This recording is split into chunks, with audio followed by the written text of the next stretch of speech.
Really? Oh, do I need to explain it to you? All right. So, what about the Rebbe's spin move? We don't talk much about the Rebbe spin move. In fact, I don't think there's a Chabad page on the Chabad.org website dedicated to the Rebbe spin move. There's one dedicated to the Jewish woman. Shout out to that. But not the Rebbe spin move. And the reason is because it pales in comparison to this. Look at this move. Look at this footwork. Look at this move. This is the sickest spin move of all time. And I can do it the other way too. Dog. And I can stiff arm. Why isn't there a Chabad page dedicated to the Rebbe stiff arm?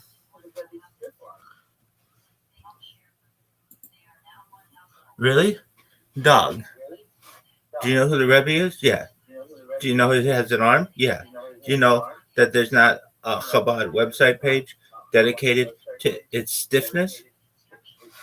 They got a bunch of videos of that motherfucker clapping, though.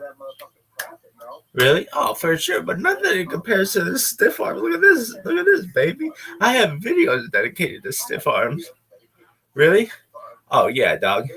What kind of touchdown celebration do you think the Rebbe has? Oh, dog, the Rebbe's touchdown celebration ain't nothing like Billy White Shoes Johnson. Really? Ain't nothing like Billy White Shoes Johnson.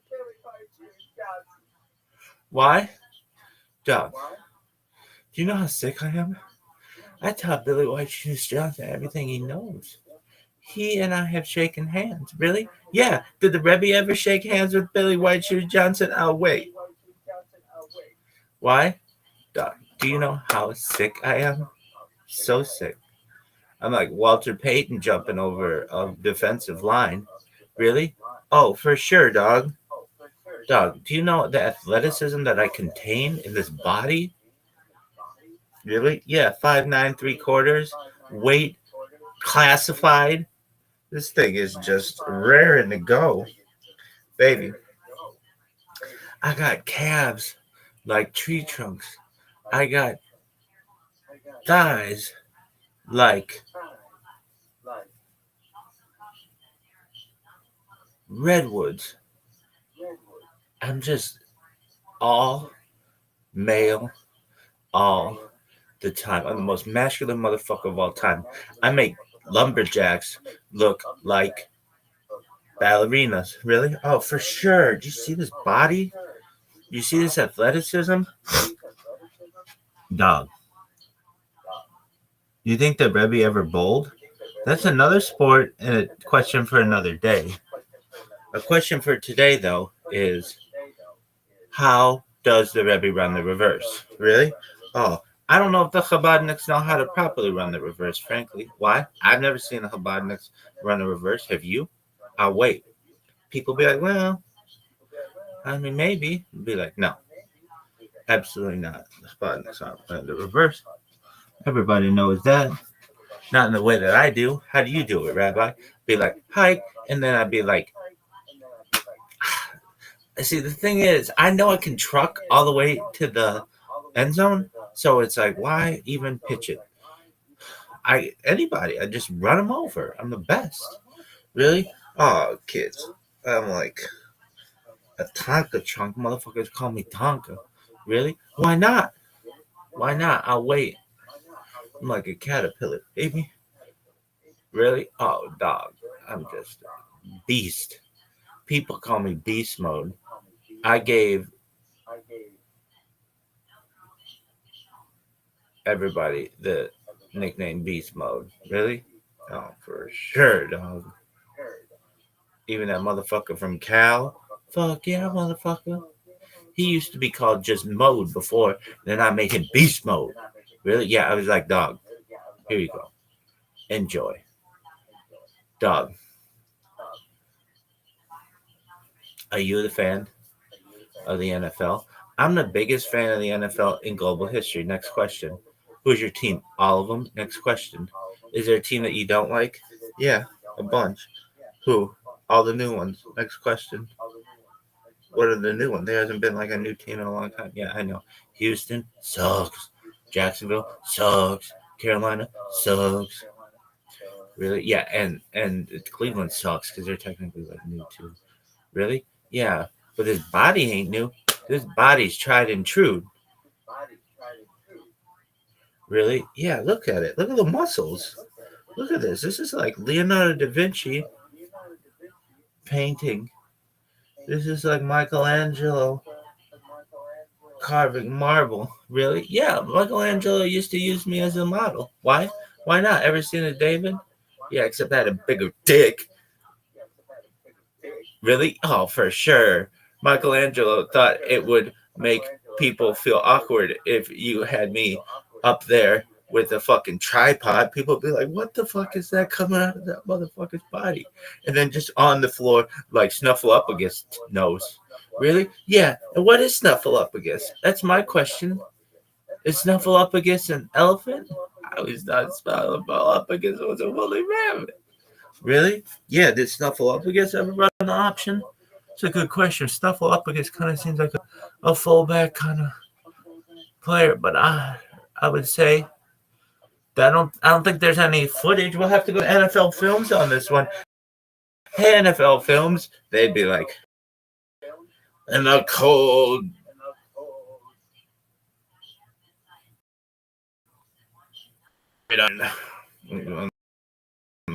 Lambeau Field. Snuffleupagus led the Green Bay Packers to a 4-3 win over the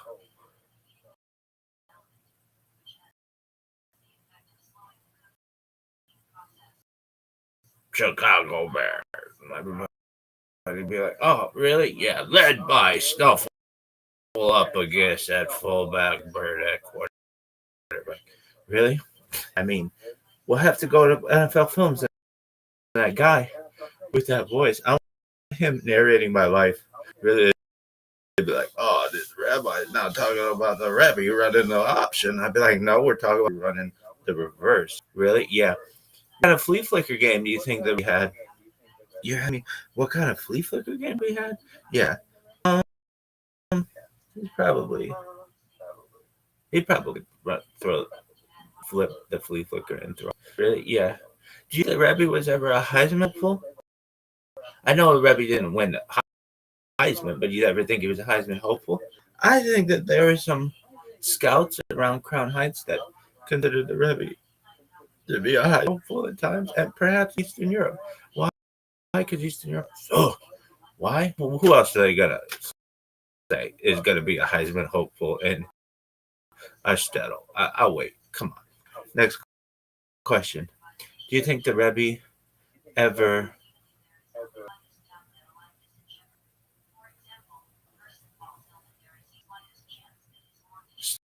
stutter stepped? Do you think the Rebbe ever stutter stepped? Not like this motherfucker. He doesn't have the footwork of this motherfucker. Why? Do you see the athleticism? Do you see the athleticism? How many videos do you have of the Rebbe? I'll wait. How many videos do you have of the Rebbe in bed? I'll wait. I've done Rebbe in bed. Really? Nope, he's always clapping. Next question. Do you think that you have more pound for pound strength than Rebbe? Obvious. Though he's a good clapper. Next. Do you think you could do spin moves better than the Rebbe? Next question. Do you think the Rebbe was able to? What kind of ball management the Rebbe had? What do you mean ball management? Game management. I think he managed the game quite well. Really? Oh, for sure. Managed the fucking Hobotniks well. Really? Yeah. What kind of halftime think the Rebbe gave? Boring ones for anything. Really? Oh yeah. But this motherfucker? This motherfucker's sickest motherfucker. Really? No. You recognize how athletic I am. I'll wait. Maybe you don't. And if you don't, that's okay. If you don't recognize how athletic I am, that is okay. But I'm so sick. How sick are you? Dog. The athleticism, the pocket passing.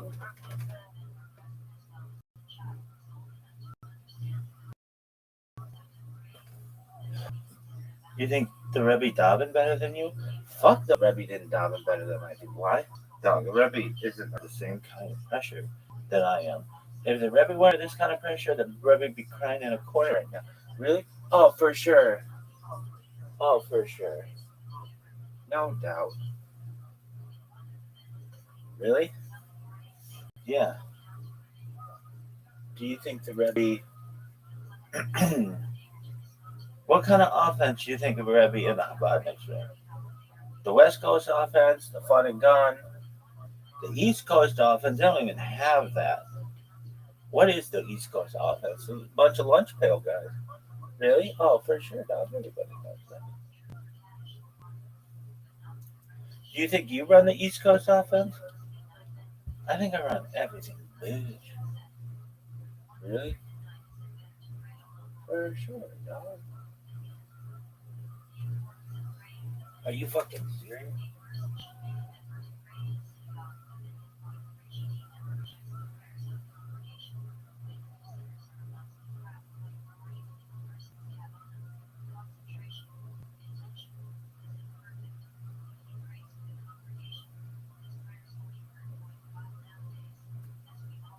Do you think the Rebbe hurdle? I think the Rebbe might be able to hurdle a little bit.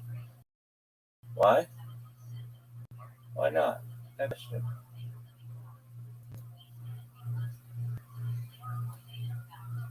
Do you think the Rebbe ran the QB sneak? Not as well as I do. Really? Oh yeah, I invented the tush push. Ask Kenny Robinson. For sure. Ask Eddie Robinson. I invented the tush push. Next question. Really? Ask Eddie. I invented the tush push. Next question. Really? Ask Eddie Robinson. I invented the tush push. Next question. All right.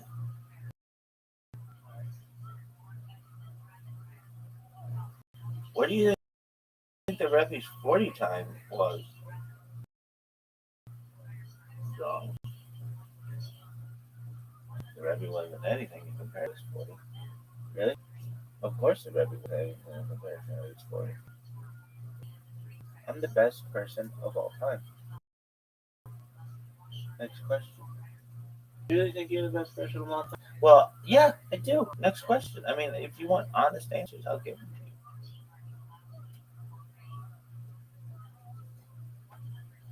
Are you fucking serious? Dog. This shit is the worst. Really? Dog. Mm. The amount of fucking work that I have to do for this person.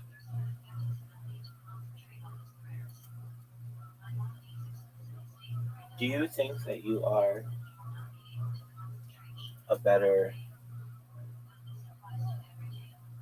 game manager than Rebbe? Absolutely. 2 minutes left to go. I will dominate you. I'll dominate your squad. Really, what do you do? I just score as many points as possible. Next question.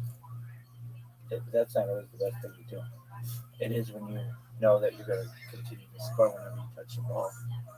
Really? Yes, next question.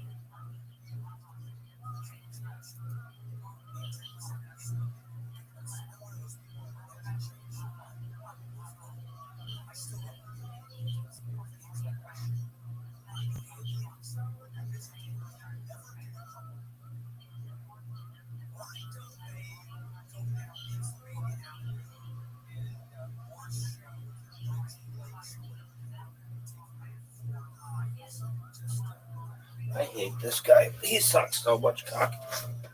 Really? Yeah. I hate the people who think that he is good.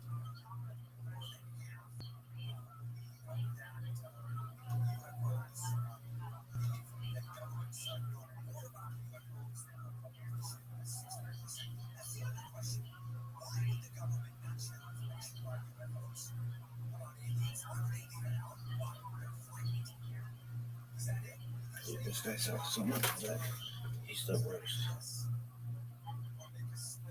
I bet his kids hate him. Really? Almost certainly.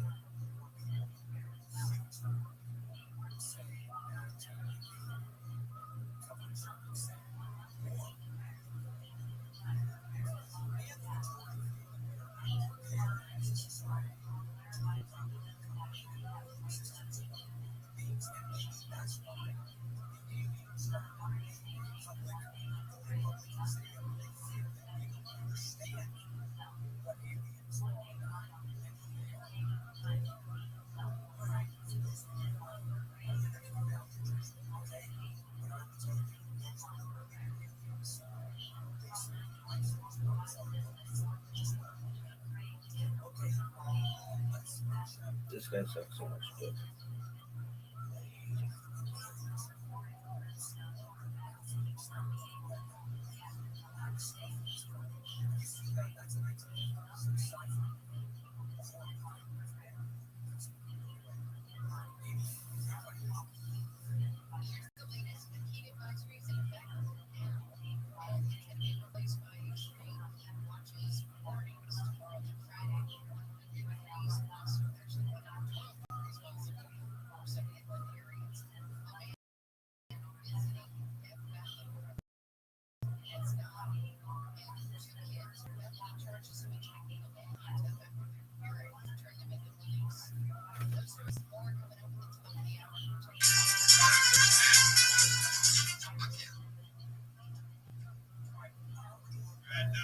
Say I had LSD, negative side effects of doing LSD. And you can have acid flashback. Years later, you research something out of nowhere. LSD is negative. This sounds like a funny thing.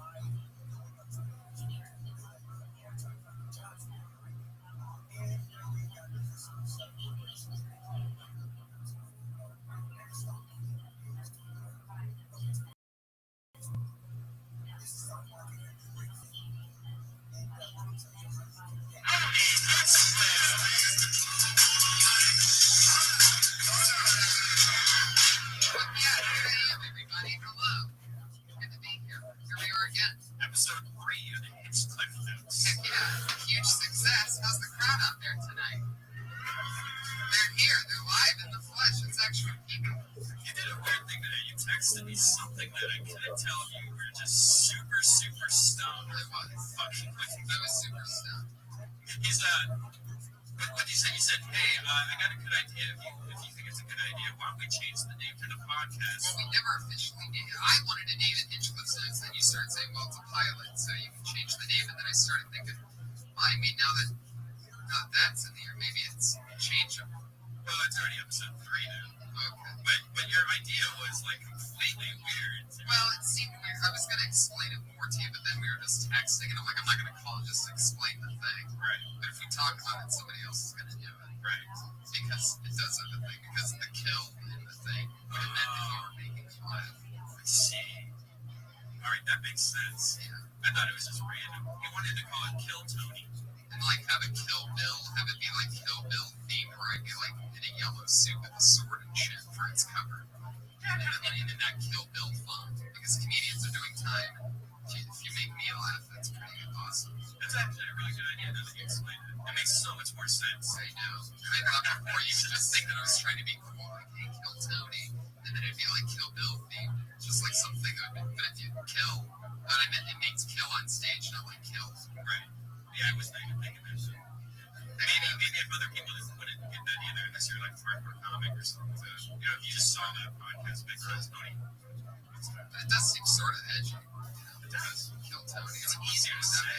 Yeah. It's definitely easier to say. It's definitely easier to spell. I mean, that's a huge deal with Hinchcliffe's Notes. I mean, mean, and there's an apostrophe in it. It's not really hashtagable. I said Kilton's up there, man. Really? What do you guys think? Hinchcliffe's notes or Kilton? Oh, really?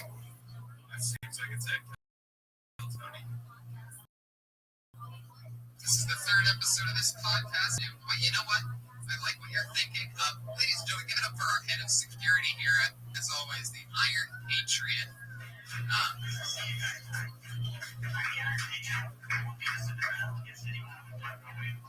Hell yeah.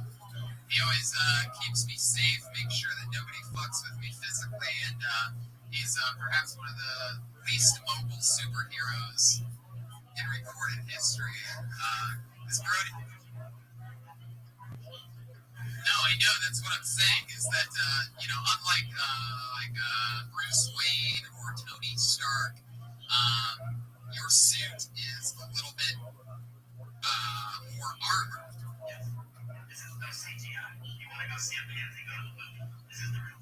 Wow, look at that.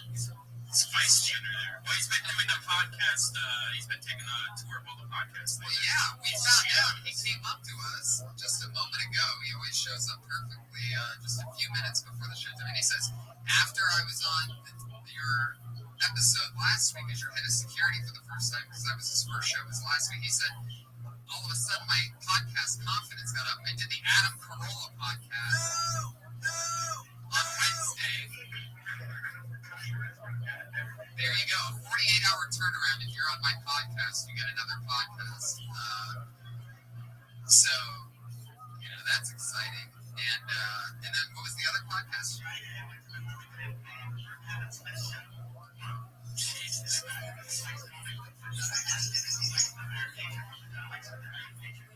And then it was his answer. Security!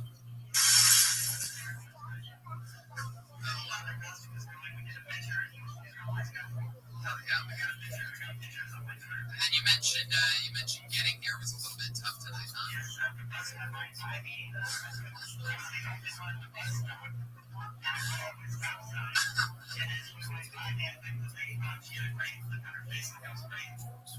You didn't have like this flag or something.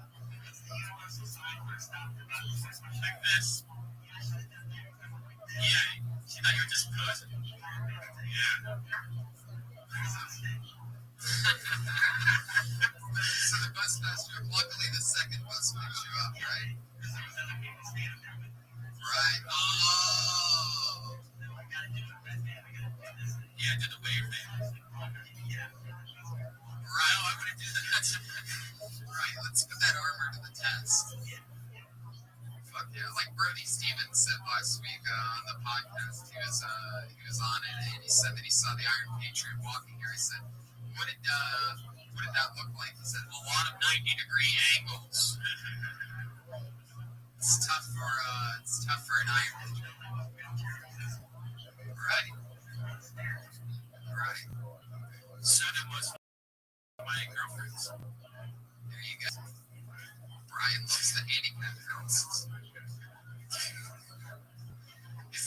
I quit smoking today, and I'm trying not to drink. I try not to drink. It's my day 2 or 3 of not drinking, so I'm very irritable. You haven't had a cigarette all day? And no dick pills for the last 5 days. Oh my god. You know what it is? I just don't want to fuck like crazy, but I don't take those motor pills. I just want to sleep. Well, maybe you need some sleep. I also realized that since I stopped, I realized something I don't do. I never drink water. And like you're supposed to drink like 6 cups of water a day. I only drink Starbucks. And I think of it as an iced coffee and water, and that counts, right? It does count, right? A little. It does. Yeah, it does a little bit. But yeah, I'm the same way. I barely drink any water. I try to drink half a glass in the morning and like some at night, but I'm the worst. So I started drinking water. I bought this case of water. I'm like, all right, I'm going to force myself to drink water. I drink like 14 bottles of water in like 4 hours. Wow. Heck yeah, so your body's just catching up on all this stuff that it hasn't had the last few months. Water and sleep and Right. not having a boner for a couple hours at a time. Well, how I noticed that I was very dehydrated is my gums are inflated right now. Like they're supposed to be like filled with water and tissue and stuff, and they're just like empty. And I noticed. Yeah. Wow. Iron Patriot, do you ever drink? There you go.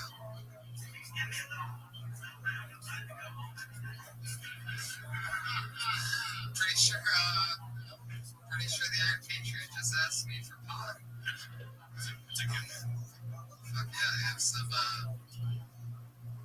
alright. Let's go.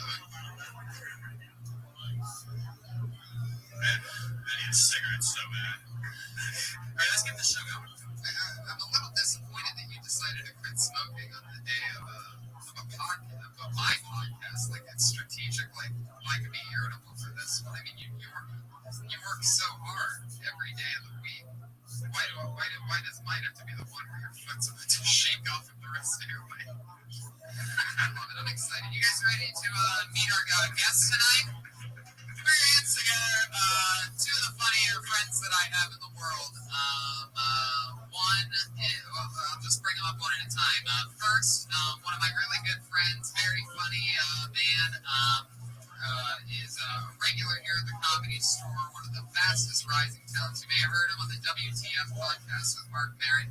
He has his own podcast called Let There Be Talk. Put your hands together for my pal, Dean Del Rey, everybody. He's here.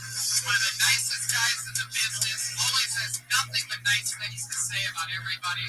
That's why I think he'll be a fun, hopefully good cop to my bad cop at times when I have to be. And then I'm so lucky to have my second guest here tonight. She is my one and only writing partner, one of the funniest human beings I know, somebody who I trust when I'm running stuff, the only writing partner that I have. She writes with me on Comedy Central's The Verge. She was just on Chelsea lately. Great person. Got all over the couch. It's Sarah Tiana, everybody. Another quick, fast rising LA comedy talent. Two of my favorite people. Of course, as always, I went down to the front patio when 40 comedians were signing up earlier for the open mic in a different room at a different time in which they get 3 minutes at their pick. People sign up for mine. We're going to do it a little bit differently this week. Normally, the first 15 that sign up just get up right away, and that's it.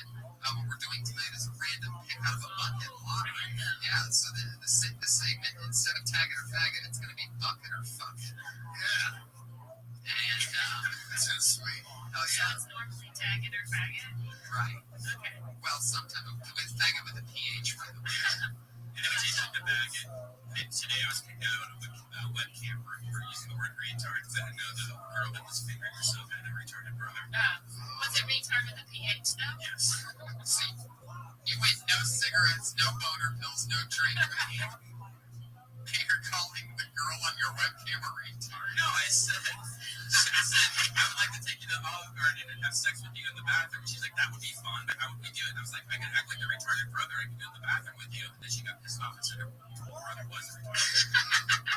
Well, then that's accurate, and it's a true story. Yeah, if she's doing a webcam, brother. If she's doing a webcam, live webcam, she'd probably be the kind of girl that would want to get fucked by a retarded brother at Olive Garden. So, Larry, she's offended by that. I would rather get fucked at the Olive Garden. I would rather get fucked by her retarded brother.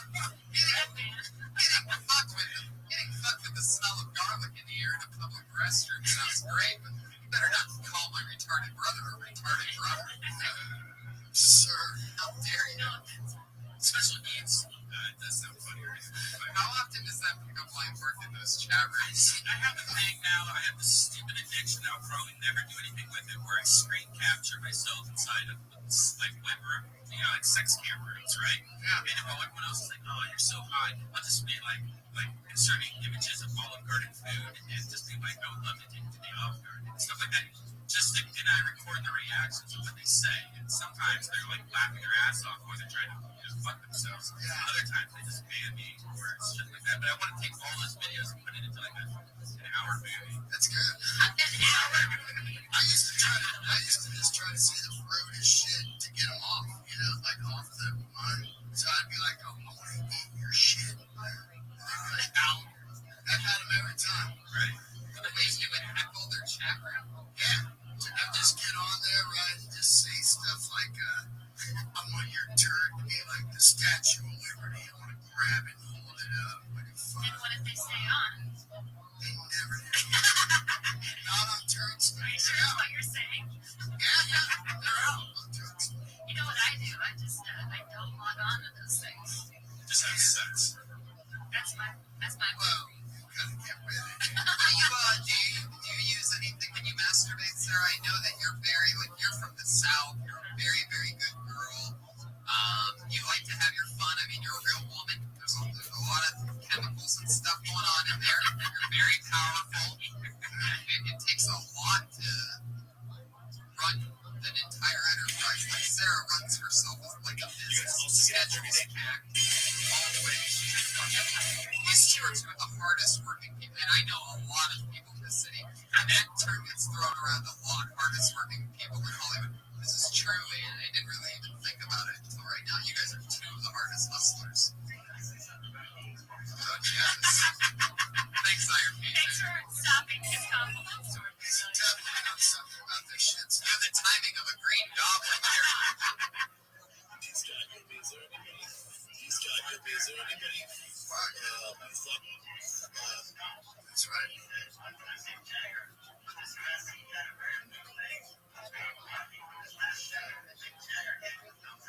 Yeah, that's true. Well, it's a recap from a different podcast. Thanks for pumping that one. Thumbs up from Mick Jagger, huh? What, you gonna get the applause break from Kiss sometimes? Yeah, fuck, I'm just blowing up. Golf clap? So fun. That's cool. Thanks for listening to that. Thank you so much. So, yeah, thank you, man. I've heard a lot of great about that interview. It's good. It's fun. It was a time in my life, no joke. I could do Mark Maron's podcast in the garage, right? Yeah, it's pretty nervous beforehand. Like, I never told this story, and I'll tell this story on camera because it's pretty fucking funny. I always wonder what it Mike Tyson, Prime Fedor, Baron Munich. Oh my God. Prime Fatal. All day. Life Clubs. Octagon for you. Comedy Store. Open mic. Again, not even close. Making the walk to Brazil as they're all chanting they're going to die facing their legends. We can't quite get rid of them right now. It's the best mistake. It's fast, man. He's in shape. A lot more trainings. I'd say I'm healthier now, but I was probably faster and in better shape at the time. Beating the fighter and getting ready.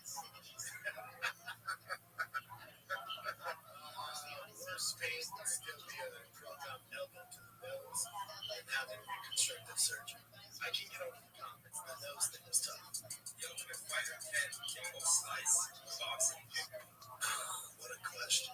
You guys are messed up. I can't recipes Kimbo. I'll take Kimbo Slice, but I would not let it. In a street fight, what's more useful?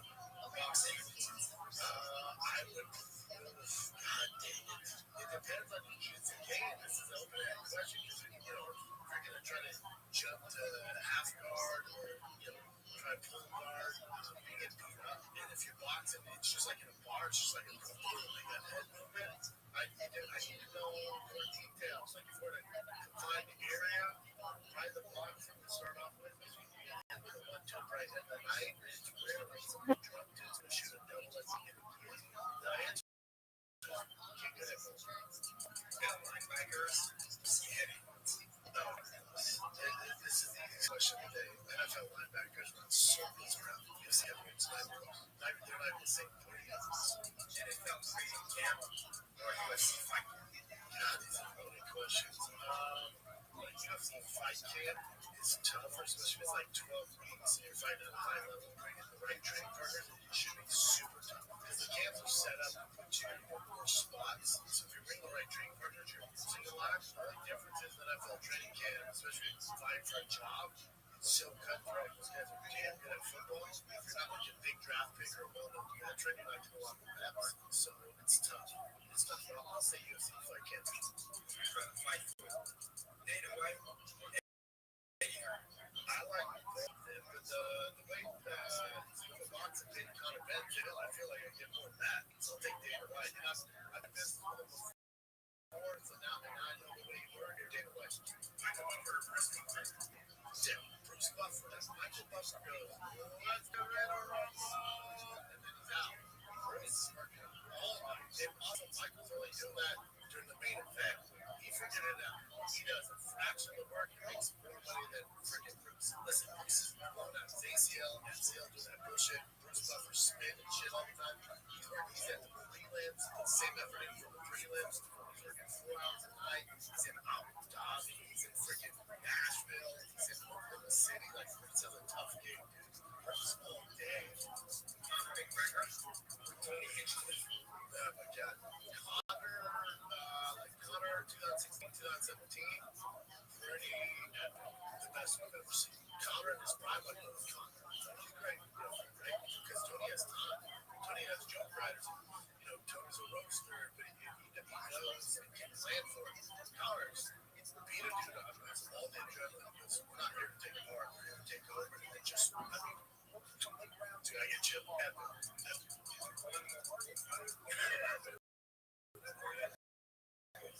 Stand up special.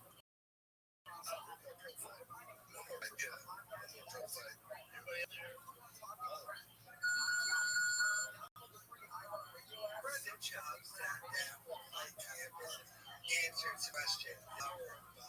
He did this a day ago, and it's got 888 views. Whoa, power of pop.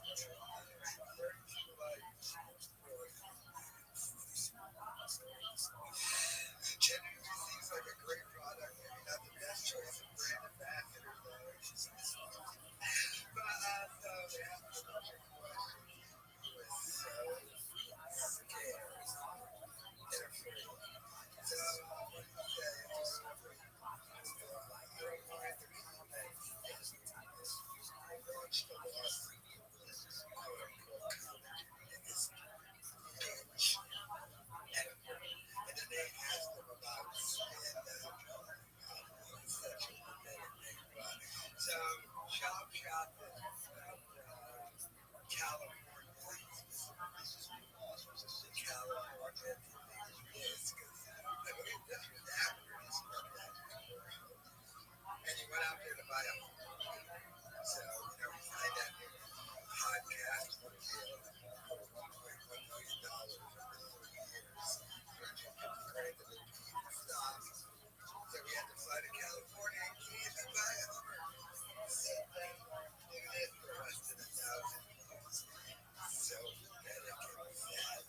Those short shorts. And then he sits there. By the way, so guys, it was about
Last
time we talked about the public bombers.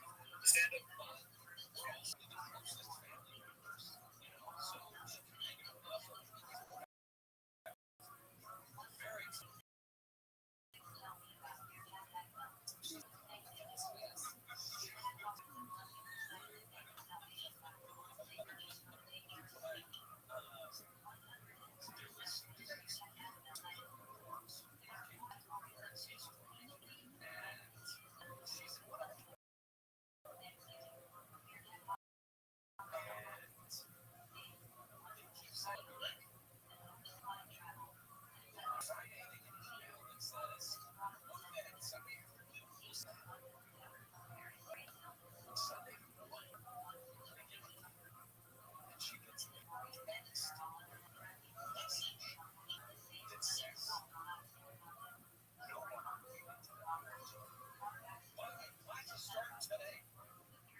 I come on. I'm looking more and more like Moses. I don't know what the hell's going on. You're like pretty good, right? You're like pretty good. You can do it for fun. I haven't been doing it for a while. I'm fighting Rabbi every day. Your stand-up is brilliant. Of course, I saw you in Vegas when you were out here. What I just laugh at all the crazy stuff that's going on. Like this Natalie Mark stuff, all these conspiracy theories, and everything surrounding Donald Trump. I mean, you talk about some of this stuff, all the time. What do you think all the times politically we're living in today? Well, the one thing there's a couple things that worry me and then don't worry me. Nobody has an attention span. We've heard this before, but like nothing trends more than 5 minutes, including your president that made $2.4 billion in 1 year. Now hold on. So 1 billion seconds is 33 years. He made 2 of those dollars plus $400 million. Now, nobody asks really, but a lot of it has to do with this quote unquote crypto empire. Can I get a little transparency? Is it anybody going to be like, oh, that's a lot of money? What's going on? I'm not saying it came from, a graph, but I'm saying, is there any way is anybody a little bit like, no, we just move on. We move on. It doesn't matter. People are going to be reasonable with me. Like even your friend Joe Rogan, right? I disagree with him a lot. But I don't necessarily think that Joe Rogan wants to hurt people. I think he wants what's better for American people. I don't think he goes on the air and does what Rush Limbaugh did or what Mark Levin does every day to spread hatred. Joe Rogan doesn't do that. I think he actually doesn't want to harm people, right? I think I could actually have a good conversation with him. I promise you, as somebody who knows him for 30 years, and he's my love him, so I'm obviously you're biased. Let me give you a very objective point of view on him because I know him better than anybody that you've ever met. And I see him twice a week and still, but there's no one more honest here. There's no one more honest, and he will change his mind. He's always open to it, and he has a lot of left-wing views. He is a guy who it's all about. He's a pragmatist. He really is a pragmatist. And he's curious, and he's aware of how much he doesn't know. If you listen to him in his podcast, he's going to use the word wow. He's always like, wow. To know him is to love him. I do. Did we just lose him? Did we just lose Brian Cowles? Oh, no. I think we just lost Brian for a moment. Hopefully we can get him back to the conversation. Oh, there he is. You're back, Brian. We lost you. But and it's okay to disagree.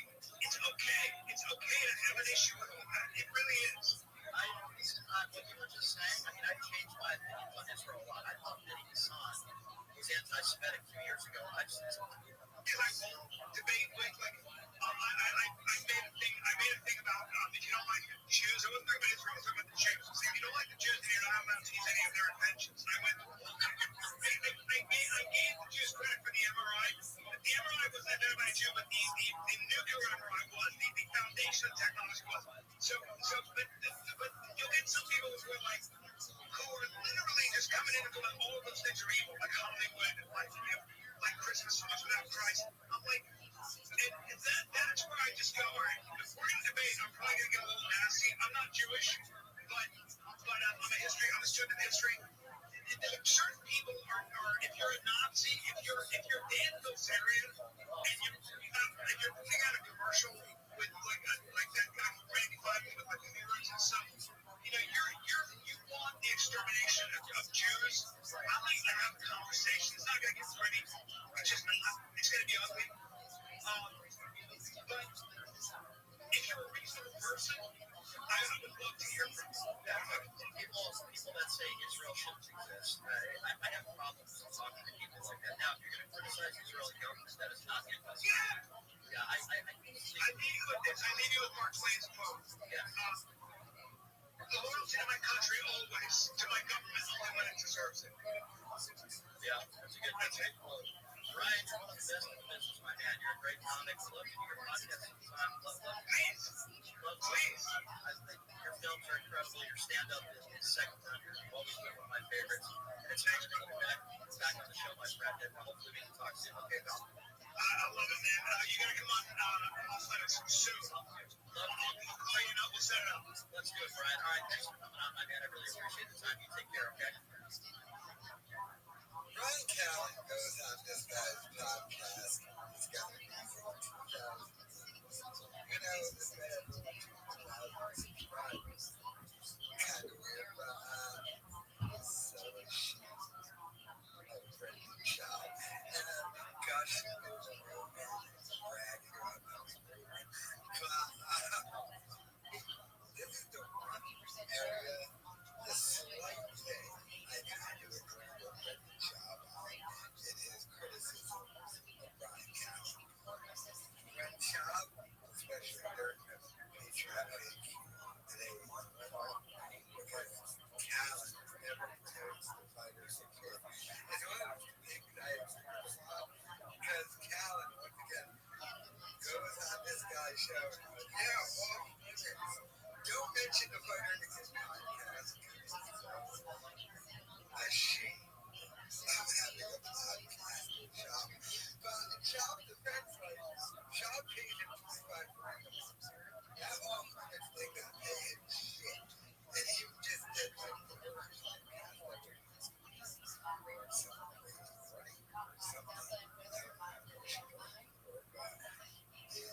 He's so embarrassed and ashamed to Schaub.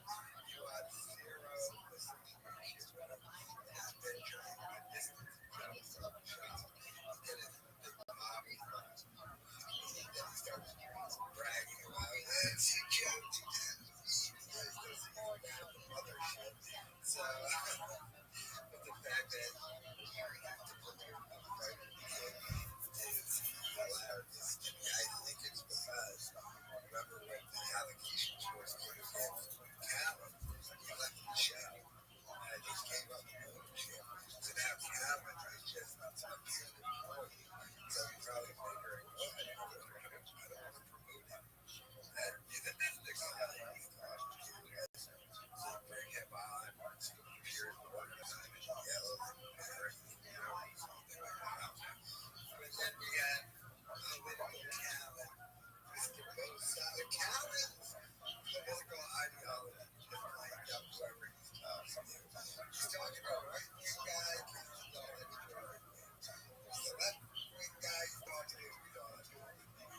That's what it is with Callen. Finds it hilarious. He said, with shame of being associated with Brendan Schaub, he doesn't really like. Ashamed of him. It's him, but like an idiot with those glasses in his car. Babbling. 60, still trying to make it.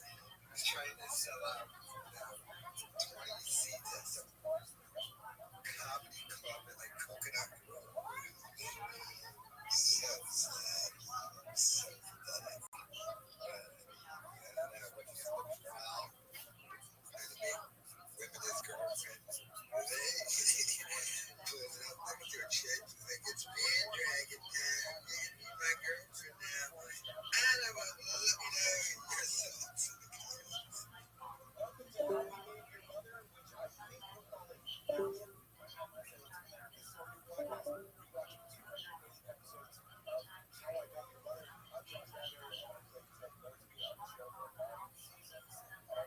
Yo, this is now Trans. Welcome back to Dial of Day. Even spin this video, I want you to do something for me. Say this out loud and don't be weird about it. Just say it. If we hold you in our hearts, and when we think about you, it makes me wanna. Well, honestly, you probably know the rest. You know that it's I hope we never part. Get it right and right. So why are we talking about something here shortly and on one of the day? Well, that's because for a certain generation of Nickelodeon kids, salute your shorts feels like a really big deal. It feels like one of the bedrock shows of the early 1990s Nickelodeon. It feels like it ran for years, but in reality, it ran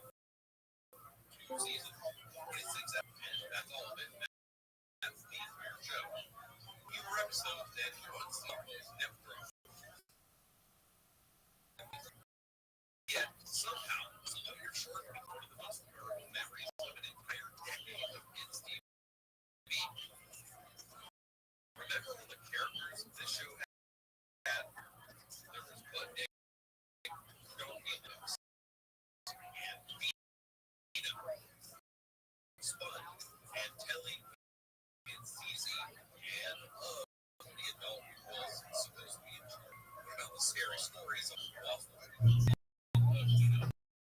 The cabins, the lake, the forest, the channel, the specific suffocating feeling that it was both the greatest and absolute place that you can spend the summer. So if a show connected that word with its audience, why did it disappear so quickly? Well, that's what we're digging into because it didn't really fail in the typical built to last place. And to understand the full picture, we need the whole thing. To set up the network budget that was quiet in the background. Well, come on, Miss Dow Greg was what ended the room smoke. I love Days. Glad you could join me. Nickelodeon. Nickelodeon. Really understand the show Salute Your Shorts. It helps to understand the version of Nick that it came from. And that's because in 1991, Nickelodeon was still figuring out what Nickelodeon even was. This is a network that launched in 1979 as the first cable channel built entirely for children. Throughout the 1980s, it leaned heavily on game shows and a wide range of programming. The general vibe of the network was once best described by somebody as feeling like a fun watching a fever dream. And that might partially be because the title became that television was an actual low-budget Canadian fever dream. So by the late 80s, they were trying different things. The show titled K-News premiered in 1989. A live-action sitcom set at a new ranch in Arizona that was cheap, weird, filmed at a real location with no laugh track, and a cast of teenagers who were clearly learning how to act while the camera rolled. And kids ate them up. That's the formula that Nickelodeon was working with. Definitely not Disney's polished, family-friendly musical machine.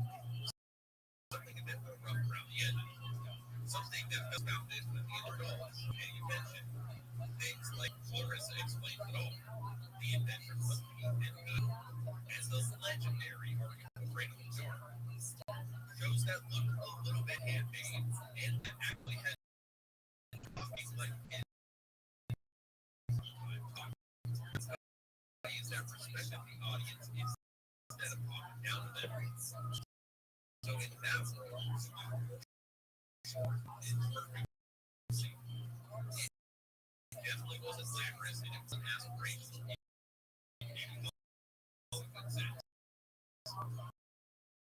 It was instead dusty and sweaty and slightly undersupplied. It looked like the kind of summer that a parent would send a kid to. They already had written the check, there were no rebuys. That was part of the appeal and also part of the problem. Because the exact same extravagance that the show feel real was the production itself. And that, of course, had consequences. The perfect Nickelodeon premise. On paper, summer camp is a brilliant setting for a kid show. You get the kids away from their parents and trap them together for an entire summer. You give them rivalries and bad food, weird traditional adult who is technically absolutely not running. And in the case of this, that adult is immediately by actor Bailey. She was wanted authority. He just never had it. And that gap between what us thought he was and what the kids actually thought of him powered a lot of the show's best moments. Before we continue, I want to pause here for a second. Herb Bailey passed away in February of 2022 from lung cancer. He was only 59 years old. He had one of the more interesting careers out of the cast of this show. He did voice work in Frozen, Big Hero 6, Hotel Transylvania, and other big character roles across decades of TV. But for a lot of people, he'll always be the counselor who thought he was running camp on Juana and wasn't really fooling anyone. We really think Herb Bailey deserved more flowers than he got. Rest easy, love. Alright, back to the show. The cast dynamic was simple, but it worked well. You had Bud Hicks, who was played by Dan Cooksey, the camp bully who would occasionally be decent when he thought he was watching. And yet the character Donkey was played by Michael Bauer. A loud and chaotic and genuinely impossible to ignore child. Spud, played by Tim Meister, was the brain of the operation. Dina was dramatic in a way that was funny instead of unbearable. Kelly was the athlete of the show. ZZ was the environmentalist with strong opinions about the lunch menu. Though thankfully, with the past dynamics, the show didn't need any complicated plots. The premise created conflict almost automatically. Who gets the best bone? Who likes who? Who cheated at Captain the Flag? Who's about to receive an Oscar waffle? Which, for the uninitiated, involves a tennis racket in a victim's stomach. And this was something in the show that was talked about way more than it was actually showed, which made it a little bit frightening. What this show understood, what a lot of kids' television is incorrect, is that childhood isn't always cute. Kids can be petty and mean and competitive and gross and bad, all in very specific children-type ways. Salute your shorts, and that means without trying to resolve it in 2 minutes. Oh, and one episode in particular leaned into that harder than almost anything else on Nickelodeon at the time. The episode title conceived the Booger, the story of Moana, genuine parent generation of kids who were completely unprepared for a Nickelodeon show to go there. This is a if you know, you know.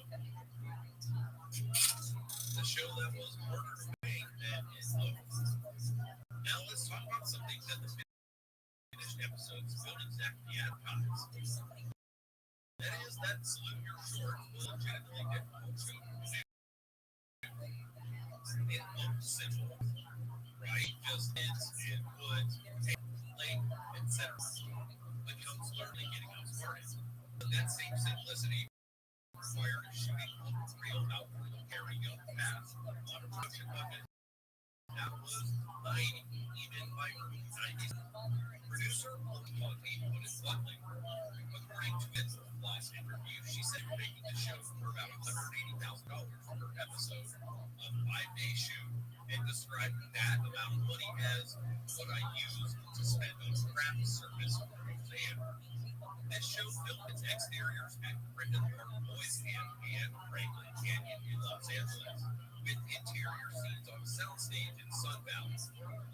So it was never a real camp, but it sure did look like one because a lot of what you saw was a real outdoor location with real dirt and real trees, real weather, real ambient noises that the crew had worked around.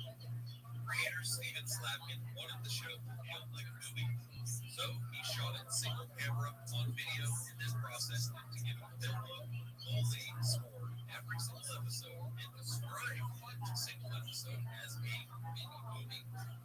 That sort of production or artist mindset at all was pretty unusual for Nickelodeon. It was quite ambitious, and it made every episode more expensive and a little bit more logistically complicated than a standard multi-camera studio sitcom would have been.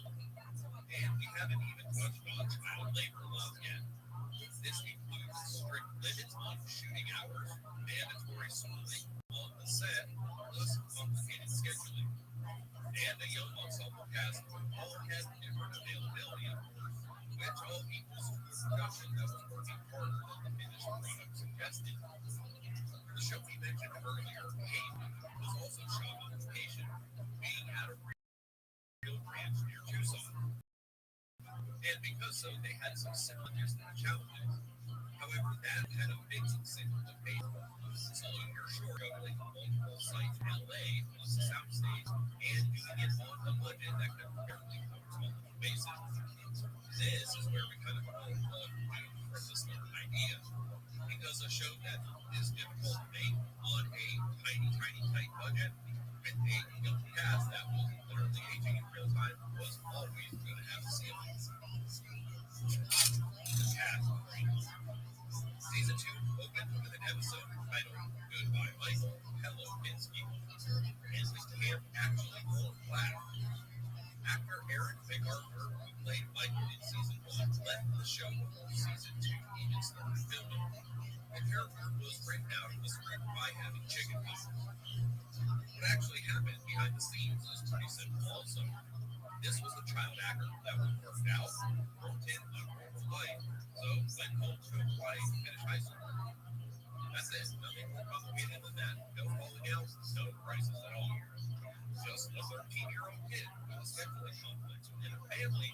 sensible decision.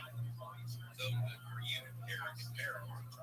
The fan legend that he quit acting is entirely wrong, by the way, because you can see this film quite literally. Eric MacArthur is he's working. You can see him in Pleasantville and Silver. This is the exact same Eric MacArthur from Slugger Short in Hawaii on October 15th of 1976. His replacement, Ronnie Dean, was sober. He may know better as Blake Sennett, but never sure as the co-founder of Island Risings. Sober was originally brought in for one episode role after his asked to join the main cast. Ronnie was a much different kind of character than Mike, much more of a smooth talking pretzel type. And this character, the swap, made something noticeable that had always been about the show's underlying format. You can describe it as chemistry was the whole product of Salute Short. And that's because this was not a show that was long story arcs or any high concept plots. This was built on the feeling that this specific group of kids was stuck at this specific camp together. Change any part of the group and you feel it naturally. Not fatally either, it doesn't stop any brain function, but you still feel it. And that itself raised the question the show never really got an answer. What happens when more of them age out? Do you cast the whole camp? Do you graduate characters? Do you just keep pretending that nobody is getting taller? The cast was growing up in real time and the show's friends had a built in. Nickelodeon was about to make a decision that would run that clock out even faster than anyone thought or hoped for. Here is what actually happened. This is the part where we get into what the show never told you.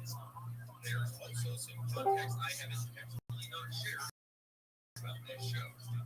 You're sure, and not because it failed in any sense of the word. The second highest this was in cable series season 2, and this is during a time and from the same channel where entire TVs existed solely to target child relevant enough as for a continuation. As a matter of fact, in 1996, just 4 years after the show stopped making new episodes, Salute showing up in Variety's list top 15 basic game theories. So it is incredibly difficult to say that the show had been forgotten, but why did it stop? Well, put simply, there were several things happening at once, and they all landed at the same spot at the same time. Firstly, Nickelodeon wanted to move production to ViralRabbi. This is because Nickelodeon Studios had opened its Orlando network wanted its live-action shows consolidated there. Most of the Salute Your Shorts cast was based in Los Angeles. When Nick posed for relocation, most of them didn't want to go. No relocation, no renewal. Secondly, money. Oh my goodness, shocking. Viacom, Nickelodeon, was under pressure because of network budget. Now, the reason cited in multiple places is the reason that I do not like it. All you depending about your feelings on it. Nickelodeon reportedly being squeezed so that NTV can fund that show's production. So, our beloved Camp Montana may have been partly canceled for idiots laughing at music video. That is the sadness of waiting through. Thirdly, Nickelodeon was changing their entire identity in real time. On August 11th, 1991, which is the same summer Salute Your Shorts premiere, Nickelodeon animated series one, Young, The Ren and Stimpy Show, and Rugrats. Never heard of them? All 3 day. It was the highest rated news in history, and by November that year, it was $3 million reach. 104 episodes was the free show. That was the largest programming investment in the network's history at that point. So that's the direction that the money and the identity were going. Animation was cheaper to produce, especially long term. And it required frankly child labor laws and household patients, and literally it is aimed out of its record of cast members and Now, speculation time. There's a fourth element that has been what is part of the according to oral history book Slime, which by the way is an incredible document and importantly walked during set of season 2 and 9 phrases for the cast ahead of protect season 3. Remember, this was a show running on a strict budget that had high effort involvement in the creation of the show. According to the account, he never came back. The last 2 weeks of the season were shot without him. That detail lives in a single source, so treat it as quote-unquote reported rather than quote-unquote confirmed. But it seems to be the pattern of what was happening at the time. Now, let's put it all together. A cast of child stars that will relocate, a budget getting squeezed from the top, a network pivoting its own identity toward animation, and a creator that made it wrong. All had a premise with a natural animation name. I would say some of your shorts didn't dive into compare. It just got caught in something much bigger than itself. All 26 episodes, somehow forever. Here's the strange thing about how this show is remembered. This is a show that never had a chance to wear out its own welcome. Your final season where everybody lived his role. There was no awkward preview that fell on his face, and no complete cast overhaul. There was no version of him on Alana set in a co-working space or something stupid like that. It just stopped. It was that peak weirdness exactly as it was. And then Nickelodeon ran those 26 episodes into the ground. Heavy rerun rotation mid and late 90s. Big in the afternoon. Sticky. The 90s are all that block on TV a year later. Though if you were a kid with the TV on during the correct year, you saw those same 26 episodes over and over and over. And something happened in that repetition. The show didn't really feel like 26 episodes anymore. It kind of felt like the whole summer, the whole era. Now, in my opinion, the theme song alone probably accounts for a significant percentage of that memory. I mean, really, what part Joe said to piano. This was masterfully written by Slavkin himself and sung by the cast. Like we said before, high effort in all involved, and somehow it burrowed into the brains of an entire generation and probably never later. What makes leather jackets so damn? He lives eating something he knows he shouldn't. Of trying to assert authority with exactly zero success. See, lover, the awful, the candy black market, all those things hit differently when you see them at age 8 and then again at age 9 to 11, etc. And just when you think you forgot about them, you see them on Saturday afternoon reruns when you're 14 and 24. And that kind of is the rerun effect. That's why 26 episodes felt like a childhood. And closed too soon. So was some of your shorts actually good from the start? I mean, kind of, yeah, I certainly think so. Thankfully, not because it was bad. Mostly just because it was built in a way that was always going to be hard to sustain. The outdoor setting alone gave the show its texture. The young cast gave it heart to go along with it. The summer and premise gave it a whole identity. But all three of those things making something so good are also the reasons it couldn't keep doing indefinitely. And honestly, I have this weird feeling that it would have been the same show if it had no notice. Part of what makes some of your shorts work in memory is that it's complete. It's 26 episodes of a very specific time in a very specific place in a really specific feeling. And then it ends. Like a summer. Like the real thing it was always pretending to be. Nobody remembers every day of summer. You remember the weird ones, and the embarrassing ones, and the really fun ones, and the really gross ones. The people you didn't stay in touch with, but somehow still think about. The salt that lodges in your brain for decades without asking permission. That kind of is Salute Your Shorts. It wasn't built to last forever. It was built to feel like summer. And like summer, it ended ready. And it does maybe that's exactly what we still remember it. Now, I want to hear from you. Are you watching some of your short form written here, or did you find it ViralRabbi? Who's your favorite character?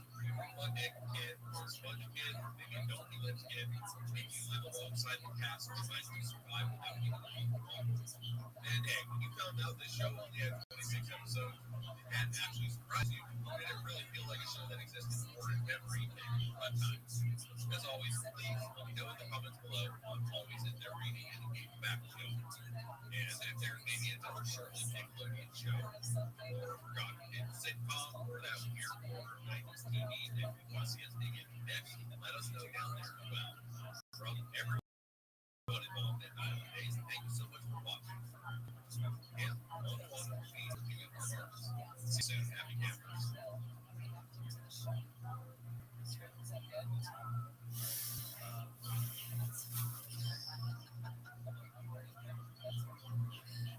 We're talking about the anti-candy trial.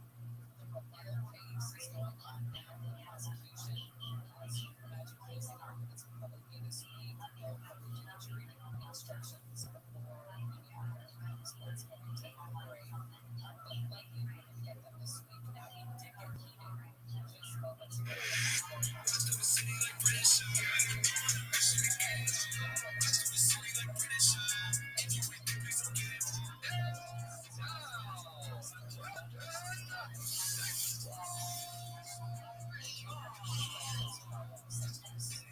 Yes, sir. Happy Sunday. Happy Sunday. Big questions. Let's get right to it for you guys. Hope you have a great weekend. Hope you enjoyed Fluffy Hernandez versus RoboCop. Monday's coming on. I will see you guys tomorrow. Don't forget the Full Violence Clap, Big Brown Breakdown. Full Violence drops this Wednesday. All the other merges on BigBrownLive.com. Coffee mugs, dope t-shirts. See me always wearing hats. We got it all. Full Violence Clap drops this Wednesday. Keep you guys posted. All right, let's get to it. Big question. D Scott, yo, Big Brown, it's your boy D back again. Oh, this guy is fun. I got a phone one for you. Tiger is 28 years old. He has a fight. He has to fight John Jones after being gone. Give him all the tools he needs to get the W. He can only choose skills from heavyweights. Past or present any organization. Damn, dude. It's fighting John after being gone. So not the best version of John. Give him the tools he needs to get the W. He can only choose skills from heavyweights. Felt work of Cyril gone. Cardio okay. Hand speed of Tom Athlon. This one's easy, brother. So you're saying if he's 28, so high. Tiger's gonna be taller, so I'm saying Tiger's gonna be 6'5" to 6'6". So I'm saying Tiger's 6'5". Weight, I bet he's 255, 260. Oh, you're saying so? I got what we're doing here. Height, I will go with.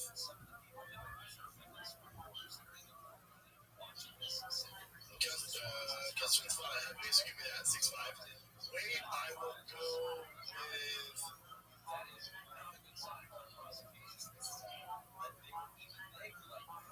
B-Shop. Right, B-Shop. So say it's 240, 238. Chin, Roy Nelson. Boxing.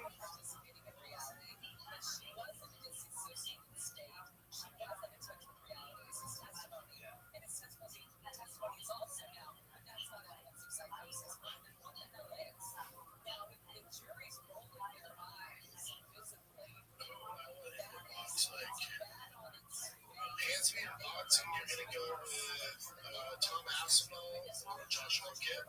Kicks, over more toughness, more cut.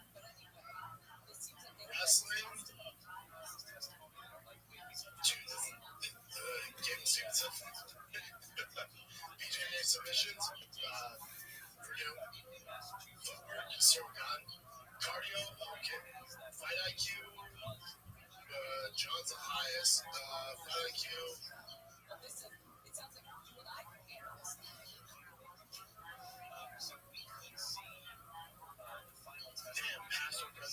Thank you, Josh Burnett. Head coach, you're looking at him. No, head coach, Nick Saban. Great question, though, dude. That's fine. Took me a hot second to figure out what I was going to do there, yeah. Average fight fan, fan question, long-time fan, long-time listener. Anderson Silva still holds the record for most consecutive wins in the UFC without John Jones technically has lost bullshit. You Mighty Mouse if you want to be broken. Is there someone in the UFC that has a chance at it? Most consecutive wins in the UFC without loss. What's Anderson at?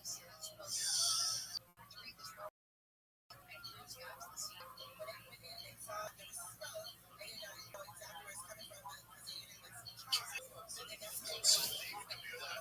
16 consecutive wins. What's Mark Chip at? Is he a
Joey Diaz, that's why I made you crazy.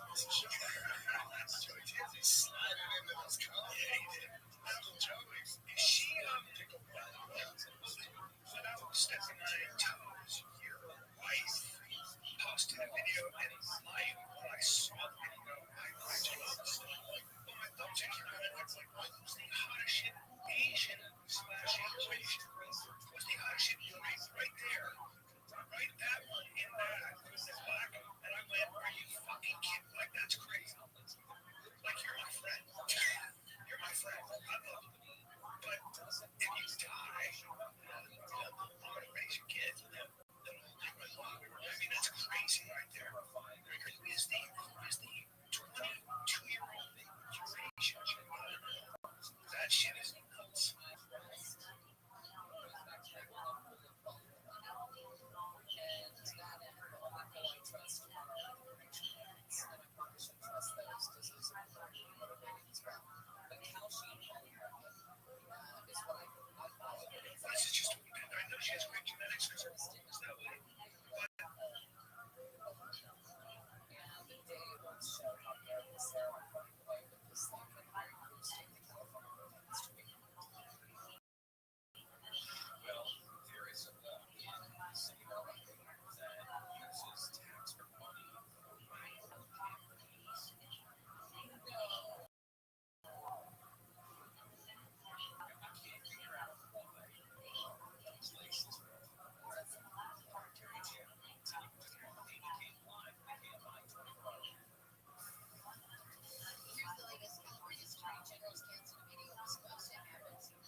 motorcycle accident. Call Smith Insurance and Sweet James. It's no brainer.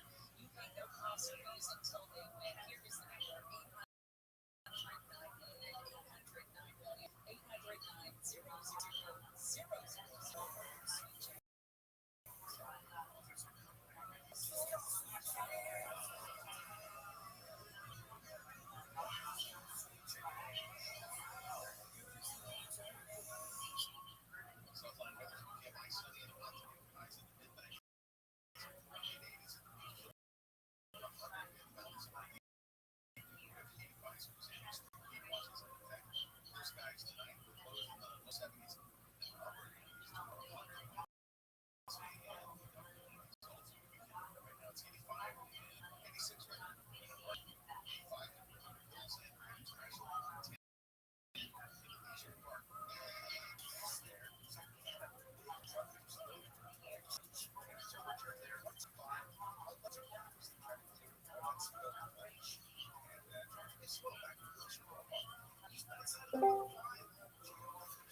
It's also fairly slow in Ontario. It's getting better there.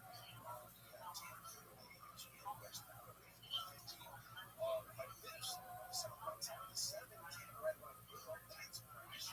It's like, shut down for just an hour. No problem with that.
It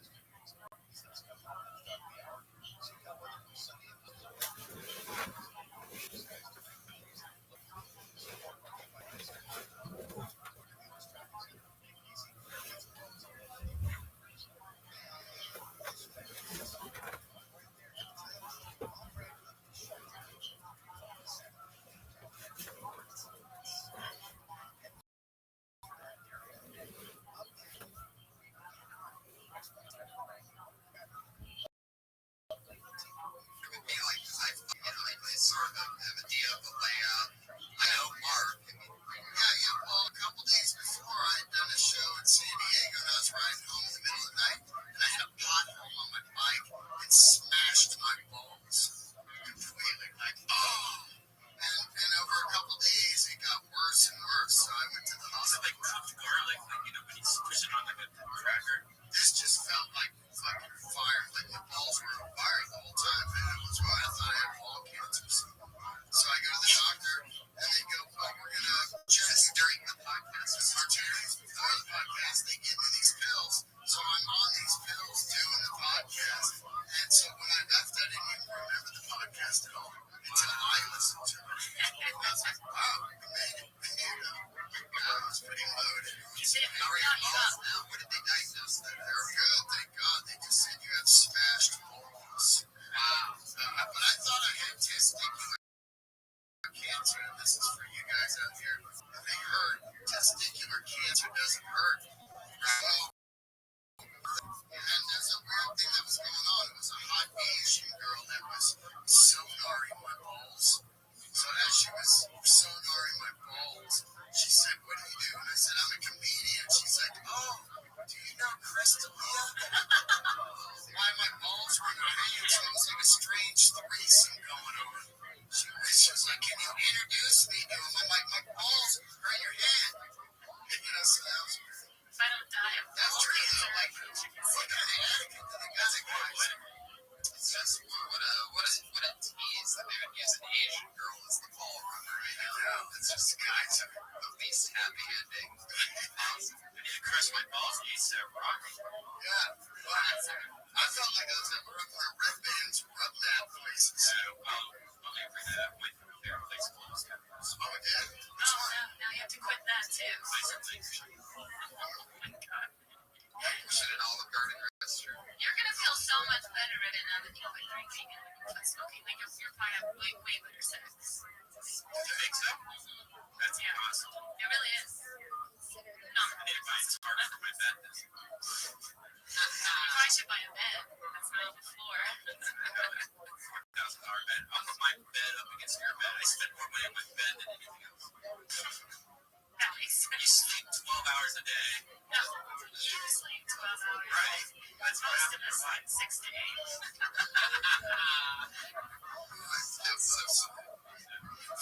It's easier not to smoke. Spend so much money on your bed when you Ever get your bed? I know that I have this thing where like I go to girls' houses and they have like a fucking $200 bed. It's like a queen or something like that. And you wake up the next day and you want to shoot people because you're in so much pain. And I was like, why do you have such a shitty bed? She's like, what? It's nice for me. It's like, look, you're in bed almost half your life. Why wouldn't you spend as much money as a car, but you're only in, 30 minutes a day? So when you have sex with girls, you have sex with them in their bed? Yeah. That's shocking. I would never imagine that. Why? Where? Ground? I don't know. Alley? Olive Garden is like what you live with. So I would imagine you in bed with a lady.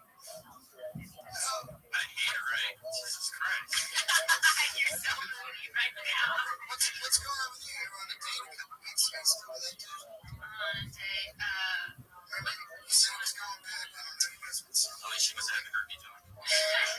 what's that? How'd the date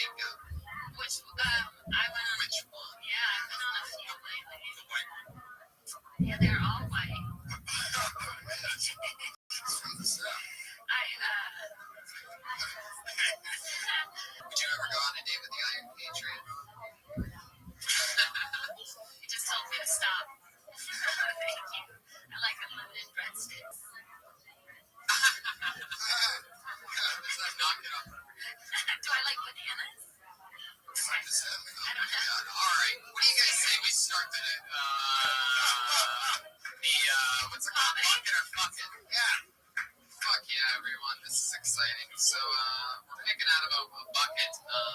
Comedians get to do 1 minute of whatever they want, and then we give notes or say whatever we want, how we feel about it in any way, shape, or form. To get some live feedback. Okay, starting it off. Put your hands together for Scout Durwood, everybody. Kicking it off. Scout Durwood. Check. Whoa, it's a lady. Our hero. Wow.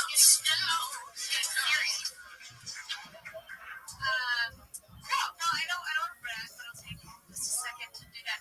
I happen to be a lady who dates ladies, big homosexual. And usually gets an applause break, which I think we earned it, because we have to march for marriage equality, just like so early in the morning. Like every march, it's 8 a.m. And I don't know how much you guys know about the gays. Someone called for gays, but if it's too early for brunch, pretty much not signed up for it. And for the men and for the ladies, like 8 a.m. We definitely have softball practice then. Yeah, and you're like, oh, it must be hard to be gay, and it's like, no, you just go to college. Pretty much come out gay. I've had a struggle. I was driving with my mom. We were lost, and she was like, go straight, and I was like, stop telling me I live my life. And then I did get beat up in a hate crime though, which is the one side. Look at this athleticism. It's really unprecedented.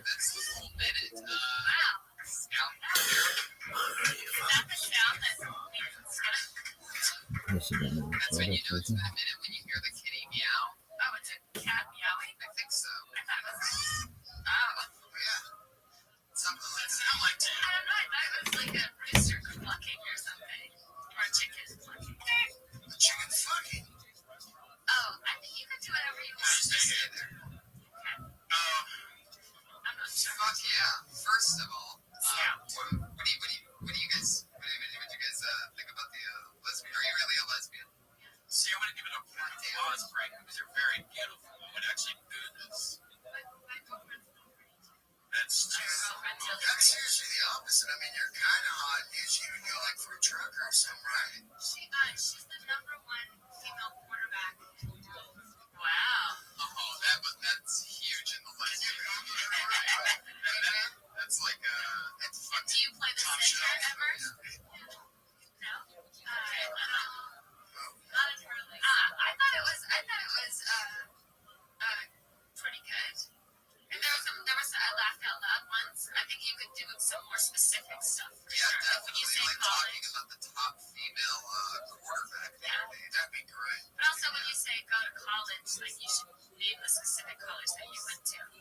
You should paint a picture a little bit more. Yeah, maybe make it more story, like actually real life, like instead of like the college, like you're saying, kind of like you spent like I went to college, like it's really nice, kind of paint a picture for everyone. Yeah. Did you find out did you come out of the closet when you were in college or before? When I was 19. So when you were in college? I was in college, but I did sleep. I slept with a man once in Belize when I was 24. Whoa. Wow. So just to make sure, you've never slept with an American? No, I have. But that's an American man? Yeah, that's way later. When I moved from New York, I did sleep with. I went through a breakup, and I say that it's because the men in Los Angeles look so much like the. That's great. That's good to know. That's in there. What was the first thing you said? The march. Oh yeah, the march. It's new. See, I just don't understand. I never feel like gay people sleep late. Yeah, me neither. They seem more efficient. Yeah. But it is a fun district to set up for the softball. But also, when you say March, I think of the month. Oh, right. Rally. Maybe. Yeah. Parade. Protest. I think it's different than you. Well, yeah, there's a lot of those. You could probably say both. Protest. Well, maybe you should tell us the difference between a rally and a parade. That could be a funny joke. Yeah. And definitely something about the top of the quarterback. I play the ukulele, and she's actually, her day job is as a ukulele and rock and roll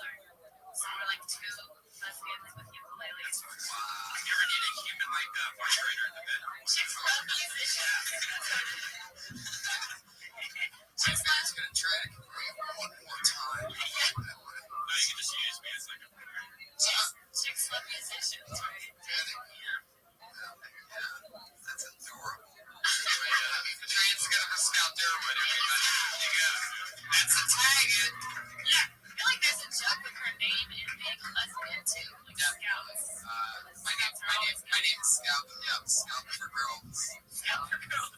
Yeah. Or Boy Scout. Anti-boys scout. No, Boy Scout. Dean, you ever hook up with the girl because they said that you look like a lesbian? You let me like a bitchy one. Yeah, it's funny because I was just in San Francisco and there's lesbians that look like I'm such a butchy lesbian. It's like, good show. And I'm like, whoa. It's true. Steve.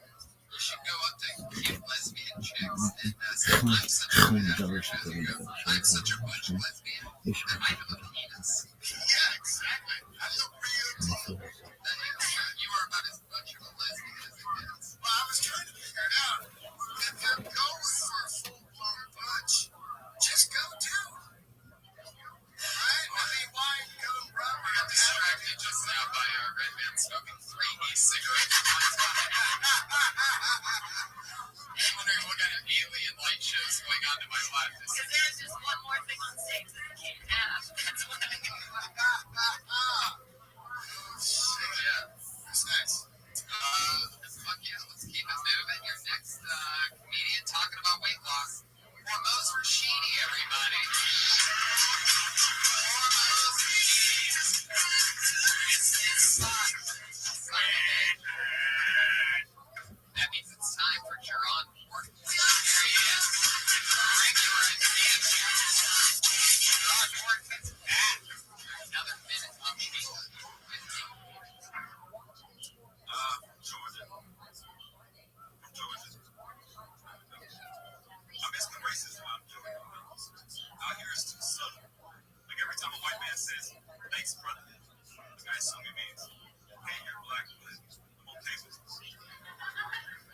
I come from a long line of racists. My grandma, she's German. Immigrating from Germany after she's racist, but she's supportive. You know? Black people, shit. She's racist, but she's supportive. Maybe if black people don't know now. Maybe if black people pull their pants up, everyone's always think they were stealing. And maybe if Mexicans just learn how to pronounce the letter J, maybe they can get a real job. And you know, Jews can be more trustworthy if they just never. Yeah, that's it. Sorry. Is that, when you never mind, is that part of the joke? The joke, yeah. Oh.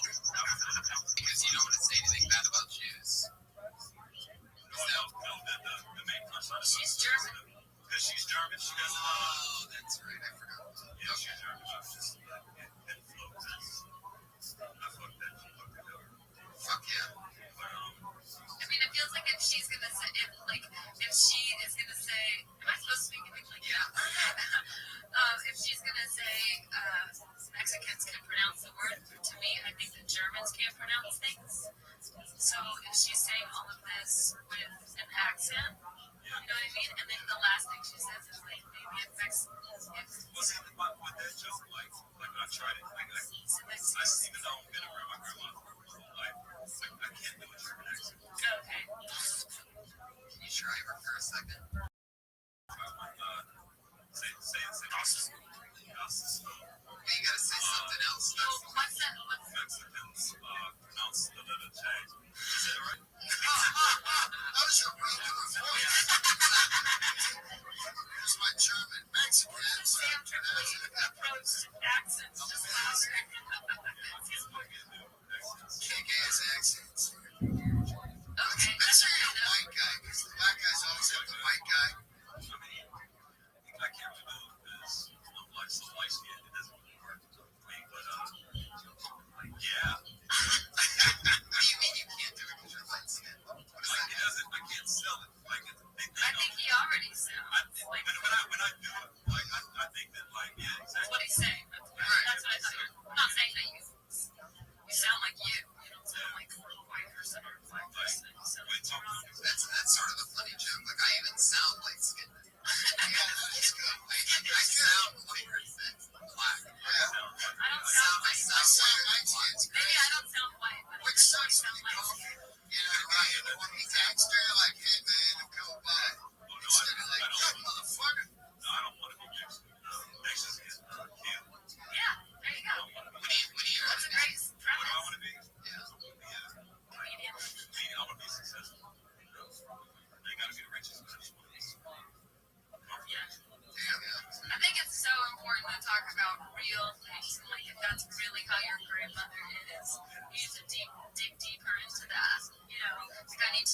more about her. And I'm sure you probably have more about her. Yeah, Just have the 1 minute, but like, yeah, because that's a really interesting dynamic. Like, if growing up culture, and she's white. Yes. Okay. How long have you been doing comedy? I've been doing comedy for 3 years.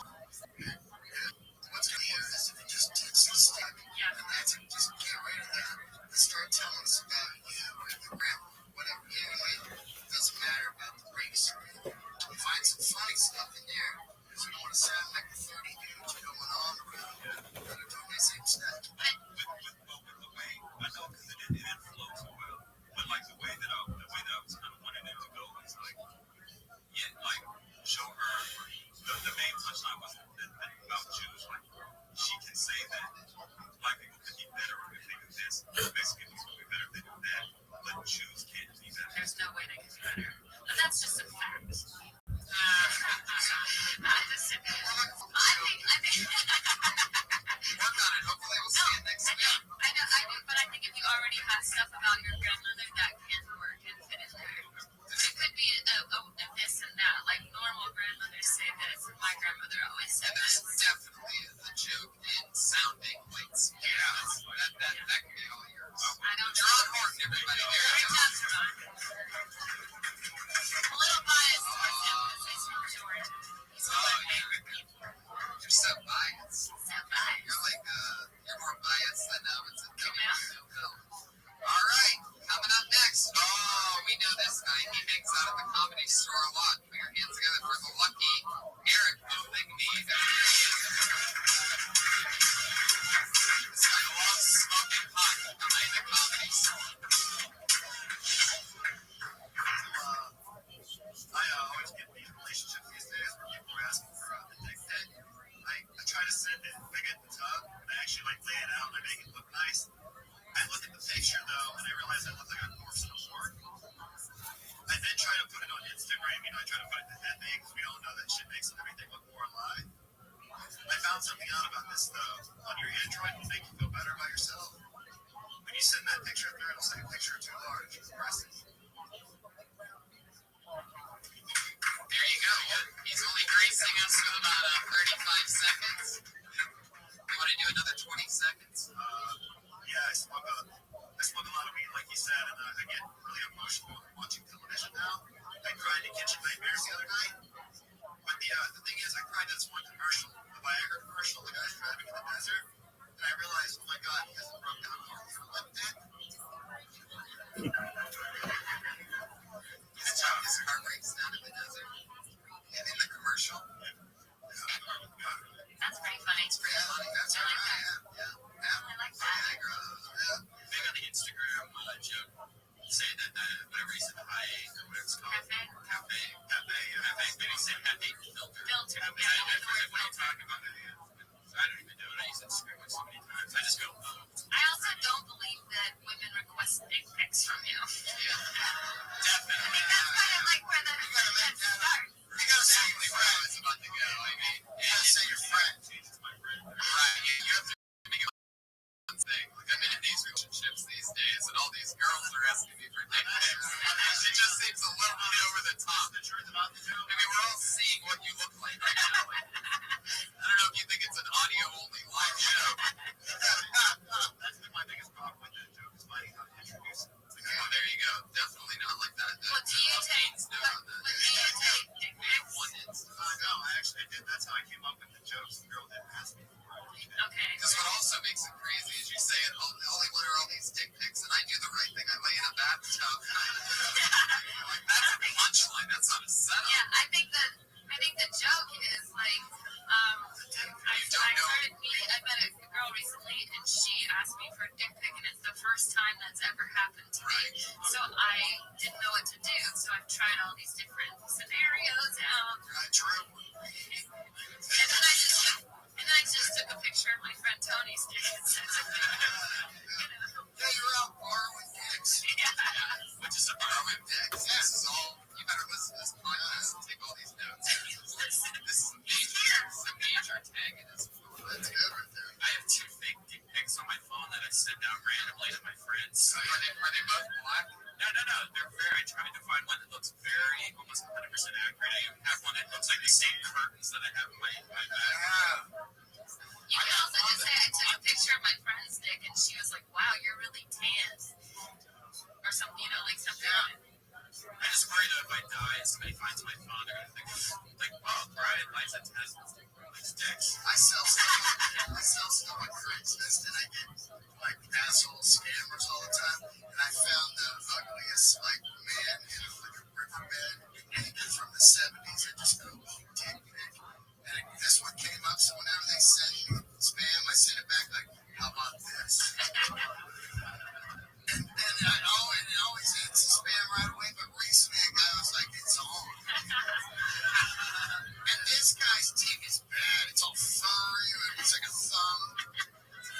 Are you sure this didn't happen in the chat room ever? No, this is Craigslist. Just like it. Did you ever actually send a dick pic? Like, did any of this really? Did you actually lay in a bathtub with your penis? Was there water in it? There's water in it. So there's water in the bathtub. And you're in the bathtub and you're holding the phone. Oh, you get your face in it too, like that? Is that what you just did? Yeah, put your face in it. By the way, can you send us this picture right now? No, I need to see it.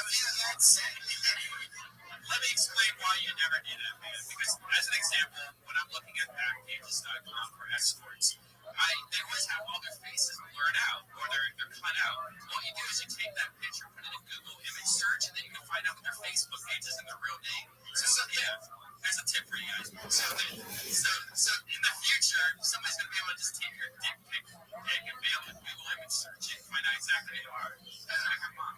It's true. Do you not have a picture? Like, do you take that? Yeah, is that a thing that you do? That's like you lay down in the China pig. Oh my god. With the blood going into the...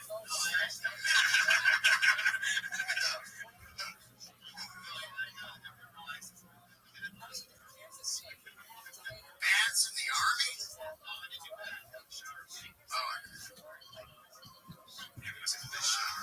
I only hear about that like in the Sandusky files, crying in the bottom of the shower. Those people are laying on their backs.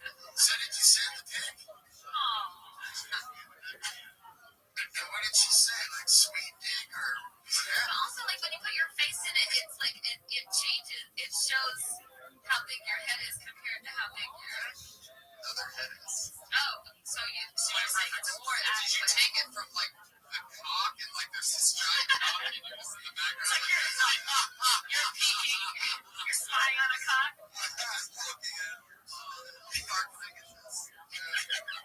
That's crazy. Do you have the picture? Yeah, I would do that. I would take all that front end stuff. We did make it a 1K scenario and use that compression thing, I guess, at the end too. And there you go. Great job, Aaron. How that guy does not get a role as an extra in Breaking Bad, I have no idea. I mean, my God, I've never seen anybody that looks like they do meth more than him. Okay, let's keep it flying, shall we? Here we go. It's the one and only Jonathan Turnblood.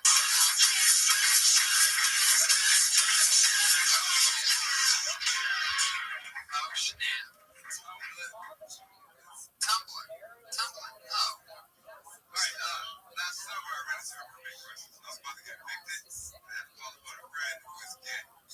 I tell my parents, I'm like, thinking about moving in with Tristan. Because gay people are always going to pay rent. So I assumed.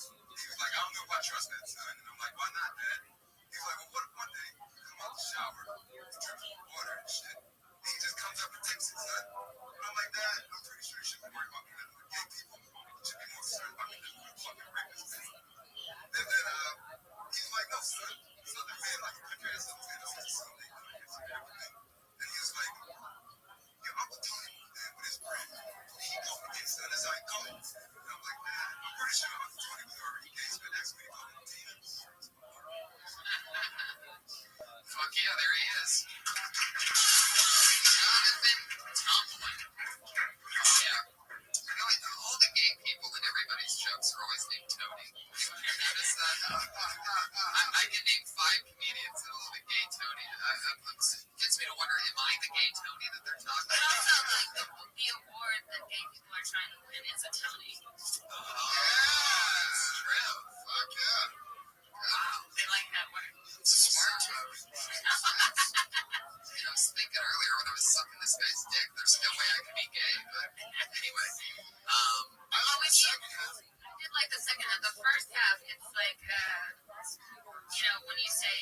when you get out of the shower, he can just take it. What does your dad say? If he comes up and takes it, the first thing I thought of was sex facilities. You're like, well, I mean, or that could be a fun misdirect. You know what I mean? They're saying like if he takes it, like you know, to do something like that to where it's like just some sort of distract so that it's not. And when you get to the rapist part, have more of a pause, really, focus on that joke. You know what I mean? Yeah. Is there like a more specific term for rapist? You know, like an example. Did you really have a gay roommate? Would you notice anything different with having a gay roommate than with having a straight roommate, like in the past? Did he taste different? Jesus. Oh, no. Also, Tina and Tony, that's weird to me. It seems like it should be Tanya. Sounds like a murder mystery restaurant. Tony and Tina. Tina has his name. Oh, because it's like a Tina Turner thing. Well, Tony and Tina's a big thing, too. That's like a famous something. But I think it's got probably more to do with Tina Turner, Tony right? and Tina's running a huge, big Broadway thing. He does drag queen Tina Turner stuff. Yeah. But that's also the thing. Like, if you're gonna say he's been asking you to call him Tina since he was a kid, you know, and then you need to paint the picture of Tina Turner to even get a bigger picture. Yeah, totally. So that we know what Tina you're like. I'm always telling people, like, if you can't paint a picture, if you can paint a picture, the audience will go with you, and they're with you no matter what. And so, the more specific you are, you never want to say car, you want to say Oldsmobile. You know, you never want to say tree, you want to say oak. You want to tell us the color of the car, and then it also makes an audience feel smart too. Like if they're like imagining it, and then they go on the road on that tour with you, and then all of a sudden they're a step ahead of you, but they're still gonna laugh because they feel smart for knowing it. Does that make sense? So. Ma'am, you just got tagged. That's your on board. I'm sorry, John Morton. Oh, come on, that's not even racist. John Morton's so much whiter than me. It's just a whole different race. Yeah, you know what? We haven't been How talking do you say your last name? Tomlin? Tomlin.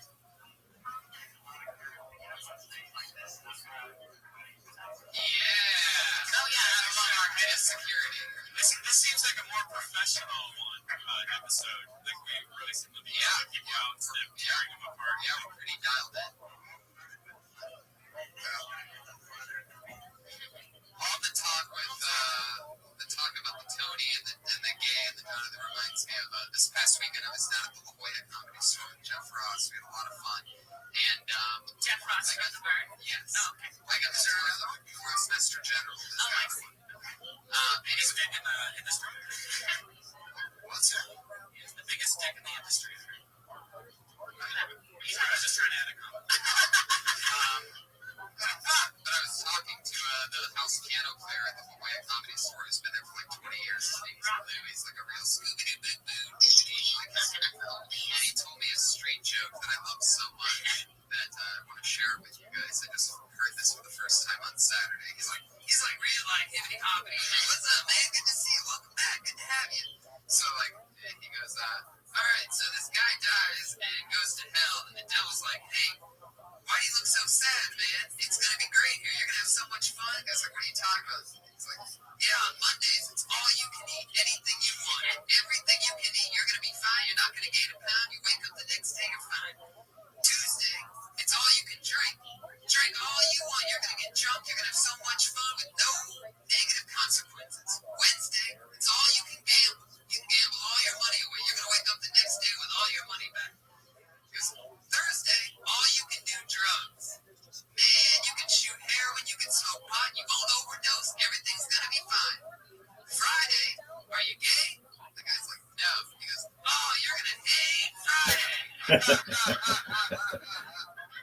was so funny. It was just me and him on a sidewalk. He tells me that joke. I ran down the block. I love it. Anyway, If you have an experience making Tony laugh, it's the most fun thing in the world. oh yeah, I really get He into really it. celebrates. I was talking about my mom. I was talking with my mom earlier about it. Actually, she saw a video that I posted on YouTube or whatever, and she goes, "There's this one part that killed me, you know, because it was just like me, where you laugh, you look at the camera, you laugh, and you slap your knee, and it's like, yeah, really, I realized that I really got that from her. She's a really crazy hard laugher, and she just cackles.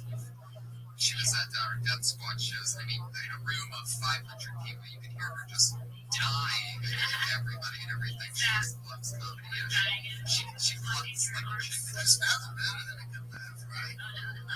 Classic. Bill Burr comes in and you just fucking die. You just like, wow. You mean when you follow him? No, I'm saying you laugh so fucking hard. You know what I mean? He really is. He's a freaking. Watching Bill Burr just makes me sort of think like, oh my god, what am I trying to do? Like, very mean. They're so good. It actually inspires me. I'm like, oh, 20 years of every thought being comedy before I did. Sometimes he just makes it look so easy. And I once told him that. I go, man, you make it look like it's so easy. He goes, there's nothing easy about it. I work extremely hard all the time. He just thinks about it. He wants to be the best. It's amazing. All right, here's another comedian for you, Matt Spinelli. Shit, that's an Italian last name. Matt Spinelli, you motherfuckers. Sons of bitches. How dare you? How dare you? List. Oh, yeah, you're right.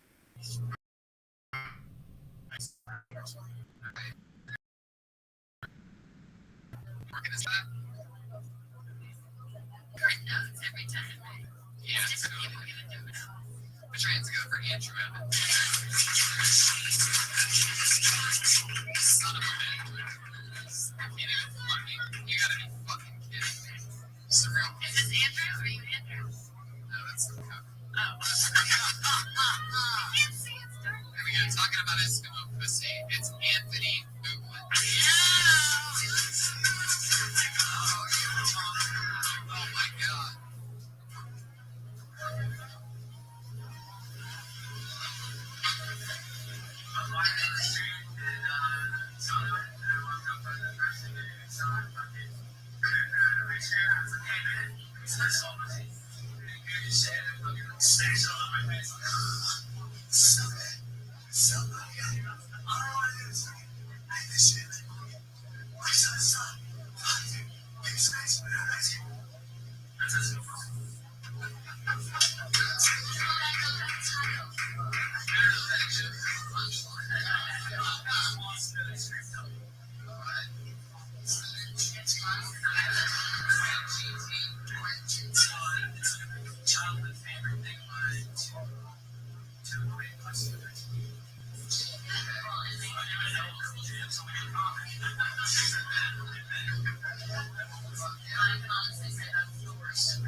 It's not great when all the guests are arguing over what's worse, your joke or your clothes.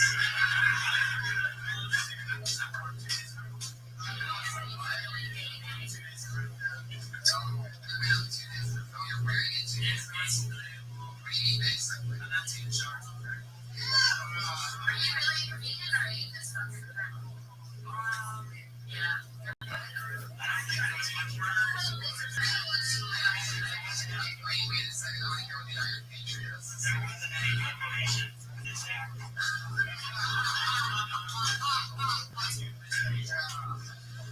Mr. Patriot. Thanks for stopping by. Worst of all time.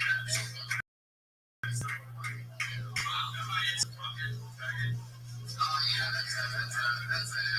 there's no PH in that one.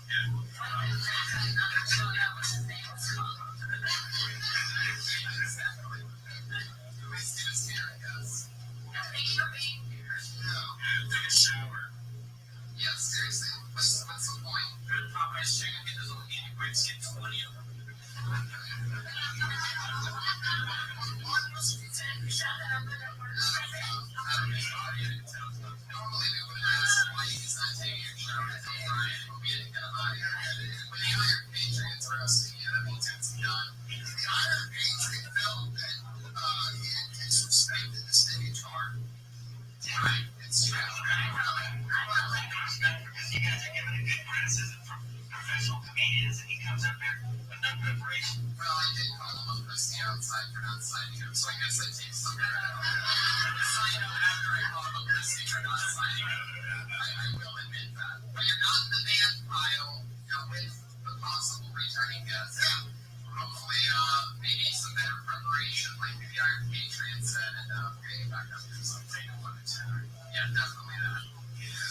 these puppies are like, sure, fucking take this bag from that puppies. And everyone said that was the mom dog. I should have been like, I don't want to sort of my babies for the next couple months. That's gonna hurt.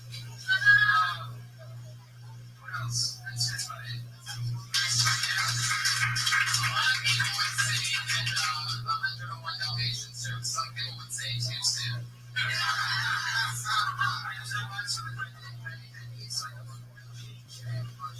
Well, I think that that's a funnier part, because I feel like it's the obvious joke is saying that like who won 101, but if you take the other way, like my niece made me watch this movie and I realized what a miracle it was, and then you're saying it with a sarcastic undertone.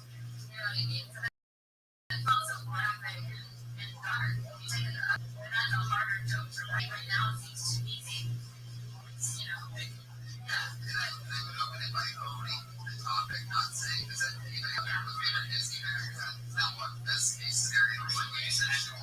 I understand. Like, I don't know if you guys have a favorite Disney character. My favorite Disney character is kind of, and then it's also like maybe you can get into stuff about like adoption, like how like there's such a huge problem with major neuter, you know what I mean? But like there's a big problem, like everybody wants to adopt a dog or rescue one, but nobody wants to rescue a country. Yeah, there's really gotta be something about like Bob Barker in there. Yeah, and it's like Bob Barker. I think Bob Barker didn't have a great head on his head until he saw the Turn Dalmatians. It's the neuter guy, everybody. yeah. Oh, all right. I think also like Sons of bitches.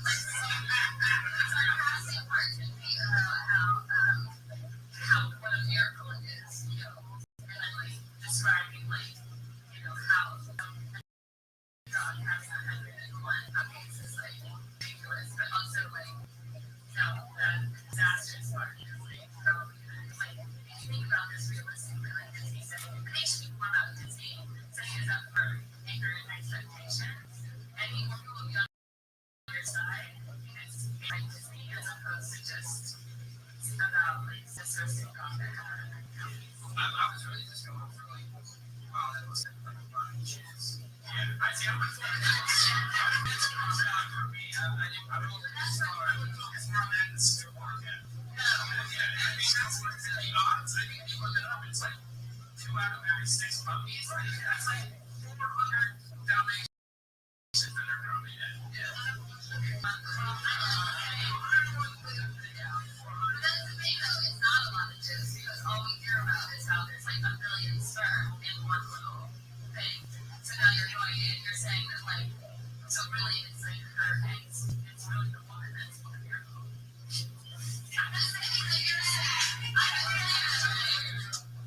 Whenever every guy has a joke about killing a million babies when I swallow or whatever, and girls have a joke too. So I'm saying if you're going to go the other woman and say that that's a lot of dibs, then You're saying like Octomom could have just been normal sperm.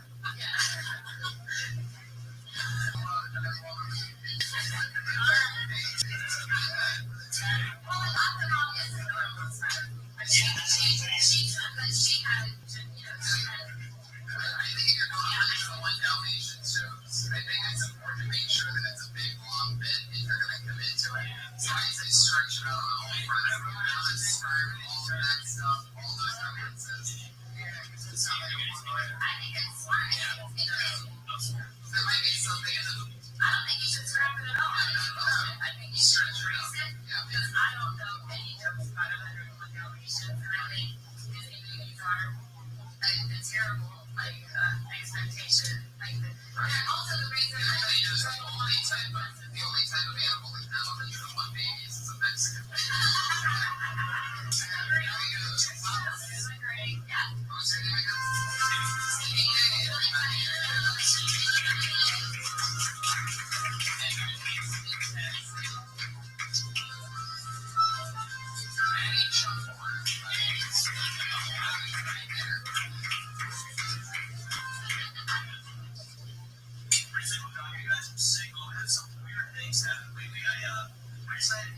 Turned out when I introduced myself. played basketball with me the other day, and he was like, "Oh man, I bet she would fuck me." I'm like, "What? It's great. It was so sad." She said, "No."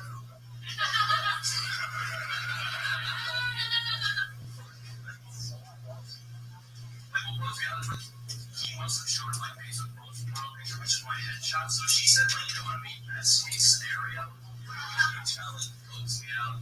He's like, don't worry, stay confident. I'm like, stay confident. I was like, she just turned out a photo of me that's visually altered to make me look as best as I can. My fucking face headshots of me with my own gun.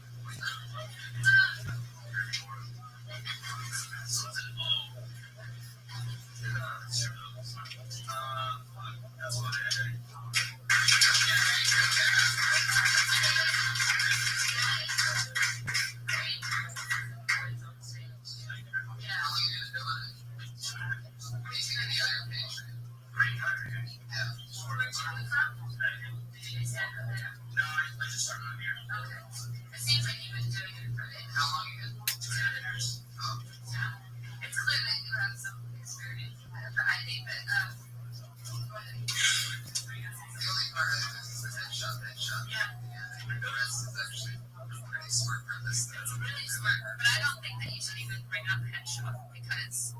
Immediately, if people are from LA, Right in the street. yeah. You know what I'm saying? And I don't think you need it because I think whenever people take a Facebook photo, it's always best case scenario, no matter what.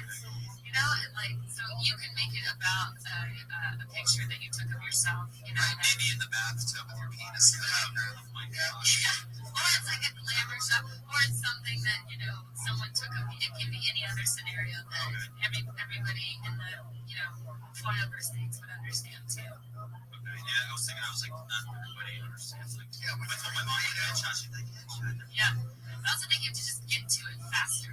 Like, because you talk about how you're getting, like, that first line that you say where you're getting turned down more than you're, what is it? More than I've introduced myself. Yeah. So get right into an example. Like the other day, here's an example. You like rock and roll? And you can also put, sorry. No, more like a rap. Yeah. I do listen to rock. I don't hate, but if I listen to music, I'm usually it's more of a rap inspired kind of thing. Nothing. What do you think about Kanye's new album? I listened to the one that he did on SNL, and actually I thought that was pretty badass. But I heard like the first track on some he got ripped, and I didn't know what to do. There's a point in one of his songs where he's like, "Bitch, where's my croissant? Give me my croissant." Like he's running out of shit. Yeah, he's talking about croissants. Never had anything to say. Nobody he's running out to Paris to write it, so I guess he was inspired by the croissant. You know, so he is taking his surroundings to play. Step up from Baltimore to star stripper girl. Paris. Where'd you wear that vest a lot? Not a lot. I don't want to overdo it, but big vest fan. I like that. You don't like it? Well, I'm a big believer that you save the best for last. Unnecessary detail. See, your jokes were better than that. Settle down. Kick you off this podcast. I do appreciate you guys saying kind of things. It's funny, like an hour before this, as I was running it out, we got fired over the phone. So you guys are making my night. Appreciate all. Well,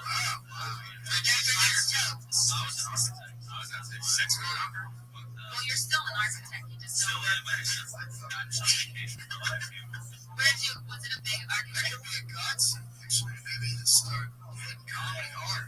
It's true, man. Because what do you get now? Unemployment. And you do jokes every fucking day. That's true. And you can go from building houses to being homeless. Yeah, there's got to be a bunch of jokes about getting fired from it. I didn't even know you could get fired from being an architect. I think that But they do just call you and tell you that. It was the boss's wife, and she's like,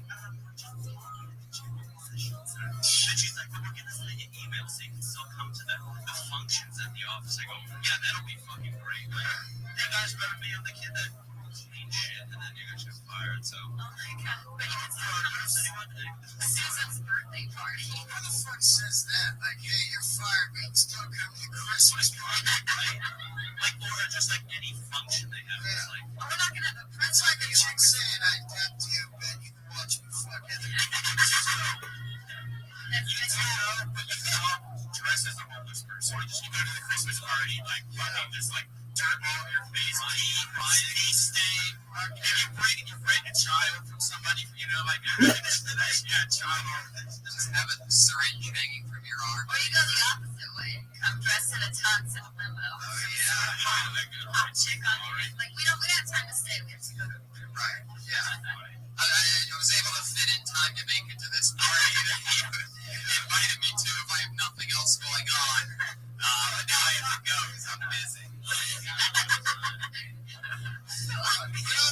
was just constantly tweet her number. Because that is the rudest thing you can say. You're fired, but you can still party with us. Keep tweeting her phone number until you have no followers left. Right. There goes Maddie Jump for it. There he goes.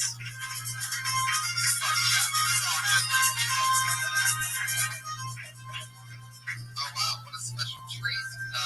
Gabe Killian, everybody. Here he is, the great Gabe Killian. Wow. Holy moly.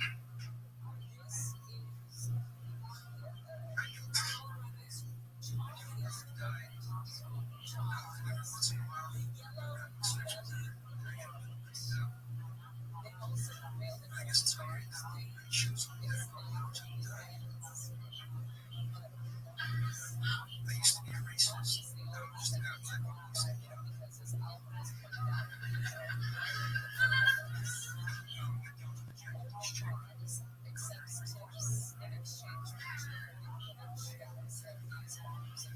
I got one of my best buddies fucking a guy. I couldn't believe it. Shit, I was automatic tracking off. Just got back from a short film festival. I was disappointed to find out that short film was direct vision.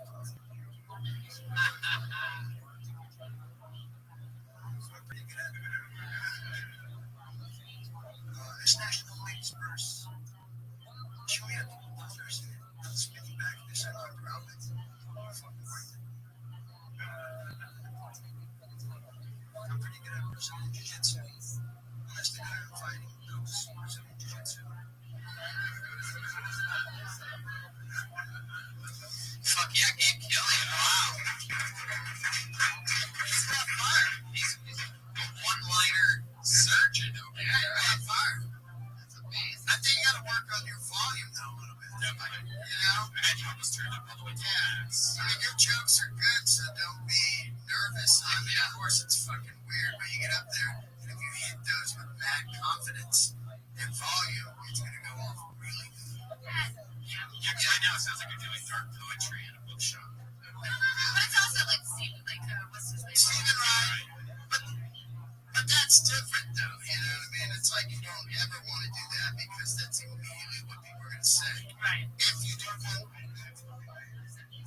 yeah, that's what we're talking. Stephen Wright. No. I also, yeah. Written middle films. Yeah. Gabe Killian. How many? Quick question for you. You're a one-liner comic. How long did it take you to write those? What were those? Like six jokes? Yeah, I'm just trying to think because, like, to get a half hour together is a long time, right? Yeah. Most of it like, well, some of it takes months, some of it just seconds. Yeah. Right. What was the one about the purse? I snatched an old lady's purse. Wait, how did that go? That's National Ladies verse. She only had $4 with the spinning back fish and one problem. But the spinning backfish, it's a move. Back fist. I thought you said spinning backfish. So I was like imagining you hitting her with the fish. You know what you got is we have a lot of these things to actually to put them all together and make them small spins. You know what I mean? Like we have like 7 of these. These can be like 7 tags and you can find a way that there's 7 things. But I also don't think that you should do. Well, yeah, that's fair. But I think that joke is flawed in that you're hitting an old lady. Like you already took her purse. Yeah. So the joke should be whatever you find in there was totally worth it. You know, like something that you could. Like Yeah, you got to do a spinning. I get it. It's, you know, it's very sweet to do a spinning back. Yeah. And you know what I think? With that said, I think I would tag him with those exact words. Yeah. He's saying, His spinning back fists are awesome. Yeah. And then maybe we can go into it more. Like, I've been practicing for years. That really paints the picture of what you're spelling out, which is that you always wanted to land the spinning back fist on somebody, and an elderly old lady is the only person you can land it on. Yeah, so I think that's the joke. Yeah. Start with the old lady is like to say like I finally nailed a spinning back fist. It's something I've been perfecting for years. Finally. I totally knocked the old lady out, but the 12 that her purse was worth it, or whatever. Yeah. I think Iron Patriot is not into beating the ladies.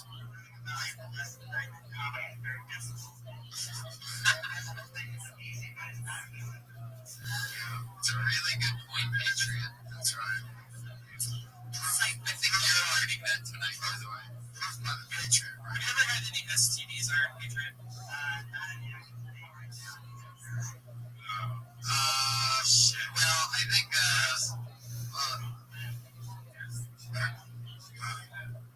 Stone crack. I think he had crabs, or he thinks that you can order crabs here. Hard shell crabs. Ordered seafood. How long have you been doing it? 2 years. I've been writing for over a decade. I just never was station. And do you go on every night? So I thought I just put my mics so she wasn't putting comics. But I mean, you can't get on every night because that's going to improve your confidence on stage, right? I try to get it right now. Right. Well, your jokes are good, man. It's good stuff. Yeah, I think you just have to learn like misdirect a little bit more.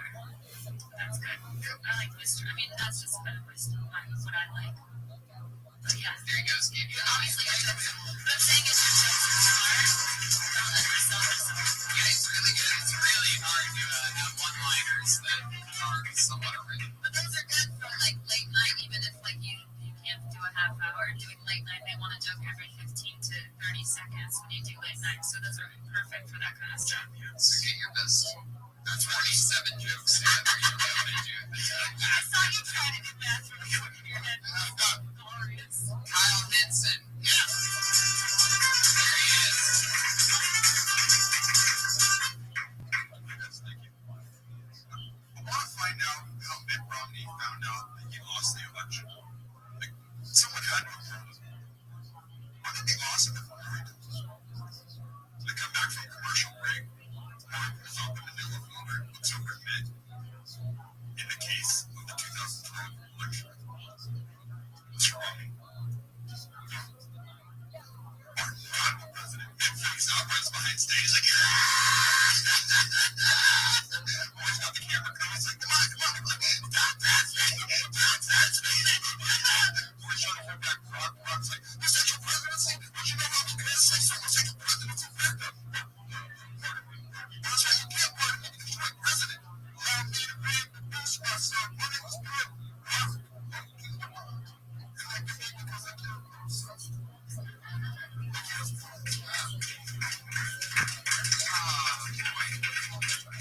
gonna have to say no to that. Yeah, that's a baggage for sure. Really? It's hard to do. Well, obviously. As soon as he says, I thought Maury was going to, I immediately started thinking, all right, you were not the president. I don't think it this has is to still be. 20 seconds I don't think away. it has to be as specific as it is. It could be somebody else just I like the joke actually. I think it's clever and that like, but I think it needs to be set up differently. As in like, I don't like politics. It's really boring. I would prefer to watch it if like Maury told us who was president instead of Wolf Blitzer.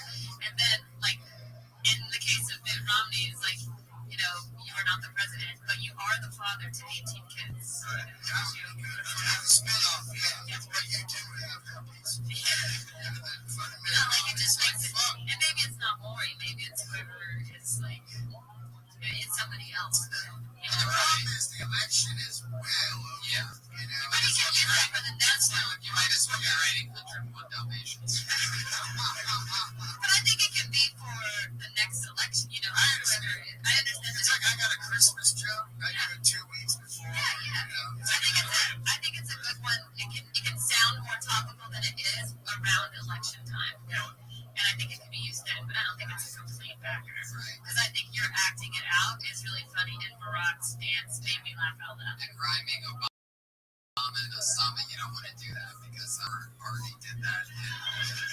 He has a rap song out called Obama Killed Osama.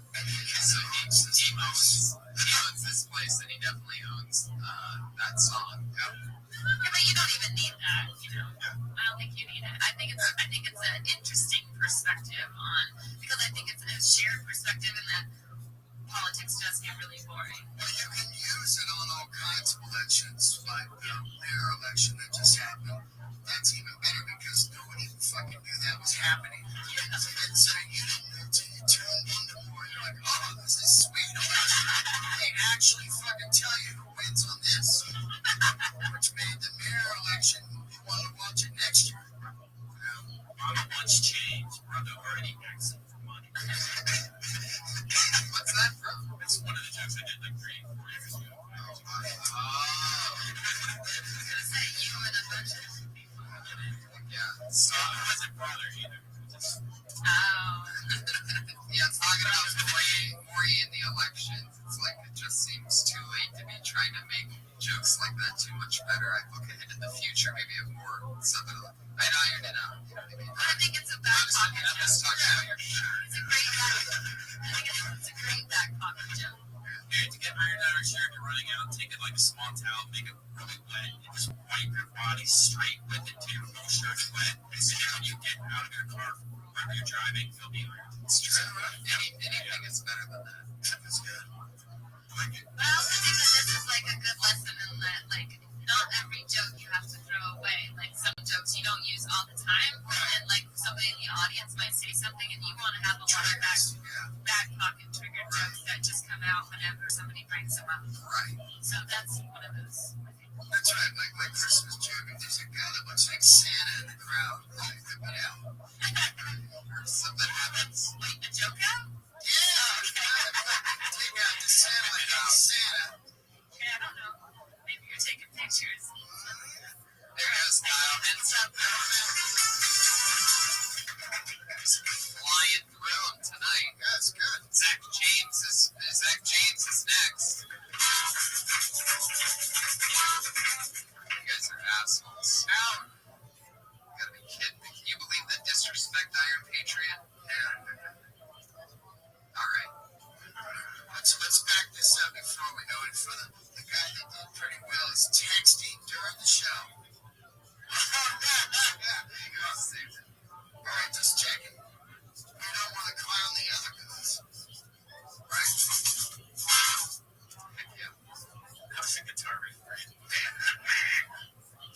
Ladies and gentlemen, put your hands together for Damian Spencer.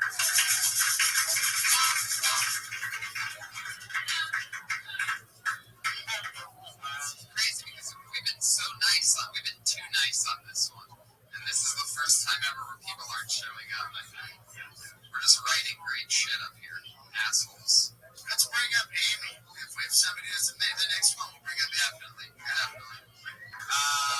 Put your hands together for, actually, let's just bring up Amy now. I'll Yeah, be Amy. back in. We can't go backwards. Again, you're going forward. Amy big time friend of the comedies. Yeah. Guys, so I just turned 34. Thank you, which you could probably tell from this outfit. I purchased at Cleats, a store for your mom and your high school English teacher. I figured out I was 34 the other day because I woke up and my legs were sore from sleeping. I had done nothing besides that the day before.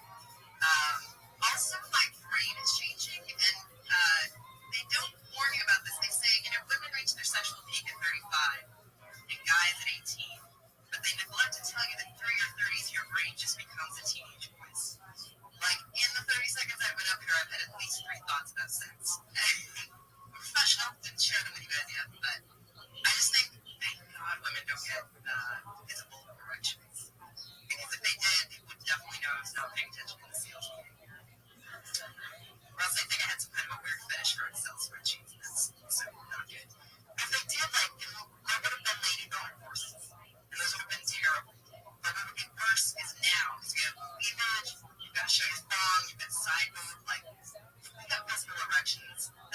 Spears thing would have been like high fashion. And we don't use that. No, that's too old. Nobody's showing their pussy anymore out of the limits. But anyway, Lady Boner, of course, is good.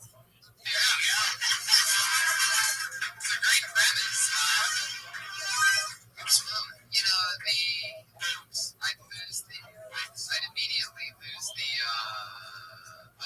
waking up with your legs being sore because you're getting older. You know what I mean? Like it always makes me laugh, but I've heard a couple different versions from other comedians that are like longer, and they drew them out. They're like full 5-minute bits about how their neck hurt from doing nothing. You know what I mean? I think it just needs to be more specific. Like my instant thing was like, instead of sleeping, it needs to be something specific that's kind of loserish. You know, like my legs are sore. My legs are sore, you know, from searching for a parking space at Coles. Or maybe your legs are sore because you played a softball game and you know you're getting old because you didn't even get in the game. You were on the bench. My legs are sore. I did it. What about my legs are sore from like kicking the recliner thing? It's just like that's one of those exercises. That's really funny. I like that. I do 3 of those a week, man. I'm like, I might be up to jazzercise level. I don't know. You know, I think it's great. Like self-deprecating is like so important. And also, I was gonna say, like when you say, I'm glad that women are like we reach our sexual peak. I've thought about sex 3 times since I've been up here, and that's mostly just because of this guy. Where like you could point to and involve the audience, right? Yeah, you could the Iron Patriot, you could have just looked at him and said he reminded you of a sweet dildo. Yeah. Or you could say, like, if you don't want to make it about someone in the audience, you can, like, that's just because I have a piece of pizza waiting for me. Like, whatever it is, you know, off stage thing. And the lady boner thing, I think that's a fantastic premise. And, you know, you can get into maybe how the clothes aren't designed for it, like wearing a dress. You know, you can't really hide a boner in a dress; it would just stick out. I also think it gets a little confusing because I think the picture that you're painting is confusing. Like for me, I'm like, wait, you have a boner and you're a lady.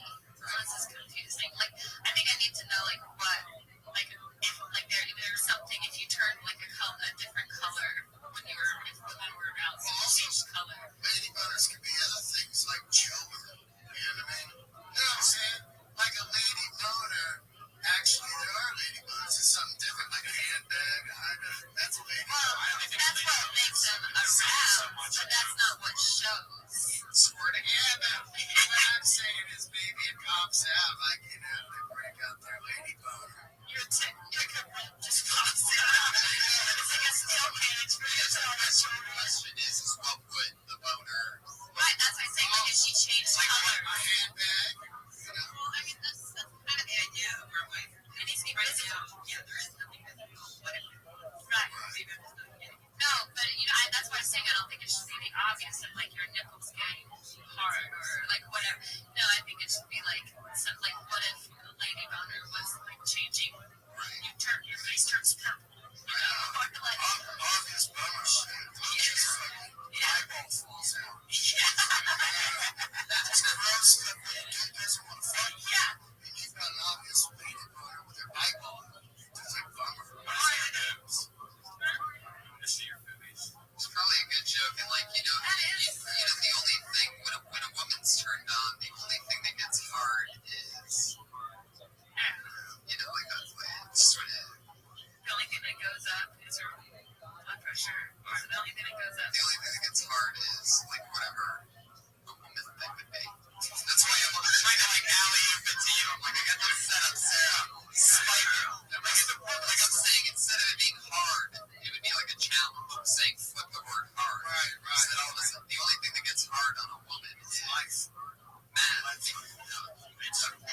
Wouldn't that be so sick if this was like a secret way to upload stuff?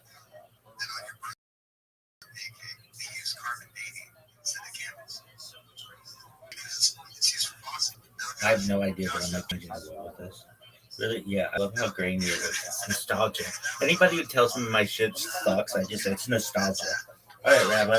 Well, give us a breakdown, big dog, on the Rebbe and athleticism. Well, what do you think the Rebbe's best sport is? Clapping. Next question.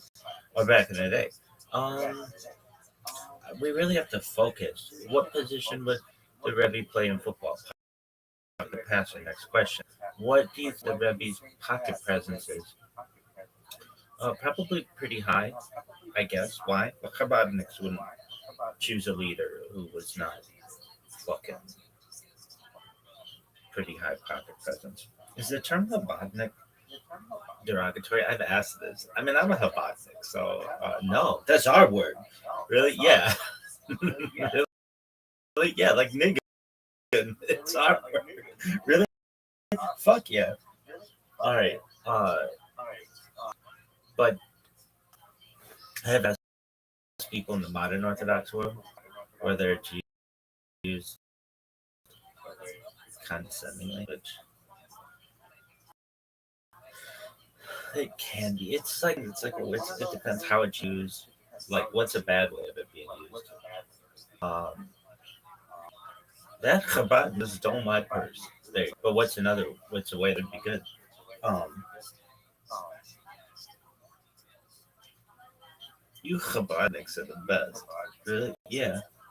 Let's sing a nigga in it. Chabadniks. Really? Yeah. Those are our words. Really? Yeah. Why? But they are. How aren't those our words? Oh, wait. No one's gonna watch this. They'll be like, huh?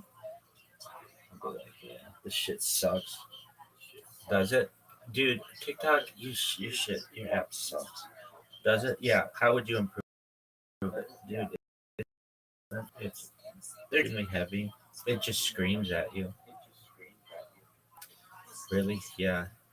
Alright, so back to the Rebbe. Do you think the Rebbe had the potential of being a Maxwell Award winner? Fuck. Really? No. Motherfucker. HB, baby. What do you call them? Running backs? What are they? Halfbacks, really? Yeah. What's the difference between a halfback and a tailback? It depends on the playbook, but many times they're referenced to. What about a flanker? Flanker's a wide receiver, but nobody calls them that. But I think these terms should be used because they're shorter. Wide receiver. That's 4 syllables. That's a lot. Flanker. That's 2. Really? Yeah.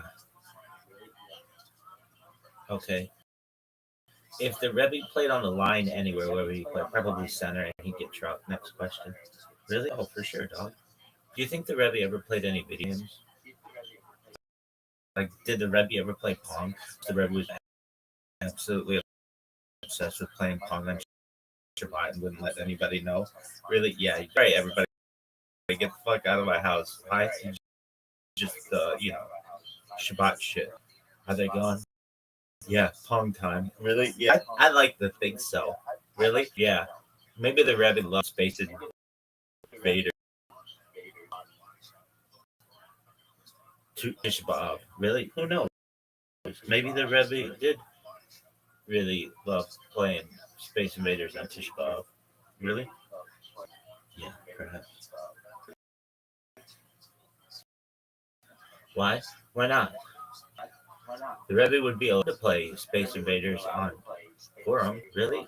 Fuck yeah, the Rebbe could play Space Invaders on Forum. Everybody knows that. Next question. Oh, this thing stopped. I don't know. See how long it goes. Wouldn't it be so sick if this is a secret way? Like, just super secret. Really?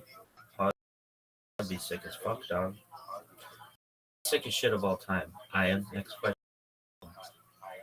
What are your first questions? What you believe in the Shia? Yo, dog. Do you the Red was a better pass blocker or run blocker? And what do you believe were in? And the Mashiach may, well, that's multiple questions. And I'll be like, I know, I'll wait.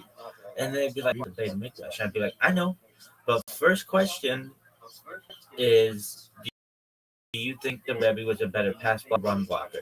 Second question is, what do you believe the Rebbe's attributes were in sticks? And I believe that Mashiach knows that sticks is NC and NC college football, whatever the year is. But we just call it sticks. NC is also a lot. Really? Yeah. Rapture. It might be called Nesta. Why? Like Madden, except for college football. Doug, why are we even having this conversation? Obvious stuff. Duh. You think Mashiach ever uses cheat codes?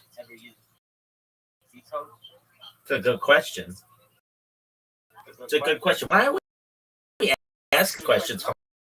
Why isn't anybody on the Chabad website saying, do you think the Rebbe, do you think Mashiach will use codes? Do you think the Rebbe use cheat codes? I think the Rebbe would use cheat codes. Why?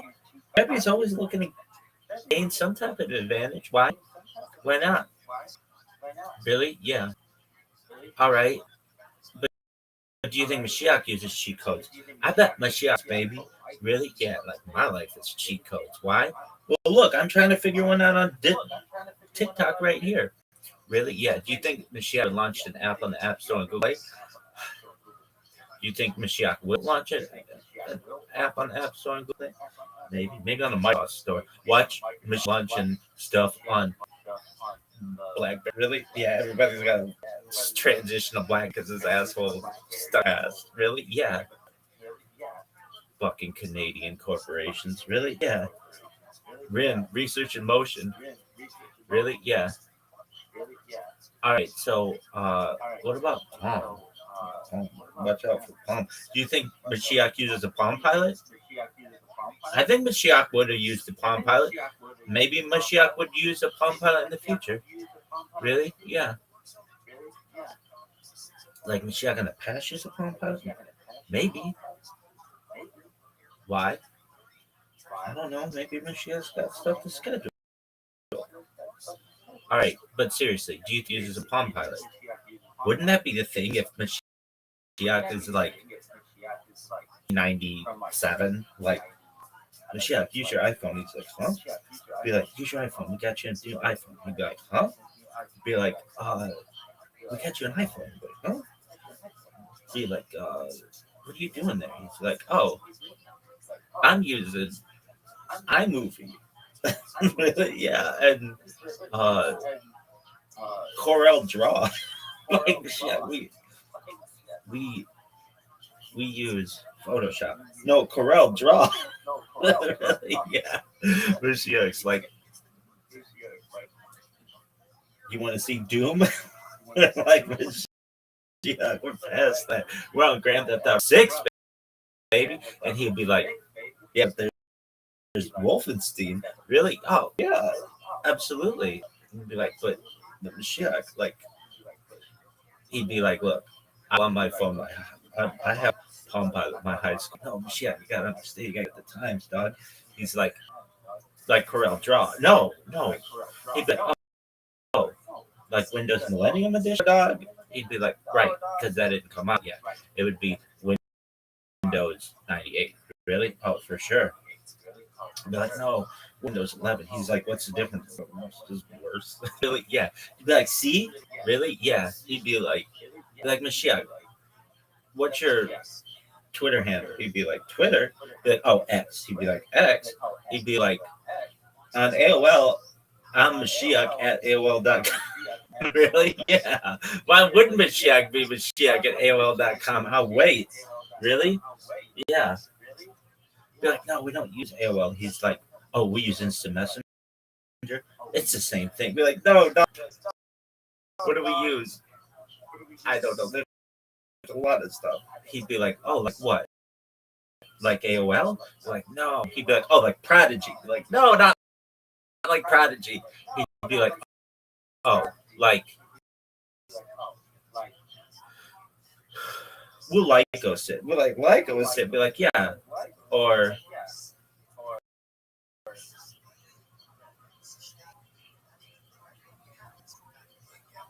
Oh, this is longer than 10 minutes. Or, what were they? Lycos, Ash Cheese. Really? Yeah. What's another one? There was one that rhymed, and it's not. It's he like I'll look it up on GeoC. Like no, Rabbi, no, machine. He'd be like, he'd be like, we'd be more advanced than this. He's like, oh, you mean like I have Microsoft Windows 98? I'd be like, no. He'd be like, well, what?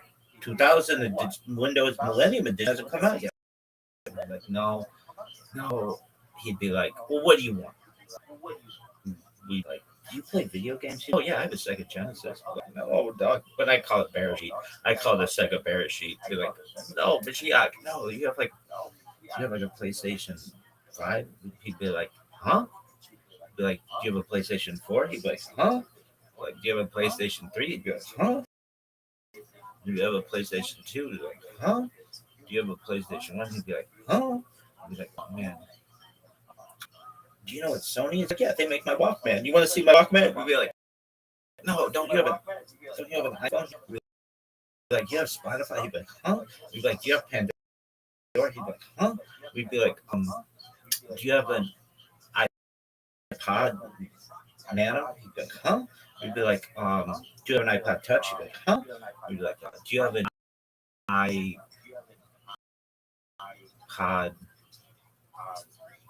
Mini? He'd be like, huh? He'd be like, do you have? How about your iPod? He'd be like, what?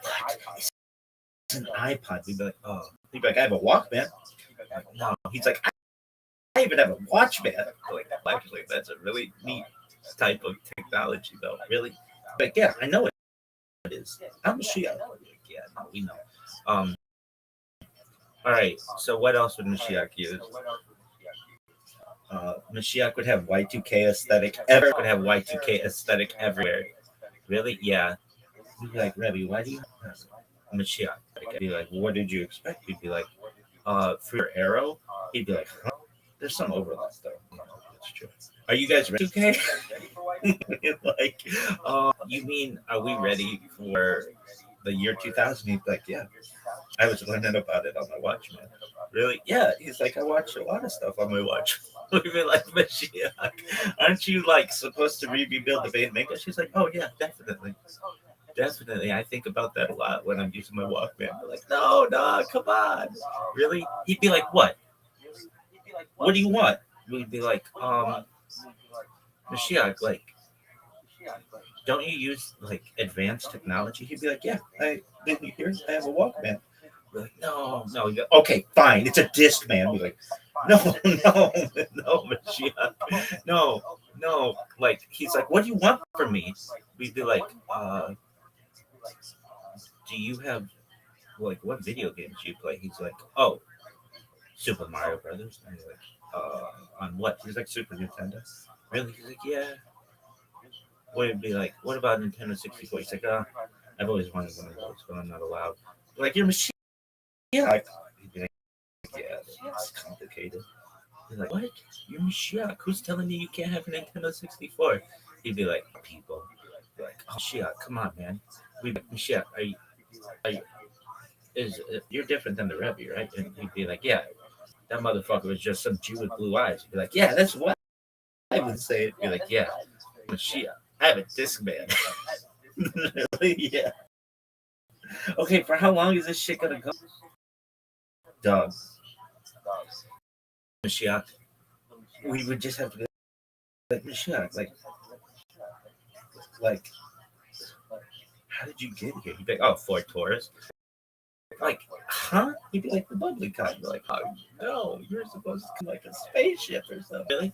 No, but we'd be like, from where are you? He'd be like, everywhere, baby. Really? Like, Michelle, what do you like to do? He's like, oh, I really like Seinfeld. Okay. What about like The Office or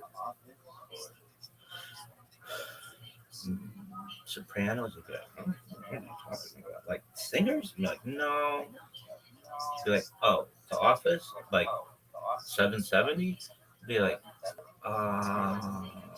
he'd be like, that's the Rebbe's office. That's all I know. Be like, where's your office? He'd be like, everywhere. Really? Yeah. Be like, the Temple Institute. Really? Yeah. We're gonna rebuild that bad boy. All right. Uh, so we'd have to get him like a. Why is he coming out of Ford Taurus? That's a very 19 car. Really? What else is? Mm, anyway, next question. Be like, Mashiach, you too. You'd be like, I always wanted an SL2. I don't know how cool I have an SL2. You'd be like a painkiller. You'd be like, word. All right. Take this bad boy to 20 minutes. Really? Yeah. Yeah. Okay, so what is that the end of your story about? Yeah. Um, what else would Mish like? Like, you guys have shark bites? We'd be like, he'd be like, I really like the white kind of shark bites. We'd be like, yeah. Mashiach, are you like years old? He'd be, no. How old are you? He'd be like, how old do you think I am? I don't know. You kind of seem some immature for being Mashiach, like the anointed one. He'd be like, that's how you're gonna treat somebody with a disc, man. He'd be like, Mashiach, two boys listening. He'd be like, oh, now that's what I. He'd be like, yeah, what do you guys listen to? He'd be like, really? He'd be like, yeah, I remember the Time Life Music Club. He'd be like, Mashiach, you remember the Time Life Music Club? He'd be like, yeah, that's how I get music. I'd be like, wow. What kind of music do you like? He'd be like, I like all music. Really? Yeah. What if he came right now and he'd be like, I find this to be very disrespectful? I'd be like, dog, it's funny as fuck. Really? I'd be like, what are you gonna do? Ace me? I mean, what? I'd be like, more of my life is on camera right now, MFer, than yours. Really? You would call Mashiach MFer? I'd be like, dog, come on, man. How much of your life is on camera? Right now. But like, I've never seen you. You're like Bigfoot, dog.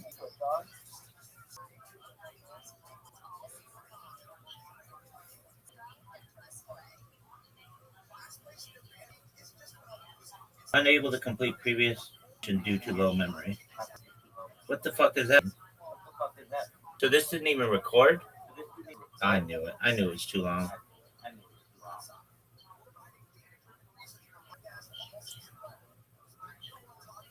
That was a pipe dream. Mashiach. I knew Mashiach wouldn't let that record. Dog.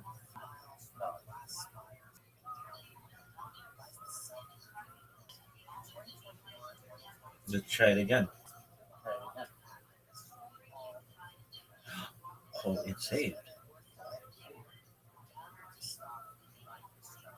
No way, it's saved.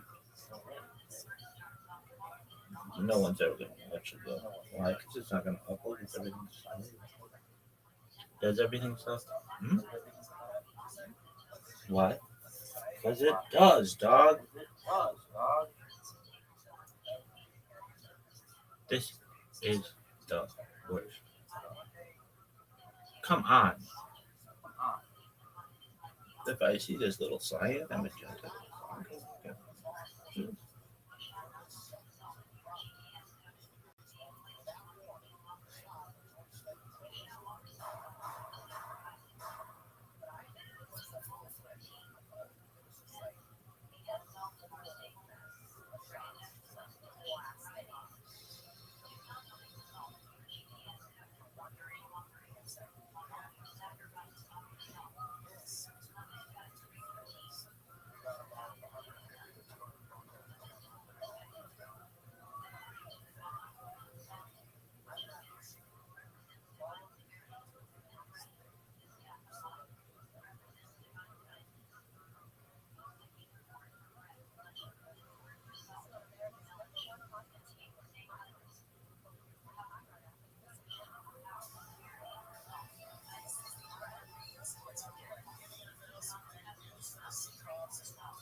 They normally don't do just a one-liner.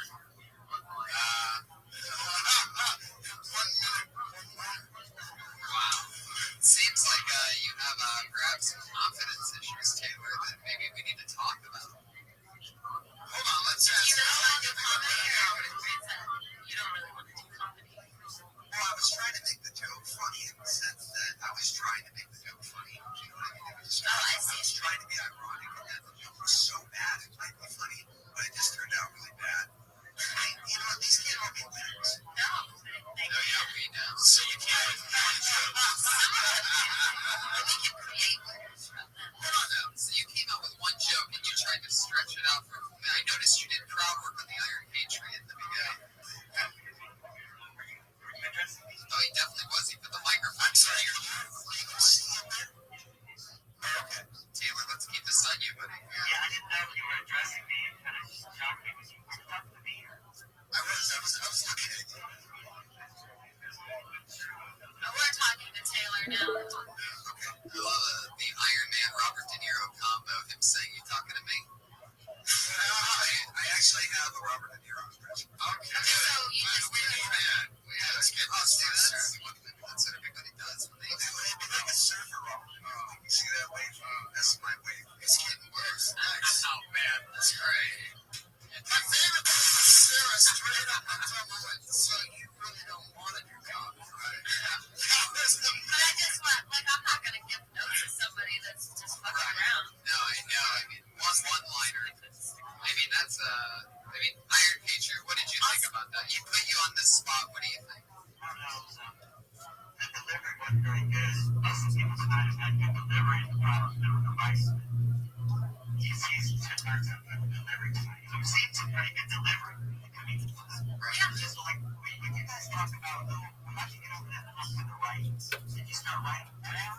Yeah. To get over that hump, or did you buy your notes? It's not for me to do. You have to write every day. And you have to have a lot of fun in your life to be able to do it. Like, you have to have guilt. You know what I mean? Like, We also have to live life and just right. observe. Saying vacationing, drinking, smoking, massage parlors, everything.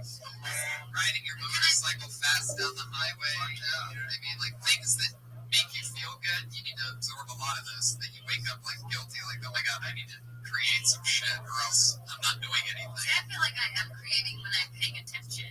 So I try not to listen to music. Like if I go on an extra, if I walk, go on a walk or a run, I just try to always be aware. I always say that I'm not a comedian. I just get paid to notice things that most people don't notice. And I also want to say to you that like if you're gonna do an impression, don't ever do an impression of someone that someone else has done an impression of, because you'll always be compared to the person who did that. Do you do Christopher Walken? Yeah. Yeah, I would be more impressed if you wouldn't do Christopher Walken, because everybody does. Well, she just said, I don't do the Christopher Walken stuff. Right, the frog. It's so to death. Hold on. The ultimate set for impression would be like, this is Kermit the Frog, Robert De Niro, Christopher Walken, Rocky Balboa, and Barack Obama at a party. And then you do. Yeah, I was trying to make the joke ironically funny in the sense that I was trying so hard to be funny that it wasn't funny. That it Yeah, we really do. That's Taylor Dean, everybody. There he goes. I mean, really unbelievable. He did nothing for a minute straight, and the Patriot goes, hey, how do you write a joke? He didn't even ask. The Patriot asked. All right, we have actually run out of time. What we're going to do now is we're going to get a regular segment on the show since the first one, since she was the only female here. Put your hands together for at Sarah Dresses, everybody. There she is. She basically started stand-up on this stage on our very first show because we noticed that there were no women. She was here. Ever since then, we've said, hey, whatever you write in a week, come back. We'll keep it going. So it's like you've heard of Build a Bear. We're sort of like building a female comic here. And this is our third installment. Sarah, go ahead. Everything except for pronouncing my actual last name. If you want to. Okay. Right. Sarah Mustajabi, everybody. So I went to E3 last week. You guys know what E3 is? Electronic Penis Emporium 2013. It's a lot of dudes. It's dudes on dudes on dudes. Tons of dudes. Going to E3 as a girl is like crossing the Texas state line and being anything but a white dude. It's very difficult, and people just, I fuck what you're doing here. What, like, that is your entire wandering around. There's this big thing that everyone thinks that girls that are gaming are like faking it, right?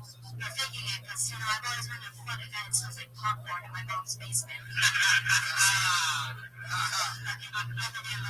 There are three different kinds of guys that go to game convention, play video games in general. There is the vagina that's not being streamed to me over the internet is terrifying guy. They're just fucking mortified of anything with breasts. There's the I haven't quite met you yet, but I'm already going in for a hug guy. Like, hi, how are you? Okay, that's your body. Alright, okay. And then there's like the late blooming bro, which is like, I'm assuming that in high school they were like, those are fucks, but at 30 years old, goddamn it, they are so good at Madden. They're fucking FIFA All-Stars, So, Yeah, wow, that's amazing. That's a whole new minute. Oh my gosh. I like it. I say they were creating a fucking monster. yeah, that's pretty good. And it's totally your perspective. Absolutely. I'd say slow down. I mean, you really haven't been doing much stand-up comedy at all. Yeah. What's the first part when you say E3? You guys know what E3 is? It's blah, blah, blah. It's E3. It's like the video game Penis Emporium. Okay. I was saying like Sausage Fest, but I feel like that. I think you could say one of those E's doesn't stand for estrogen. Okay, Right. Yeah. I was like the only female gamer. Right. I don't know if you guys have heard of this, but you also have to spell it out for what it is. I went to this video game convention. You may have heard of it. It's called E3. I don't know what it stands for, but I know one of those E's doesn't stand for estrogen. Yeah. And then you go write down everything. But you also, it's important to remember how important this setup is. And if people don't know what E3 is, they're trying to catch up the whole time. Like, oh, she said gaming, but I don't know. And I like that you were describing the kinds of guys that were there, but I think those need to be a little bit more specific. Yeah, and slow that down too. She was going through it. Yeah. I'm a little nervous. I'm really nervous. I did the same thing when I But also, you're going to want to expect some laughs and take a second. You know what I mean? Like, da-da-da-da. But also when you said popcorn in my mom's basement, I mean, I feel like my mom's basement kind of gets me into death, so I would think of another specific snack that's kind of nerdy. Yeah, I don't really like popcorn peanuts. Well, also, like, instead of popcorn, you know what I mean? Like, kettle corn is funnier than popcorn. You know what I mean? Yeah. Like, but that's what I'm saying is, like, or if there's a different snack that you can, like, you smell like Funyuns and, you know, whatever. Keep the penis out of it. You don't have to do a three joke and say penis. I would try to stay away from that type of mentality, but you can't. Like, you gotta laugh at popcorn in Mom's basement. It'd be funnier at kettle corn in Mom's basement. It definitely would. Or it'd be kettle corn and he smelled like kettle corn and hand-me-down clothes or something. You know, like something that's like Kettle corn and blue job. kettle corn in a Burger King bathroom. Yeah. Whatever. Yeah, anything specific. Like you could keep testing different ones out and see which one feels But better. the cool thing was you wrote and came back the next week, which is fucking genius because you didn't just try to do this. I wasn't here last week, but you didn't just try to come in and do the stuff from last week, right? No, it's different every week. And that's the part of when you're a comedian, you have to keep exploring, you know what I'm saying? And if you don't, you're never going to figure out where you're going to go. But I think it's good too because it's so personal. Like it's a real story. So like until you can start talking about yourself and who you are, like if you really are a gamer, you should really dive into that. Totally. Because that is a great niche Right. for the woman. It's totally a great time for that. Nerds have taken over the world. You're like a fetish at this point. Yeah. Sarah Justice on Twitter, guys. Give me that, Sarah. Hopefully she'll be back next week. I want to say something about this one. Thanks for having me on. I was going to say thank you to Dean Del Rey. That's at Dean Del Rey on Twitter. What's happening with Dean? Let's see. Going to the Hoya Comedy Store first quarter next month. So if you're out there, please come out. We're going to be doing a rock and roll show. And Tony's going to be on my podcast, Let Them Be Talk, next week. Yep. The lovely Sarah Tiana, thank you so much for being here. Thank you for having me. Oh, yeah. Guys, live in this show, stick around because the Ding Dong Show follows us live at 10 o'clock. Iron Patriot. The Iron Patriot. What's your name on Twitter? I'm at Comic Patriot. You can follow the Iron Patriot, give him some notes or some feedback yourself. Thanks for listening. Thanks, Brian Redman. Thanks every Monday, 8 o'clock, guys. And we're following. Next up is the Ding Dong Show, so stick around for the Ding Dong Show. There you go. Thanks, everybody. I'm here always. I'm here always. Let's see. Hey, now.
Everybody stop what you're doing.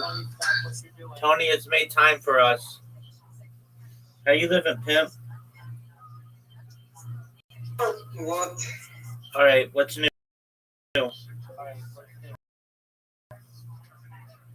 Thing everything is new. I just make another 3 episodes. How did you New people. How did you do this? I just do things. I don't know how. Quit it. How Yeah, Royal, one is a good friend, and one is the like from the Czech, the politics. No way. Did you contact that politician yet? I am still waiting for the reply for the Slovakian, but this is Czech politician. I know. Oh, that's what I meant. This, yeah, exactly. Okay, so what's the guy from Czech? What is he doing?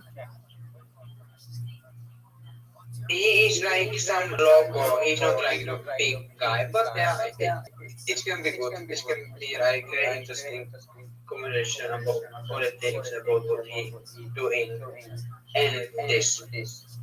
All right. Did you publish any today? I will.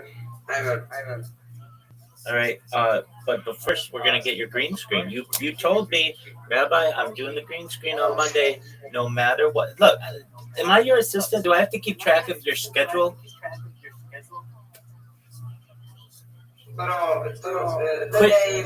Quit. My man, your whole life is a cheat day. Your whole life is a cheat day. Okay. Here's. Let's get this. Come on, it'll take 15 hours to do. No big deal. And then you'll look like you're in a library or a spaceship or on the beach, wherever you want, big dog. Just let's get it done.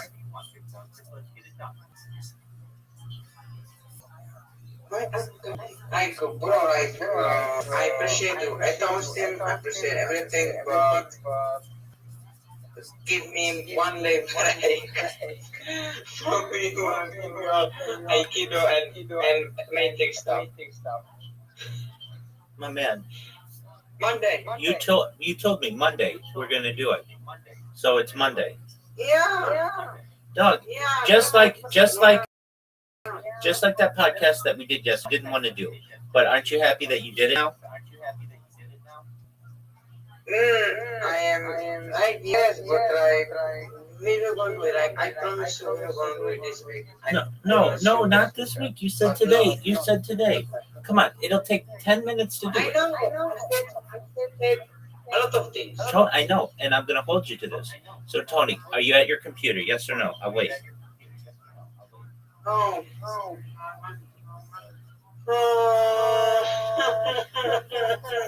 Tony, you will say this is G. When you see yourself with the library behind you, you'll be like, this is G. I'm glad that I did this. So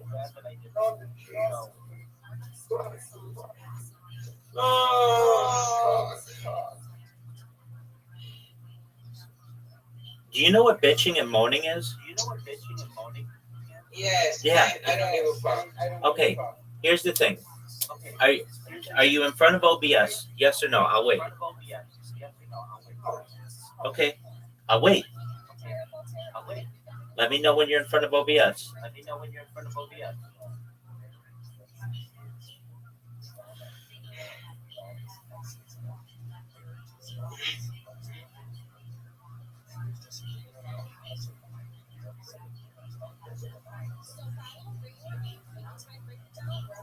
I hate you. I know you do, and I don't give a flying fuck.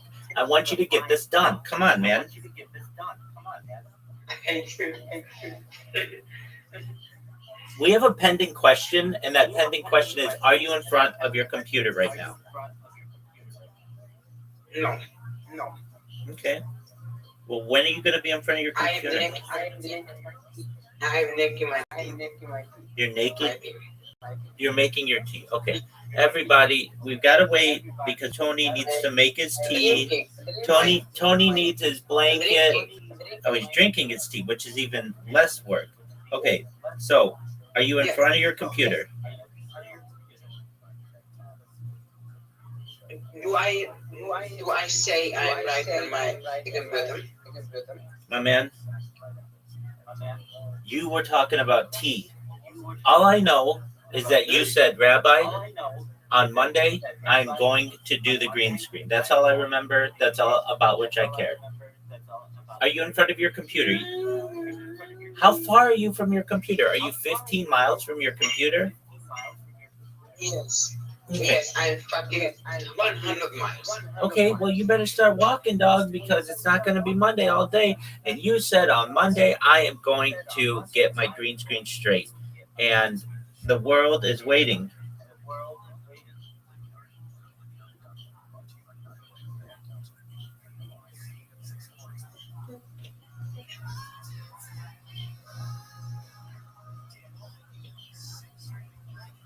How long till you're at your computer? Let's start with that.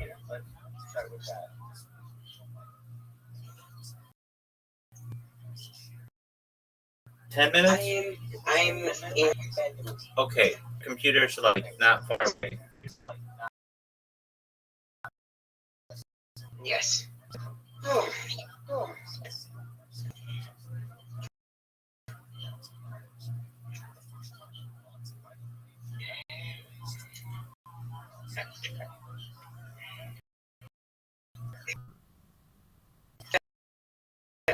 What are you going to tell me? If we ever going to live together, even for a couple weeks, you will be on my ass every fucking minute. Yeah, you will only have the privilege of living with me. You get your green screen. Now, here's my question. And we'd straighten you out. You at 3:33 in the morning, sharp. You'd be ready. You'd be podcasting by 3:40 in the morning. Would be uploading by 4:45 in the morning, 5:25 in the morning. You would go on a run. You would enjoy the world. You would have a workout by 7:02. You would be very hydrated. You'd be drinking water. 15. You would be on dating sites. You'd have it by noon. You'd have a date already for lunch. You'd go on that date, score with that chick. You would tell her you make, and that's up to you. By 3:30, you'd have another podcast with multiple celebrities. By 5 p.m., you may contemplate having, but you've got too many hot chicks to date, so you make a decision. You would have already done 7 hours of live streaming your life on multiple streams, including Rumble, Kick, YouTube, Twitch, and you would be in bed in the arms of a beautiful woman. I mean, yeah, that's how we straighten you out, big dog.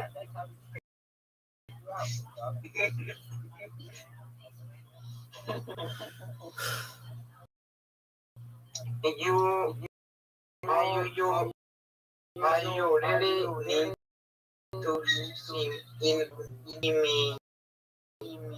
to see me with fucking words.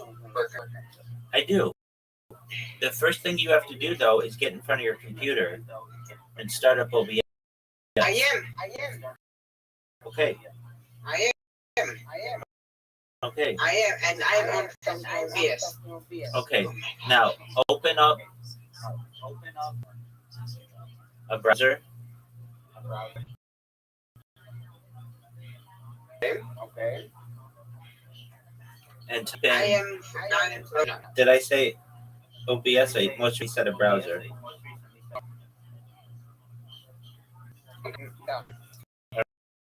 Now type into Google OBS green screen, and you're gonna scroll down and see background removal, virtual green screen, low light. Yeah, I am. All right, load it. Oh, yeah. Listen to Tony. Tony thinks that Tony is such an expert. Tony doesn't need Rabbi. Tony knows everything. And in about less than 2 minutes, Tony's gonna. Okay, I downloaded it. Not what to do.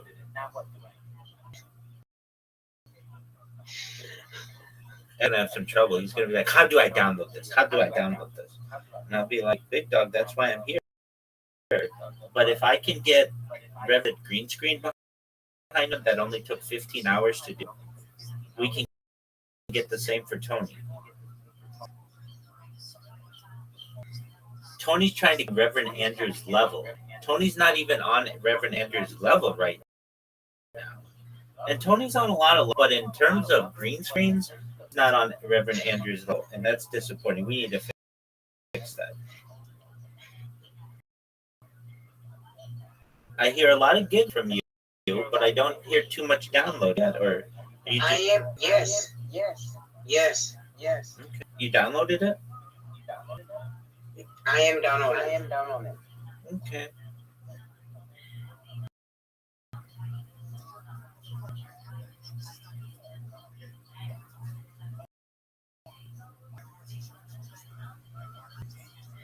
So time for that interview. You are better than me. You have time for your big interview. Absolutely. This week with that guy. 100%. It's going to be tomorrow at 6 p.m. I don't. You are better than me. I'm still waiting for that politician. Yeah. I'm gonna text him today. I set up some days because I was like, tell me some days you want to do it, but he doesn't do it, so I need to make days. Why didn't you just send him your Calendly? That's Calendly. That's what that's for. That's yeah. It's like Yeah, I'm giving you. It's like I'm giving you the weapons. Who's your favorite superhero? Iron Man. Okay, Iron Man. So Iron Man has this suit. Iron Man has the speed, the strength. And I'm like, Tony, here's the Iron Man suit.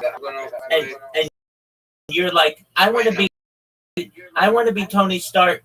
And I just walk around with my skin and I'm like, Tony, I'm giving you the Iron Man suit. I'm giving you all the tools you need to succeed. And you're like, I know, but I'd rather just walk around like Tony Stark. Right now. Right now. Did you download it yet? Yes, but I'm gonna do it with the politician. Don't do that right now. Don't do that right now. You can do that after. One thing at a time. Focus. You've had all day to do this. You've had time to make tea, to smell your tea, to drink your tea, to taste your tea. You had all this with tea, okay? I'm helping you. It's like you don't move forward until you come in here, and then you do, and you move forward in amazing ways. I'm not going to say anything about this. Okay, don't say anything about this, but this is what I know. I advance you. Maybe you advance on your own in life, but I push you forward. I make you better. I give you the Tony Stark Iron Man suit. Yep. Have you downloaded back? Yes, I am looking on right now. OBS background remover. Yeah, well, What I need before to install. before you said I'm downloading it. So it's like, okay, you already are downloading it. Now you're looking at it. That's like going back in time. Did you take a time machine to an earlier time where you were already downloading it and now you're looking at it? I don't understand. But because I don't need magic. That's cool. Okay, so Tony, here's my next question. And this might be one of the best questions you've ever been asked. So I want to know, have you downloaded the background removal, virtual green screen, and low light file? Yeah, it's like I have like everything here. If OBS, background remover, 141 Windows, I have it. You downloaded it? Yeah, I have like, Okay. So is it a zip file?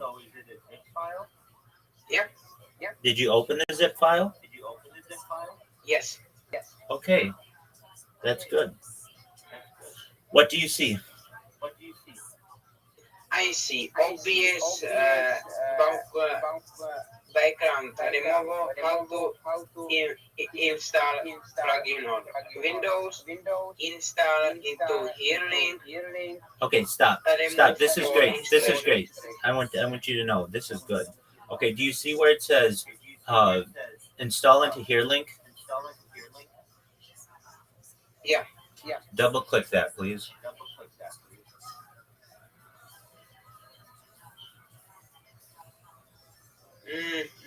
I can Okay, why not? because I'm gonna tell you in English because you don't speak Czech because you are not smart. So because if you are smart, you're gonna speak a lot of languages. But I understand. I bet I speak more languages than you do. No. I speak Germany. Yeah, ich bin Tony. I speak Russia. Меня зовут Антонин Закрасный. And I speak English and I speak Czech. I speak four languages. I speak English. I speak some Spanish. I speak some Hebrew. I speak some Yiddish. I speak some Ladino. So very well. Okay, very well. So what happens when you click that link? I need to tell you.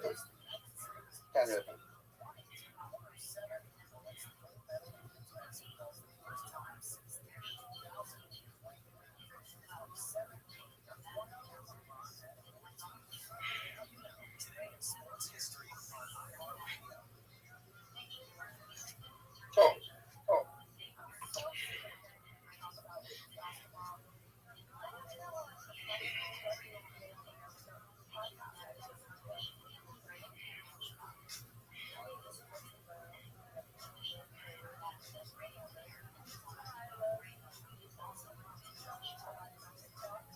I think with Rabbi will be like a cheat code.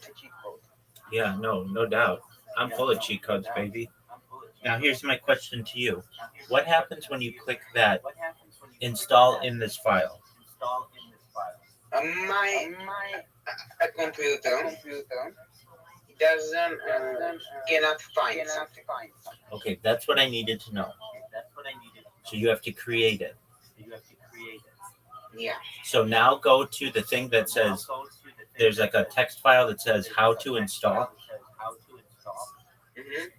Go to it. Okay. Open it up and read it to me. Copy the OBS background removal folder to your OBS Studio plugin directory. The default path is OBS Studio and then OBS Studio and then Okay. Is that everything? yeah. Okay, so you're gonna have to create a folder. Do you see that folder link that said install here or whatever? Okay. Yeah, install into here link. Yeah, but that doesn't exist. So what does it say where it says how to install? Open that up. It's like copy the OBS background removal folder to your OBS Studio plugin direction. Yeah, do you have a link there? What do you mean? It should be like C drive / program files or something like that. Yes. Okay, so copy that link. Ah, fuck. Oh, shit. What the fuck? Oh. I need to do it again. Sorry, I need to do it again. I almost fucked up. That's okay. I'm back. That's okay, Victor. Okay, done. So I copy. Okay, open up and do you know what Windows Explorer is? Yes, I know. Okay. So put it in the top of the browser of the Windows Explorer, and it will say "File not found" or And "full." plus H and It, okay. I know. Yes. okay. What? Read the link to me. Is C program data OBS studio and like some deals like something in English. Okay. So you want to delete? Okay. So do you see it? Do you see it? Up to okay. So what's the last say? The last like what's after data? OBS studio Good. plugins. Good. Okay. Delete everything. Uh, or delete everything after OBS Studio. Okay. So it should say C drive / like program file data. Okay. Now put that into the browser bar. I'm on Microsoft Edge. It is good. Okay. So now what do you see? Oh, I see something. Calm down. Oh, you are wow. Calm down. You're not. You're not. Okay. What do you see now?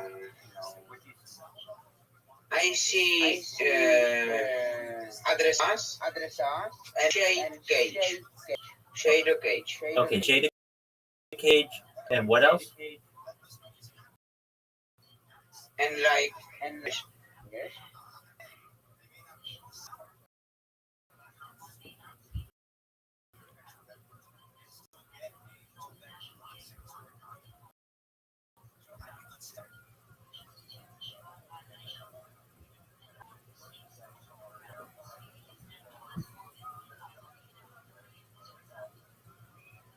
What do you see?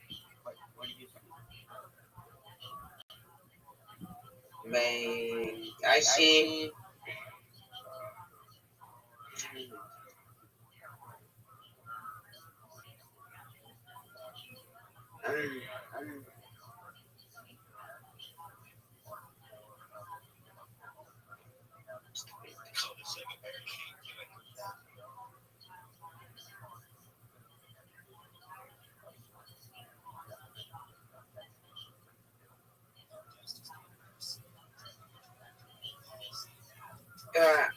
parent directory. I see shader cage and parent directory. Okay. What's that link say? Link say C something program data something OPS studio. Okay. No, the link in the zip file. Zip file says uh,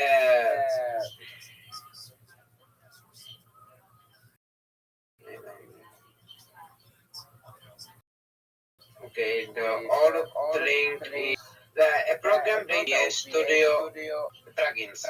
Okay. So you need to create a plugins folder in that under data or whatever under OBS Studio. So go to the OBS Studio folder.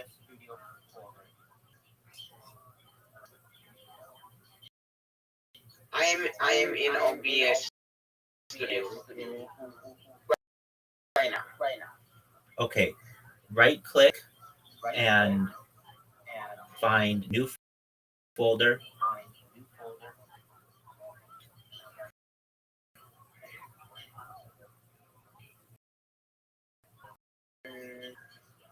Oh, module see new good. No, new folder. I cannot find. Right click in that folder and it should say new folder.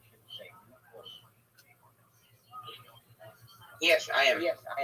Okay. Now type in there whatever the other thing says. OBS plugin or does it's just plugins, right? Yeah. Okay. Okay. I am going to copy the link. No. You're just going to type the word plugins. Mm-hmm.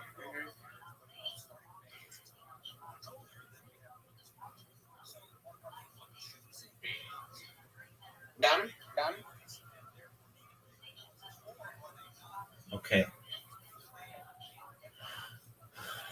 In the zip folder, what do you see in there again? What do you see in there?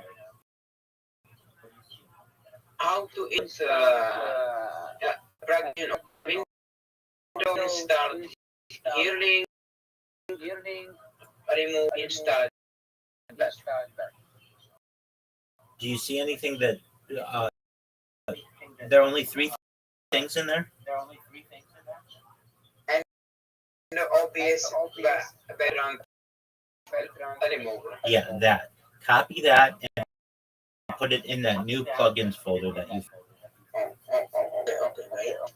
Give me a minute. Take your time. Give me a minute.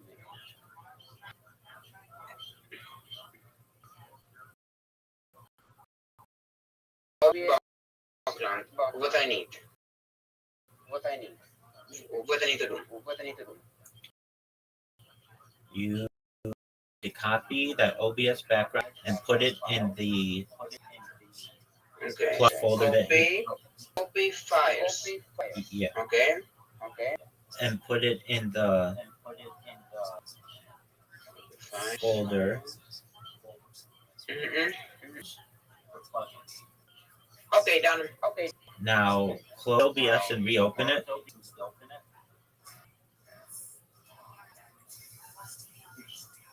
Okay, it's closed. Maybe I don't have new version of OBS. I don't know. You're fine.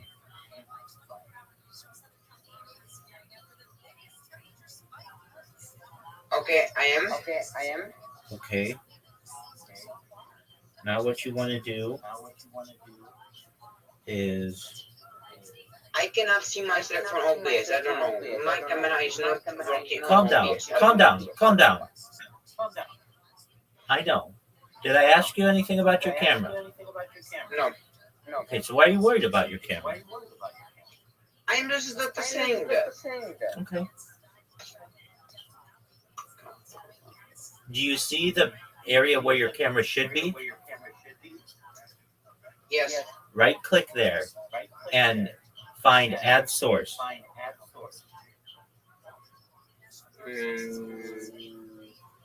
Yes.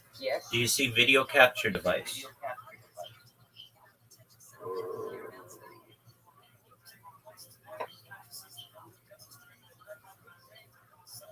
Say Tasnam Okna. Tasnam window. Can you repeat that, please? I like capture window or capture like. No, it should say video capture device. It's under the letters. Yeah, I have. Okay. Not just I have. You want to say I have found it. You want to say the whole thing, but that's okay.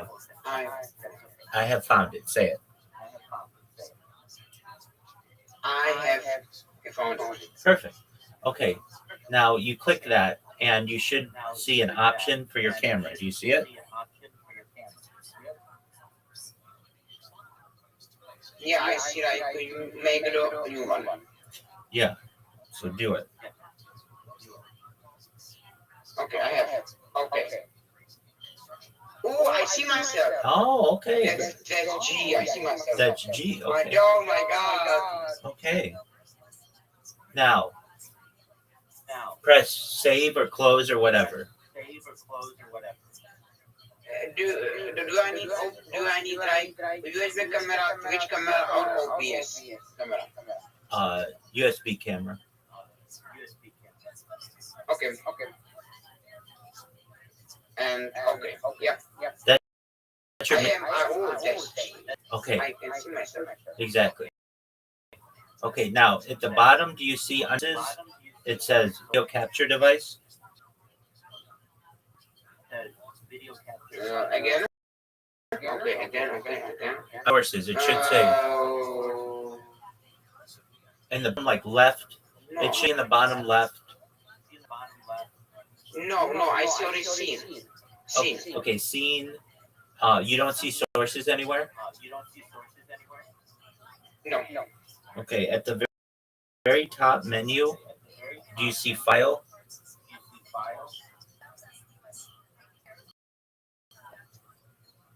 Top left, see file. Yes. Okay, next to that, Yes.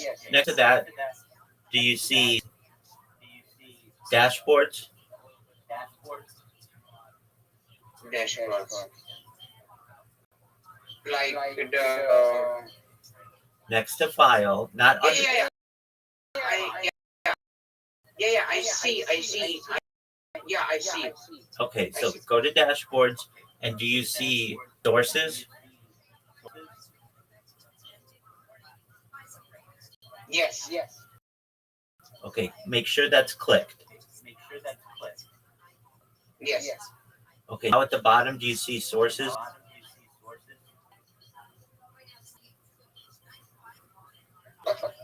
At the bottom, do you see sources? It should say video capture device. Yes. Right click on it. Right click. Do you see filters? Okay.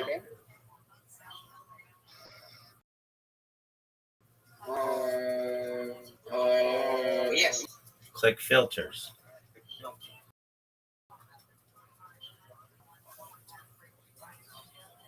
Okay. Did the window open? Yes. Okay. Now, in the very bottom left corner of that window, do you see a plus? If you don't, you may need to make the window split. But at the very bottom of that, you should see a plus sign. Very bottom left.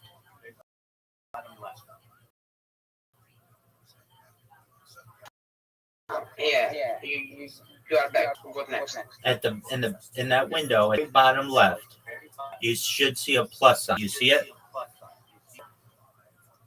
Yes. Okay. I want you to click it. The second, or it depends, but you should see background removal tool.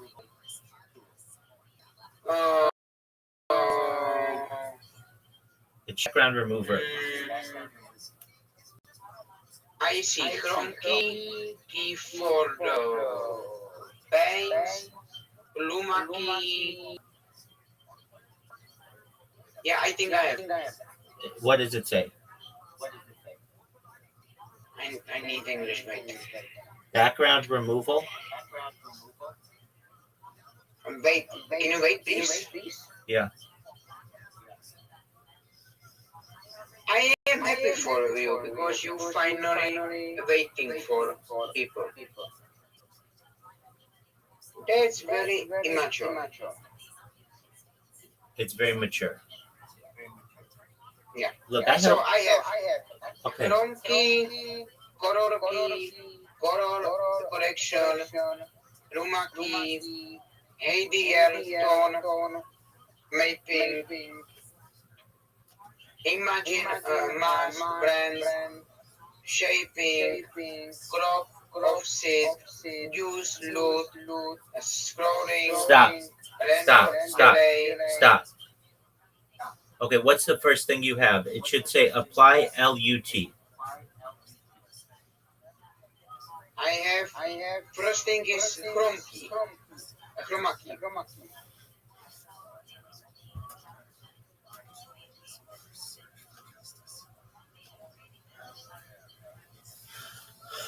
Okay, that's not right, but we're getting there. Okay, close OBS.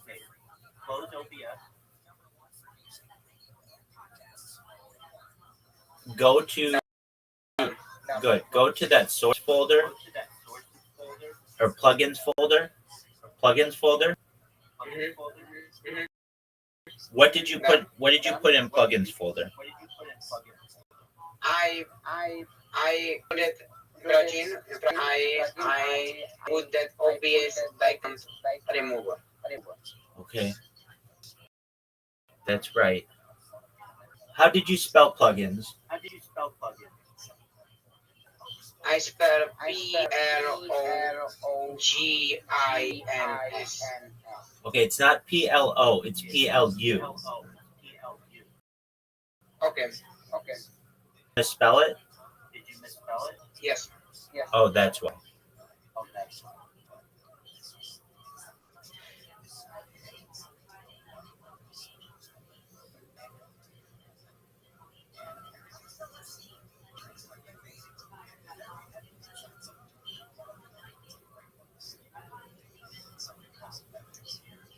So okay, I am okay. I'm good. Okay, So, now reopen OBS. OBS.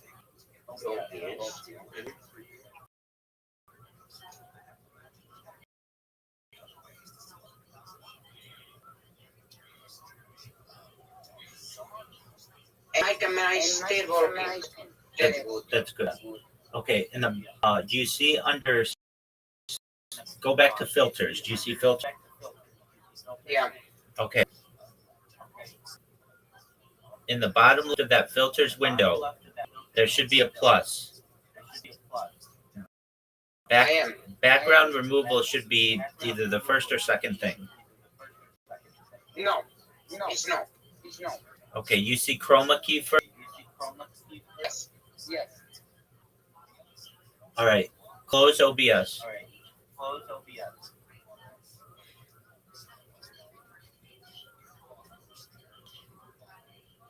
Done. Are you sure you're closing OBS all the way? Are you sure it's not still running in the bottom right of Windows? Yeah, I'm sure OBS is not active. I don't have like open OBS. It's good. I don't have like open. Sometimes though it's in the bottom right. Do you see where your clock is in the bottom right? Yes. Do you see a little arrow that points up? No. Okay.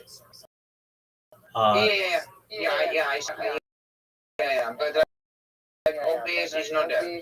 Okay. Good.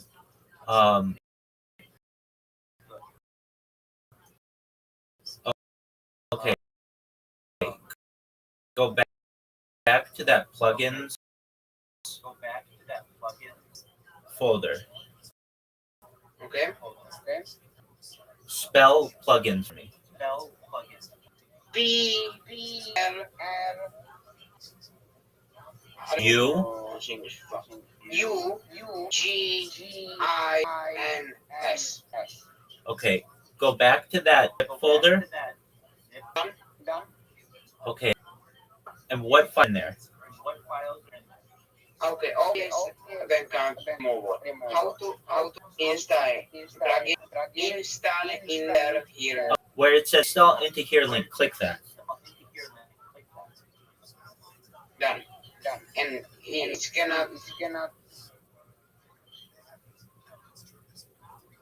Okay. It's not working still. Okay, so it's not in the right folder. That's okay. Go to the plugins folder. Okay. Go to the folder that contains plugins. Done. What is it called? It's called. I have plugin config and that know what we done. Cut. You can just delete the one that says plugins that you made. Okay. Yeah, down. Okay. Okay. Uh, so here's what I want you to do. At the very top of uh, go to that zip file and read me the folder that it's supposed to be in. C drive / program files. Yeah. Right.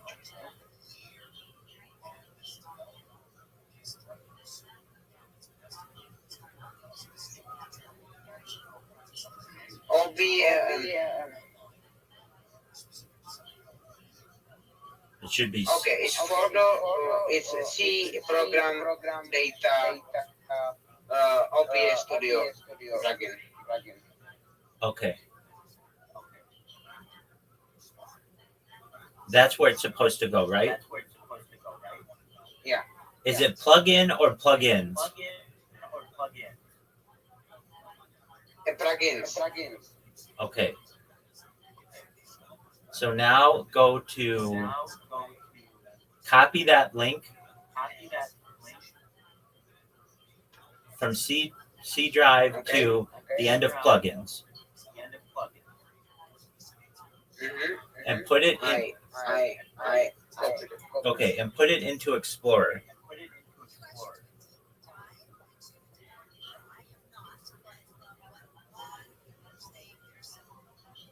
And when you press enter, okay, I have right for OBS Studio. for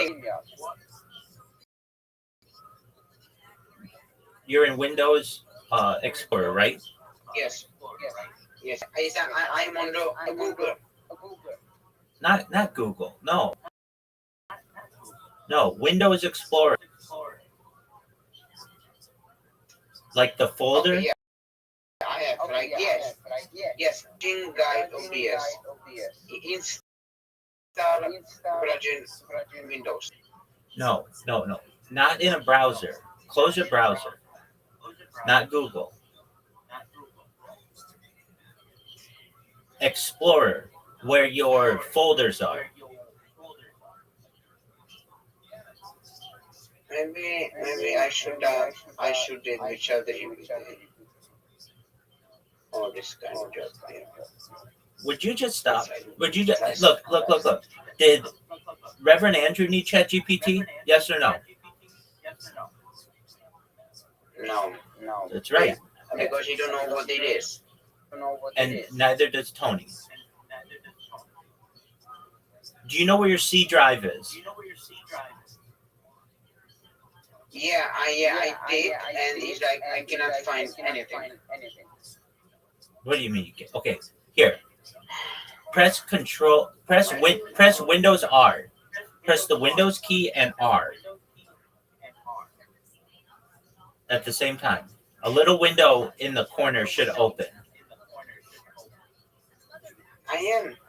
Okay, paste in there that C drive / program data / OBS / plugin thing. Don't press enter. Don't press enter. Did you put it in there? Yeah. Okay, now delete the last plugins. So it should be C drive / program data / OBS. Have you done that? I'm starting to think I was not supposed to be here today. Hey, guess what? I don't care. You're going to get this done. You said you were going to do it today. We're not going to push it off like a little boy. We're going to be a man and we're going to do this. Quit your complaining. Let's get it done. Did you open up the run folder? The run Windows R? Yes or no? Can you wait? Okay, can you fucking wait? Yes. Yes. Fucking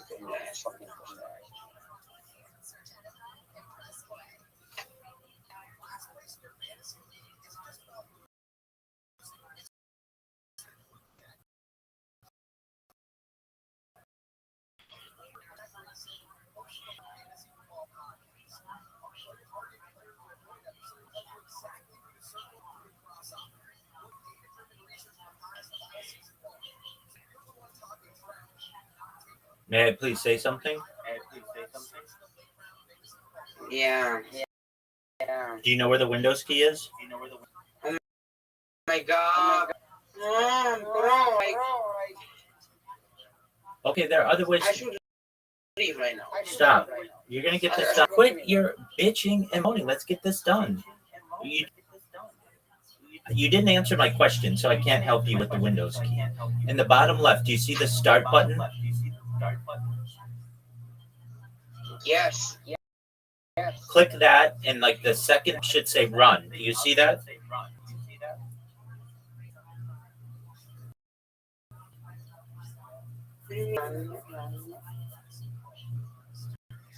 I am very tired. Looking at it right now.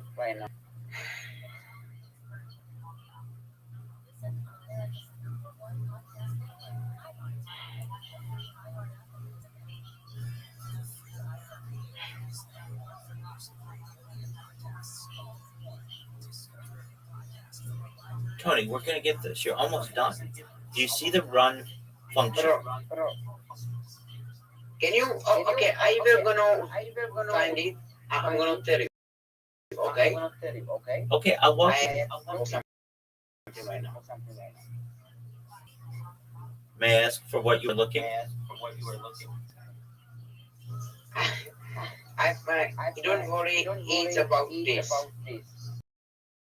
So like. Okay, may I make a suggestion? Oh my God. No. Don't.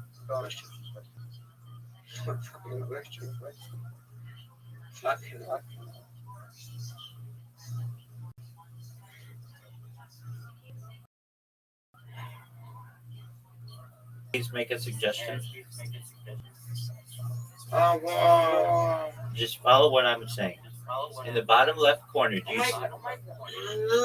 do you see start?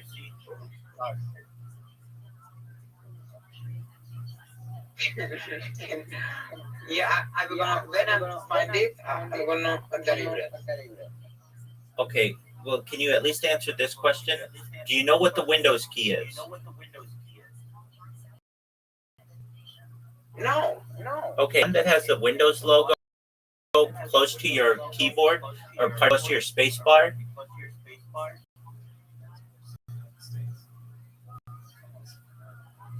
Look at your I keyboard. don't have it on Okay. the keyboard. I don't have it. Okay, that's fine if you don't have it. That's fine. Okay. Do you see in the bottom left corner of your screen? You should see the start button. Do you see that? Yeah. Click that, please. Okay. And then the second option from the bottom should say run. Do you see that? No. RUN. No. Okay, that's fine. Just type RUN.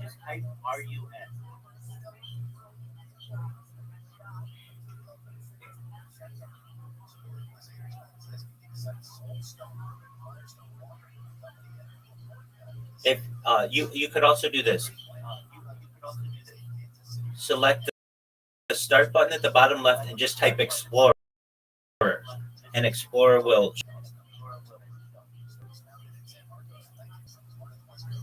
I have Internet Explorer. That's not it. No, you want Windows Explorer.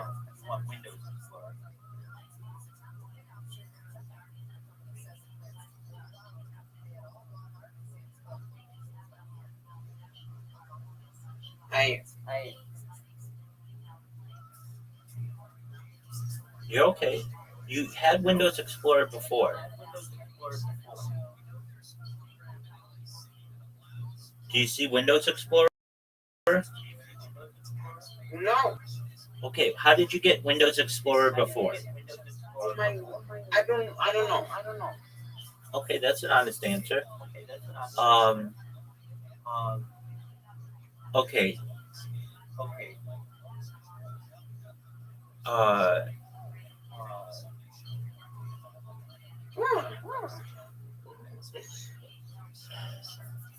Okay, here's something you can do.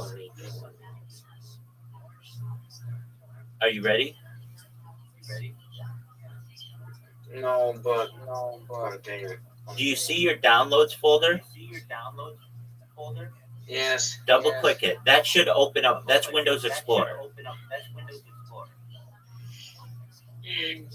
What?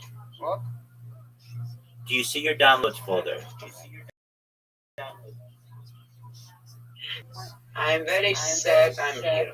Very sad. Okay, that's not my fault, dude. We're gonna get this, and you're gonna look professional, and you won't get people who bail on you. You're gonna get really great guests. Now, what I want you to do is find the downloads folder. Do you see it? Not yet.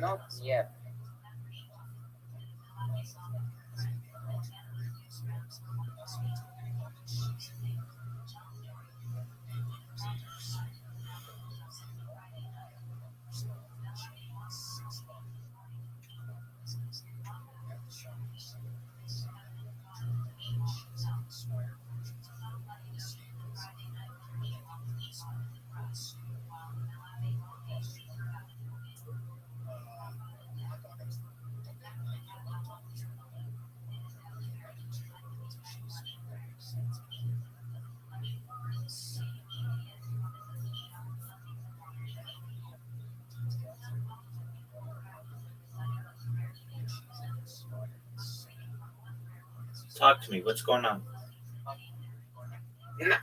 I'm trying to find it, so can you wait, please?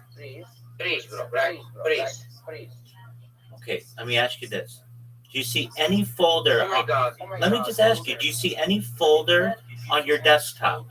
If you do, read it to me. What does it say? No. But why I'm here? I don't know. Why Look, I'm here? look, I'll give you a break. Just 1 moment. You take your time.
Right. So, I think so too. Absolutely. Now, these community activists have been hammering politicians, and personally, I kind of give them a bit of a hard time because, yes, you can see this is a terrible situation, very unpleasant. If you live here, I've never seen officials follow themselves to do everything they can for a neighborhood bank or something like this. The way that they're doing it in Local Heights, I mean, as soon as council got back from its month-long vacation, they were adopting all of these motions related to sending resources. We've seen multiple political events held, leader events in Local Heights, and they're on the stage basically, but they're still going back and trying to placate those who dealt with this. I mean, I didn't see this happening thousands of times in Los Angeles, the way that folks have responded to those in Local Heights. I don't know how this ends, except lawsuits. Yeah, lawsuits are to get damages because you are now permanently, affected. Your lungs hurt, right? Or you're just you're not working as well. That's not what they want. They want to get sick and then get damages.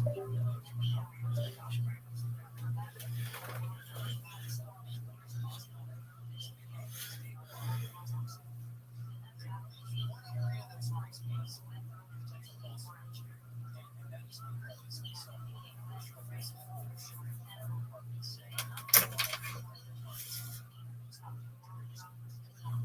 to bring the bad smell from claws and rats.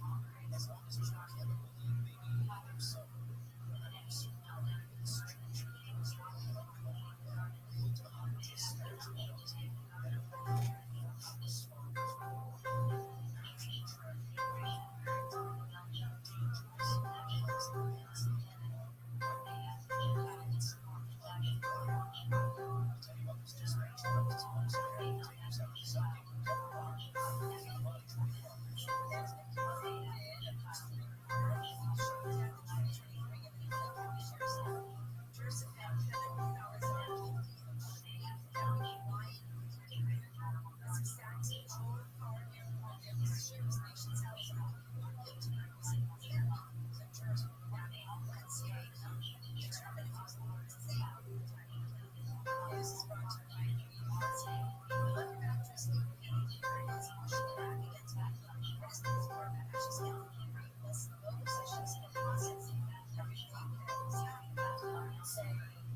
is really uncomfortable.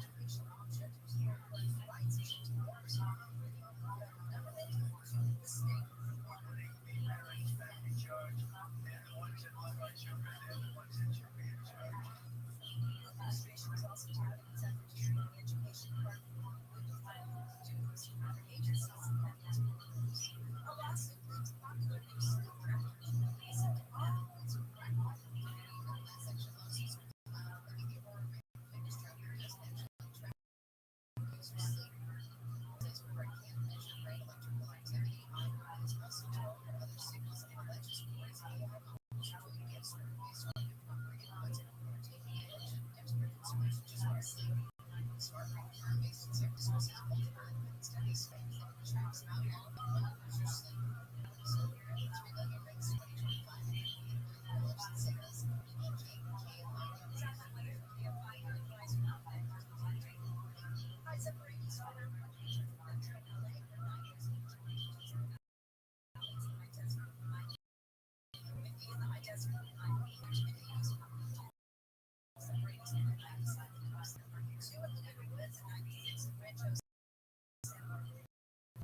So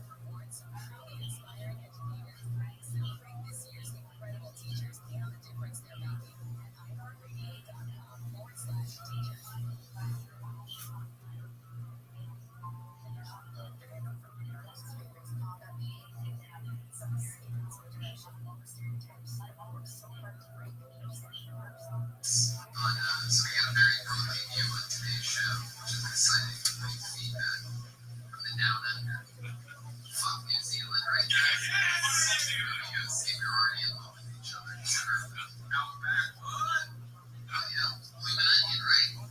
That's not a thing. Try one of those when we get. There you go. Wait, it's not really. It's really a restaurant. No, definitely not. So you had a fun. I'm kind of jealous what you did this weekend.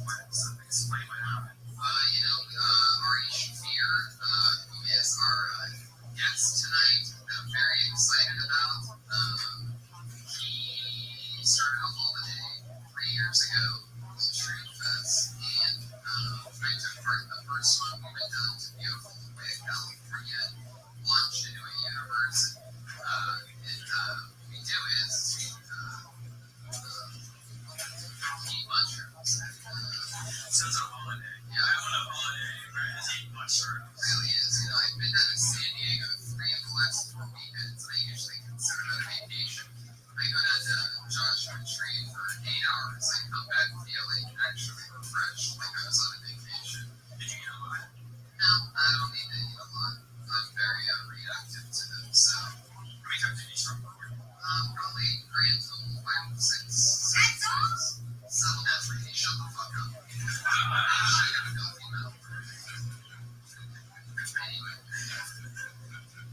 Well, so it's 5 or 6 or 7 times.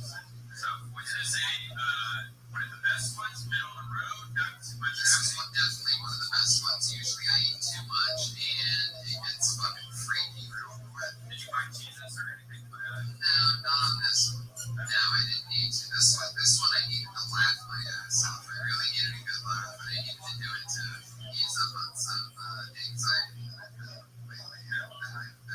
Now I can fear that I'm gonna die.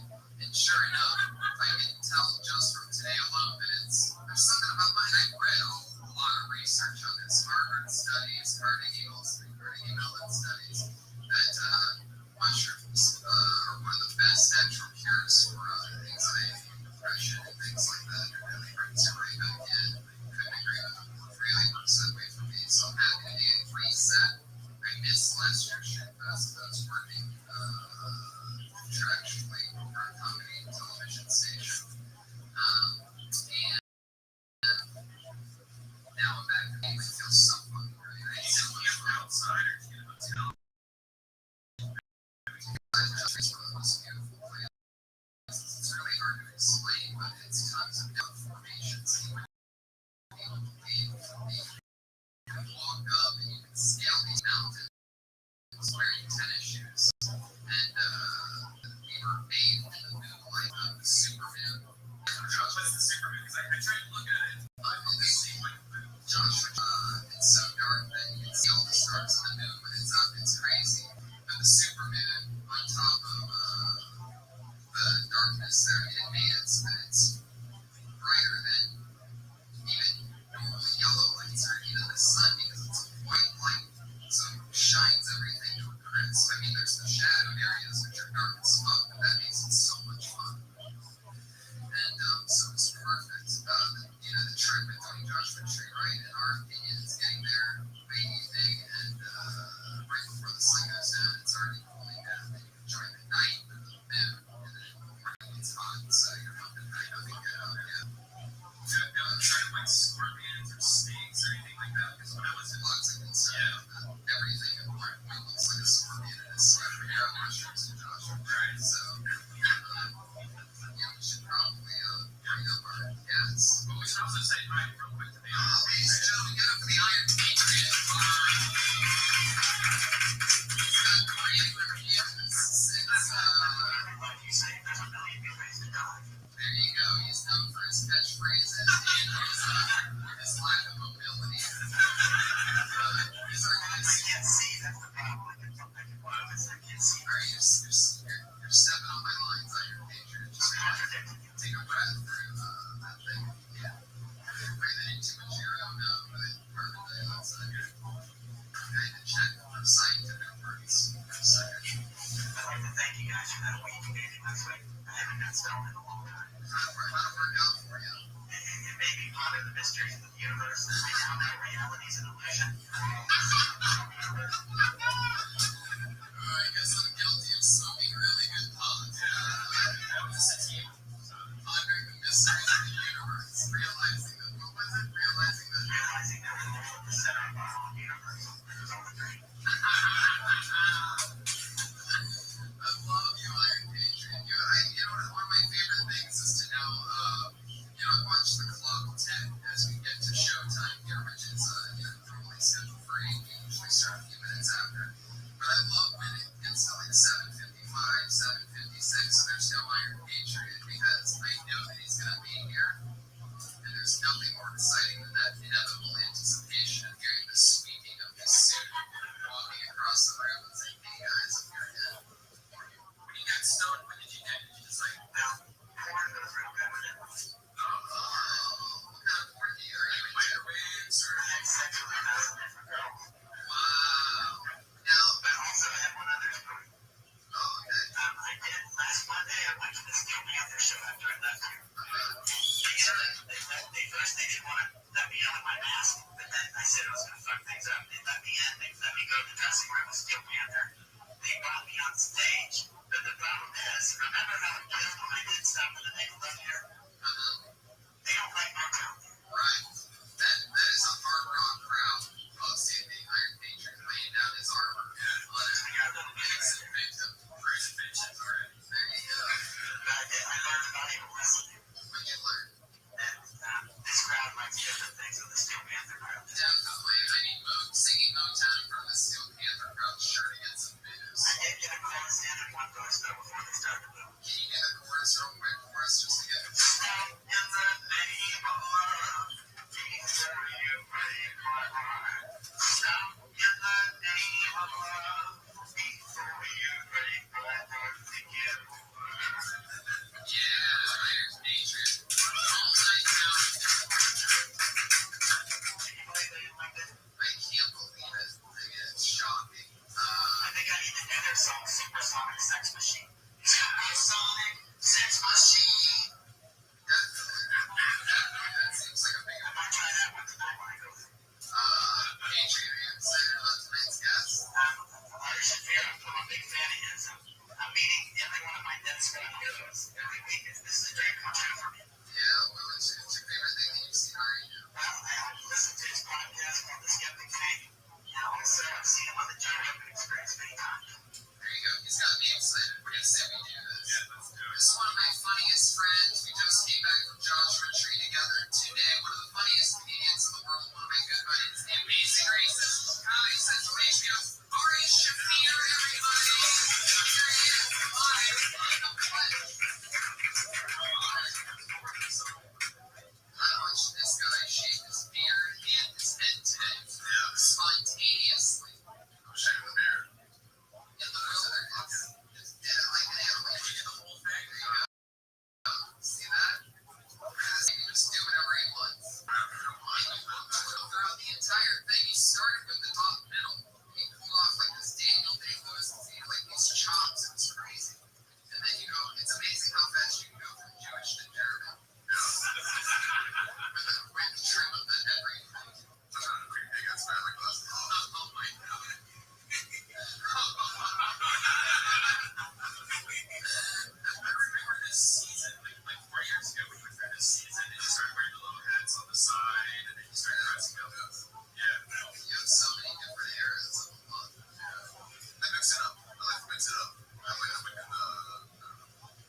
Because first of all, they have to learn a mission, right? And if they come into the trouble of cutting a hole in the center of pizza box, right? Driving to alien traffic, somebody's place residence, and delivering this pizza, right? They better get the big sauce, because that cheese is scalding hot on their shoulder, right?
fun so far. I love what's happening. I love the energy in this room. Hey, I'm gonna share the advice to the young comedians. Yeah. This is a great question. All I have to say is that whatever you feel, and it's your heart, say it because truly from the heart. And we know you have a mediocre operational heart. So, All I'm saying guys are.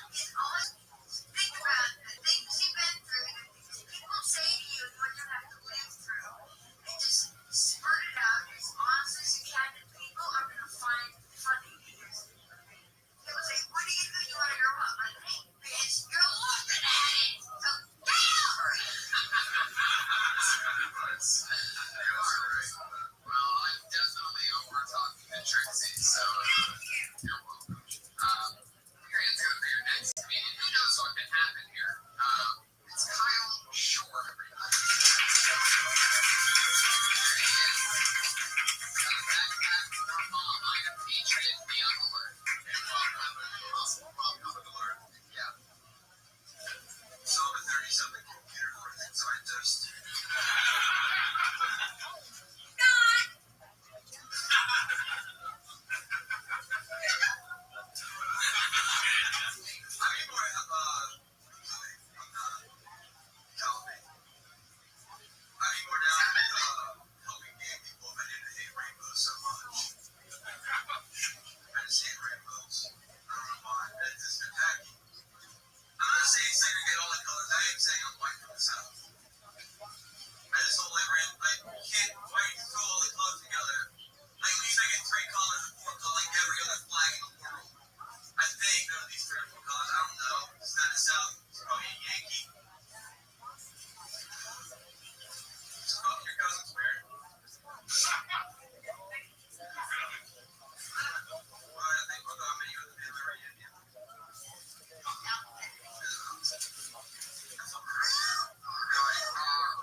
If you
Something wrong with your server.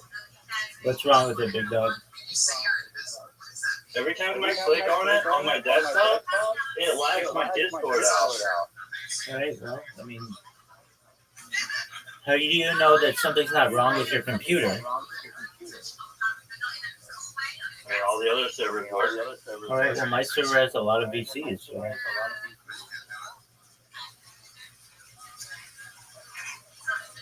Do you have your hardware acceleration on? All right. Do you even know what I'm referencing? Yeah. Yes or no? Yeah. All right. Are you sure that your hardware acceleration is on? Yeah. All right. Well, have you tried to log into my server using a browser? I mean, I'm on my phone now. It works. All right. So, I mean, doesn't it seem like it's your computer issue? No. Okay, it works on your phone and it works for everybody else, but it doesn't work on your computer, correct? Everything else works fine on my computer. All right. Well, I don't know. How are you?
Wait, are you the one that's dating the girl that played the football player?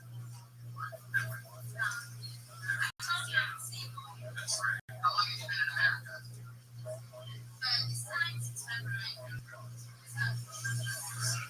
Yeah, that's fun. How long you been doing comedy? Oh my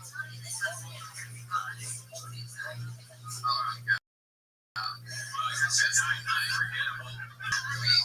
We get Trixie apparently crazy off right now with this lady.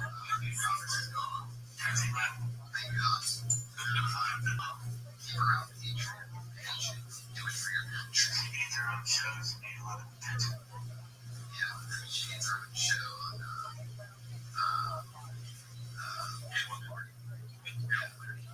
obituary channel. That'd be a great channel. People dying is really strict with the loss of a Jacob last week. One of my favorites of all time. Well, a lot of things. I mean, anything that I've ever seen him do is very impressive. He did a lot on Broadway lately. He's one of those actors. It's like very erotic. You're good to go. Thank you so much. Sorry, I forgot you're up here, but you're so invisible that yeah, I know. That's like a really sad outlook on life. Not at all. Nothing sounded like a joke. It sounded like some kind of surreal.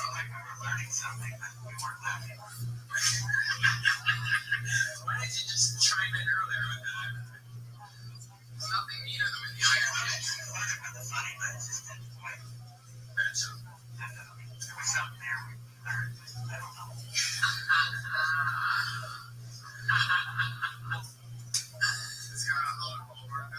Sometimes, yeah, when he wants to make money in a hurry, but he does a bunch of different things. He's a regular on what shows do you work on? I'm an extra on Parks and Recreation, one of the city hall employees. Yeah. Do you use the suit for that? Yeah, I tried next year. Nice. I don't think they'll let me in the CBS studios. I don't know what they want. What would you want? Yeah. Some of those 9/11 worlds are scary. Heck yeah. When did you start becoming a patron? Was that after 9/11? No, I just got this costume a month ago, and for a year I've been dreaming about coming to the best one. Wow. Great. I'm serious. I've really thought about it for a long time. It took a long time to get the courage to get on the bus and come down, but There's a lot of basketball buzz. And you know what's interesting, because I don't know if we've made this quite clear on an episode before, but he has to take the bus, by the way. Can you guess why? Because he can't have his performance. He can't sit down at all when he's wearing that. and it's just it'd be a big hassle to come down here and drive and all that shit. Once I get off the bus, I'm ready to go. Right. And there's been some speculation that you're actually wearing the pins. No. So you just go right into your leg. I gotta understand the design of sweat. I take care of all that before I go and drink water and go to the bathroom. So I don't have to take care of it down here. And get a lot of flax and fiber. Yeah. I don't have to. I'm not gonna be drinking when I go out on bed for 4 hours or so. This diet is rich in iron. Alright, let's keep this fun train moving along. Your next comedian, everybody put your hands together for Tim Greer. Out of nowhere. Just before he was on to get blacklisted. No, that's what we do to people when they don't show up for their spots. I wasn't talking about the blatant color of your skin. Tim Greer, everybody, here you go. My friend Tim Greer, hey, relax. So, I hate people that say stupid shit. Like YOLO. Like this thing. If you don't know what YOLO means, YOLO means only live once. Only fuck live twice. Like seriously, I people like hashtag and Instagram and Twitter and shit. Like honestly, I want to follow a person that lived once. Like I want to try to follow somebody that lived twice. You know, like Jesus. He died, he came back. There's somebody who made him on a hashtag, Instagram. Oh, like women. The dumbest shit y'all see. What you dream in? You want to dream in? Go sleep. I'm just telling you, ain't actually made them in your dreams or your nightmares. This is, my dad never let me play Mario or Zelda. He said, hey, mommy, say no. I love this one,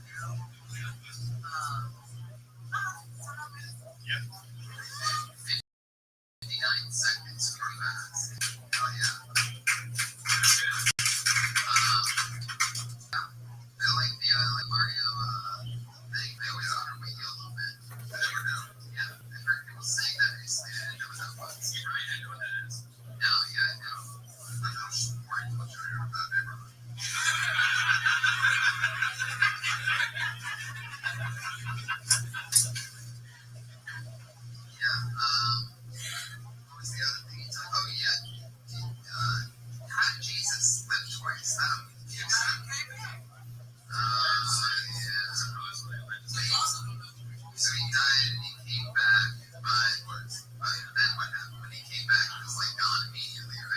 came back for like a few hours. And we're like, oh my god, there he is. Why anybody need him? Well, you don't know Christian. You're challenging my Christianity. I'm not. You don't even know what he came back for. How long was he back for? Does anybody know? In this 3 days. Ultimate fiction of fiction. No, 3 days later, more people know how long Gandalf came back for than Jesus. How do you not know this, man? Have you not known Christianity? I went to Catholic school for 12 years, and if it taught me one thing, it's not block out that bullshit that they're trying to drive into my ears. No matter your propensity is forgotten the whole 12 years. I wasn't molested there. I was molested by a sweater. Kanye West, why don't you settle down, right? I don't make jokes up here. Who do you think you are? You. Don the Magic Wand Rickles, settle down your roast jokes. What the fuck are we talking about? Oh yeah, Jesus. I got him. Get my wife in the forest. He was taken into heaven to sit at the right hand of the Father. There you go. There's our, not only our head of security, but also our head of scientific fact. Seriously, you said that your brother was shown like twice, like Jesus, but you said it again for some reason. Twice. Like the brothers are. I was thinking maybe a Tupac hologram reference was coming. Oh yeah, maybe. Maybe something's there. Twice. Mario looks 3 times. Oh, there you go. You got a callback there, Liam. But that's. But there you go. Mario gets 3 lives. Yeah. The most that we've ever known about was 2. So actually, even though it wasn't on its 8 lives, there you go. Cats have 9 lives. Mario got. It's like 2076. 27 lives. Yeah, That's like that's a show. yeah. That's 99. Speaking of Mario, how do you feel today? Tell me, it's like you guys both seem like that's like 20 burgers. You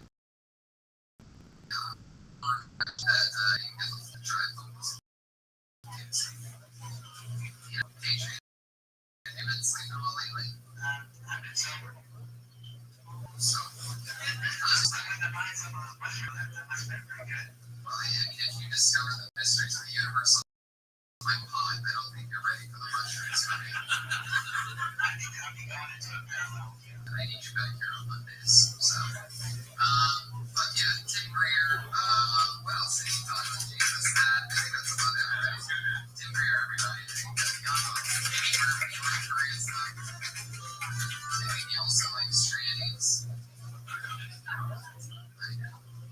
Her hand's got for Robin. Everybody.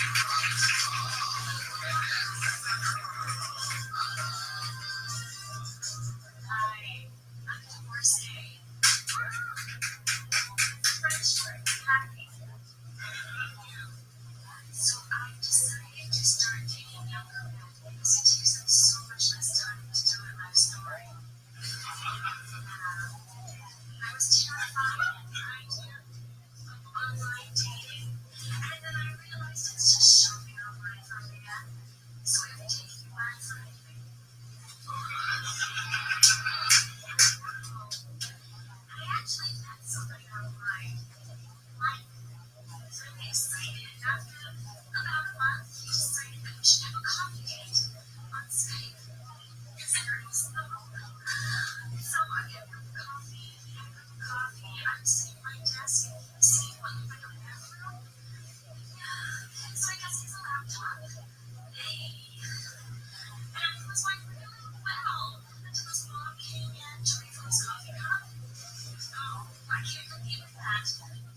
You crushed Trixie, and that was the competition in your age division. So, I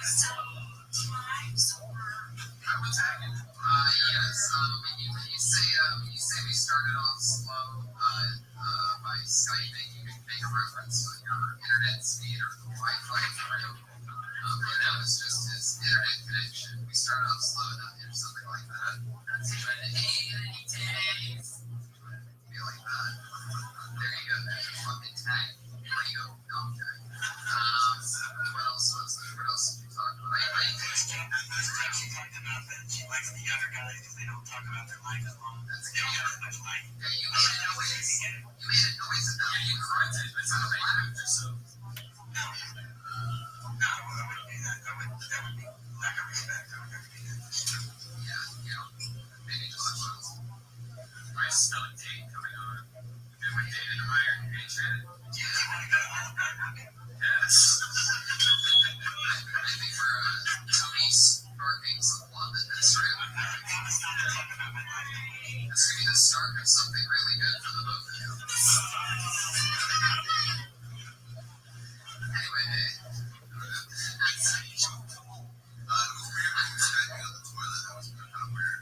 yeah. Maybe there's a reference there for like a bidet. It got really weird when my bidet broke and went crazy all of a sudden. Skyping on the bird when he's Skyping on the toilet. It got really weird when his bidet broke and it looked like it was raining. When you said like you're hoping you don't know, like I had nothing to know. What else could I have? So, I think most kids for age use the computers and libraries. That's Sorry. You're going to have staying in the pocket, stay strong, don't hurry.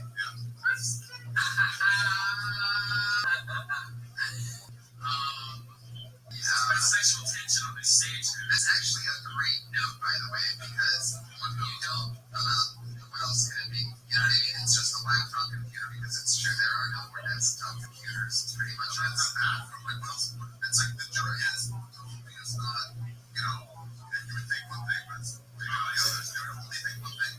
Right. A laptop. Yeah. Or else we step in the bathroom. Right. I think that was a joke. What else would I think they were looking at? She couldn't be shitting. She's mad that he's not cooking. Really doing it, you stack the front to back.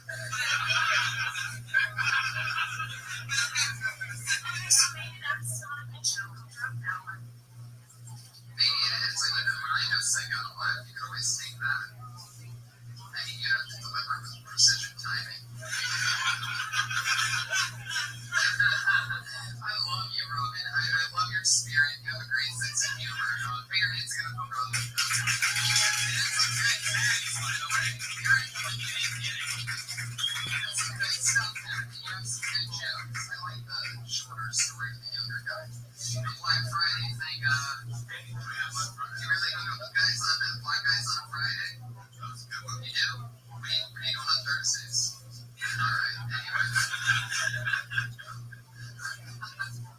Marianne's gonna be an comedian, Damien Spencer.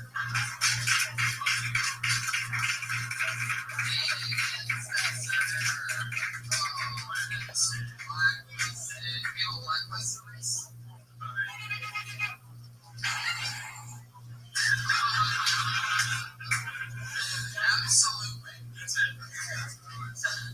Can you do it one more time?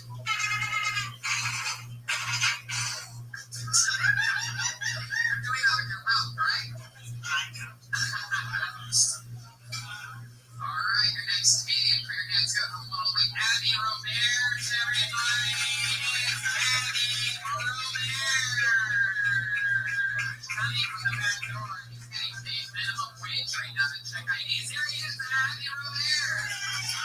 Our first ever comedy store employee that's getting paid while doing the show. Here he is, everybody. One more time, Abby Roberge. What's up, guys? I work here. I gotta get a second job.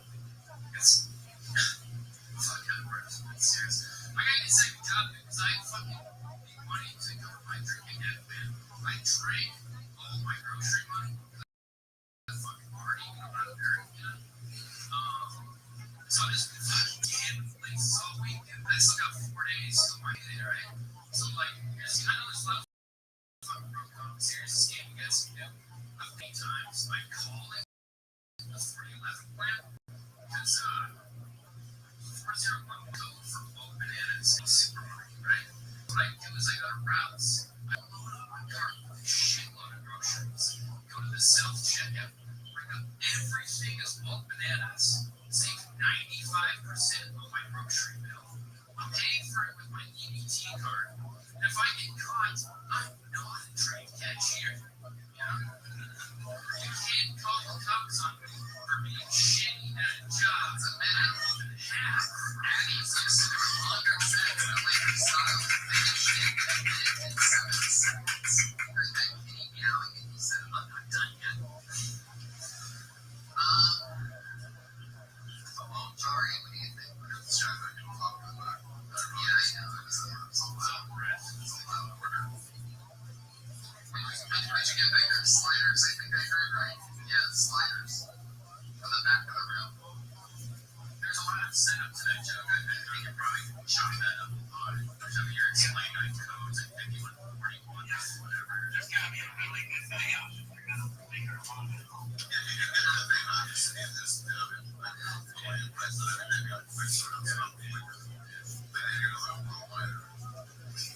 you need a little something banging from the top, you know. How does it start again? I drink all my grocery money. Drink all your grocery money, make you save money by bringing up everything is bananas. The punchline is, you can't call the cops on me for being shitty at a job.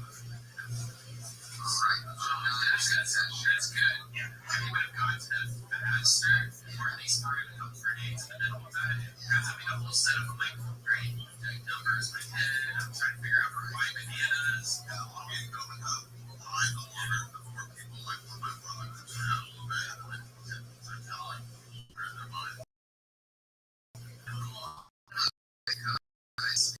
Yeah, I'm say I know because I know the code for bananas. One of the cheapest things there, really spell it out, and then just get there. And it's a good premise, a great payoff, but you just gotta get there or else you're gonna stay there. I'm listening to some guy order sliders from the last row in the back. That's good. So that's Patty Romero. How are you? I've never seen anybody shave their head and then also feel like they're going through chemotherapy at the same time. Wait, you went to a doctor? Yeah. What for? When we find out that, oh, yeah, it's not really the best. It could have been coming down from questions the next day. You're notorious for having what a lot of people say is the grossest bullseye in show business. So, like, is this the same doctor that makes you turn your head and cough? No, different doctor. You know, when it's interesting when doctors do that to Artie. He has to turn their head and cough while the doctor turns his head and gags. Because he has elephantitis, everybody. But you don't believe me? Artie, you want to? I've seen it. Thank you. I appreciate you shoot that guy in the head for me, please. No, alright. Another sound effect from Iron Patient for the press. The sound effect you did too. I'm probably every day when you see me.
women's need to like just yourself off, or you sniffing. That's not the only reason. Beautiful arch.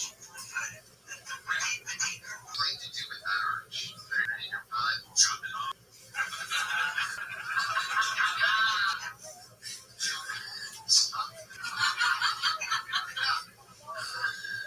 Oh my god. Okay, Mike, we only have, I think, about 15 minutes. Okay. We have a bucket full of games. I already pulled out the next name, and his name is Orlos Rashid.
course, this guy brings his own stamp.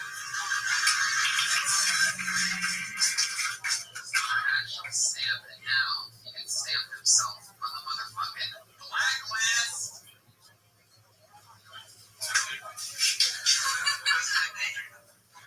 Now, Sid Fitzgerald, who are the first, you are now blacklisted. Alright. No one for this. Yeah, you're supposed to make the sound effect, Patriot. Wait. Addison Fitzgerald, Holder first. You can stamp yourself on a blacklist.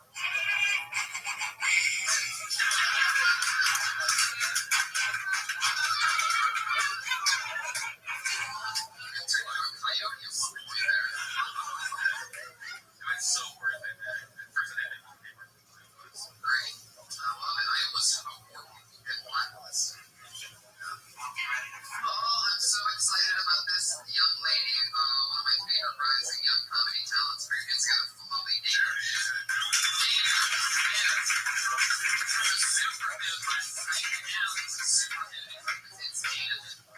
We're just crushing up here. What? Somebody asked me if I was mixed today. My mom's white, and my dad was an abusive alcoholic. Feel out. Once again,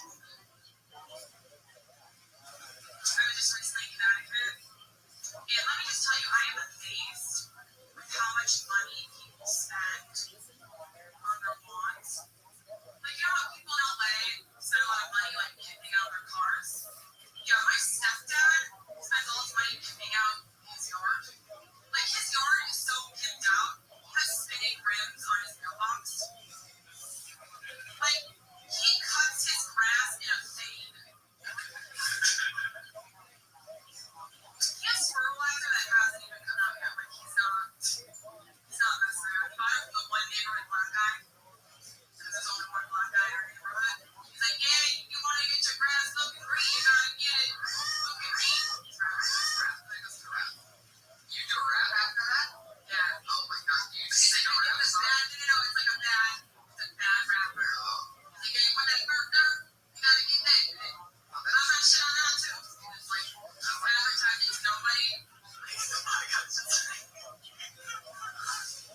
I like that. I see where you're going. Yeah, I did my new bit. That was, yeah, that's the way to do it. You know what I mean? Fuck yeah, that's the way to do it. I like the first thing. It sort of doesn't make sense, but it's not a joke. Right. Yeah, you're missing the punchline. Yeah. Luckily, I think there might be something in the fact that somebody asked you if you're mixed. You talk about how you say your dad's an alcoholic. I'm not mixed, but my dad's favorite drinks were something like that, like mixed drinks. Something about it. Somebody asked me if you're mixed. No, but my dad's drinks were because he's an alcoholic. Get it, everybody? Maybe you're for it. Can I say rest in peace? Is your dad dead? No, I have a bit about it. I'm still working here. It's hard to talk about death, but it's like, you want to joke about it. I love talking about it. It's my favorite topics. There's funny stuff there. I mean, I don't know. It's hard. Yeah. How long did your dad die? 11 years ago. Oh, wow. He died in psychiatry.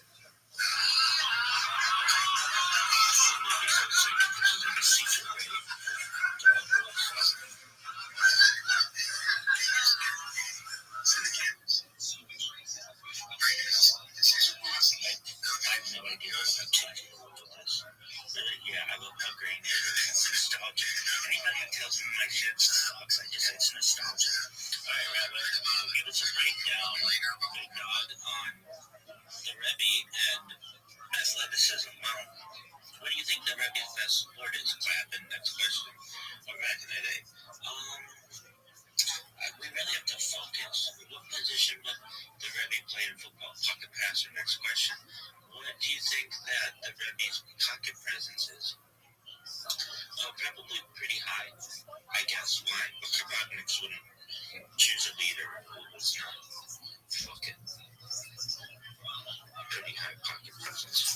term Chabadnik derogatory? I've asked this. I mean, I'm a Chabadnik, so no, that's our word. Really? Yeah. Really? Yeah, like nigga, it's our word. Really? Fuck yeah. All right. But I have asked people in the modern Orthodox world whether to use condescendingly, but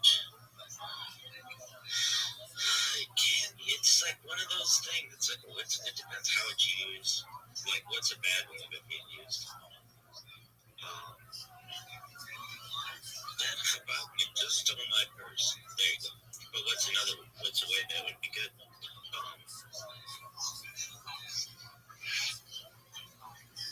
Chabadniks are the best. Really? Yeah. Don't sing a nigga. Chabadniks. Really? Yeah. Those are our words. Really? Yeah. Why? But they are. How aren't those our words? Oh, wait.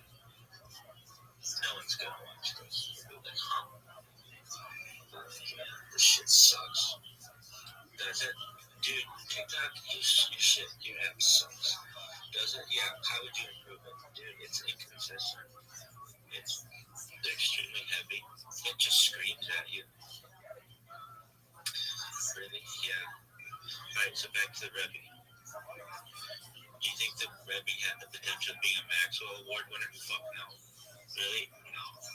Motherfucker ain't no HB, baby. What do you call running backs? Or what are they? Halfbacks? Really? Yeah. What's the difference between a halfback and a tailback? Depends on the playbook, but many times they're referenced to the same thing. What about a flanker? Flanker's a wide receiver, but nobody calls them that. But I think these terms should be used because they're shorter. Like wide, receiver, that's 4 syllables. That's a lot. Flanker, that's 2. Really? Yeah. Okay. If the Rebbe played on the line anywhere, where would he play? Probably center and he'd get dropped. Next question. Really? Oh, for sure, dog. Do you think the Rebbe ever played any video games? Like, did the Rebbe ever play Pong? Once the Rebbe was absolutely obsessed with playing Pong on Shabbat, wouldn't let anybody know. Really? Yeah, he'd be like, all right, everybody get the fuck out of my house. Just, Shabbat shit. Are they going? Yeah, Pong time. Really? Yeah, I like to think so. Really? Yeah. Maybe the Rebbe loved playing Space Invaders on Tishbab. Really? Who knows? Maybe the Rebbe did really love playing Space Invaders on Tishbab. Really? Yeah, perhaps. Why? Why not? The Rebbe would be allowed to play Space Invaders on Forum. Really? Fuck yeah, the Rebbe could play Space Invaders on knows that. Next question. Oh, this thing stop.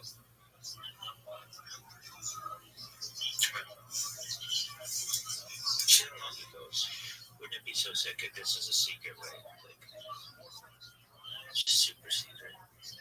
Really? I'll be sick as fuck, dog. What's the sickest shit of all time? I am. Next question. What's your first question? Yo, do you think the Rebbe was a better pass blocker or run blocker?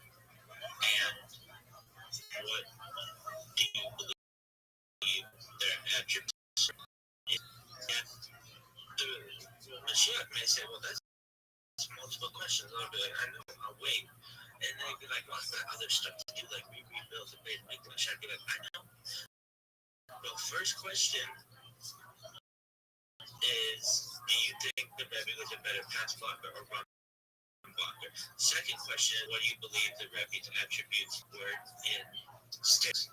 And believe that Mashiach knows that sticks is and NC is whatever the year is. But what sticks? But NC is also allowed. Really? Yeah, perhaps in the future it might be called Nesta. Why, like Madden, except for college football? Why are we even having this conversation? This is obvious stuff. Duh. Do you think Mashiach ever uses cheat codes? It's a good question. It's a good question. Why are we asking these questions, Chabadniks? Why isn't anybody on the Chabad website saying, do you think Mashiach will use cheat codes? Do you think the Rebbe used cheat codes? I think the Rebbe would use cheat codes.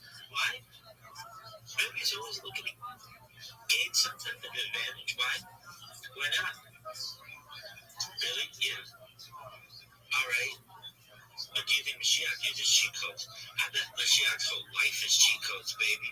Really? Yeah, like my life is cheat codes. Why? Well, look, I'm trying to figure one out on TikTok right here. Really? Yeah. Do you think Mashiach ever launched an app on the App Store and Google Play? Do you think Mashiach will launch an app on the App Store and Google Play? Maybe on the Microsoft Store. Watch Mashiach's launching stuff on the BlackBerry store. Really? Yeah, everybody's got to transition to BlackBerry because his asshole stuck in the past. Really? Yeah. Fucking Canadian corporations. Really? Yeah. Research in motion. Really? Yeah. Alright, so, what about Palm? Watch out for Palm. Do you think Mashiach uses a Palm Pilot? I think Mashiach would have used the Palm Pilot. Maybe Mashiach would use a Palm Pilot in the future. Really? Yeah. Like Mashiach in the past used a Palm Pilot? Maybe. Why? I don't know. Maybe Mashiach's got stuff to schedule. Alright, but seriously, do you think Mashiach uses a Palm Pilot? Wouldn't that be the thing if Mashiach is like from like 1997, like Mashiach, use your iPhone. He's like, huh? Be like, use your iPhone. Get you a new iPhone. He'd be like, huh? Be like, get you an iPhone. He'd be like, huh? He'd be like, what are you doing there? He's like, oh, I'm using iMovie. Yeah, and Corel Draw. Shit, we use Photoshop. No, Corel Draw. Mashiach's like, you want to see Doom? Like, Mashiach would pass that. Well, Grand Theft Auto 6, baby. And he'd be like, yeah, but there's Wolfenstein. Really? Oh, yeah. Absolutely. Like, but Mashiach, like, he'd be like, look, I have on my phone, I have on my Palm Pilot, my high school. It's like, oh, shit, you gotta understand, you gotta get the times, dog. He's like Corel Draw. No. He'd be like, oh, like Windows Millennium Edition? Like, no, dog. He'd be like, right, because that didn't come out yet. It would be Windows 98. Really? Oh, for sure. But no, we're on Windows 11. He's like, what's the difference? Really? Yeah. He'd be like, see? Really? Yeah. He'd be like Mashiach, what's your Twitter handle? He'd be like, Twitter? Then, oh, X. He'd be like, X. He'd be like, on AOL, I'm Mashiach at AOL.com. Really? Yeah.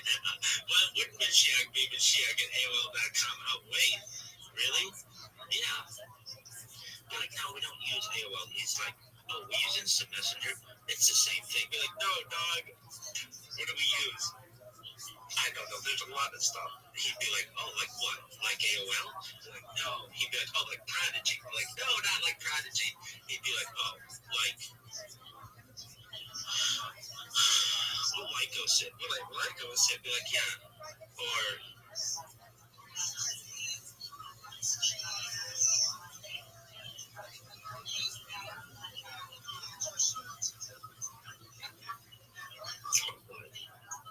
oh, this thing's going longer than 10 minutes. Or,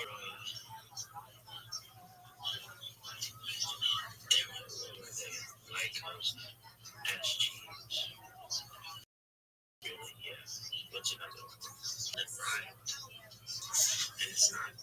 It's, he'd be like, I'm looking up on GeoCity. We're like, no, Rabbi, no, Mashiach. He'd be like, what's wrong? He'd be like, I thought you'd be more advanced than this. He's like, oh, you mean like I have Microsoft Windows 98? Like, no. He'd be like, well, what? 2000 edition, Windows Millennium Edition hasn't come out yet. No. He'd be like, well, what do you want? He'd be like, do you play video games? He'd be like, oh yeah, I have a Sega Genesis. Like, no, dog, but I call it Bearsheet. I call the Sega Bearsheet. He'd be like, no, Mashiach, no. He'd be like, do you have like a PlayStation 5? He'd be like, huh? He'd be like, do you have a PlayStation 4? He'd be like, huh? Like, do you have a PlayStation 3? He'd be like, huh? Do you have a PlayStation 2? He'd be like, huh? Do you have a PlayStation 1? He'd be like, huh?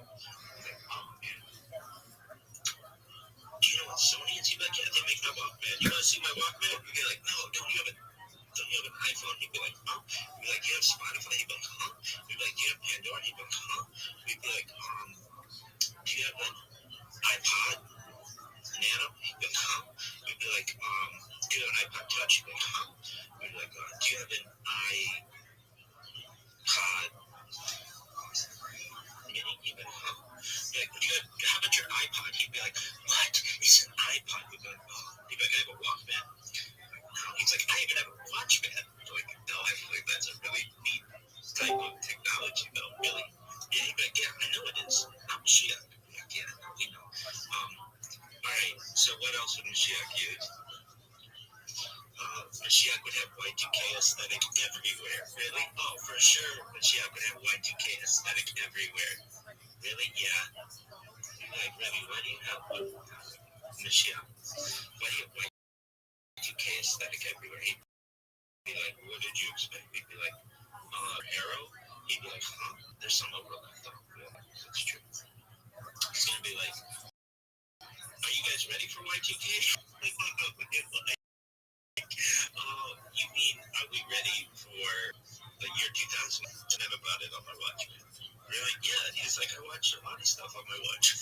Look at like, aren't you like supposed to rebuild the main thing? And she's like, oh yeah, definitely. Definitely, I think about that a lot when I'm using my Walkman. I'm like, no, come on. Really? He'd be like, what? What do you want? He'd be like, Mashiach, like, don't you use, like, advanced technology? He'd be like, yeah, I have a Walkman. Like, no. Okay, fine, it's a Discman. Be like, no, Mashiach. No. Like, he's like, what do you want from me? We'd be like, do you have, like, what video games you play? He's like, oh, Super Mario Brothers. He's like, on what? He's like, Super Nintendo. Really? He's like, yeah. We'd be like, what about Nintendo 64? He's like, I've always wanted one of those, but I'm not allowed. We're like, you're Mashiach. He'd be like, yeah, it's complicated. He'd be like, what? You're Mashiach? Who's telling you you can't have Nintendo 64? He'd be like, people. We're like, oh, Mashiach, come on, man. We'd be like, Mashiach, you're different than the Rebbe, right? And he'd be like, yeah, that motherfucker was just some chick with blue eyes. We'd be like, yeah, that's what I've been saying. He'd be like, yeah, I'm a shit. I had a Discman. Yeah. Okay, for how long is this shit gonna go? Dog. So Mashiach, we would just have to be like, Mashiach, like, how did you get here? You think I'm Fort Taurus? Like, how? You'd be like, oh my god, like, oh dog, no, you're supposed to come in like a spaceship or something, really? No, but I don't know. We'd be like, from where are you? You'd be like, everywhere, baby. Really? Yeah, it'd be like, Chef, what do you like to do? He's like, oh, I really like Seinfeld. Okay.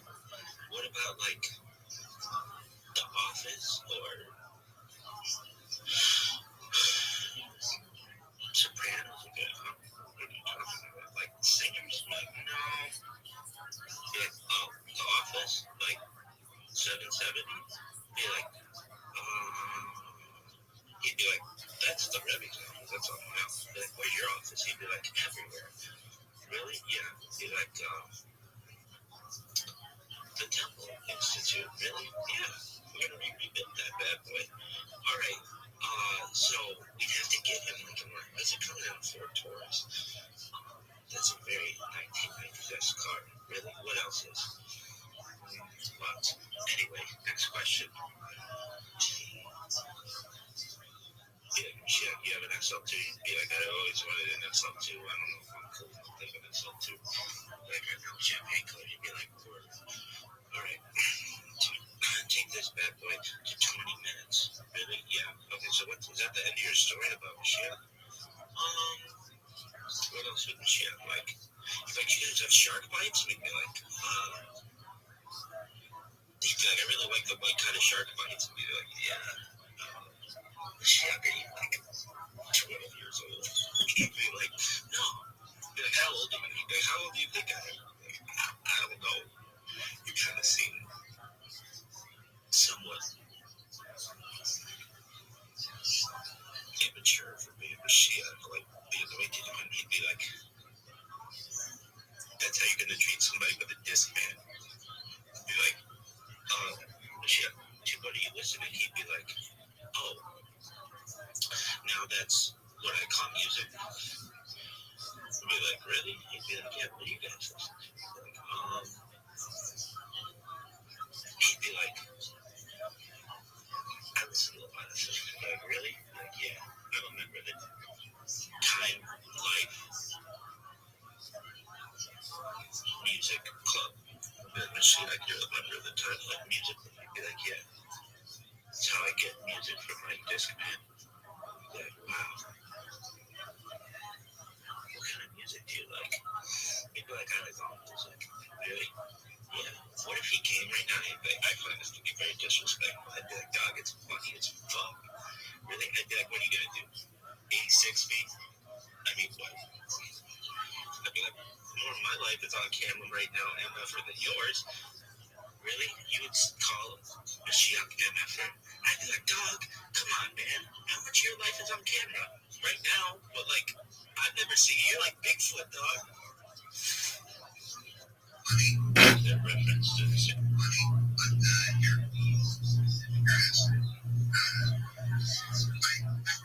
wouldn't that be so sick if this was like a secret way to upload stuff?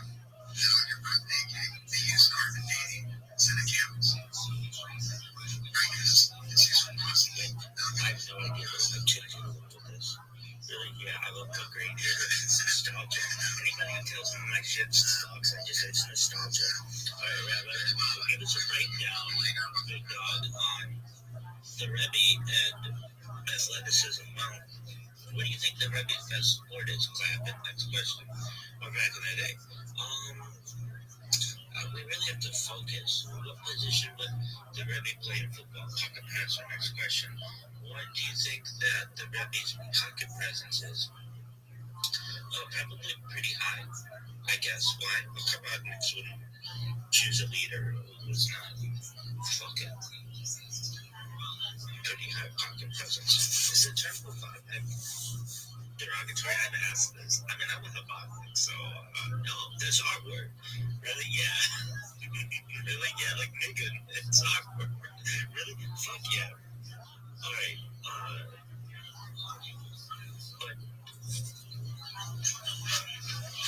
I've asked people about it, not that's what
was his in the laundry room, and he would like go drink, and they would come out. So his last name was Newt too, right? Yeah. Was his name Newman? Yeah, he's going drinking. Sorry. I don't know.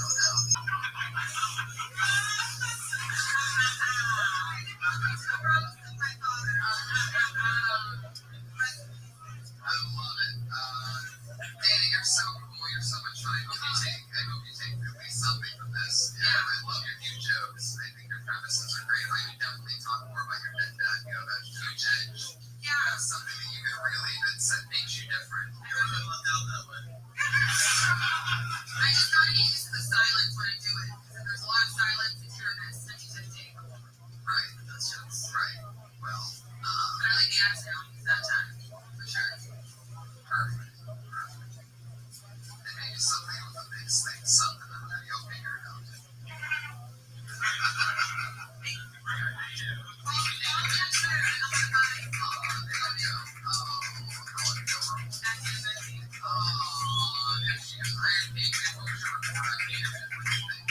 She's got some skills now. Oh yeah, what do you think about her feet? She's wearing sandals. I'd have to see him naked. Wow. You might take off a shoe and show the Patriot. Is that too much? Wait. Yeah. They're big. They're not tough. I guess. You gotta keep this. Oh no, they're show the Patriot. Get him on the plane if you don't mind. You're so great for doing this, by the way. Oh yeah, look at this light stress operator. It should have been retarded little toe. I made it nice and big though. Alright, that's it. Your toe has had such needs. The Patriot just came for the troops, I do believe. Okay, perfect. Alright, people. I'm reaching in deep. Yeah, one good one. Brian Christopher. Brian here. Oh, well then guess what, Brian Christopher? You're on the blacklist.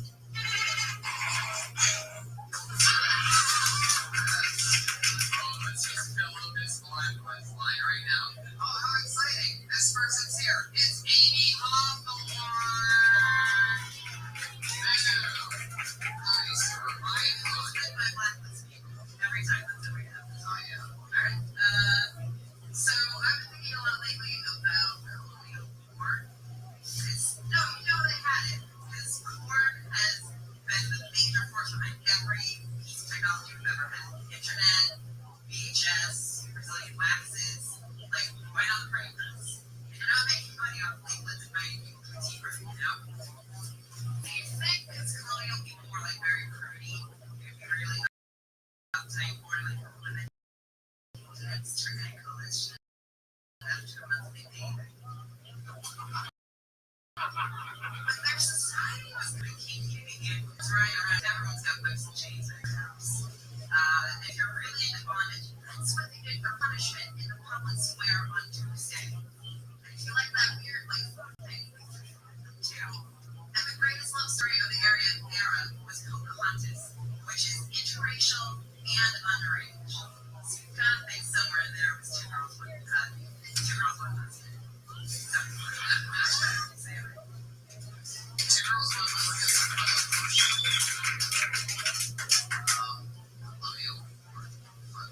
there's a lot you can do. Yeah, I actually got like a good 4 minutes of it.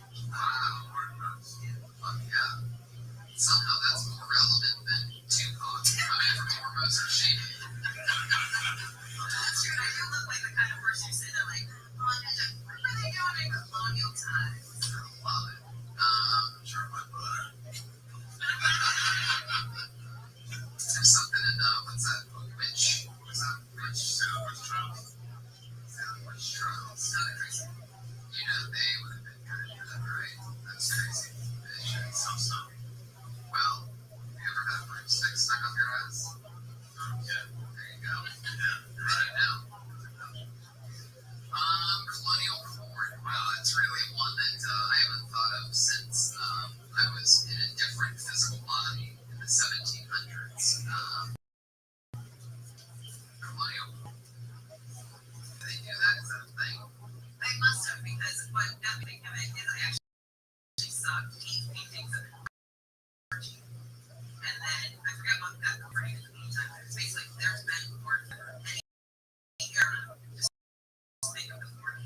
Enough of the jousting already. That could be their slogan. Welcome to medieval porn. Cocktail turkey legs. Speaking of fucking. He said I'm not fiction. He said I'm gonna go medieval. Yeah, medieval, yeah. 1994.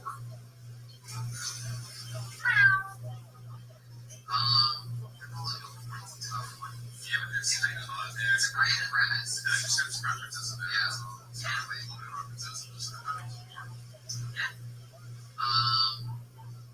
Josh, will you go get our regular closer, please? Yeah, I know. She went downstairs. Oh. Colonial, yes. 80. I'm looking forward to seeing an updated version of Colonial Porn. I wish I could pull it out right now, but I'm still coming down from mushrooms. Maybe something with the marbles or look at the toys back then. Because back then they had like their biggest toy was a marble. Yeah, like babies or look at what they had. They got enough like to house or whatever the fuck it's called over there. Look at the girls. Yeah, like cartons. Everybody don't know what I'm talking about. Do some research on that. There's a lot to do with it. Like, oh, that's why we have totally different colonial stuff on the East Coast that we had to go to for class trips and everything. Yeah, Williamsburg. Blacksmith. Yeah, they talk about how the tour would be different. They actually show the real colonial porn. Maybe some titles of colonial porn, like, like John Hancock and Rules. The Declaration of Your Asshole. Maybe another night in TJ with Thomas Jefferson. Alright. Maybe I'll show you my yours. So I have a former roomie of mine, Randy, with me. Didn't want people last name. For all the comics who didn't get up tonight, come back again soon. Don't give up. Keep rocking and rolling. For those of you that did, awesome. Thank you. It's now that part of the show where we go with the person who is a regular on the show, a comedian built and bred in this room, in this show.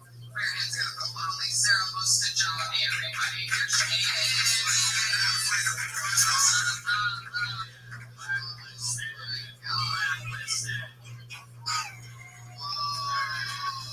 That's the end of the era of Sarah Mustajani. You watch her start here, and you watch her end here. It's so sad. Where can people find you? You find me on the line of the podcast.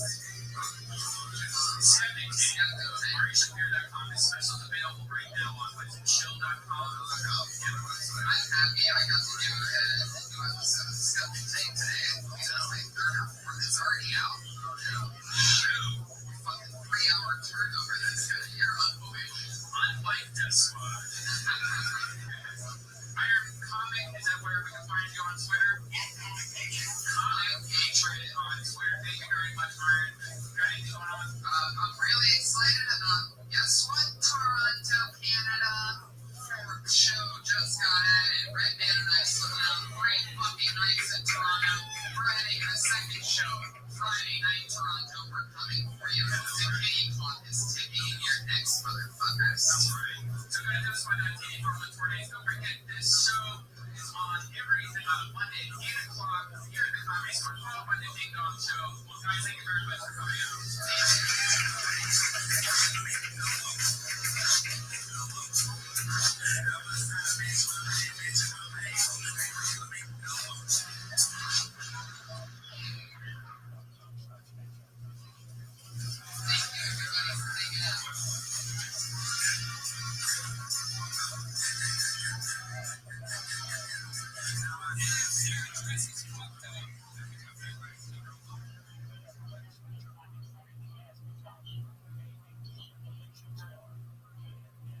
Fuck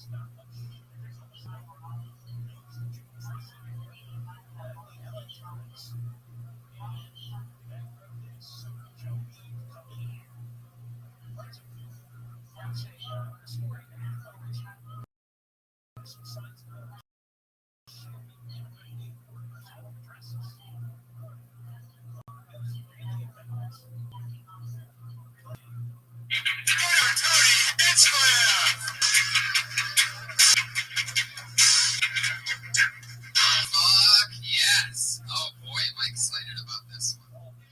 You guys feel that fun energy in the room? There's the Iron Patriot, as always. Give it up for our head of security. Iron Patriot. Must be crazy into that suit.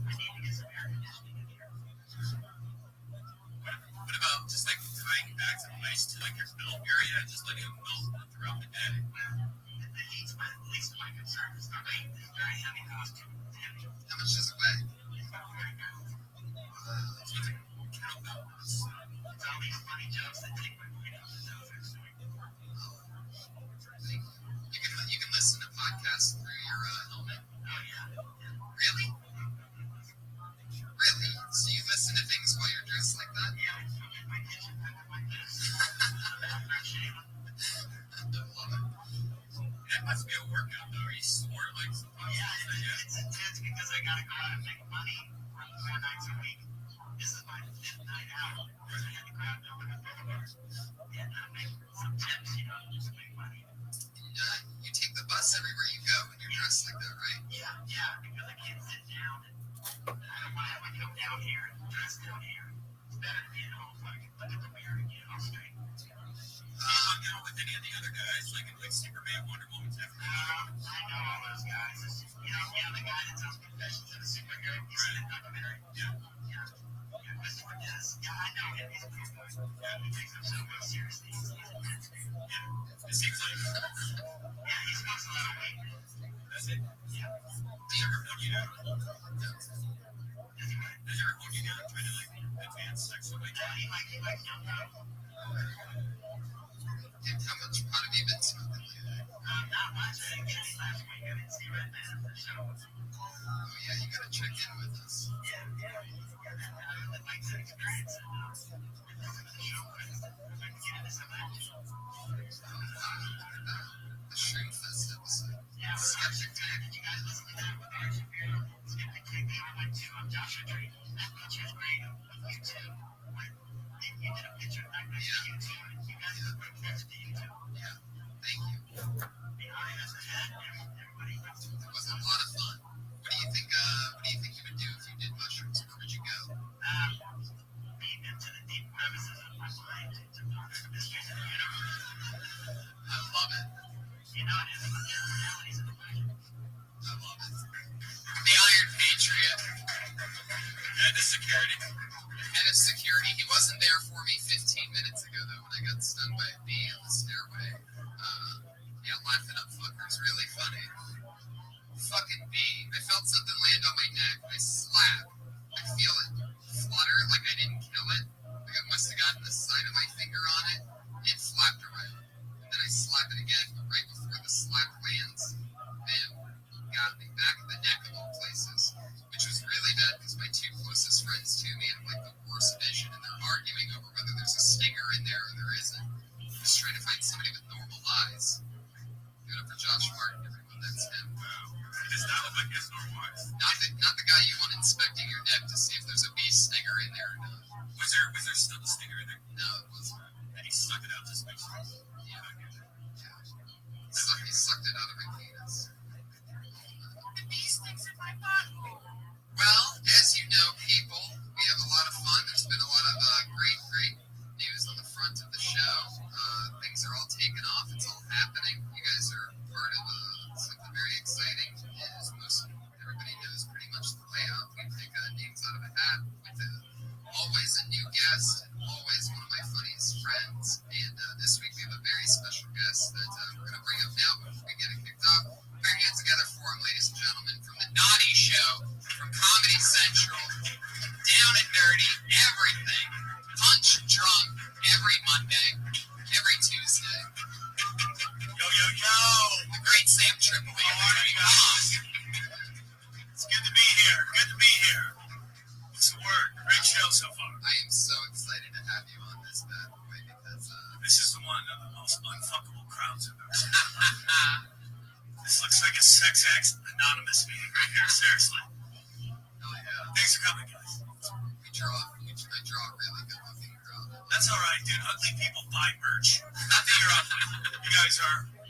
You're a good-looking crew, but ugly people buy merch. Trust me on that one. It's like this guy. Who's this dude? You come here all the time, don't you? You're like Shane. Who are you? Russian? What are you? Siberian? It's like the white Rick Ross. Yeah. Yeah, he's like, yeah, you got all. You're correct. It's like Rick Ross dressed for us. Yeah.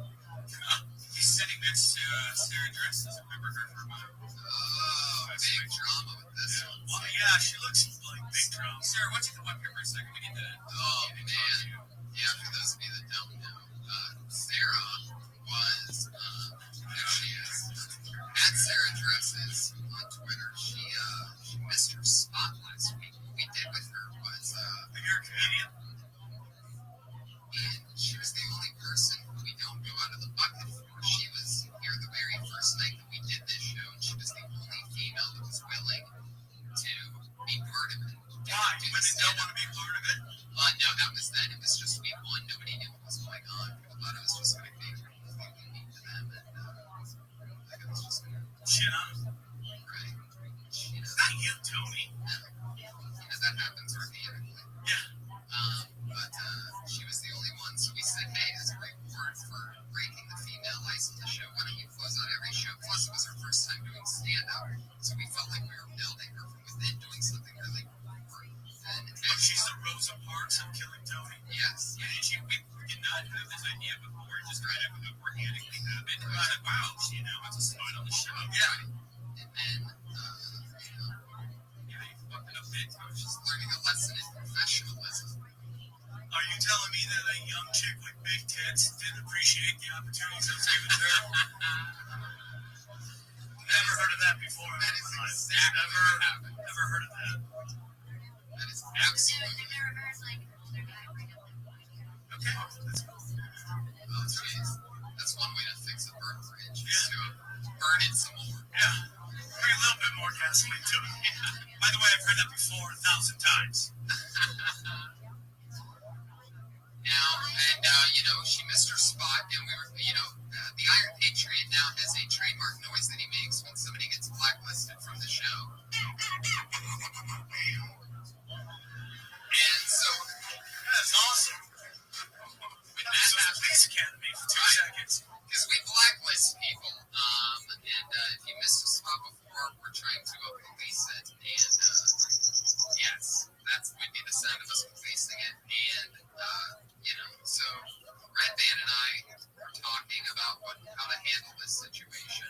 Yeah, so we decided, we heard a friend of ours, another female, sexy female, oh shit, did comedy for her first time downstairs tonight.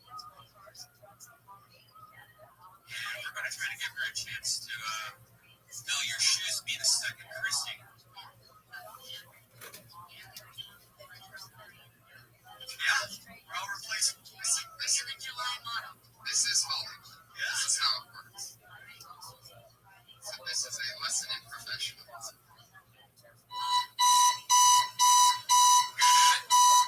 That's the sound of you waking up for a shift at 7 o'clock.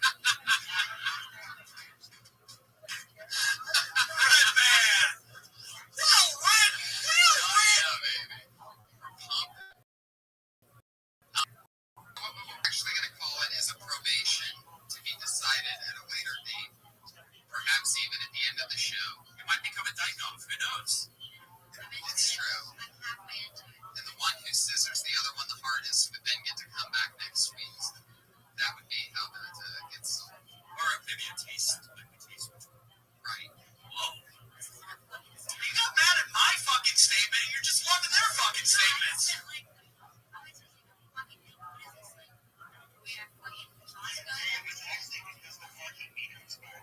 Fucking sorry that I don't put money in my coffee, my fucking house. Sounds like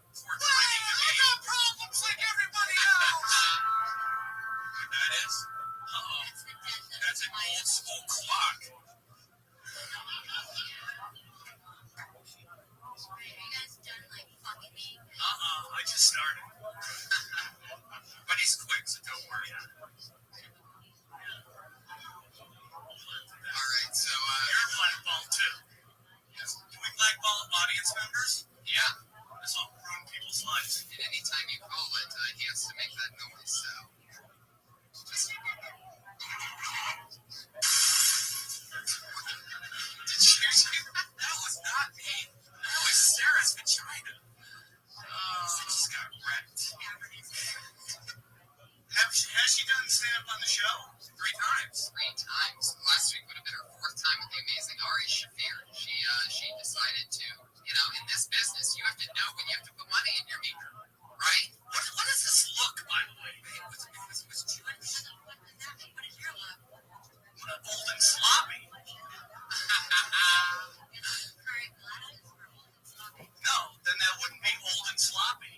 That'd be the opposite of the look I'm going for. But I want to know what your look is. It's true. Fucking like 5 minutes. You get the first part of it right. But You look like you're from the Echo Park of the North Pole. That's what you look like.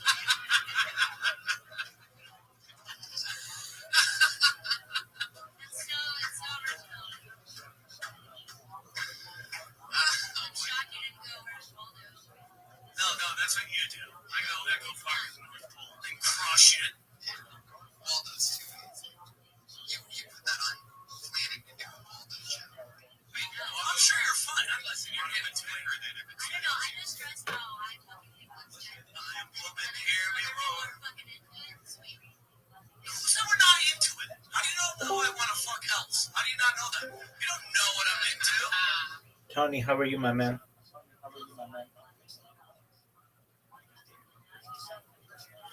Tony, can you hear me? I'm back. Okay, I'm back. apologies. Strong. Are you ready? Apologies for what? That it took me a little longer than I thought it would. Right when I came back, I saw you had left and I called you 3 times. I recognized that you didn't have all day. But are you ready now? Come on, let's do it. Yeah, we can try it. And I have good news. What's your good news? Good news is the politician is set time, set day, and he will be there. Wow. What's the day? Wednesday, 10 a.m. my time. That's perfect. Well, excellent. All right, let's get this bad boy. Do you know Open Windows Explorer?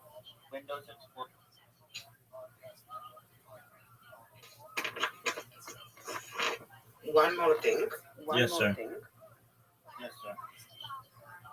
Like, I know you want to best for me, but sometimes you are too pushy and too much.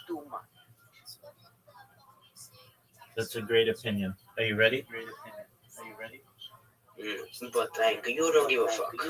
Yeah, I am ready. You don't give a fuck. You are a rabbi. Yeah. Hold on. Yeah. Hold on. If I really thought that I was pushing you too hard, I would stop. I know I'm not.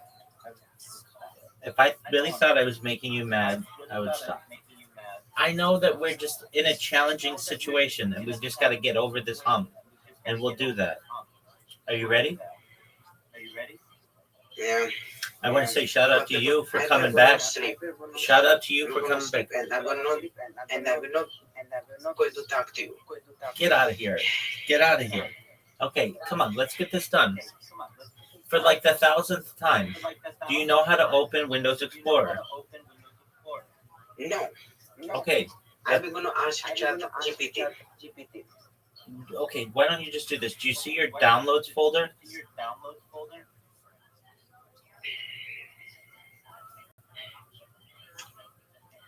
What do you download for? Like where you have that zip file? Yes, I am in my. Yes, I am Okay, that in my. Zip line. Not zip line, zip folder. Okay. Um. Yeah. Okay. Do you know where that folder is? C drive forward slash. There's a good question. I need to look at it.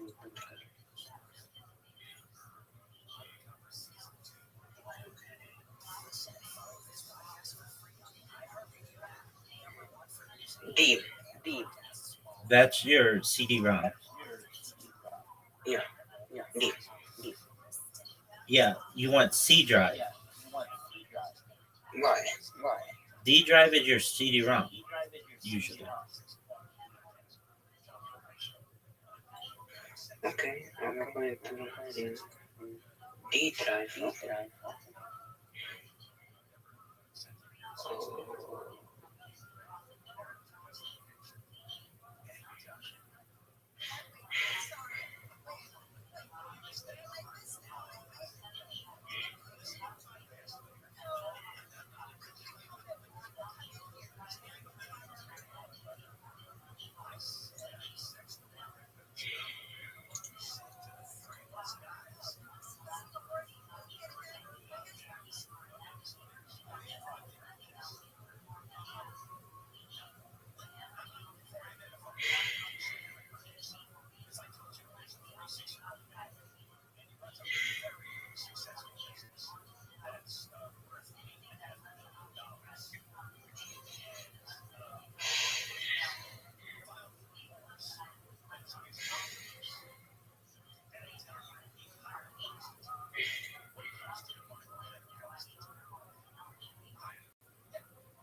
What are we doing?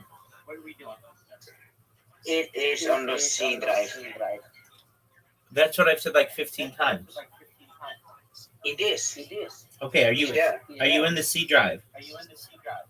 Yes. I'm on the C drive. Yeah.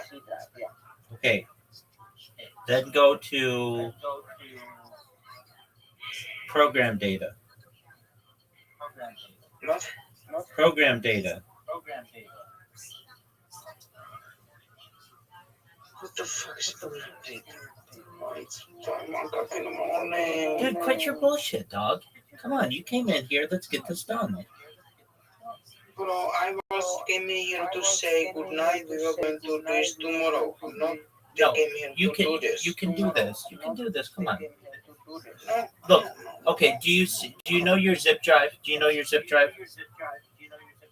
Yeah, I am in my zip drive. Okay. What's the address? It's C drive forward slash program data forward slash OBS forward slash.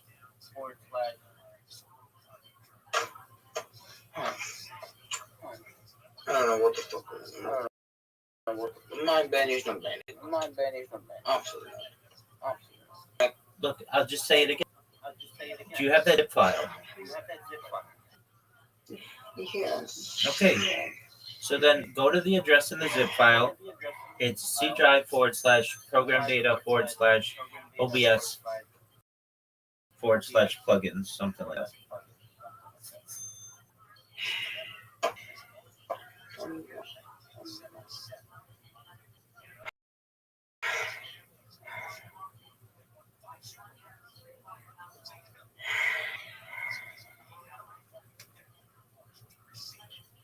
I came back. I came back. I'm so stupid. I came back. Why?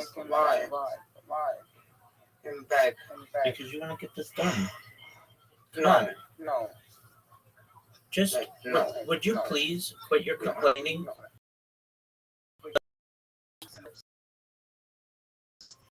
I can so I will go sleep. No, take to get this done. Yes. If you just listen to me for 10 minutes, this would be done. But I am going to sleep because I don't. My brain is not brain and my brain capacity is not good enough in this time of hour. Okay, can we just try? Can we try for 5 minutes? No. 5 minutes. No. Quit being so stubborn. 5 minutes. Do you see the link in the zip drive that is C drive /program data /OBS /plugins? Do you see that?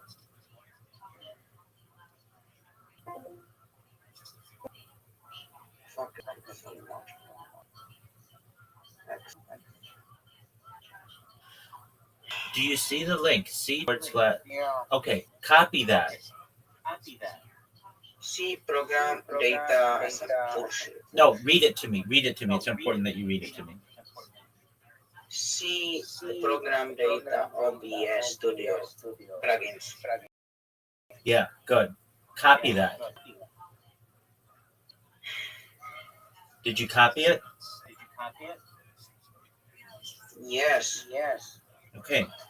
Now, open up Explorer, not Internet Explorer, just Explorer, so that you have the bar at the top and you can paste it.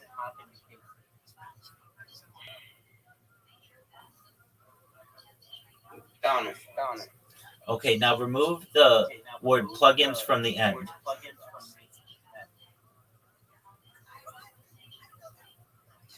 So it should be C drive / program data / OBS Studio, right? No. Yeah, but it's not working. You have C drive / program data / Yes. OBS Studio. It's no. It's not working. Okay, we're just going to do it this way. Just open up C drive. Okay, now do you see program data? No. Okay, that's fine. That's fine. At the very top, where it says view, there should be a check that says show hidden files or show hidden folders. I don't know. Like. This isn't that hard. Okay, then we don't have to do it that way. Do you see the bar at the top where you can paste C drive / program No, data? you don't understand my words. I'm not. But I am talking to the fucking rock. I'm saying that my brain is not braining, and you like give me this instruction. Even I said so many times, my brain is not braining. You can think it's not the end of the world. It's 1 o'clock in the morning. Like you just stay up for 5 more minutes. Here we go.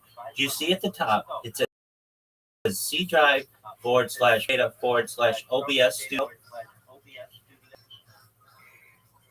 Yes. Okay. Press enter.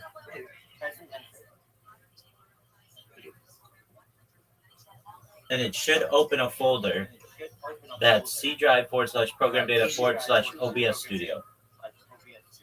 It's not open anything. It's not. Okay. Show me with your take your camera out and let's see.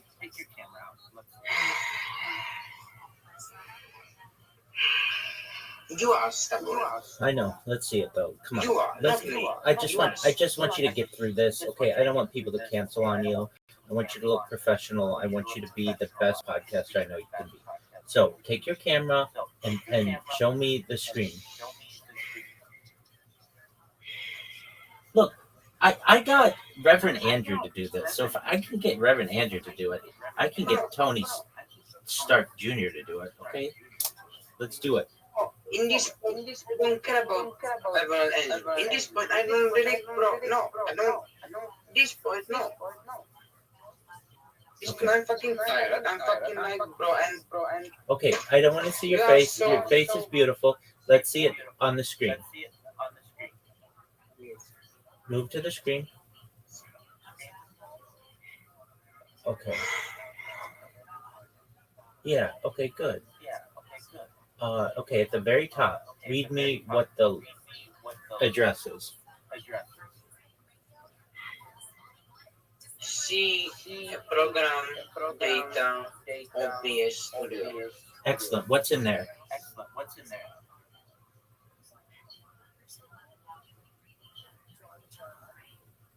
Tony, what's in there? You're in the right spot. You don't have to show me with your camera anymore. You can. Nothing. You can. Okay, you can. Nothing. Okay, that's fine. Nothing. Okay, Bro, fuck. you can turn your camera off. You can turn your camera off. Yeah. So you're telling me that C drive / program data / OBS Studio has nothing in it?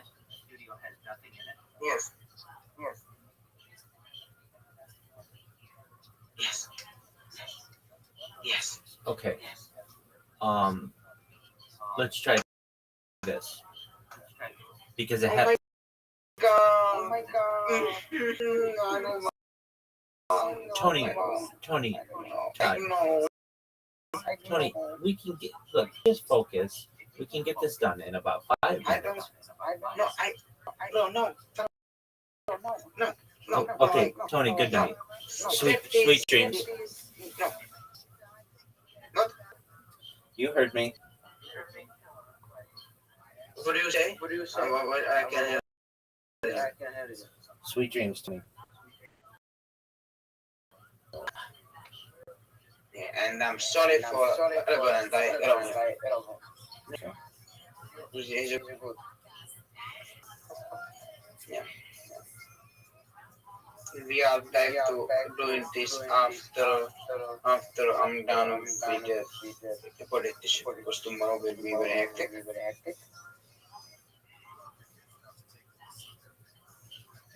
So yeah, I am back on Wednesday. You won't be on Wednesday. You will have pushed it from Bye. over the week because you don't want to do it after that podcast with that politician. You're going to be very happy and you're going to not want to do it. Then you're going to push it off another week and it's just like, okay, that's fine, whatever. I get it. We will see what will happen. We will see what will happen. So thank you for today. We cannot win every time. So But we could win this time. Why don't you do this before you go? Just ask ChatGPT to show you how to open your File Explorer. That's all. If you can do that, this is like a 5-minute process.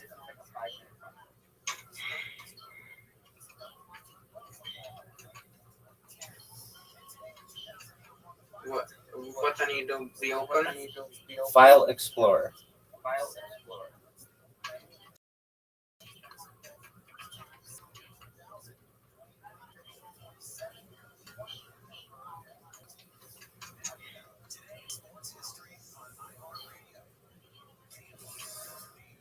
Key.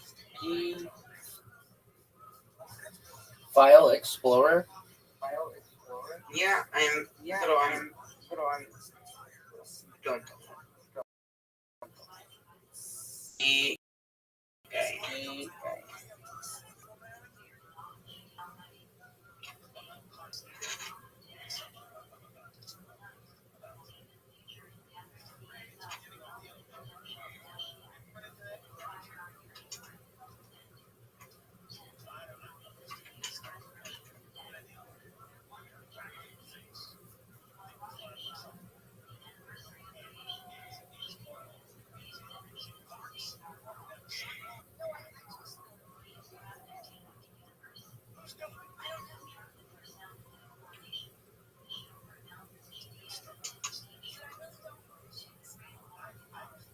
Done.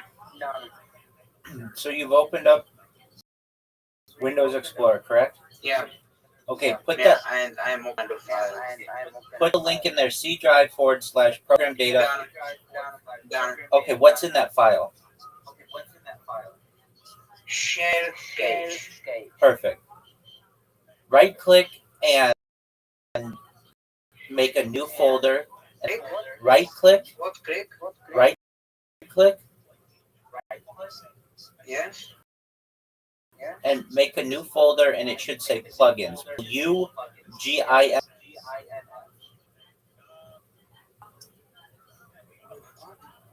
New folder. New folder. You right click in that OBS folder, and you right click and you select new folder, and then let you type in there. And you type. I can. What on? If you're having trouble, then just go to ChatGPT and say, "How do I create a new folder called plugins?" In that folder, just ask it.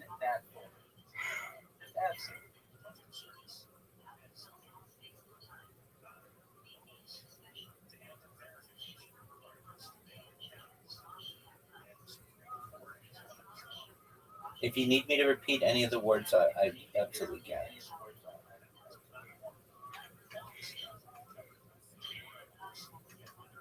Yeah. Can you please repeat that? Sure. So right in the ChatGPT, within the ES Studio folder, how do I create a new folder that's called plugins?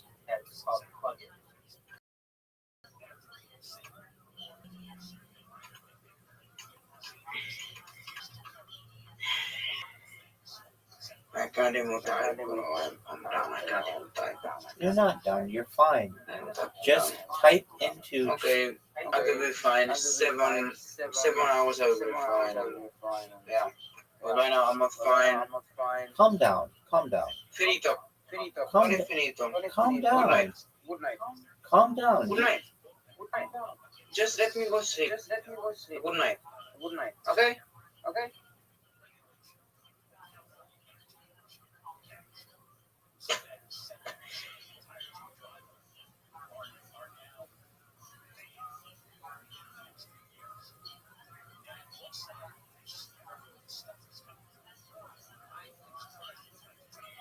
Before you go to bed, and I'll let you go to bed. You'll go to bed in 15 minutes. You can stay up for 15 minutes. Just ask ChatGPT, how do I create? Look, here's what you do. This is a perfect thing. Do you have that zip folder? Yes.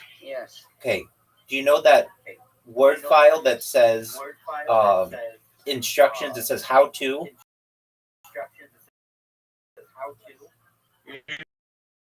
See that? Put it in ChatGPT. It'll tell you, and it'll tell you in check or whatever. Thank you for instruction. When I wake up, I'm gonna do it. The only thing I want to say right now, that I have to say right now. You definitely won't. Just do it. We will see. Just do it. Good night. Just No. Good night. good night. Do you understand his words? I responded. Okay. Bye. Goodbye.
a while. Okay? You don't gotta march on everything, alright? You have full rights now. You can do whatever you fucking want to. Loosen the fuck up. It's called comment. Yeah, you have full rights. Okay. Oh, Jesus. What a... She's such a smart. You put me in a bad mood, you fucking blacklist me. Like, this is the first place I did this shit. And you're like, I'm getting a new bitch.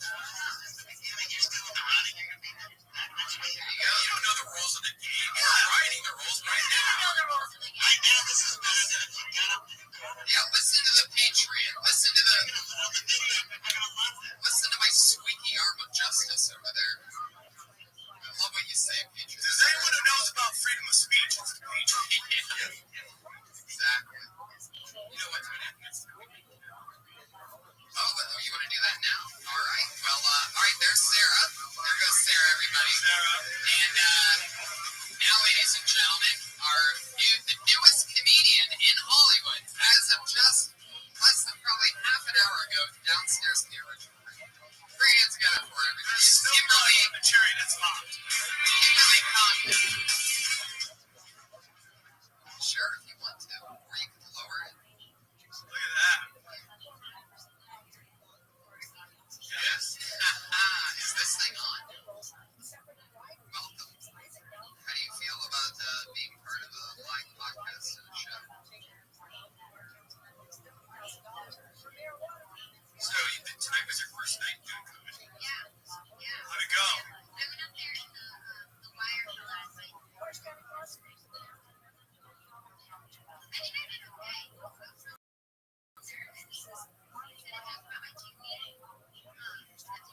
I don't know why. Why would I kill you? I got told time.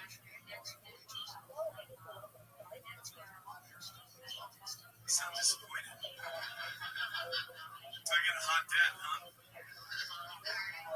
Patriot, on first impressions and likability and charisma and look alone, how do you feel about that? I don't like her. She's got a good look. Just put the right eyes on your lips. Oh my God. See, hold on. This is where it starts. She's just trying to stand up. You're telling her to blow the microphone. You know what I'm saying? It's like, this is where, like, in 2 years, she's going to be the fucking most angry lesbian fucking comic out there. Going, can I just do jokes? So let's not do that. Let's encourage her to do well. You can never tell when the Patriots like trying to help with audio issues or just being a pervert. Hey, pull the microphone closer to your lips. Now rub it against your crotch. No, I think you guys just trying to say to project your voice because you do have a very small mouth. You sound like you're hiding from your dad trying to touch you. You definitely gotta own it. Very nice. Is the mic on that just Yeah. You are so creepy, Patriot.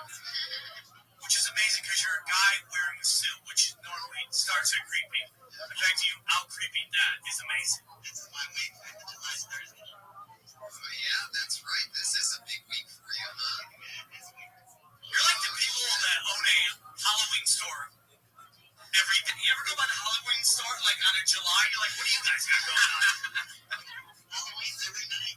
Yeah. Hey, I read some interesting trivia about you. I wanted to ask you about Sam. I can't tell who you're talking to. Oh, me. Okay. I read some trivia that said you were one of only 2 comedians to start off as a paid regular as the main round. The only other one is Roseanne Barr. Yeah, that is true. That's incredible. All these comedians have they're all this. No, I was the first one when she made me a regular. That my first spot was I made her spot, which is unheard of. When Roseanne did it, it was a different time and era. And that night, her first spot at the comedy She got a TV show off that. Yeah. I got my cable turned She on. got Carson.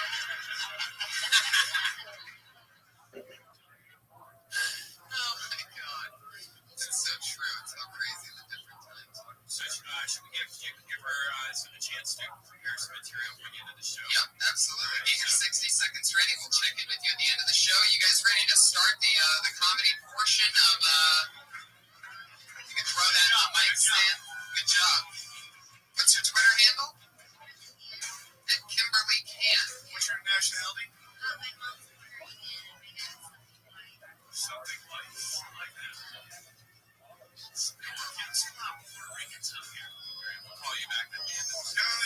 fucking bikes are easy to go cross country. That would have killed in New York.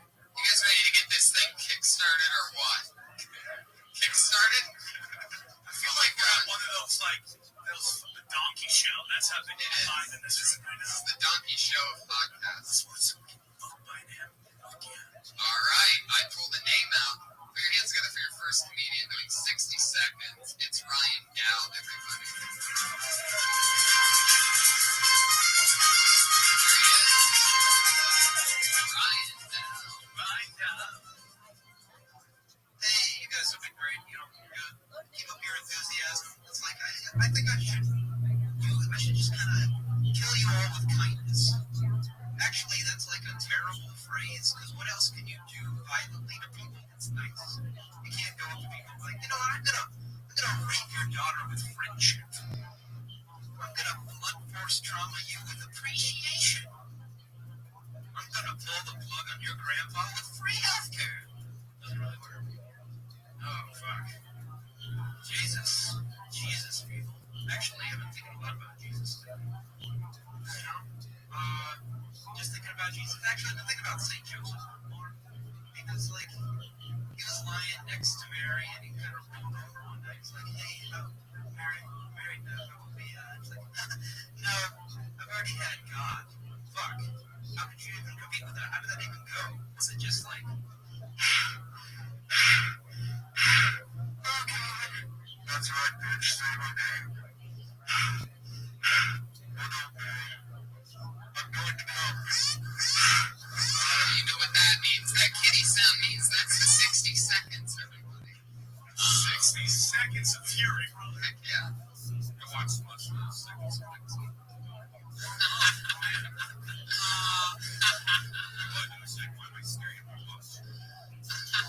Okay, what do we do? What do we start with the good, then go into the bad, or what? Any way you want to do it. We're very unorthodox. I love the level of joke you're trying to do. It's fucking great. But you have a creepy vibe, and that's a good thing, because you'll probably be in Conan in about 3 weeks, okay? You have a great vibe, but you won't open up with a rape joke. How long have you been doing comedy? Yeah, it's like, that's a hard thing to open up with, right? Right out the gate. You have Dahmer energy. Just to let you know that. Whether it's good or bad, you look like you love to rape dead people. You know what I'm saying? And that's worth acknowledging. That is it, and that's why you're gonna work in Hollywood. That's just running Hollywood. Creepy fucking weird dudes. So they're gonna look at you and they go, hey, that's me on stage. One thing I know you don't do, you don't look at the crowd. If you're gonna do those fucking jokes, bro, you gotta commit to that shit. You gotta be like, yeah, I rape children. Fuck you. You know what I'm saying? You gotta look right in the eye and let them know, hey, man, I might really rape these kids. You gotta own that shit, dude. You're scared. I sense blood. What's that? Yeah. I was scared when he was on stage. I think that's why I was looking at him. See, I like that. I like that you're trying to do kind of that crazier shit. I like that kind of comedy. But you gotta commit to it, bro. You know what I'm saying? If you're gonna rate that chick, man. And that's what just gets me. That's how that's gonna be just gets me for the rest of my fucking life. I mean, even the way you're standing with your arms crossed like that, man, like, that's amazing. Like, it's incredible. No, don't not do it, because, yeah, go back to it. Show everybody what I was talking about. No, but it was more like one was just resting on top of the other one. Yeah, it was like that. Like, if you did that and kept the mic in the mic stand and looks like you do, you could talk about a lot of fun, creepy shit. Yeah, you definitely have that. I think it's gonna go good for you. You just gotta own it, dude. Yeah. Because he looks like he lives with his mother, right? Oh, totally. But your mom is dead upstairs in the attic. Yeah. Right. You know what I'm saying? Yeah.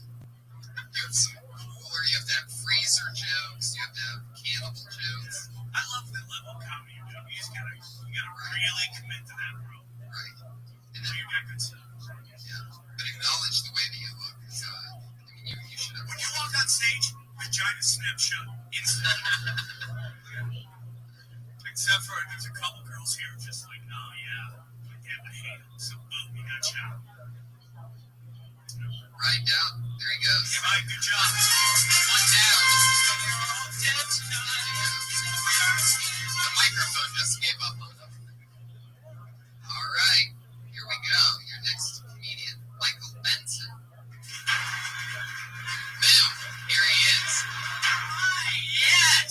Yeah, I do look like a coked out Matthew Broderick. Jesus Christ. That's what I want to see. I want to see Jesus Christ on ice. Coming to Vegas. Hey, it's bloodied all over. Anyway, let's move on. Let's talk about what I wrote down.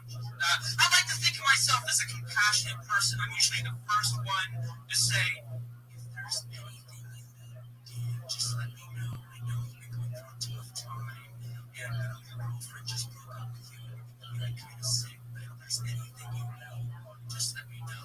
And their usual response is, no, that's okay, Michael, I'm fine. Well, then fine. Fuck you then. You're lost. Because I'm an amazing human being, and you just missed out on some grade A compassion, baby. I could have been there for you, serving you chicken noodle soup and giving you amazing hand jobs, because my left hand has twice the strength as my right hand, because I'm handicapped. But you don't get that type of loving with a UVIN. McLovin.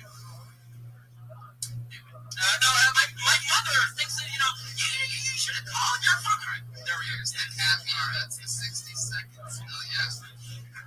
Thank you very much, guys. There he is, Michael Benson. Well, that trying to protect me. Can I sit by that guy now? I know he's on stage. Yeah. Oh, yeah. No. Yeah. So far, we're having a creep off. I forgot how creepy open mic or something. They're not all like this. This is a random lottery situation, and nothing could prove it more than our first two comedians back to back being stalkers of some kind. I mean, holy shit. I like it. What's your condition? What is your...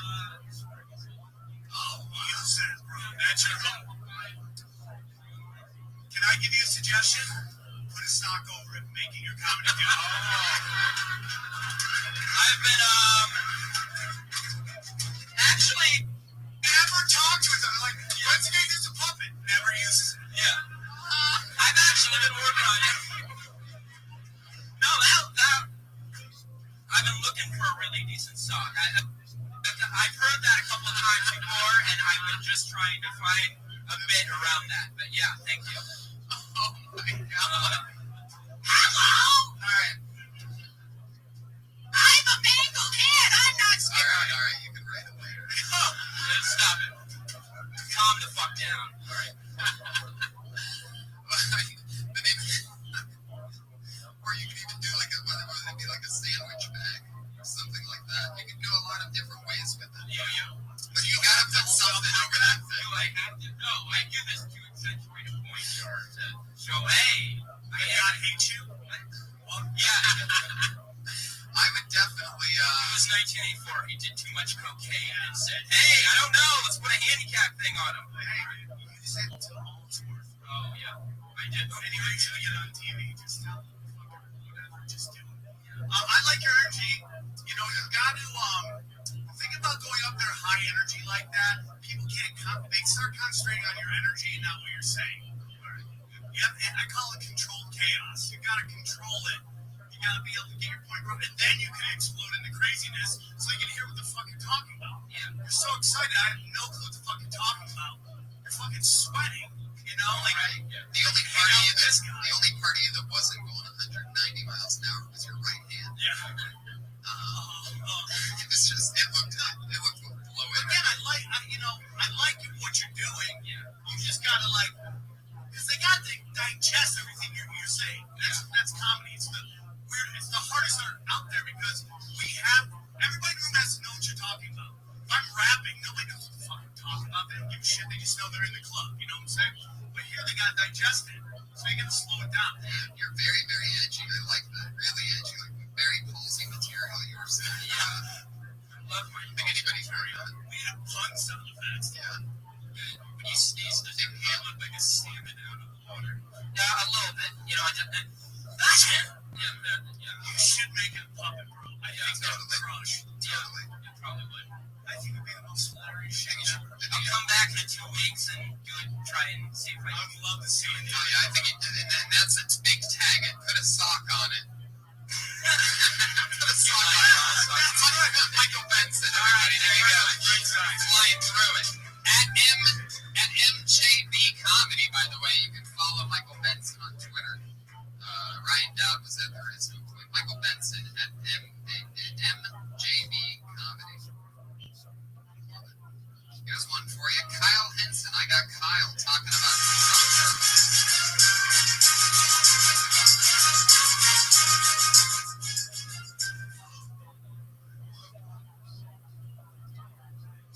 Guys are awesome. I had like 4 Hollywood girls on my sets. Super attractive, but anytime somebody has too much to drink, they want to talk during your set. It's like a distraction. So I was like, oh my god, I'm gonna take a picture of my feet. Upload them to Instagram. But I don't know if I should make them blurry on the outside.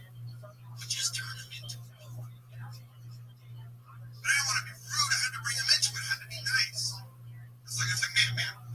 Excuse me. Let me get this piece. 25, 30, 32. She's like, are you serious? We're only 21. Like, that's how many pounds you lose, your fat ass. Don't talk during my set. Exchange that chapstick for glue stick and shut the fuck up. It's kind of hard to take you serious because your BMI looks like a lot like your bowling score. Thank you guys. alright. First of all, Everyone just fucking relax. everybody, why would you clap for that? No, I'm kidding. That's an interesting joke to just go over heckles and crowd work that happened at a different show. So I didn't write anything for tonight, but let me tell you what happened to me in a set a few days ago. So there's these hecklers, 4 of them. Yeah, I mean, the whole thing is that, you start one premise and then you go into another premise, which is, you know what I'm saying? Yeah, there was something in the middle there, which I started daydreaming so hard. I'm like, oh fuck, where am I again? That's not the Muppet voice. No, it was Marge Simpson. Oh my god. I think it's great. And you know what you're talking about your life. I'm sure that happened at some point. You just have to, the whole thing is about focusing it. I don't know what you're talking about. That's after a while, dude. It's a great premise, because you're going to run into that. I mean, that's a great joke to do after you actually get heckled. It's going to happen every fucking day of your life. Right. So, people are a bunch of fucking assholes. Yeah. And plus your body language says, be ruthless. Like, of everybody here today, you're the best at coming up on stage and dealing with people. People want to like you when you get up there. It's just like it's 90s, 60 seconds. It's hard. I don't know if you can open with that. What nationality are you? What does that mean? There's no good. By the way, this. That is the worst catchphrase I've ever heard in my entire life. I don't know how often you use that I'm sure you get asked a lot what nationality you are. If you do that on a good day thing every time, that's unbearable. There's one thing you can take from this appearance tonight. It would definitely be that. That's an offstage. That'll make nobody ever want to work with you again. Anybody who hears that, whether it be a comedian or an executive, they're like, I don't even want to be near this guy anymore. I'm half black, half white on a good day. You put them all in position to go, well, what do you mean? And then you go, there's no bad days. That's just ridiculous. That's like poorly written dialogue in a shitty movie. Like the dialogue, an already shitty movie where your expectations are so low. Already, you're like, it worked in the mirror. That's what happened. Yeah, you're bad days. You got it! Kyle Henson, everybody. There you go. Take that with you. No, you're funny. I got heckled. I was doing a late night fallout a few nights ago in the original room downstairs. It was like 2:05 in the morning. It's a true story of me. It's usually about an hour before I go up. But I'm doing a spot. There's like 6 drunk people in the room. One guy's super drunk, heckling me, sitting off to the side. And I'm laying into him because he's heckling me. And I'm laying into him, and he goes, I remember he's sitting off to the side, and I'm doing stand-up facing straight out. And he goes, I don't need to take this from you, man. You've only got one ear. To which I responded, still looking straight out, that's because you're looking at one side of my face. It was an unbelievable highlight of my career. By the way, I think we set the record for most T.I. looking like guys in Oh, yeah. Maybach music. Yeah. I got the whole group up there. Oh, yeah,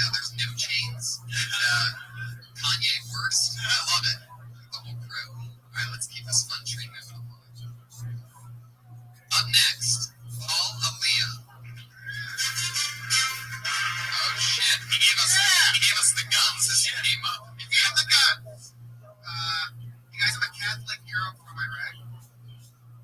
Yeah, I'm like a white running back. It's just like a straight theater agent. My family's from Iraq, and my dad does our shooting stuff well. I guess it also works. Like some dude, 330, words. Where else?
This is my dad's reaction when I was like this.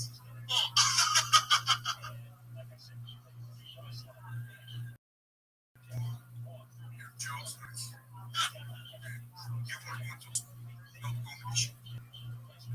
It's on YouTube.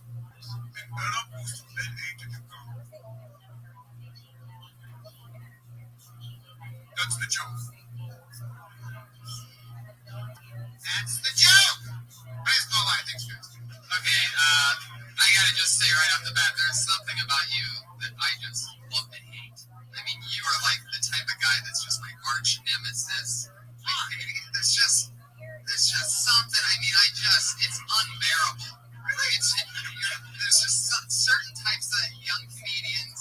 It's like they try. It's like not they try. It's whether they're trying or they just are. Is like this. There's this thing. I don't think anybody talks like that in real life, but I see everybody doing this trickery, and it's like, and this is not off material. I'm just talking about first impressions, basically. Oh, right. So you're not saying his material sucks. You're saying he sucks. I mean, I hadn't gotten to that part yet. No, I mean, it wasn't horrendous, but I mean, Saying his material has a chance, but he's fucked. there is not a Middle Eastern comedian that I've ever heard that doesn't have a joke about telling their dad a joke and about how serious they are, and they don't laugh, and then the dad tells a joke that, get a job. I mean, it is just, you can do better than that. It doesn't match what you're pushing out there.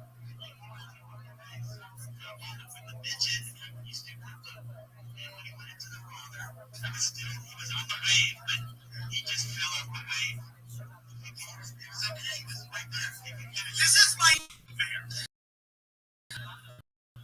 Just getting out of the fucking suit. That's what's wrong with comedy. Everybody thinks they're a fucking master at it. It is easy to sit there and judge. It is easy to just, somebody comes up on stage. Right. Why? How long you been doing comedy? 2 years. The first time doing it. Okay.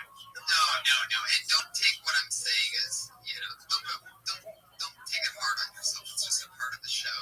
And, I was just being on, it's just, no, it's hard to explain the feeling that I get. There's certain people, how old are you? 25.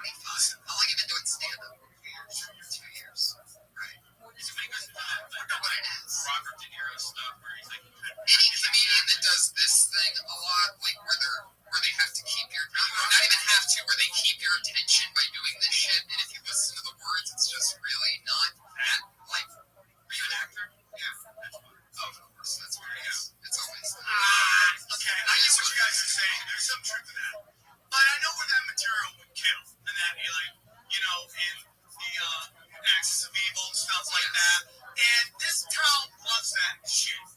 right. Right, absolutely. I get where you're coming from and why you're doing it. Right. But I think you're going to find that is a limited art. I don't know why. I think, did that story really happen? Very similar, yes. When I first came out to LA, I told my dad that joke. When it's more performing than it is in attempt at being funny, It takes away from what's really going on. And that's the truth. this side, Jokes I had elements of acting. There's some jokes that are just like bullshit about girls or LA. I think, I got what you I got it. Because, I grew up with all of the guys who are now the big Arab comics. And, we've heard everything before. I would like to have, more personal stuff to you than that stuff. I think that, it's a great starter, but I think that, if everything you're saying about your show is that you could go with some real fucking original shit that would blow everybody's mind. Right. But you gotta stand out, dude. Yeah. Dude, here's the thing, guys. You can do stuff that gets laughs in a room, and that's fine. Because it's a quick rise to the middle. And you're just gonna be stuck in the fucking middle. That's all that's gonna happen. You're just gonna hey, dude, I'm moving so fast because everyone's like, and you do nothing original, and you just get to the middle, and you go fucking nowhere. so true. You know what, man? If you're gonna fail big. Once you fail big, then fucking succeed a little.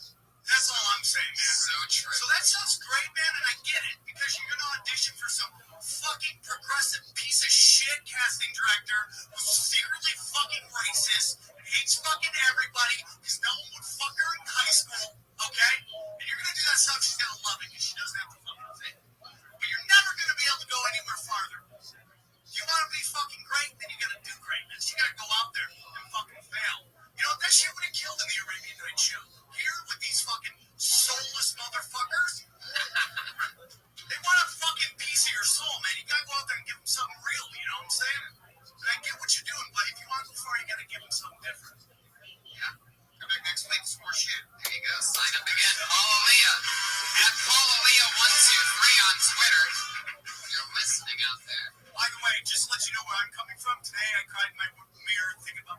rates up. So take everything with a grain of salt. What happens soon? They will. That was great what you just said. I mean, that's really a breakthrough part of this. That's an amazing topic you just hit about working their way to the middle. I've seen it happen 1,000 times. People that perform more than they're being funny get those are those people that get one spot on Conan or whatever, and then maybe the half-hour special. They can churn out 22 minutes of that. But it's people like that that you never see again. Like you have to have something that people can love about you.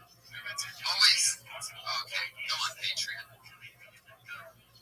Right. Who's he securing you from? Empty chairs? What is this? Well, One thing that's interesting is finding your voice. That's something that took a long time to do. Because I used to kind of have a character that was just an over-exaggerated version of me. I even once had a version that was like an urban version of me where I was just trying to get like MC Chris, which is like white rappers. It's like, hey guys, what's going on? You know, like I see Azaria, you know, that dude, whatever his name is. I was just like that guy. This is a sneeze, a snarl, whatever the fuck that. But I just to mix it up. Because I was like, you know what? Why not? I tried. And then it took me a long time to actually just go on stage and all right, I'm just acting like I'm talking to my friend. And one of the only ways to really be able to even find that is to just take chances. It's better to eat shit than have been half-petty. In fact, it was this room really in which this room has a special place in my heart because this is where I made that breakthrough of, oh my God, because I was working here before then, or back then at the time, I could just hustle up here. I was opening up every belly room show. You know, I was doing 2 or 3 spots a night here. It was unbelievable because they weren't giving spots out to do. It was just something that I was doing. I was going, hey, start your show 5 minutes early. I'll warm up the room, and then I'll bring your host over. And everybody, why wouldn't you do that? Right? So I did it all the time, and it was through all those every night, which I'm like, holy shit, if I just get one little thing out of fucking taking a million chances, that's a keeper. That's all of those add up. Can't be afraid to fail, man. It's crazy. Can't be afraid to fail. Here's how I think. Slow clap. Here's what I think about comedy. I've said this before, and I think there's 2 kind of comics out there, and I'm not judging either one. They are what they are. I don't think one's better than the other. There are 2 kinds of comics. There's clowns and there's shit talkers. Sometimes you have some shit talking clowns, and sometimes you have some clown shit talkers. Okay? Truth of the matter is, clowns work more. They'll book commercials, they'll book fucking sitcoms, they'll work more. But legends are shit talkers. Make no doubts about it. Legends are shit talkers. You guys go out there with a point, they have something to say. I'm not saying you gotta get preachy, but you know, you're going up there because you want your reactions from what you want to say. Not you don't want to say something that gets a reaction. Do you understand what I'm saying? That's it, man. That's all the great ones. I know guys who sell out arenas, and I'm not judging anyone. Even though I like shit talkers, I'm not judging it. God bless you, whatever you can do, do. But the guys, I know guys, some of the dudes sell out giant theaters, never mentioned as one of the great ones working right now. And that's, at the end of the day, what everybody wants. Be considered one of the greats. It's true. And that's why these dudes who go around stealing jokes all the time, because they think it's like win at all costs, and they fucking get busted, and they're automatically taken off the list of the people who are the greatest, they go fucking nuts, and they're constantly miserable, because they never gonna get what they want. And that's to be considered the GOAT. That's all they did for it. They wanted to be the GOAT. Mencia looks like he has full-blown cancer and AIDS Yeah. right now. He looks like he has cancer and AIDS. Dude, that was a snuff film. Brian, do you see what you did? Is that okay for me to say that? Brian was the cameraman in the back of the original room during the famous Rogan Mencia incident. This is the Zapruder of comedy. Put your fucking hands together back there, you sons of bitches. What are you, Mencia fans? Alright, guy in the wheelchair, you don't have to clap, it's okay. Alright, let's keep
jab lord pissing its auditor.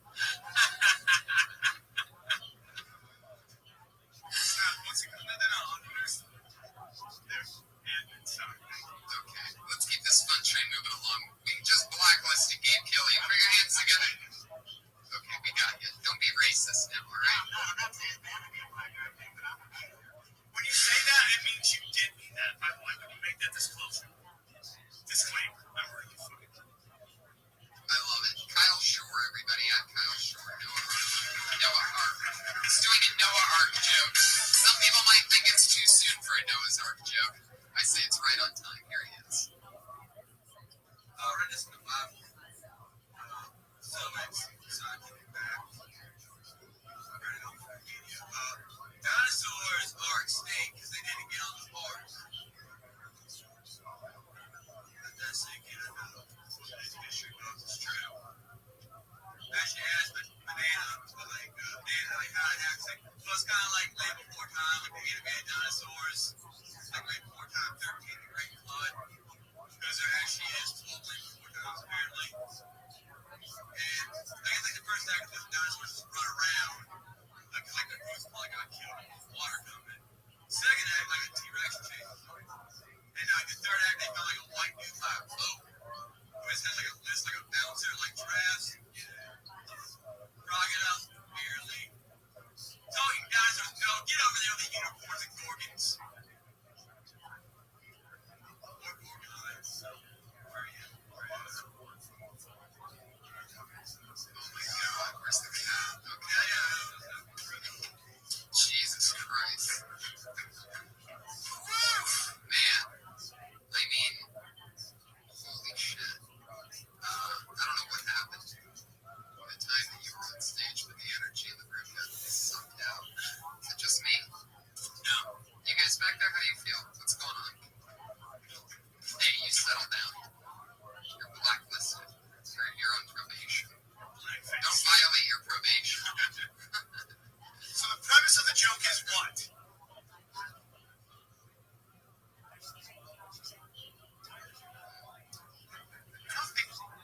It's an interesting theory. I think it's too soon for the dinosaur Noah's Ark jokes. I just don't think people are ready.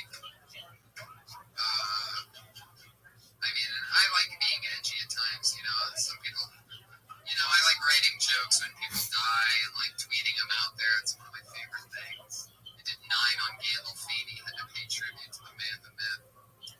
James Gandolfini, everyone, right? Oh, by the way, I fired my memorial coach.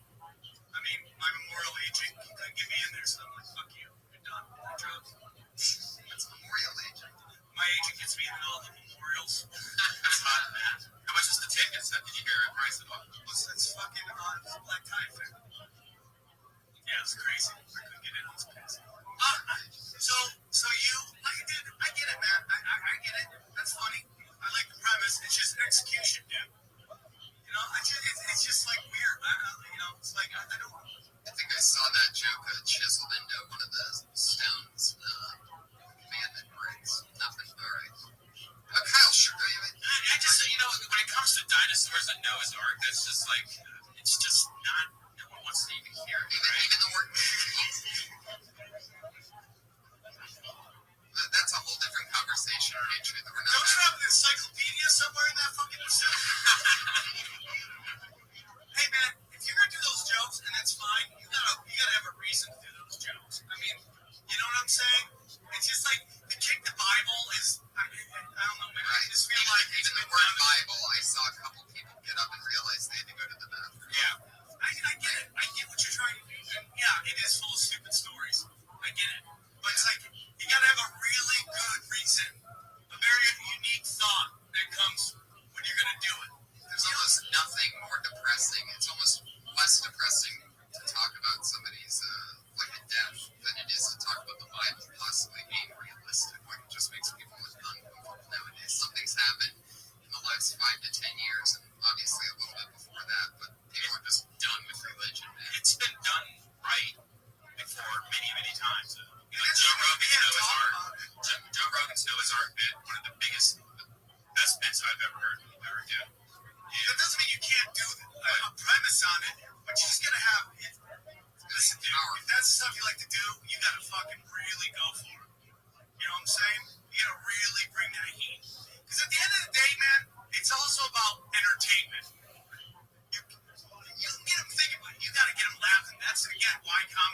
is such a limited fucking art. Because if they don't laugh, they can be enjoying listening. But if they go 5 minutes without laughing, everyone's like, what's going on here? Nobody's laughing. So you gotta fucking, if you're gonna go in there, you gotta have a really good reason to go there. That's all I'm saying. There he goes, Kyle Shore, everybody. Let's keep it I mean, it's just serious. No, it's great. No, you're doing great. I think you're funny, dude. Your next comedian, ladies and gentlemen, his name is Timmy Day. Timmy Day. Oh, shit. What do we got here? Timmy Day, you are blacklisted. Oh, my God. Oh, wow, I like that. You got excited. I think he just came in his suit. He got excited on that one. Were you laughing in there on that one? Oh, wow. All right, Timmy Day, you are blacklisted. Heck yeah. Put your hands together for Jason Bogart. Hell yeah. I knew you, Jason. Have fun, buddy. Yeah, no, I wouldn't consider myself a stereotypical guy. I found out recently that Will Smith was my neighbor in Calabasas. I gotta admit, I started talking about music, right? It's not that I think that all Scientologists are going to bring my car over to you. But the rich ones can. They can afford that. You can put a stress tester on my strength now. Screw it all up. Get in here. All right, sit down. See you later.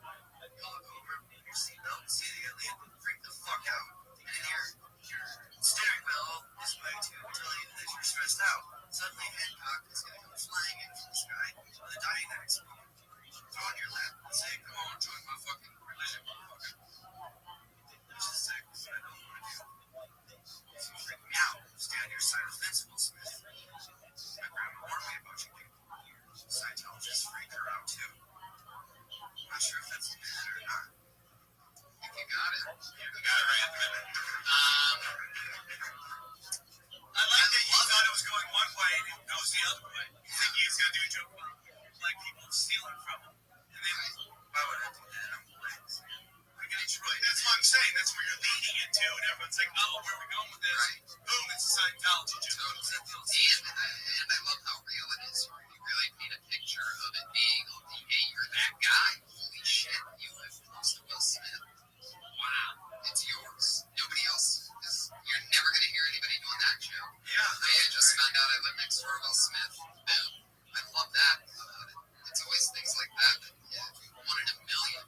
You can really own that premise. I mean, you can get into some crazy shit. Yeah, take the ice cream scoop in the middle, take that shit out about the car and stuff like that.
is going to work well for you. I've mentioned before, I like your energy. I think it's great.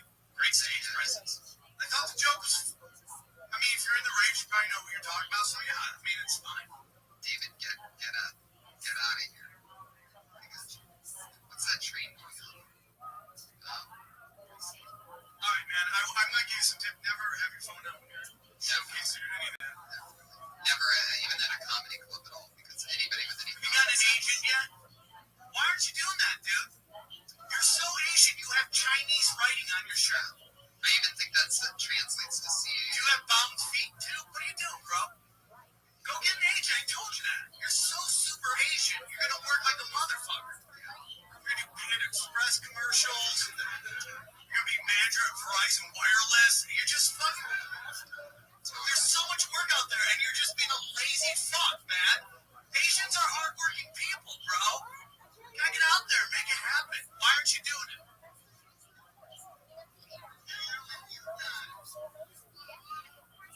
Who are you hanging out with? Godzilla you're hanging out with? He's like, what are you, molesting this guy? Yeah. You're like, We're hanging out with 55. Can you tell somebody's not a good influence when they're under the influence? Driving you from one open mic to the next. Does he make you play with this Dragon Ball Z's? You've been hanging around with the Pun Master. Heck yeah. Dude, you gotta get Faux show. You gotta get an agent. Stop being a bitch. Get a fucking agent. Yeah. Seriously. Yeah. Mugzilla's not going to introduce you to the right people. Yes. No. See that? He has elephantitis of his neck. Oh, nothing on that, people? Do I need to show you what Mugzilla looks like to get a laugh? No, okay, sorry. Fuck yeah, man. You skateboard? Is that what I always see? Yeah. That's interesting. Asian Really? skateboarding. Well, because, Someone in their 20s is skateboarding. It's interesting. how old are you? He could be like an Asian. They always look young. This guy could be like 85. You're not old enough to be in here. All right, there he goes, everybody. Kenneth Lyon. I picked another. I was like, I was trying to look for facial hair, and then I realized he's Asian, so there's never going to be hair there. He'd be like 97. Yeah, you can never tell with them. Get a fucking agent. Yeah. Thank you later, buddy. I just got you kicked out. All right, everybody. Your next comedian's name is Jonathan Tumblin. Oh, shit. Yeah. Weren't you the manager here at one point?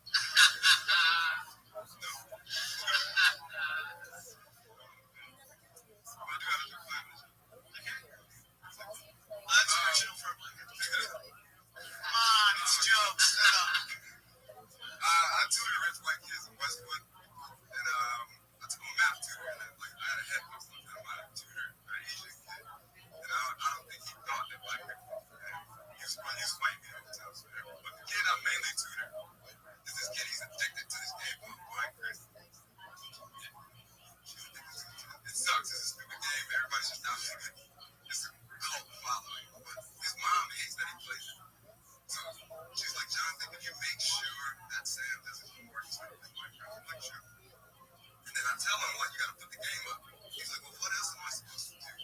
So I tell him the only thing myself as a 28-year-old man can tell a 13-year-old kid is discover yourself, man. Play with your dick. And that's what I do. How old is he? 13. Oh my gosh.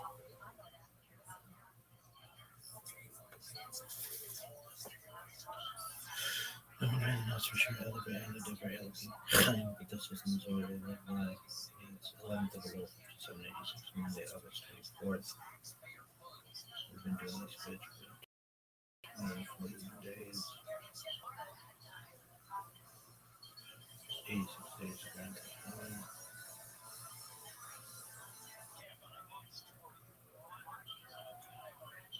3761 Creation Board, Breath Avenue, 3631 North 37th Sunday, West Point, 3526 235 Enos, Southwest Point, 3436 325 Kansas, West Point, 3366 395 McDonald's, West Point, 3301 460 Yard, West Point, 31 396 Yard, West Point, 37 4687 211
One of the core concepts of Abrahamic theology, especially in the Christian and Islamic worlds, is that of a war waged between the forces of goodness, represented by God and the great angelic army, and those of evil, represented, of course, by Satan, Iblis, and the great demonic horde. Over the centuries, theologians, mystics, and occultists have drawn up incredibly complex hierarchies of such beings, with the names, seals, and tasks, and even their final destiny, detailed in a range of texts, from canonical biblical scriptures, books allegedly revealed by such entities, to texts whose origins remain to this day rather mysterious. The world of angels and demons continues to fascinate, terrify, and inspire billions of believers all over the world.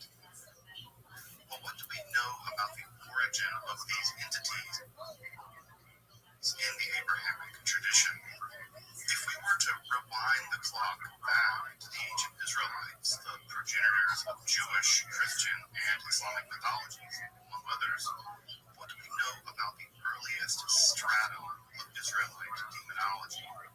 In this episode, we're going to do just that: explore the demonological ecology of the ancient Israelite worldview. If you're interested in magic, the academic analysis of the occult and hermetic philosophy, make sure to subscribe and check out my other content on topics in esotericism. Also, if you want to support my work of providing accessible, scholarly, and free content on topics in esotericism here on YouTube, consider supporting my work on Patreon, or perhaps with a one-time donation. As you might imagine, this channel is really only possible with your support. You can find those links below, and I really appreciate your consideration of supporting my work here on this channel. So let's turn to a people at once incredibly popular and yet at the same time rather mysterious: the ancient Israelites and their demonology. I'm Dr. Justin Sledge, and welcome to Esoterica, where we explore the arcane in history, philosophy, and religion.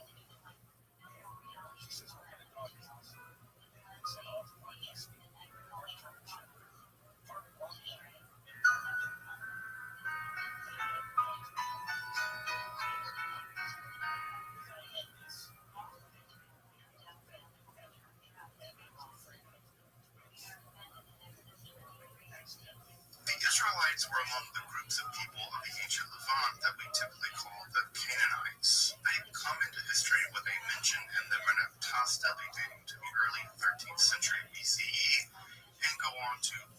fame as the progenitors of the Abrahamic religions, including Judaism, Christianity, and Islam, among others.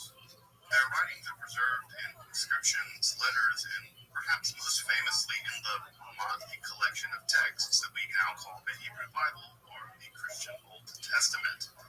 To get a grasp of the demonological landscape of the Israelites, we need to turn to that literature, though with an eye to nearby cultures and writings.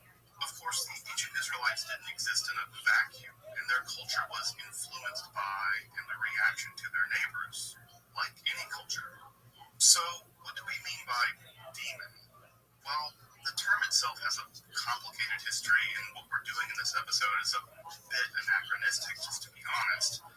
That said, for the purposes of this episode, we're going to mean by demon something like malevolent supernatural being. Well, at least malevolent to us, human beings, but malevolent. As we'll see, this gets really complicated, but as a provisional definition, it's about the best that we're going to do.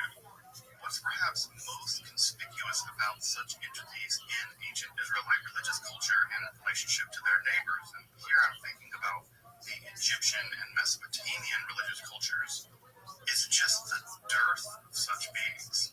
We just don't see much in the way of angels or demons or other kinds of supernatural non-God beings. Ancient Israel just didn't have much in the way of demons or angels, for that matter, until the rise of apocalyptic Judaism in the Persian period. Hundreds of demons are known from ancient Egypt, many with really high-profile roles in their religious mythology. For instance, Amen is perhaps the most famous. This demon has the lower body of a hippopotamus, the forebody of a lion, and the head of a crocodile, and it eats the souls of those found unjust in the trials of the afterlife. I mean, their name in Egyptian literally means the one that devours the dead, so yeah, they eat your soul, and the Egyptians were rightly terrified of them. Over in Mesopotamia, similar beings are also known, though not quite to the degree of proliferation that we find in ancient Egypt. Typically, these beings are the denizens of Kor, or Utsetu in the Semitic Akkadian language, and these would include the torturous Gala demons, along with the most famous of such beings, Pazuzu, king of the demons of the wind, brother of the monster Humbaba of Gilgamesh fame, the son of the god Hanbi, and possessor of the little girl Regan from The Exorcist. Of similar fame is the demoness Lamashtu, killer of infants and children, who would eventually develop into the demoness Lilith many centuries later. Though, as I mentioned a moment ago, if one were to survey Israelite literature and mythology, which we're kind of doing, the first thing that you would notice is there just aren't many such beings around at all. And when they are mentioned, it's almost always in passing, and there's virtually no mythological filling out backstories for these beings. From this, we can conclude that the people that composed and redacted Israelite literature, or the Hebrew Bible, Testament, were simply either suppressing such a mythological aspect of their culture, or were simply disinterested in such beings, or that such beings just didn't play that much of a role in their mythology. And sure enough, if you look at other earlier Canaanite texts, such as those recovered from Garrett, we see that such beings, being somewhat like angels and demons, don't really play that much of a role in their mythology either. Indeed, the ancient Near East generally operates on a different religious paradigm than in later mythologies. Whereas the apocalyptic religious revolution shifted the religious paradigm to a battle of good versus evil, which remains basically the dominant paradigm today, the more ancient and archaic paradigm was a chaos versus order paradigm. This more archaic mythology shows that Baal, Marduk, and Yahweh defeating the forces of chaos, often in the form of terrible sea monsters like Tiamat, Yam, and Leviathan. Indeed, this chaos conf myth, as it's known to scholars, survives throughout the Hebrew Bible, and is perhaps most apparent in the book of Job there, especially toward the end, and in Psalm 74. So one of the major reasons that angels and demons just don't play much of a role in this very early stratum of Israelite mythology is that the central paradigm here just isn't good versus evil. It's versus chaos, with chaos having been conquered in the primeval. Now, that's not to say that malevolent natural beings aren't present. There just aren't mythologically central like they become later, after the religious revolution of apocalypticism starting in the Persian period.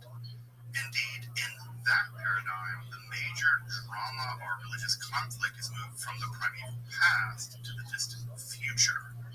So what do we know about such demon-like entities in this very early period, say from roughly 1200 or 1000 BCE to roughly around 586 BCE? Typically, we can divide such beings into three groups. There are personifications of malevolent forces, there are hostile members of the divine council, and there's a kind of grab bag of otherwise obscure beings that seem to inhabit the wilderness and wastelands of ancient Israel. Note what's missing here. There really isn't much in the way of chthonic or beings that emerge from the underworld. The reason why has to do with how the ancient Israelites conceived of their underworld or afterlife called Sheol. This realm isn't a place of punishment, but a kind of gloomy, dark place of inaction. While the dead do dwell there, there's no conception of heaven or hell at this period in Israelite history, and thus no demons to live or emerge from there. I've actually done a whole episode on the Israelite conception of the afterlife or Sheol. You can click the card above if you want to learn more about it. So let's take each category in turn, first with malevolent personifications. Perhaps the most ancient of these is death itself. Death, or Mot, was a god quasi-conquered by Baal in Canaanite mythology, and there are some echoes of this personification of death in the Hebrew Bible, though generally such motifs are muted by Israelite writers, probably in the interest of divorcing their mythology from their neighbors. Further, battering winds are sometimes also personified, and one kind of recalls the western wind demon Pazuzu, which brings drought. This is also connected to Mot, or death, in Canaanite mythology. Though the central entities here are typically various forms of sickness, including mental illness, we find personifications of fever disease or epidemics generally, typically associated with Reshef or Dever, a survival of a general disease god from Canaanite and eventually New Kingdom Egyptian mythology more generally. In fact, the prophet Habakkuk describes Yahweh going to war and seemingly driving a chariot pulled by Dever and Reshef, or pestilence and fever, with Reshef probably coming from the root, which means burning, as in a burning fever. Of course, plague demons are widely in the ancient world, and a great deal of ancient medicine, especially ancient Mesopotamian medicine, had to do as much with exorcism as it did with what we would now recognize as medicine as such as the use of various kinds of pharmacological drugs. What's worth pointing out here, however, is that such personifications of disease in the Hebrew Bible were almost always under the direct command of Yahweh and not independent beings as such. Mental illness or insanity is also attested, specifically in the case of the first Israelite king, Saul. Here we find a Ruach Ra Yahweh, or an evil spirit from Yahweh, being sent to afflict the king with some kind of mental illness that causes him to fly into rages and fall into despondency, only temporarily soothed by the music of the young David. That this being or evil spirit is sent by the Israelite God is again important, and this leads us to our second category, hostile members of the divine council. The concept of the divine council is rather archaic, and it does survive into Israelite mythology despite the eventual emergence of monotheism. This is likely evidenced by the plural "let us make" in the first Genesis creation story, but also appears especially in places like Psalm 82, which strikes me as a rather archaic Israelite document. The members of the Divine Council have been demoted to non-divine beings in Israelite mythology and are generally dispatched to specific tasks on behalf of Yahweh. Several such beings seem especially interesting for our study. The first is among my favorite stories in the Hebrew Bible. Here we find Yahweh wanting to kill the Israelite king Achav, or Ahab, who is actually attested outside the Bible. And in order to do so, a ruse is required to have him killed on the battlefield. To accomplish this, Yahweh inquires of the Divine Council who would be willing to deceive Achav or Ahab, and a Ruach, or spirit, volunteers to become a Ruach Sheker, or a deceptive spirit, a lying spirit, who will go into the mouth of Achav's prophet so as to deliver a false prophecy, which will cause him to go to battle and get killed. Now, despite the true prophecy of Michayahu, the deceptive spirit is successful and Achav is gunshot with an arrow and bleeds out on the battlefield. Now, why is this one of my favorite stories in the Hebrew Bible? Because it reveals Yahweh capable of being a cunning and deceptive God, which otherwise disrupts so many simplistic and tidy theological accounts of a loving, just, or even kind God. I enjoy this account because it complicates Yahweh in Israelite theology more generally, and I think that complicated characters are just more interesting, if not a little terrifying. One might also add an entity sometimes referred to in the Hebrew Bible as the Malach HaMashchit, or the messenger of destruction, to this list as well. Also, the messenger or angel of the Lord, or angel of Yahweh, this entity seems primarily to have the grim task of mass execution, striking down Israelites, Syrians, and Egyptians alike. The only description of this entity is a vision had by King David, where we're told of the titanic proportions of this being, such that it was standing between heaven and earth with a sword drawn in its hand extending over all of Jerusalem. Perhaps the most terrifying appearance of the Hamashchit, or the destroyer, is the final of the 10 plagues set upon the ancient Egyptians. There the Israelites are warned to smear lamb's blood above their doorposts, such that the Mashchit will pass over their homes as it stalks and kills the Egyptian firstborn, from the firstborn of the cattle to the destruction of the god king's son. Of course, this angel isn't truly demonic, probably was from the Egyptian perspective, but this will eventually be transformed into the Malach HaMavet, or the angel of death, in later mythological developments. If you want to know more about the history and development of the angel of death, make sure to check out my episode on that topic in the card. Of course, the other member of the Divine Council worth mentioning here is the Satan. Yes, the Satan. This being is always identified with the definite article Ha-Satan, definite article in Hebrew, and the Satan, which means something like the accuser or the adversary or the obstructor, is a title rather than a name. So Satan, as such, doesn't appear in the Hebrew Bible.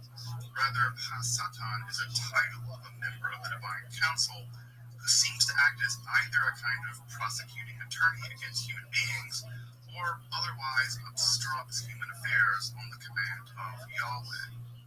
This entity is mentioned 18 times in the Hebrew Bible, most famously as the torturer of Job as part of a wager with Yahweh. Yeah, Yahweh lets the Satan torture a dude and kill his family basically on a bed. I mean, Yahweh does give him some more stuff and another family in the end, but only after basically telling him to shut up after questioning why Yahweh would, let this happen to him in the beginning. And then, of course, Yahweh brags about defeating Leviathan, not that that has anything to do with, Job's dead family. I mean, dead family. I beat up a sea monster one time. I like them apples. Whatever. The Satan also blocks the way of the prophet Balaam, but is never linked with, for instance, the talking serpent in the second Genesis creation story. nor with the Malach Yahweh or the angel of the Lord, which, as I mentioned a moment ago, kind of sometimes goes on a rampage and kills a bunch of people for stuff like taking an unauthorized census. Of course, over time, all this more evil-ish stuff will get linked with Hasatan, and in the process by which the Satan becomes just, Satan or the devil, especially in Christian and Islamic mythology. Now, just that process is going to have to be the topic of a future episode, how a title of a being became the devil, but those elements aren't yet present in the Hebrew Bible. In fact, Yahweh and the Satan seem kind of chummy sometimes, and it's clear that at this point in Israelite mythology, the Satan certainly operates on behalf of Yahweh, not despite or opposed to him, a profound difference from the Satan of later Christian and Islamic mythology. The last group of hostile divine council members are also somehow tied to the beings described in Genesis as the Nephilim, or literally the fallen ones. These beings seem to have been members of the divine council who come to Earth to mate with human women. Those are a race of giants that kind of wiped out a few chapters later in a great flood. I say kind of wiped out because there are other biblical texts that make genealogical connections between these giants and characters like Og of Bashan, the Philistine Goliath, who the Bible can't quite decide who killed him, King David propaganda, and the giants or the Anakim seen by the spies sent by Joshua.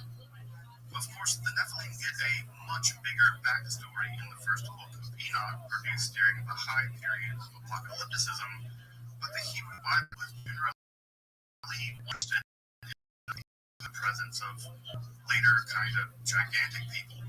Perhaps the larger mythology around the Nephilim was already understood or otherwise documented, and they didn't feel the need to flesh out the idea of the Nephilim. Or the Nephilim just weren't that interesting posers of these texts. This was some part of a more esoteric mythology that didn't get much public discussion. It's hard to say, and who knows. I think the dearth of information in the Hebrew Bible may also indicate that the later Enoch narrative isn't really a continuation of a more archaic Israelite mythology, and are more likely mythological developments in the Persian period, though it's difficult to say anything with certainty. I'm sure I'll circle back to the Nephilim and their leader, Yaza, at some point in the future, but what's important here is that their origin in the divine, they're only later robustly converted into more demonic entities. Our last category is a kind of demonic grab bag of beings that seem to be supernatural in nature and are typically associated with the wilderness or wasteland more generally. Most of these beings are mentioned only in passing, sometimes only once, and they remain very mysterious. For instance, the Shadim seem to have been associated with human sacrifice, but virtually nothing else is known about them in the Hebrew Bible. It appears that the term was imported from Akkadian, where a Shedu is a lesser-to-use term for a male version of a Lamasu, or a protective deity, typically taking a bull or lion. How exactly a relatively positive being in Mesopotamian mythology becomes malevolent in Israelite mythology isn't quite clear, though demonization of outsider deities or spirits is a pretty common move historically. The shift from I don't worship or even like your gods to your gods are actually evil isn't so difficult to imagine. It's worth mentioning, by the way, that the term shade or shadim in the plural goes on to become the standard Hebrew word for demon. We also have the se'irim, literally the hairy ones, seems to come from the word for goat, which seem to have inhabited ruin. Goes on to become the standard Hebrew word for demon. We also have the se'irim, literally the hairy ones, seems to come from the word for goat, which seem to have inhabited ruins and been the object of sacrifices. They're also associated once in the Hebrew Bible with Lilith. This is grammatically a feminine form and may have been possibly a night demoness, though the mention here is only in passing.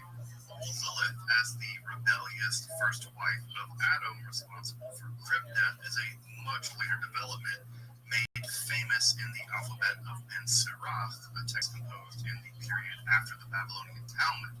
Although I will say that Lamashtu and Lilith are clearly connected, and there's a development through time of that entity, we just don't see her specifically in the Hebrew Bible. There are also 3 mentions of Azazel in the book of Leviticus, though even if this is a being at this point in Israelite mythology is uncertain, and I think even unlikely. Az just means goat in Hebrew, but can also mean rugged. This is perhaps a pun referring to the Judean desert where the goat would have been sent as a scapegoat. This term might also just mean something like the goat that is sent away, which is how the term is actually translated in the Septuagint. Though the la, the two, is also curious, contrasted with la Yahweh in the same text. Though by the apocalyptic period, Azazel becomes fully demonized and goes on to great fame in Jewish, Christian, and especially in Islamic mythology. It's unlikely, however, that the writer of Leviticus had such a notion in mind, with the demonization process happening many centuries later. Finally, it's possible that a being called the Abuka, which also appears only once in the Hebrew Bible in Mishlei or Proverbs, may be a reference to a vampire-like entity. The word is a feminine noun meaning the one that sucks and can be rendered as leech, though in later Arabic mythology a very similar term is used for a female vampire-like character like in the 1001 Arabian Nights.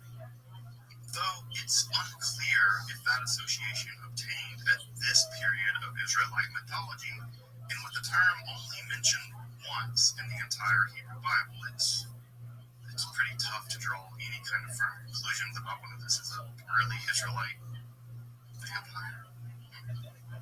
Generally speaking, that's the range of Israelite demonology as it's preserved in the Hebrew Bible.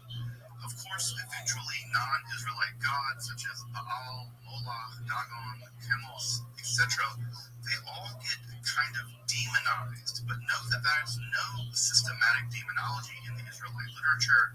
There's no origin theory for these beings. There's no sense of how they fit into the divine ecology more generally, and they're really not connected with the origin of evil or a negative afterlife. There's no demonic leader or clear organization of these beings, and only in a couple of cases are associated with anything like our modern conception of demonic possession.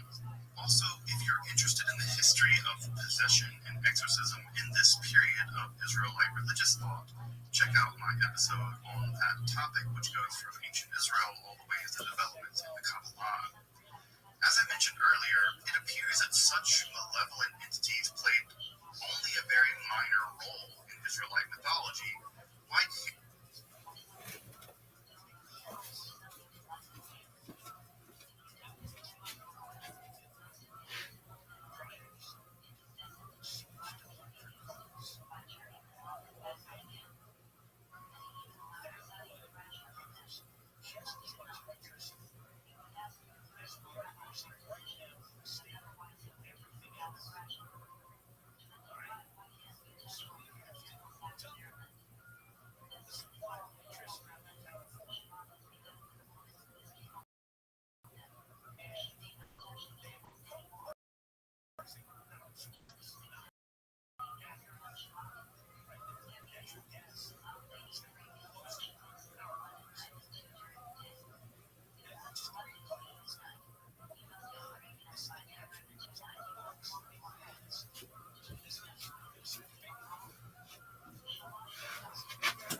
more generally.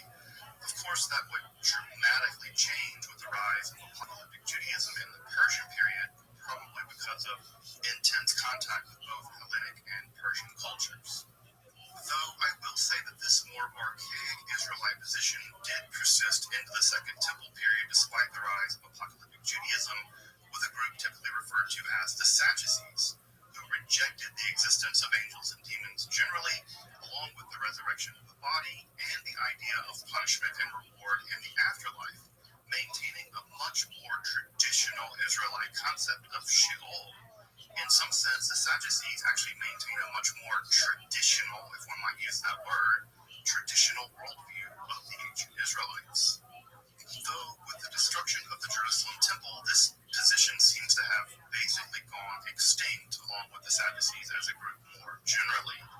Angels and demons were here to stay, and I am sure I'll be exploring those developments in future episodes. If you're interested in the history of angels and demons, magic, or the academic study of topics in occultism, make sure to subscribe and check out my other content. Until next time, I'm Dr. Justin Sledge, and thanks for watching Esoterica, where we explore the arcane in history, philosophy, and religion. Cool story, bro.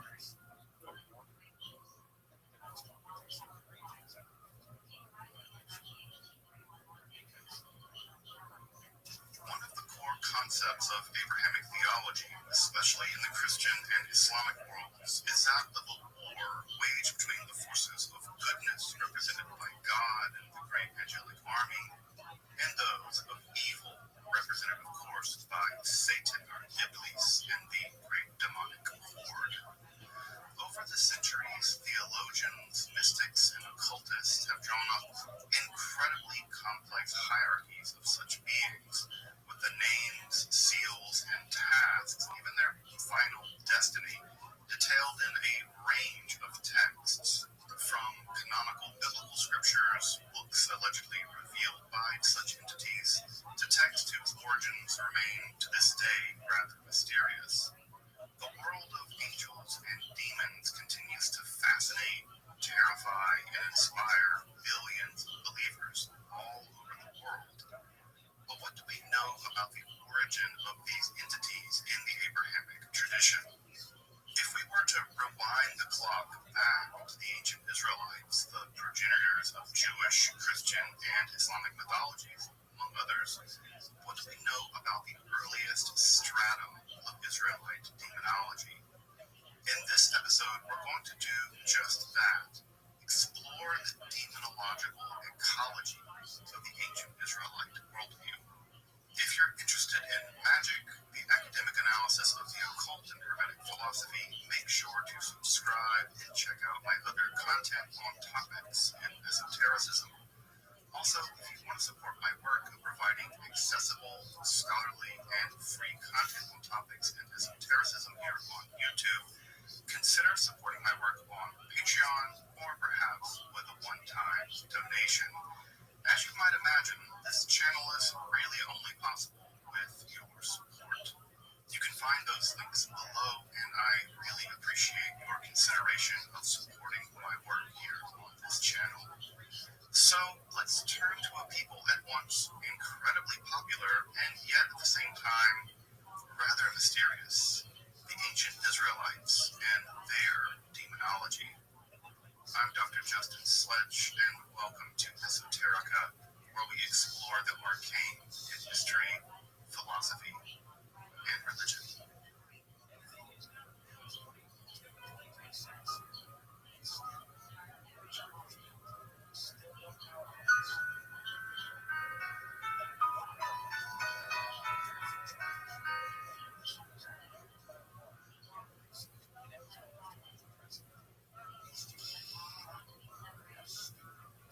The Israelites were among the groups of people of the ancient Levant that we typically call the Canaanites. They come into history with a mention in the Menaptasta dating to the early 13th century BCE and go on to great fame as the progenitors of the Abrahamic religions, including Judaism, Christianity, and Islam, among others.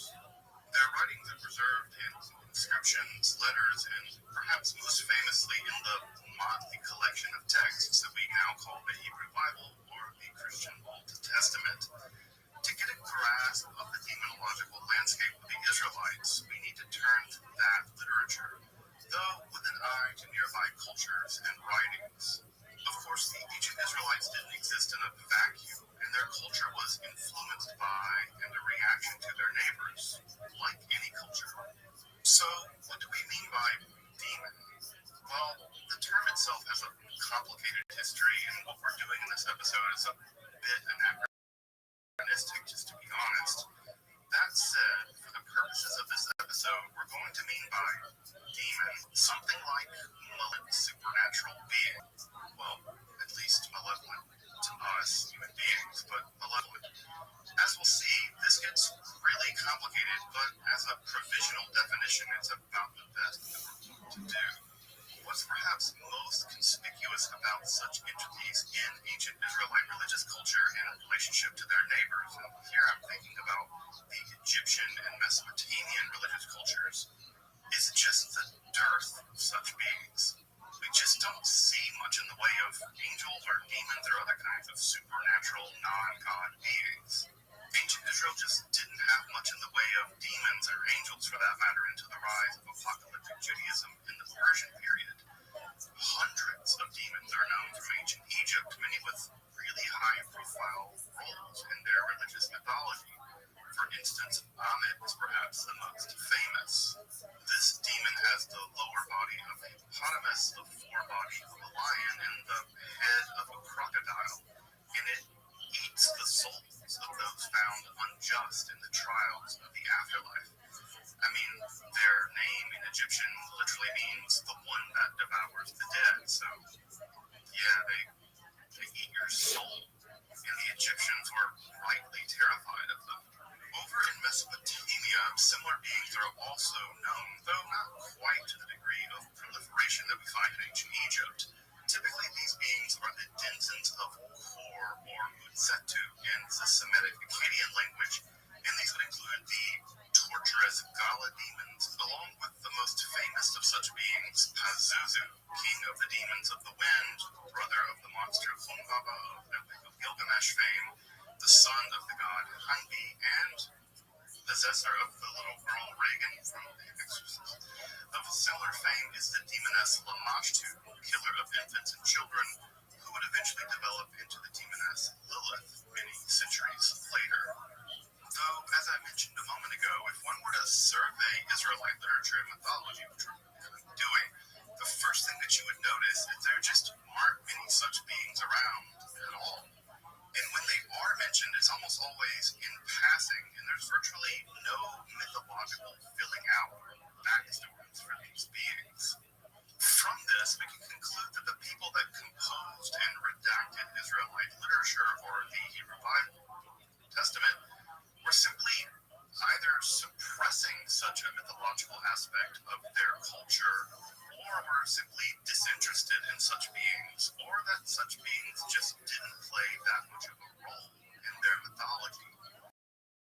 And sure enough, if you look at earlier Canaanite texts, such as those recovered from Garrett, we see that such beings, being somewhat like angels and demons, don't really play that much of a role in their mythology either. Indeed, the ancient Near East generally operates on a different religious paradigm than in later mythologies. Whereas the apocalyptic religious revolution shifted the religious paradigm to a battle of good versus evil, which remains basically the dominant paradigm today, the more ancient and archaic paradigm was a chaos versus order paradigm. This more archaic mythology shows that Baal, Marduk, and Yahweh defeating the forces of chaos, often in the form of terrible sea monsters like Tiamat, Yam, and Leviathan. Indeed, this chaos-conf myth, as it's known to scholars, survives throughout the Hebrew Bible, and is perhaps most apparent in the book of Job there, especially toward the end, and in Psalm 74. So one of the major reasons that angels and demons just don't play much of a role in this very early stratum of Israelite mythology is that the central paradigm here just isn't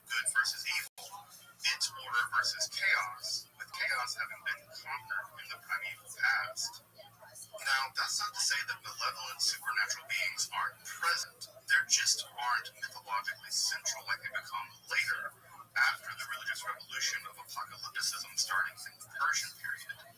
Indeed, in that paradigm, the major drama or religious conflict is moved from the primeval past to the distant future. So what do we know about such demon-like entities in this very early period, say from roughly 1200 or 1000 BCE to roughly around 586 BCE? Typically, we can divide such beings into three groups. There are personifications of malevolent forces, there are hostile members of the divine council, and there's a kind of grab bag of otherwise obscure beings that seem to inhabit the wilderness and wastelands of ancient Israel. Note what's missing here. There really isn't much in the way of chthonic or beings that emerge from the underworld. The reason why has to do with how the ancient Israelites conceived of their underworld or afterlife called Sheol. This realm isn't a place of punishment, but a kind of gloomy, dark place of inaction. While the dead do dwell there, there's no conception of heaven or hell at this period in Israelite history, and thus no demons to live or emerge from there. I've actually done a whole episode on the Israelite conception of the afterlife, or Sheol. You can click the card above if you want to learn more about it. So let's take each category in turn, first with malevolent personifications. Perhaps the most ancient of these is death itself. Death, or Mot, was a god quasi-conquered by Baal in Canaanite mythology, and there are some echoes of this personification of death in the Hebrew Bible, though generally such motifs are muted by Israelite writers, probably in the interest of divorcing their mythology from. Further, battering winds are sometimes also personified, and one kind of recalls the western wind demon Pazuzu, which brings drought. This is also connected to Mot, or death, in Canaanite mythology. Though the central entities here are typically various forms of sickness, including mental illness, we find personifications of fever disease or epidemics generally, typically associated with Reshef or Dever, a survival of a general disease god from Canaanite and eventually New Kingdom Egyptian mythology more generally. In fact, the prophet Habakkuk describes Yahweh going to war and seemingly driving a chariot pulled by Dever and Reshef, or pestilence and fever, with Reshef probably coming from the root, which means burning, as in a burning fever. Of course, plague demons are widely attested in the ancient world, and a great deal of ancient Mesopotamian medicine had to do as much with exorcism as it did with what we would now recognize as medicine as such as the use of various kinds of pharmacological drugs. What's worth pointing out here, however, is that such personifications of disease in the Hebrew Bible are almost always under the direct command of Yahweh and not independent beings as such. Mental illness or insanity is also attested, specifically in the case of the first Israelite king, Saul. Here we find a Ruach Ra'am Yahweh, or a from Yahweh, being sent to afflict the king with some kind of mental illness that causes him to fly into rages and fall into despondency, only temporarily soothed by the music of the young David. That this being or evil spirit is sent by the Israelite God is again important, and this leads us to our second category, hostile members of the divine council. The concept of the divine council is rather archaic, and it does survive into Israelite mythology despite the eventual emergence of monotheism. This is likely evidenced by the plural "let us make" in the first Genesis creation story, but also appears especially in places like Psalm 82, which strikes me as a rather archaic Israelite document.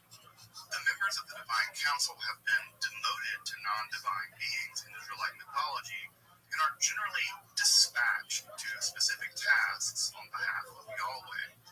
Several such beings seem especially interesting for our study. The first is among my favorite stories in the Hebrew Bible.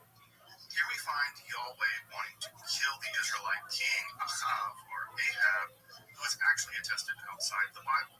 And in order to do so, a ruse is required to have him killed on the battlefield. To accomplish this, Yahweh inquires of the divine council who would be willing to deceive Ahab or Ahab, and a ruach or spirit volunteers to become a ruach sheker or a deceptive spirit, a lying spirit, who will go into the mouth of Ahab's prophet so as to deliver a false prophecy, which will cause him to go to battle and get killed.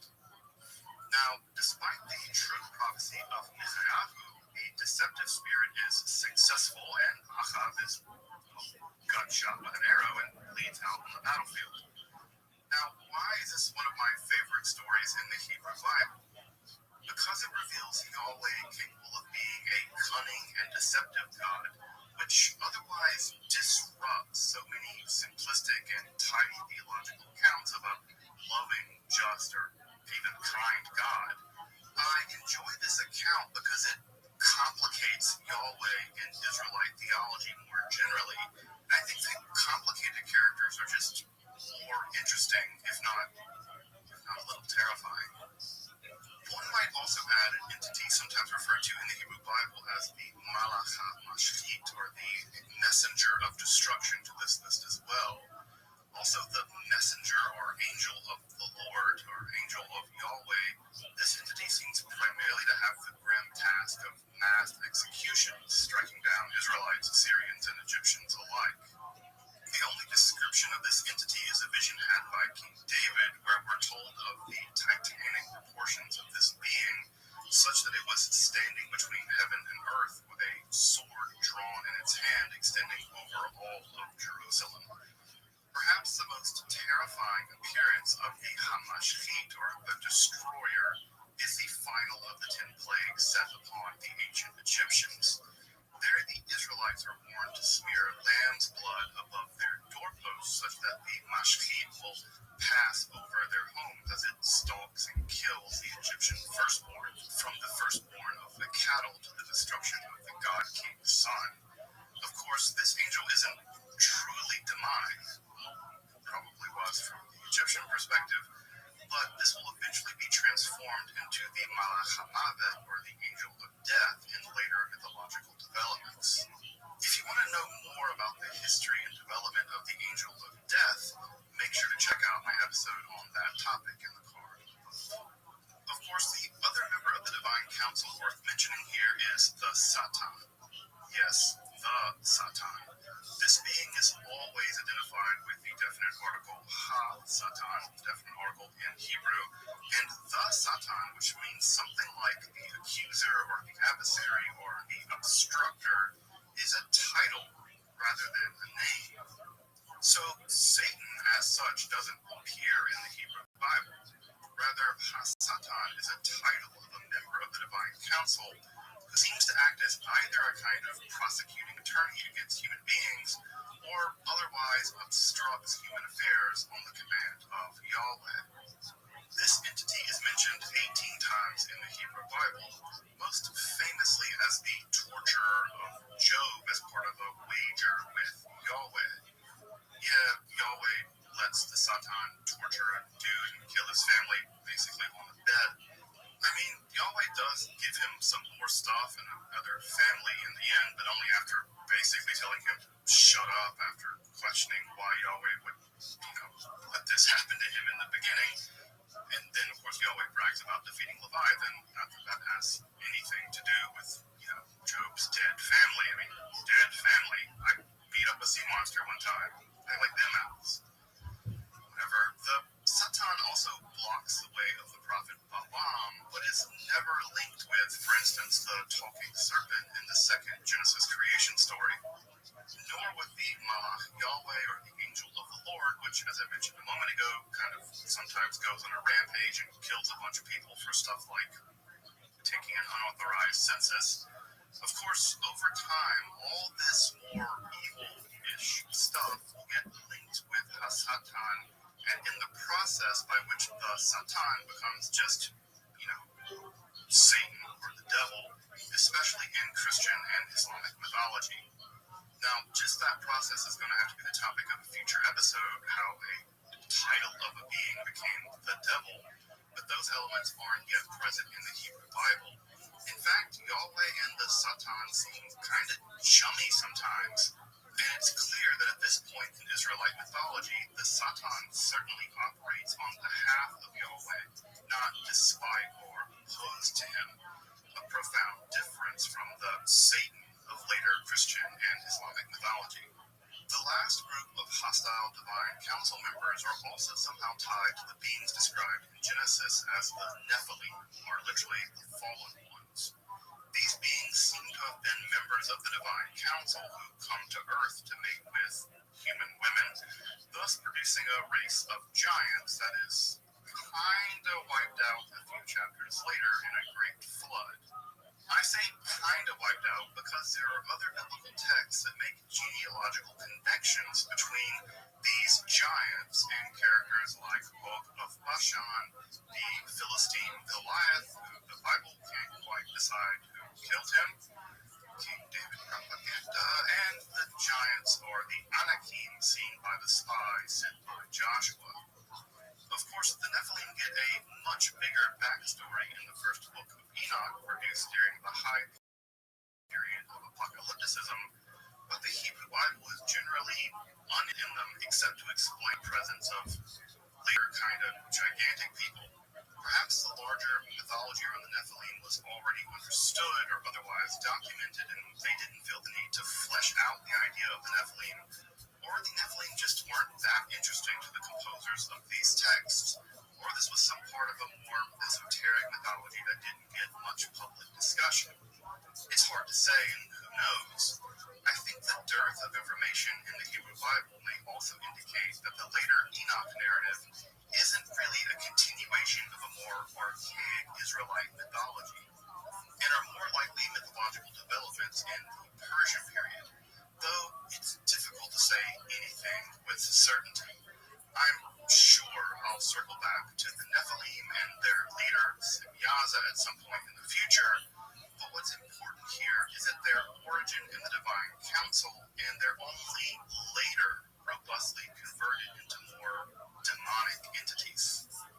Our last category is a kind of demonic grab bag of beings that seem to be supernatural in nature and are typically associated with the wilderness or wastelands more generally. Most of these beings are mentioned only in passing, sometimes only once, and they remain very mysterious. For instance, the Shadim seem to have been associated with human sacrifice, but virtually nothing else is known about them in the Hebrew Bible. It appears that the term was imported from Akkadian, where a Shedu is a lesser-to-use term for a male version of a Lamasu, or a protective deity, typically taking the form of a winged bull or lion. How exactly a relatively positive being in Mesopotamian mythology becomes malevolent in Israelite mythology isn't quite clear, though demonization of outsider deities or spirits is a pretty common move historically. The shift from "I don't worship or even like your gods" to "your gods are actually evil" isn't so difficult to imagine. It's worth mentioning, by the way, that the term shade or shadim in the plural goes on to become the standard Hebrew word for demon. We also have the Se'irim, literally the hairy ones for goat, which seem to have inhabited ruins and been the object of sacrifices. They're also associated once in the Hebrew Bible with Lilith. This is grammatically a feminine form and may have been possibly a night demoness, though the mention here is only in passing. Lilith, as the rebellious first wife of Adam responsible for crib death, is a much later development, made famous in the alphabet of Ben Sirach, a text composed in the period after the Babylonian Talmud.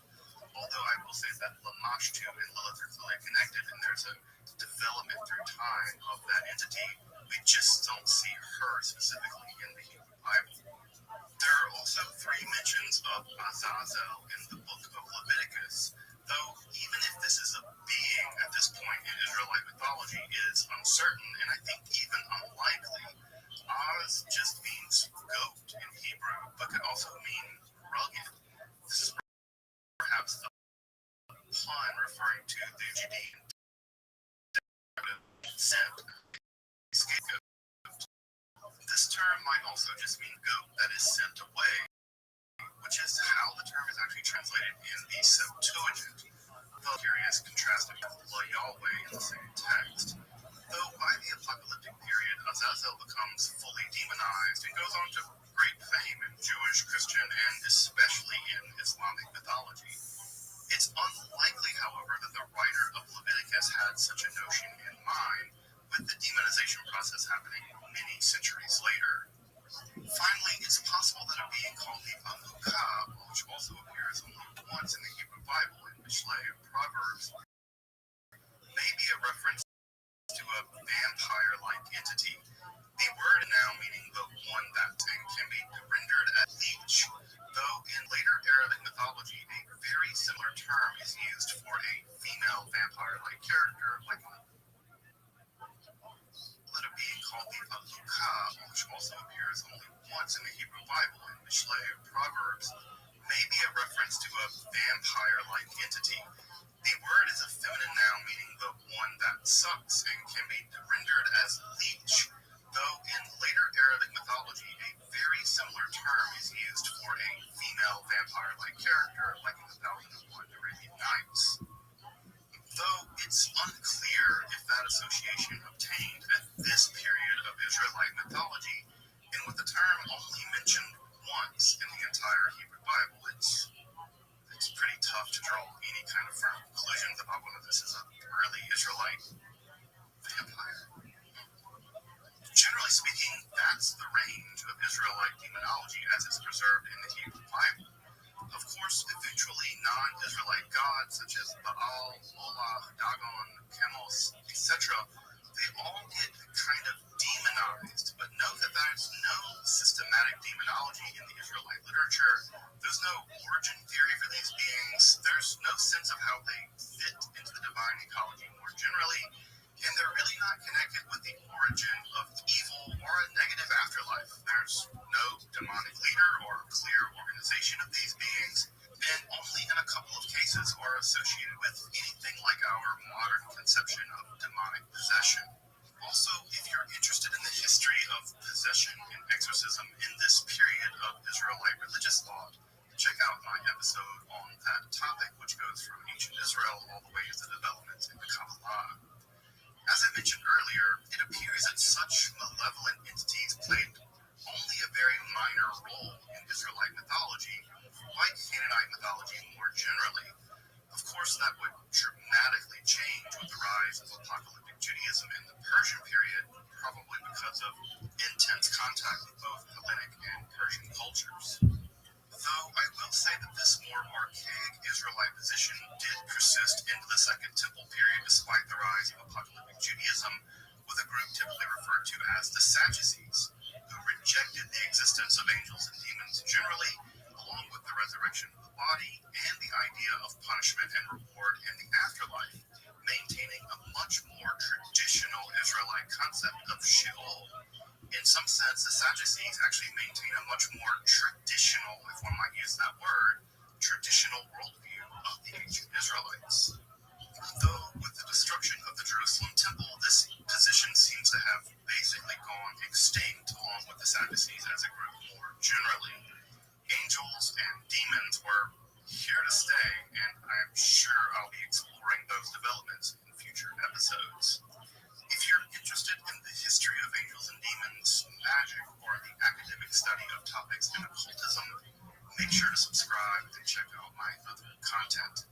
Until next time, I'm Dr. Justin Sledge, and thanks for watching Esoterica, where we explore the arcane in history, philosophy, and religion.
That is fun.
time for me. One more time, if it's time for me.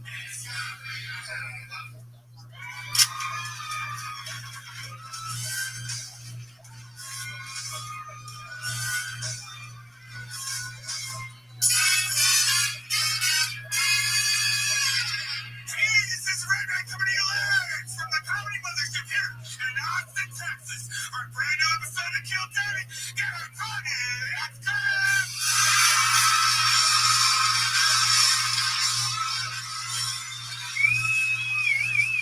The best fucking night of their lives.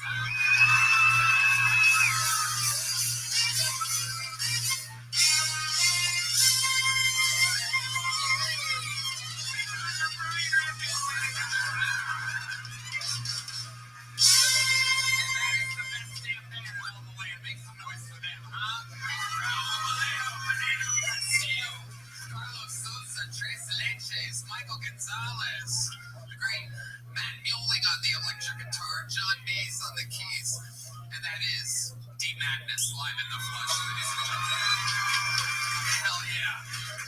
We have a hell of a show for you. Before we get started, here's a little bit more from the amazing sponsors that made it all possible. Well, hello there. I gotta tell you, it is a scorching sports summer, and you can make all your picks on Prize Picks. Women's basketball and baseball are heating up, and every football preseason game is kicking off this month on Prize Picks, America's #1 sports pick app. I've been getting more into football as preseason ramps up. As always, just hung out with Coach Sarkisian, watching all of the big videos, doing my research for fantasy football, the rookies, the players on the teams trying to make an impact. Prize Picks gives me an easy way to follow all the action. I can make a lineup by selecting more or less some player projections, add a few players together, and track everything right in the app while I watch. Red Band, Football preseason is here, and there's no better place to run your game. No better place to run your game than Prize Picks. Build a lineup with player stats, pick game winners, spreads, or totals, and combine them in the same lineup. It's available in all 50 states. That's right. Download the app today and use code Tony to get $150 instantly in lineups if you win your first $5 lineup. Download the app today and use code Tony to get $150 instantly in lineups if you win your first $5 lineup. Prize Picks, America's #1 sports picks app. All right, before we get into it, I gotta tell you guys about something we just launched, Kill Tony Plus. Here's the deal: you sign up, you get every new episode ad-free and uncensored. We're giving members a brand new angle of the show that's never been seen before. This is as close as you can get to sitting in the audience.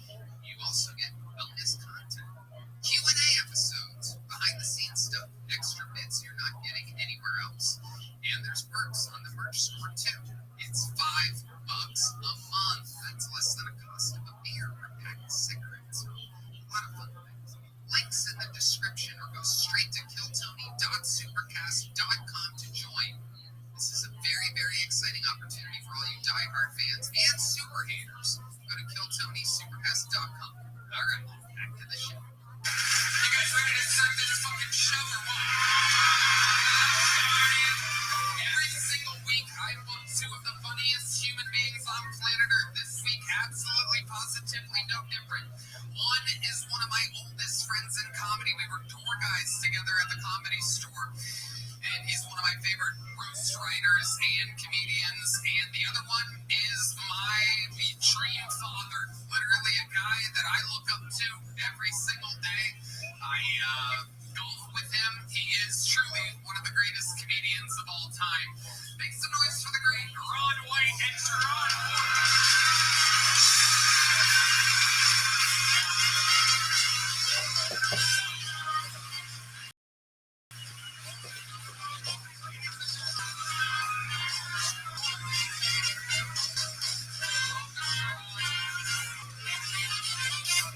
Oh my goodness. One more time for Ron White. Here he is. Sharon, cheers tonight to the Kill Tony universe. Welcome, welcome. Sharon, one of the great roast writers of the world, fresh off jokes for the roast of Kevin Hart, and of course the roast of Tom Brady. welcome. Thank you, man. Fuck yeah. The fucking lights are bright. This is a fucking show. This is it. You're in the eye of the storm. You don't get this in LA or Atlanta or anywhere else. This is it. It's good to be back in your good graces. Yeah. Tell me. What do you mean? Like, well, I mean, this motherfucker stopped talking to me for 6 years because I wouldn't let him beat me at Madden. That is true. Him and I have an unbelievable old rivalry on online PS5/Xbox, college football, and Madden. And he is very good. I gotta tell you, these blacks are very good at the blacks are very good at video games. I don't know if they have an extra muscle in their thumbs or something like that, but they are built for that type of stuff. I mean, they're tremendous on the field and on the couch when it comes to football.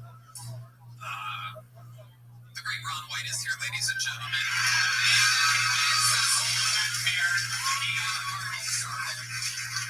Got us all out here. The man, the myth, the legend. Ron, welcome back. Your wisdom is appreciated.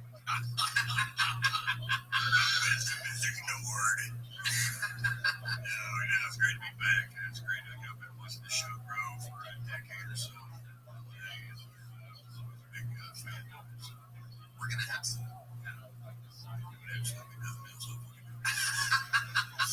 We're going to have some fun tonight. About 300 human beings signed up for the opportunity to perhaps get pulled out of this bucket. It is unbelievable. If I pull their name out, they get 60 seconds uninterrupted.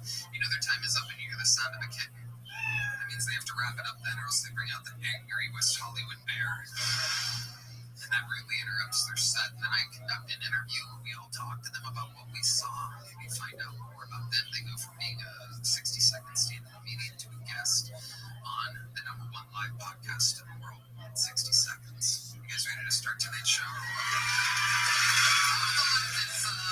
gonna let this guy out of this old tar machine pick the first name out of the bucket. Look at this Armenian wizard that we have here tonight.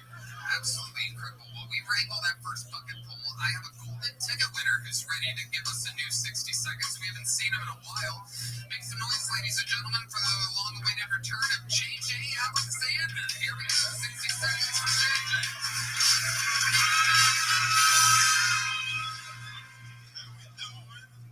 I'm trying to hit the gym again. It's not going good. I feel really awkward at the gym all the time. Like I hate the process of waiting in line to use the machines, you know? Because waiting in line to use this one machine is like the hip abductor. I just call it the good girl, bad girl machine. It's like good girl, bad girl. You know the machine? You know the machine in every gym that was invented by the horniest guy of all time? It's like, I bet we can get these bitches to pop their pussies in a plane and fit. It's like, give him $17 million yesterday, you know? Anyways, I went and used that machine at the gym. There's this lady on it. What I wanted to tell her was like, hey, I already have the bottle in the rag. I can just wipe it down before I use it. It's no big deal. But all I ended up saying to her was, hey, don't wipe it down. Those were the only words I said to that woman. And in my head, I was like, hey, good job, JJ. You talked to a woman today. Keep fighting. That's good. Just getting her cardio, just running out to the parking lot as fast as she could, you know. Thank you guys so much for my time. Thank you.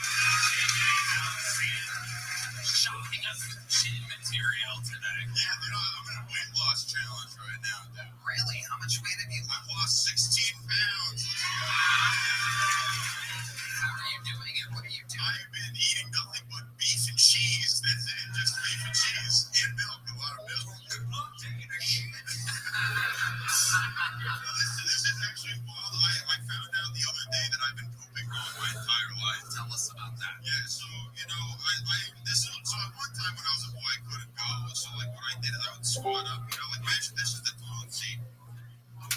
Miss Aquarius, No way. I hit this, I call this the gargoyle. That's how you living, girl? What's new? Good. I gotta go back tomorrow. We have to have 6 courtrooms are in that courthouse. So we have to have all 6 has to be filled. So we did 2 cases today. I have not got picked yet. So 6 courtrooms has to be filled. So therefore, I have to go back tomorrow. Wow.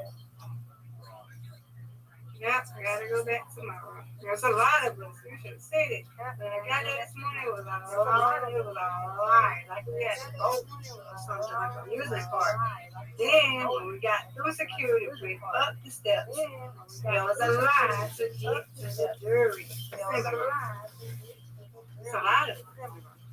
We got 2 cases. They already called 2 sets of people for 2 cases. So we got to get, what, 4 more? I think. Yeah. So I have to go back tomorrow. Every day. Was it boring? Yeah. The Wi-Fi sucks there. I go like play one game, and it's entertaining because we were laughing at this lady, like talking, and she was talking to these 2 ladies who was like, I don't know, like assistant or something in the assembly room. But yeah, it was very entertaining, but hey, you gotta do what you gotta do. That's right, Miss Aquarius. I got my little snack, I got my lunch, I got my break. So one thing I just have to eat that. I'm seeing it's a little short for a minute. What I can take. If I can't, I just be playing my game tomorrow. Do what I gotta do. What game did you play? I play Child. It's Child. It's called Child is cool. All right. And do you want to be on the jury or no? It doesn't matter. It doesn't what I gotta do. I gotta do my civil duty. I mean, if I don't, that's better. But if I do, hey, I gotta do what I gotta do. That's right. All right, madam, are you ready? Apologies. Are you ready? Yeah, I'm gonna play because I gotta get on and go to sleep. I gotta get up at 5:45, get myself together, and all that good stuff. We gotta get up out of this house by 7:15 when I see. It's like 20 minutes left. I want to be there.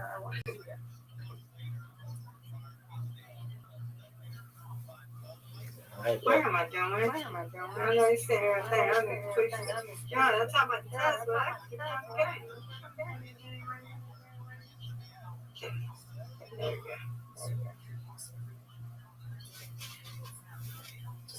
I think a lot of people is on that Wi-Fi. That's why I couldn't get on.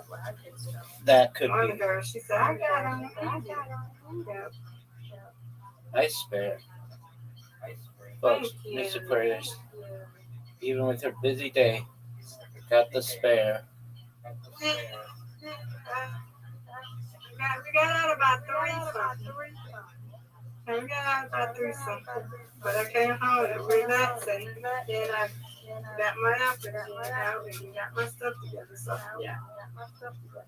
And I came in here, but I don't know if I think you had did your podcast or something. I'll be back later. What's her name? She, Nice spare. this morning or last night? Oh, yeah. I can't even hardly get on TikTok. I can't even swipe. I'm like, oh my God.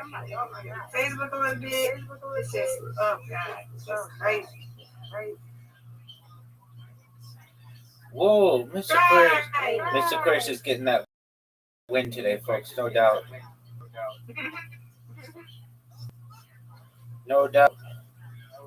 Anyone out there is wondering, is Mr. Aquarius getting 290? No doubt. Yeah, I wish, but I ain't there yet. 284, I'm just imagining. Oh, okay.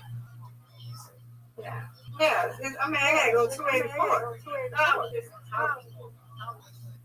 You see my score? My score is 283. You were talking 290 though, so I just, yeah. Yeah, I was saying 290 like I was imagining. I was just playing. But I'm at 283. I gotta get to 284. I got a long ways to go. I got 45. I got 6 more to go, so I got 290. That was just talking about that. I wish I did get to 290. But I'm not gonna get to 290. I want to get to 284. That's I ain't C2. gonna never get there. I keep on. That's C. And you win. I win. And you win. That's And I wish C284. it was tonight. That's C284. Yeah, Oh, come on. 284. That ball was bouncing all around there. All right, let's see. Let's see. Too late. Yep, see. With him winning, I ain't gonna never get too late. That's why I said I said we're to do it visible. So I got the 284 invisible. Good job. All right, Mr. Aquarius. You win, I win, you win. Reload. Reload.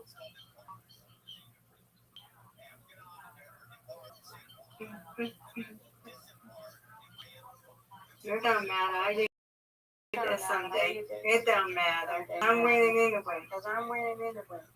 Oh, for sure, Mr. I win anyway. For sure, Mr. Aquarius. I just have fun playing with you. Yes, See, I knew it was my girl. I just have fun playing with Rabbi. I don't care. Yes, ma'am. That's right. Maybe each other.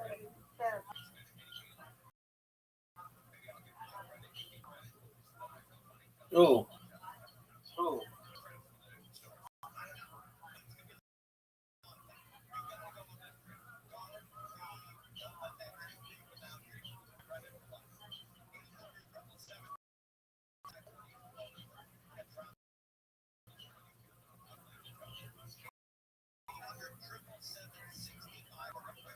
Get it. Right, No doubt.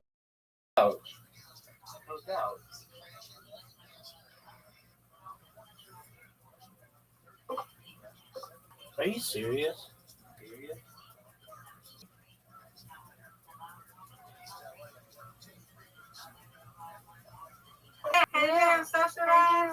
Yeah, I'm in there. Was always. I'm not really paying attention. Somebody was saying in chat earlier that somebody was trying to hang themselves.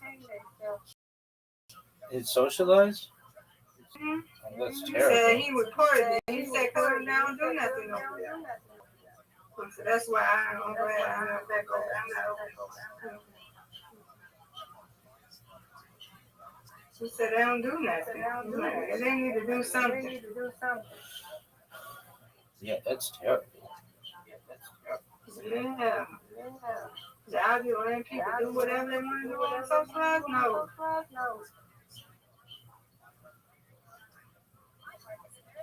I don't know what's wrong. That's what he said. I don't know if it's true or not, but that's what it is. That's crazy. That's wild, Mr. Aquarius. Anyway, I'm glad I didn't see it. I've been freaked out. Mr. Aquarius, this is a close one. And you got the spare. You're going to win. Oh. What a tough spirit. Oh, Mr. Aquarius. Oh, she got the tough pin, but that one right there. Come on, you got it. Let's go. Doubt. Get in there. Give me this. I need this. All right. Here we go. I'll take it. Yeah, good job. You win, I win, you win. Undefeated in bowling, undefeated in friendship. All right, Miss Aquarius. Well, I'll be thinking about you, and I hope that it goes the way that you want. And I think you're getting on. So maybe I'm wrong, but I They don't. had two kids. They had Dominic Hill and they had another Hill, and I know it was me because my name is hard to pronounce, and it wasn't me. I know it wasn't me. So yeah. All right. Yeah. So, yeah. All right, then. All right. I get on. It is what it is. That's right, madam. Just gonna think positive, and it is what it is. I gotta do what I gotta do. That's right, madam. Now we gotta look, so that's where the money, I think the money could be at the end of the service. So, sometime this week. Yeah. They gave you a card?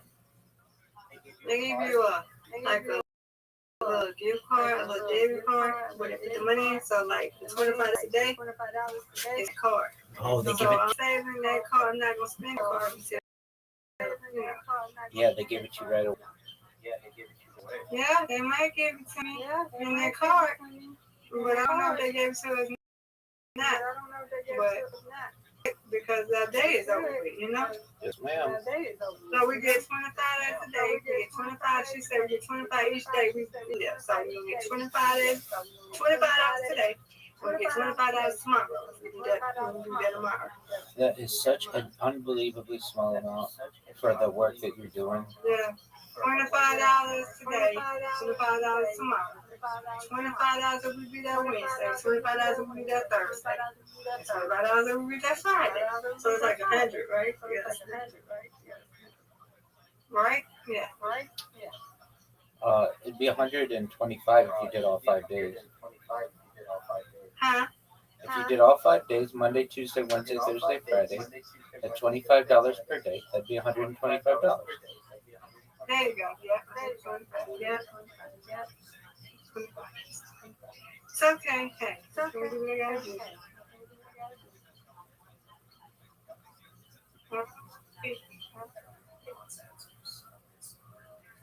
I will talk to you tomorrow. God willing, Mr. Curtis.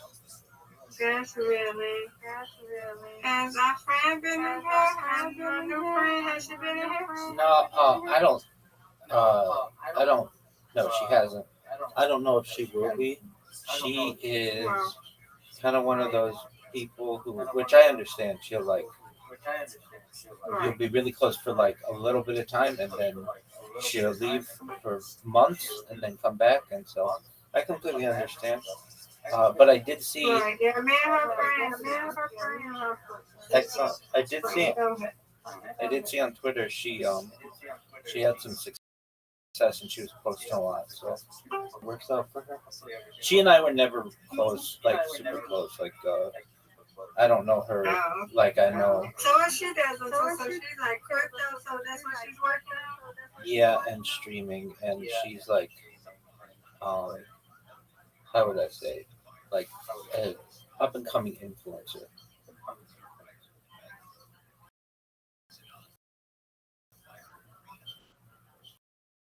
Yeah.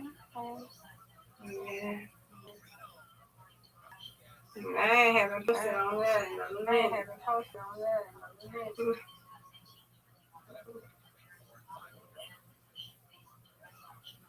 Alrighty, I will talk to you later. Yeah, really. I wish they had a sleeping thing over there. Okay. So you can get some files while you're sleeping. I wish That'd be as well. cool. Okay, sweet dreams. To you as well, God willing. God's with us. See you in the morning. Yes, ma'am.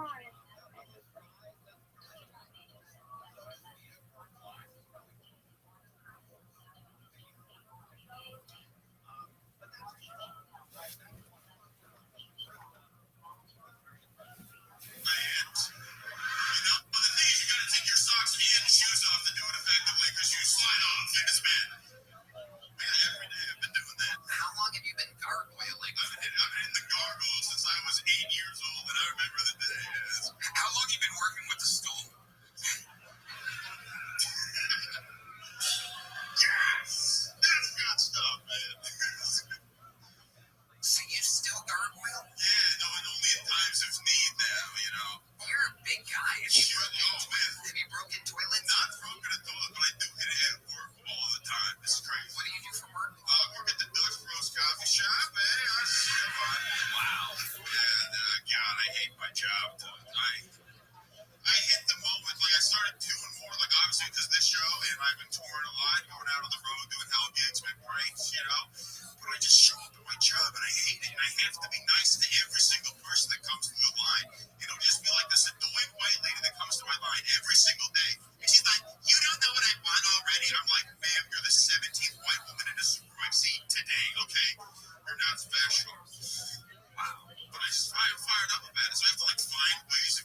No, I just stand on the seat. That's a way to save money, dude.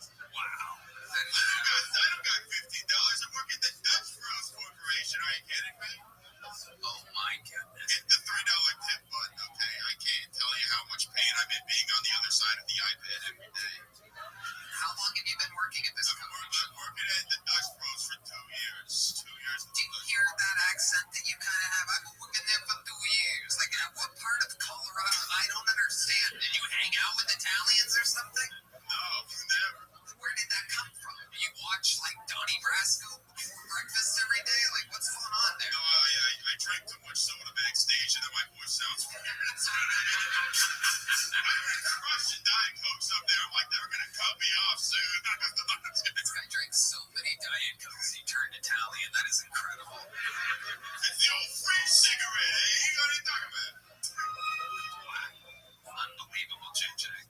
Well, you got tonight's show started for us. I love what you did. You got it out. You did the joke. You fucking, you enunciated. You were clear to your 60 seconds. Great stuff, JJ Alexander. You guys know what happens now. This is when we get to the bucket. I mean, absolutely anything can happen. It could be a crazy person. It could be the absolute future of comedy. Either way, we can find the next great talent or absolute unprepared insanity. That's what the show is. You guys ready for it? Your first bucket full of the night goes by the name of Mio Love, everyone. 60 seconds uninterrupted for Mio Love. I want a guy to be so obsessed with me that before going down on me, he leaves my C-section like an envelope. I'm stressing out. Trump's stressing me out. Everybody keeps saying that it's like a pussy. Rabbi DJ don't work like that. So I think I might be throwing a dick. My suspicions keep growing. I went the other day to buy some new boxes. As soon as I tried him on, my dick out. It was like the fountain day was Moses, like he was parting the Red Sea. Think by now he should be gay or a lesbian. But I'm bad with scissors and I'm allergic to plastic. So I'm trying celibacy, you know? But she slips. So I grew on a full bush, like chastity belt. Ain't working. I'm out here giving magic carpet rights. It's a whole new world. Thank you so much, guys. Mio Love, welcome. This is your first time on the show, right? Second time, Tony. Oh, okay. You drew your eyebrows on differently tonight. Welcome. How long you been doing stand-up now, Mio? 6 years. 6 years. Wow. Amazing. I like your style, Mio. You look like an X-Men character from Tijuana, Mexico, or something like that. Welcome. What do you do for work? What hair salon do you work at exactly? I am actually gonna graduate from barbering school, so if you need a haircut, I got you. So I fucking nailed it. Is that what I still got it. Wow. I thought I was making a joke. And you're like, actually, I'm about to get my diploma in that. I'm gonna be, got my barber degree. I fucking love it. This is absolutely incredible, Mio Love. How many kids do you have? 2. Only 2. 2 girls. 2 what? 2 girls. Okay, how old are they? And 5 and 7, and the 5-year-old's birthday is the 21st. Okay, I was just gonna ask, when's the 5-year-old's birthday? It's perfect. Is your hair cut that way so people could see your eyebrows? Is that what I believe so. Good question, right, man? Anyway, I saw Michael Gonzalez's dad staring at you so hard during your set that you might have a third baby on the way. Mr. Gonzalez, just a stare down can impregnate a fucking little chalupa like you, Mio Love. And he's wearing a Yankees hat. Yes. Are you a Yankees fan? Yes. Oh, wow. Okay. Puerto Rican. You're Puerto Rican? Of course. Oh, amazing. How Puerto Rican are you exactly? Born and raised. Wow. Okay, what do you think is the most Puerto Rican thing about you? Like, what do you do? What's your behavior? Like, what do you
customers could check out even faster because their information was already saved. That friction-free experience gave me the confidence that the sales side was working the way that it should, and so many things were selling perfectly at killmerch.com thanks to Shopify. And once that foundation was in place, my focus shifted from building the store to actually growing the business. Instead of worrying about the technical side, I could spend more time improving products, designing hoodies, new amazing, funny connections with the show, connecting with customers and finding new ways to grow. Right, Dan? It's also reassuring knowing Shopify powers millions of businesses worldwide. From first-time entrepreneurs to major brands, the infrastructure is already there. You just bring the idea. That's right. With Shopify, nothing stands between your idea and a real business. So go make it one. Start your free trial at shopify.com/killtony. Start your free trial at shopify.com/killtony. Your name's fucking cool. Now there's the lovely Heidi, everybody. La sweet. Wah, wah, wah. Full of her at HeidiRegina.com and everything. All right, your next fucking poll goes by the name of Elazar Guzman, everybody. Elazar. Hey, everybody. I am also Puerto Rican. But I know I look like a Jew hiding in Mexico. Anybody here fans of history? You fucking nerd. No, I'm kidding. I'm a big fan. I like to get high and learn about history. It's a real thing I learned. In most cultures, most societies in the world, in order to have a king, you have to have an ancestral relationship. Yeah, because you got to keep the bloodline pure. I don't know if you guys know about genetics, you get fucked up people when that happens, right? But I want you to imagine what it would be like to work for that king. Let me take you back 1,000 years. Guy goes up to the king. Sire! Sire! The French have attacked. And the king goes,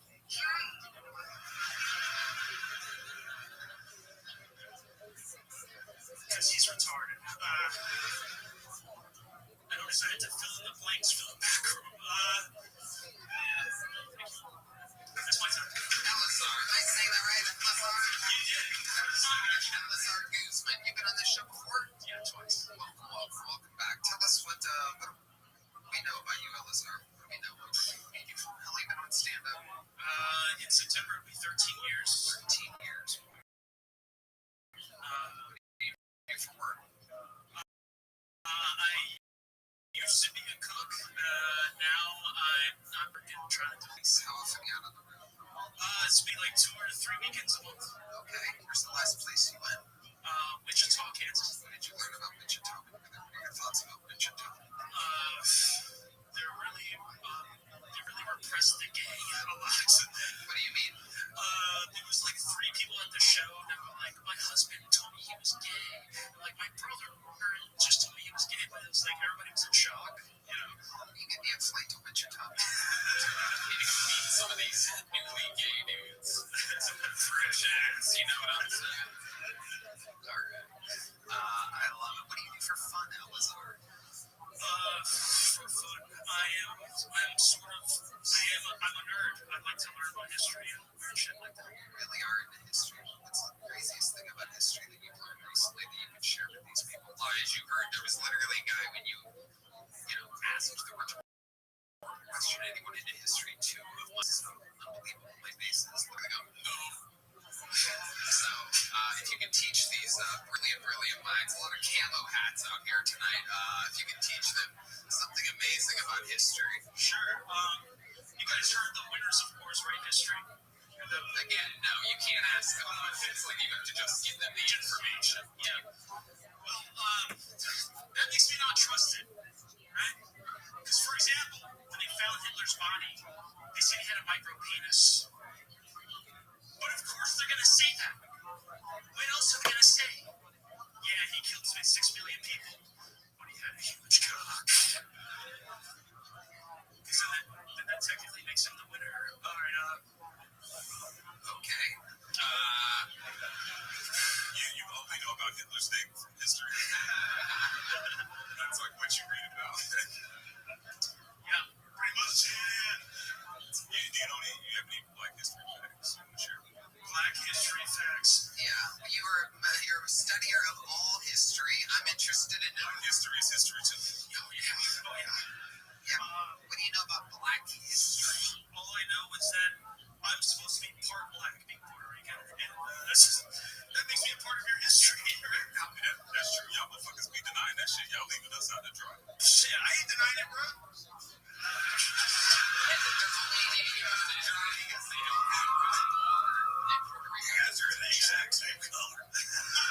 No, actually, I have a farmer's tan, so Wow, that is something else. yeah, So Elazar, the last comedian up here was also Puerto Rican. I'm going to ask you what I asked her. What is the most Puerto Rican thing about you? Something that you do in perhaps a daily behavior or something in your routine or something that you sometimes do that you consider what you're like, wow, that comes from my Puerto Rican roots. White people and black people don't be doing that. white people and black people and stuff. Something that you do. Puerto Rican. No, I do. Like you ever take spaghetti and meatballs and then wrap it in a tortilla and eat it? Something like that. I'm trying to watch my carbs now. Fuck you. What's the most Puerto Rican thing about? That's what I'm. Oh, I don't speak Spanish. That's a very common Puerto Why Rican is thing. that? I don't know. My parents used to talk Spanish around me just so they could talk shit, so that I couldn't understand them. Wow. So, yeah. Basically, he didn't clean his room, but blah, blah, blah, blah, blah. I didn't know what they were saying. Do you remember anything that they said? Something they used to call you or something? No, Nothing at all. I mean, I had one relative call me Ricky Retard, but Okay, that stuck with you, huh? yeah, a little bit. I love it. Other than history, you have any hobbies or anything? You have like parkour, Pokemon, a rollerblade, or anything like that? Dude, if I parkour, I understand. Or any other kind of stuff, but for like physical activity, I do basketball.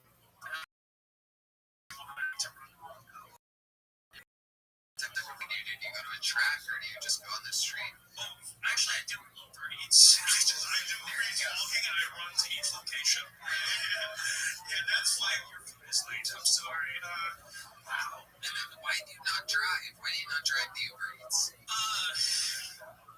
don't have a bike. I run, but no, I used to have a lot of anxiety, like chronic anxiety, and I used to have panic attacks all the time. And for most of my life, I couldn't drive or do anything because of behind the wheel. And then I went to a bunch of therapy, and now I can drive. I just don't have a car yet. You don't have a car. No. That's the most Puerto Rican thing about you. Congratulations, you have an answer to the next time somebody asks you. All right, Elazar. You had fun up here. Jews hiding. Yeah, Jew hiding in Mexico. Fun. You did good. Here's a big joke. Thanks. There you go. That was so good. And everybody. All right, a couple repeat guests that have been on a couple years ago, and now this looks like a brand new name. I'm pretty sure of it. Let's see what happens here. This is a minute from out of the bucket. Anthony Wincoop. Everybody, here comes Anthony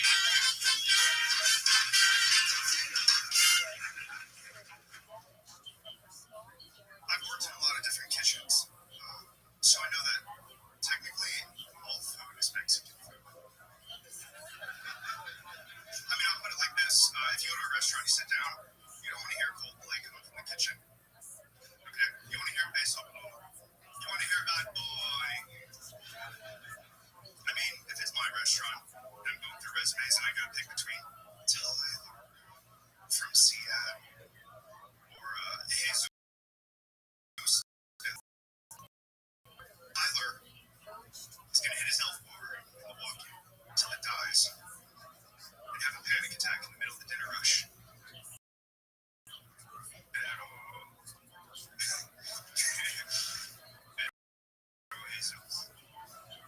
Jesus no hay modelos, no problema. Conduciendo auto. ¿Todo bien?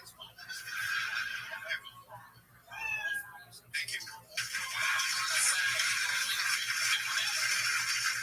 Welcome, Anthony. How long have you been doing stand-up?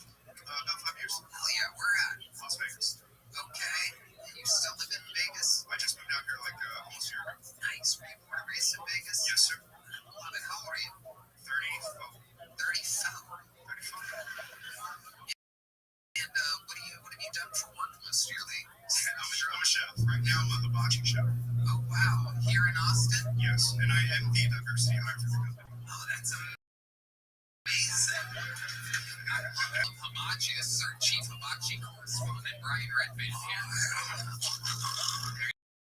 Very good, very good. What kind of special tricks do you do when you're hibachi? You throw in the shrimp in the baby's mouth. A really big one is speaking English. They love that. They love that. Obviously, the onion volcano, but I usually Absolutely great. How 3 years. do you It's actually way better. Yeah. It's way better to cook for people. You get the instant gratification. You get to see how happy they are. Yes, yes, That's a rewarding part. yes, sir. Amazing. I love it. I always wonder when people are born and raised in Vegas what their parents are like, because I always picture just absolute degeneracy going on out there. That's pretty accurate. I mean, more or less, I would say, like loose mob ties are pretty normal. Yeah, that's kind of what you're. I had a lot of Uncle Tonys, a lot of Uncle Jimmys, a lot of Uncle Joeys. Yeah, Yeah, and they're not really my uncles. amazing. And your parents, your mom is. My mom is like one of those Oregon Trail white people where they don't even know their European ties anymore. Right. And my dad is a Vietnamese immigrant. Whoa. So I'm one of those rare half Asians where my dad is the Asian. Wow, yeah, that's very rare. Very rare. It's amazing. I think I've covered this recently on the show. Asian men all dream of having a white woman, and it's almost impossible for them to accomplish that. And meanwhile, there's your dad who, Imagine Jackie Chan of Gwyneth Paltrow. yeah, that's amazing. But you're Puerto Rican, though. You did appear to be our third Puerto Rican in a row. It's the necklace. It's just the necklace, which is the most Puerto Rican thing about you, by the way. What do you think is the most Vietnamese thing about you? Is there ever a thing that you do out there? You ever, kill an American soldier or anything like that? Or, anything wacky? I'm randomly really good at pedicures. Yeah.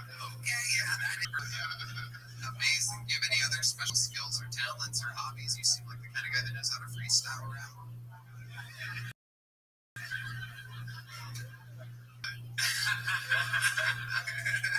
Right. I can guess someone's body count just by listening to them talk.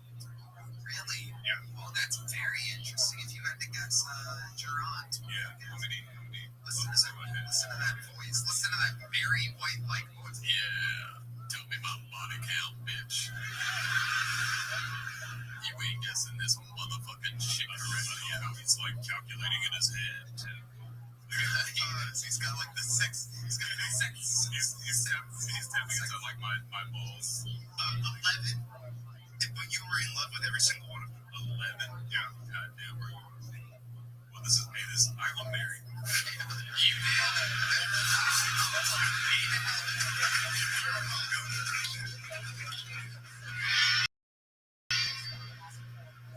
You make sure Ron doesn't say anything, because I'm being calculated with that when you call the comedy days. I bet you were ripping it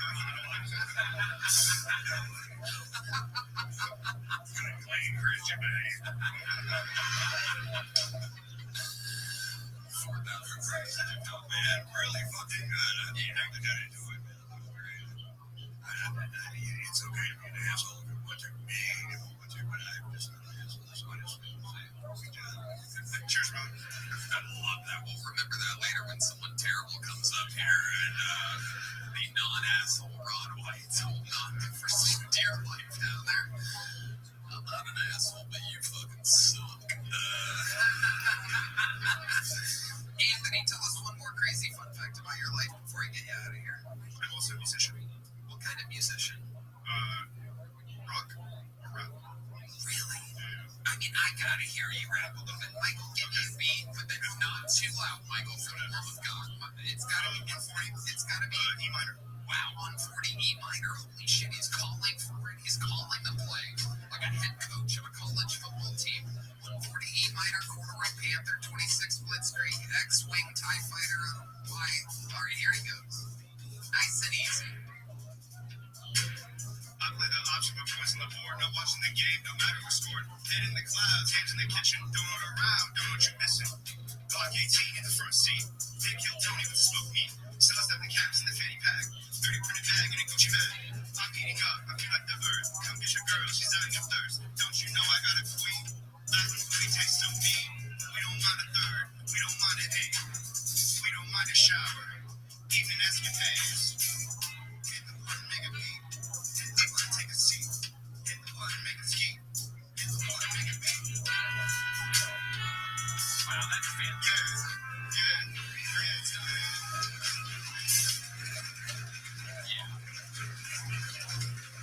I love it. You did it here today. You did it, Anthony. Thank you, Chef. Anthony, very fun times, great stuff, perfect set, perfect interview. Here's a big junk book. Come back. Welcome to Austin, Texas. Anthony, ladies and gentlemen.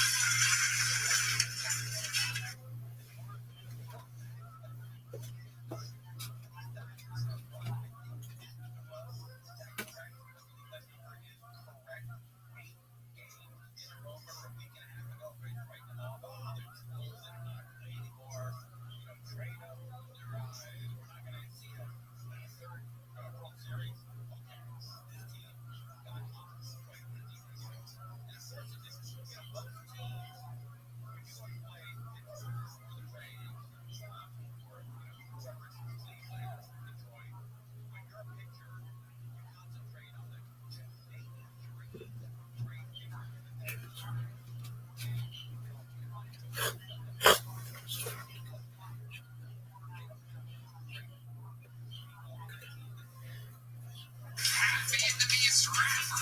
You don't see that very often, ladies and gentlemen. All right. You know, every week I watch people come up here and absolutely destroy their self-esteem. Unfortunately, Morgan & Morgan cannot help with that. But if you're actually injured because of someone else's negligence, that's just a different story. Right, Red Man? Yes, Morgan & Morgan has been fighting for the people for more than 35 years. They've got more than 1,000 lawyers, 100 offices nationwide. They've recovered over $35 billion for their clients. So if your car gets totaled, you get hurt at work, or someone else's bad decision becomes your very expensive problem, you should check out Morgan & Morgan. You can go to forthepeople.com/Tony to start your claim. Their fee is free unless they win. And again, hurt feelings do not count. So it's a no-brainer. Go to forthepeople.com/Tony and see if your claim is a winner. Your next fucking bull goes by the name of Steven. Having fun here tonight. Here comes Stephen Barry, everybody.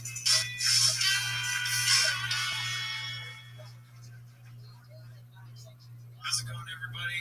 Anybody else going through a midlife crisis? Yeah, just me. Okay. Well, this is what it looks like.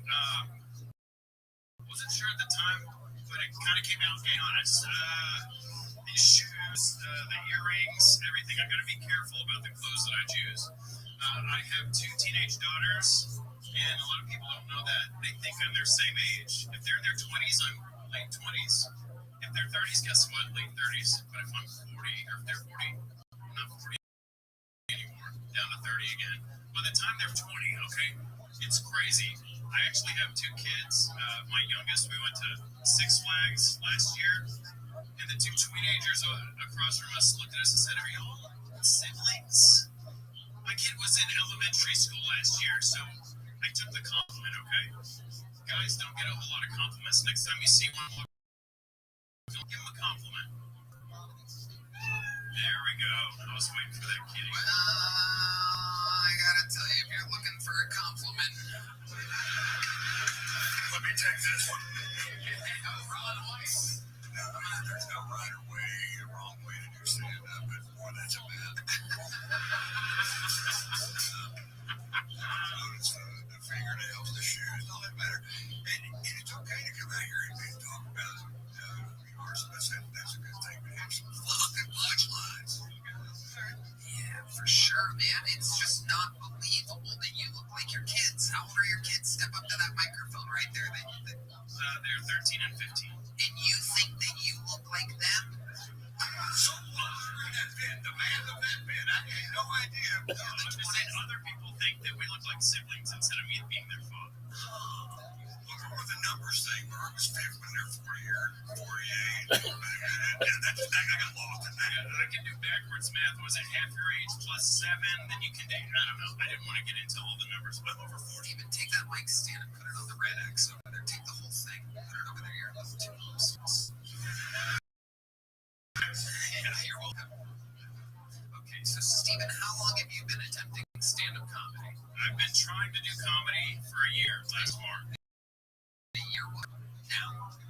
After you get fired about 6 or 7 times, you start, maybe a career change. So, You think the hardest thing to do in the world is the right way to do it? well, I don't know. A bank is not very easy, but this, I feel more comfortable. Did you have the painted fingernails, the earrings, and all that when you were doing that, or are you trying to find yourself? No, when I was over the dress code in DEI, I did not dress like this. How far away do your kids make you park when you drop them off from school? They live across the street from school, so they walk. Oh, wow. So you're just sitting on the front porch with binoculars all day. Yeah. And wear your Jordans to school.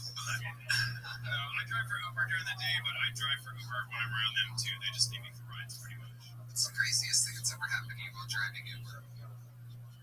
I had to move a lady 103 miles to Vega, Texas. She got kicked out of her apartment, and my Toyota Camry handled all of it. We packed it all the way up. And then she diverted to Dallas, and I dropped her off at a bus stop. I'm sure she's okay. What do you mean you diverted to Dallas? I don't know. She canceled the ride and said, take me to Dallas. So I said, okay. I do what I'm told. I worked at a lot of women. Wow. What are the other 6 jobs you got fired from? Anything good? I worked at the Federal Reserve for 10 years. What did you do there? Protected the money. Okay. No, I'm just kidding. They never got robbed. I was over HR. I did all of the compensation, so bonuses, all that kind of stuff. Yeah, not funny. That's why I left. Now you're worried about not being funny? All of a sudden? In this economy, Okay, so Stephen, give us a fun fact about your life that we might find interesting. Anything at all you've seen the show? yeah, the interviews you meant. Good story. Anything at all? I was electrocuted when I was 8. Climbed a light pole and a stop sign.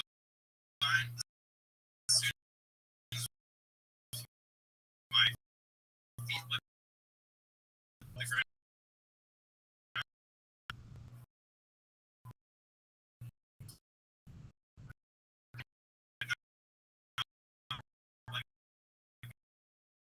And I dropped off and I had 2 holes burned in my leg. Somebody we might know. But I made it. You do look. Is that like a free?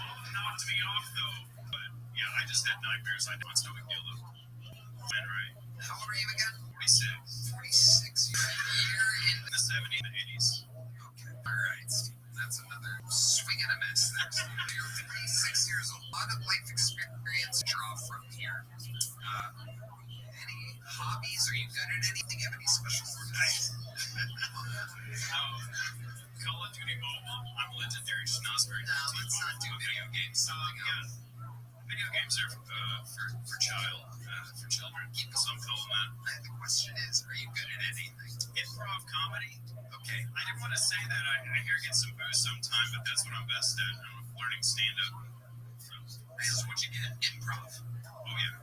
Let's start now, shall we? I prefer And let's here's the setup. You ready for it?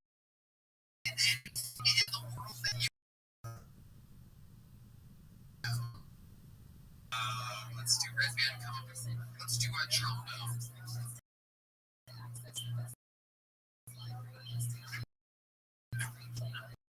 Oh, by the way, improv takes 2 people, so that's why I'm not doing it on the show. But you can do it with me. You know that you can just do it. All right, let's try this. Let's try. 1 person improv, never been done. Trombone. And I'm glad you brought that trombone. I'm more of a trumpeter. Okay. So, Steven, let's try one. Do you Really? Yeah, 3 shows this weekend in Fort Worth. I kill. You Like, really do? sometimes. I don't. Okay, Steven. No, I'm serious. I do have shows. You really perform at retirement homes? Yes. How do you get those gigs? We started performing to get stage time. That was my troupe called 5 Star Review. Oh, you really do improv? Yeah, REVUE. I bet they carry a lot of Telling weight. you, if you could get to these old folks home people, I would let you in, but you're not old enough. But no, it's wonderful. I gotta get you out of here. I love you. Stephen Barry, everybody. That's a little notebook. Really keep it moving along. There you go, Stephen Barry. Catches Troop at a retirement community near you. I'm like, what are you good at? What do you do? If I get anything, he's like, improv. Okay. All right. Your next bucket pool goes by the name of Danny V. Everybody, clearly anything can happen here. Danny V. Thank you. I pull my pants all the way down at the urinal. I don't have a big dick, but I have a nice ass.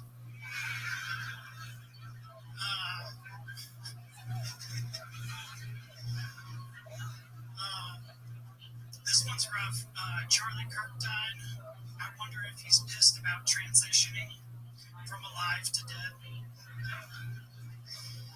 Something I'm going through right now. I have 2 roommates. One's an elderly black lady, another one's a deaf guy. And one of them, the smoke detector needs to be changed, and I do not know who to go to about it.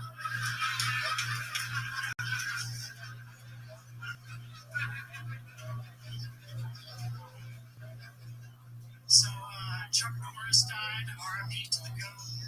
It's rumored that when they were trying to lower him down into the ground, they couldn't lower him any further, so they had to push the earth up 6 feet. Alright, that's my time.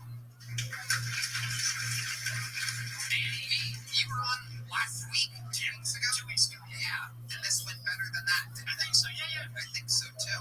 You're incredibly lucky for getting I know. 2 times 2 mothership shows in a row. Remind us, how long you've been on stand-up? 3 years. Where at? Mostly in Austin, but I started out in Vegas. Well, another guy that started in Vegas. Incredible. What do you do for work, Danny? DoorDash and Fiverr. Wow. Almost everybody's delivering tonight. Incredible. And what's changed in your life since you were on 2 weeks ago?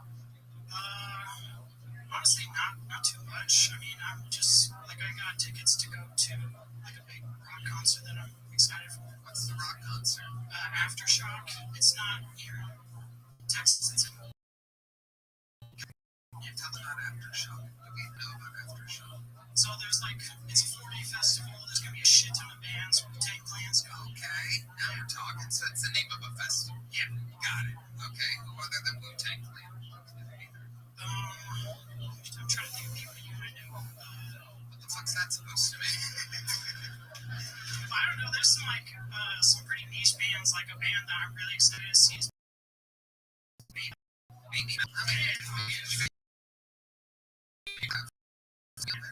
They play a kick-ass show. It's so much fun. 3 little Japanese girls. Yeah, we know that they covered System of a Down. Am I right? Yeah, see, I think I fucking knew about that. It's fun. You have a girlfriend, Danny B? I told you about situationship, and then one night, and then Remind what you said about the situation. so like we're cool with the other we like it was kind of like we were each other's primary date person, and then like we would also fuck other people on the side, but like we would hang out, go do some shit, and then also have sex. So then you did the show last time you taped here, and then what happened? Why did it end? It seemed like everything was just fine. You guys were good old fuck buddy. The guy who was on was Jeff Curry. So we talked, and it just made me feel like I was getting cut, and I didn't like that at all. You talked with who? Jeff Curry, the guy who was On the show. Yeah. And you felt like you were getting cuffed. Yeah. Describe why you were feeling that way. Well, like she's doing better, or she was doing better than me with dudes. So Yeah, have a pussy. Yeah. You know that. Yeah. Women have a vagina that they can use that anytime they want. You look like a guy that fucking was in an incubator filled with muscle milk. To a full-size ripped toddler of some half pint. I'm a joke. If I shave my beard, I look like a little baby. I just made that joke. That's incredible. I've never seen you do that joke, and somehow I completely agree with you. So you have decided to end things with this girl because Jeffar Curry made you feel like she was doing better than you? Well, like, I mean, I just, like, looked at the situation. I didn't, it's the same thing with porn. Like, I just look at getting cucked like that. Explain what you mean by the porn. I mean, I'm a dude watching a dude fuck a girl. That's, like, the definition of cucking. I guess. I mean, not, like, in person, but in, like, a roundabout way, it's kind of cucking. So let me ask you this. What type of porn are you watching now since it... I'm watching it. Wow. Are you masturbating at all? What are you doing with all that extra energy? Trying to, like, refocus it into, like, areas, like, working out, stand-up. What type of workouts have you been doing?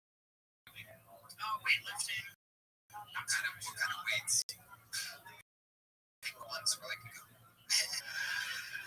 No, those... I mean, not me. No, I'm not, but what are you? Rubber in your glue. So do you. You got me. I know you are, but what am I? Like, I don't know, regular weights. Okay. How much are you talking? You doing a lot of reps, or you doing heavy weights, low reps? More like lots of weight, or lots of reps, low weight. Okay, there you go. That's good. The official sound of weight, lots of reps, and it's a rubber ducky.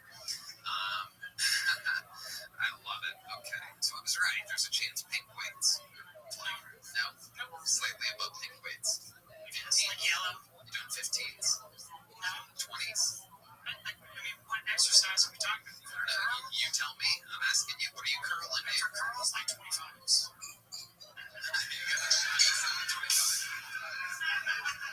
Curling fries, am I right?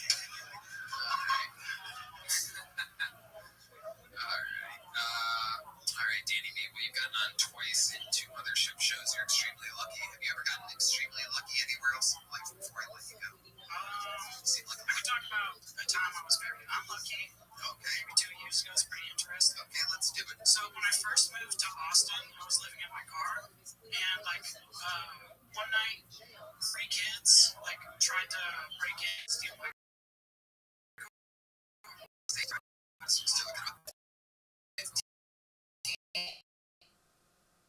It was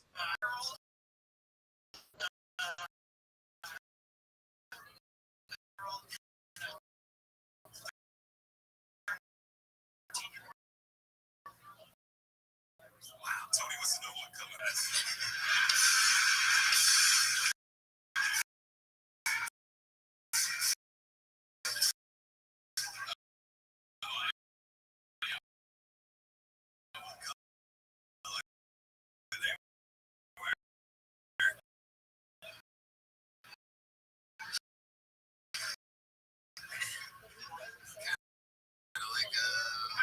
Like my old base. 3 young black men. A fetal position in your back seat, or you want to bring the back seat, and like tapped on the window.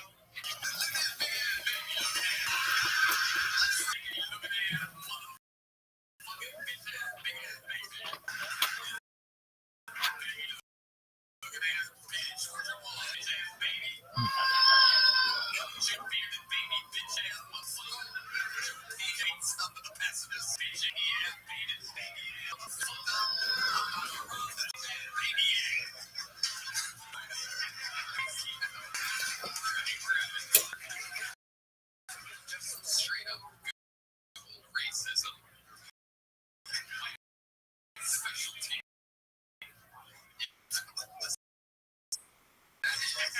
All that I did. All right. The security guard trying to get me out of there, something like that, and then ended up. Oh wow. Yeah.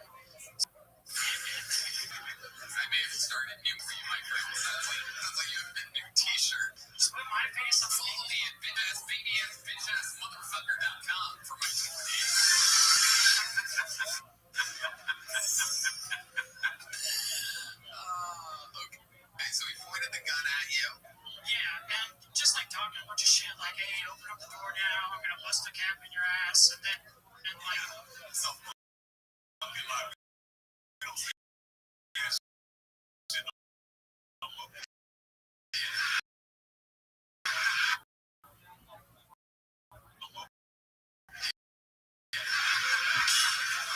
Bust the cap. That's a baby ass.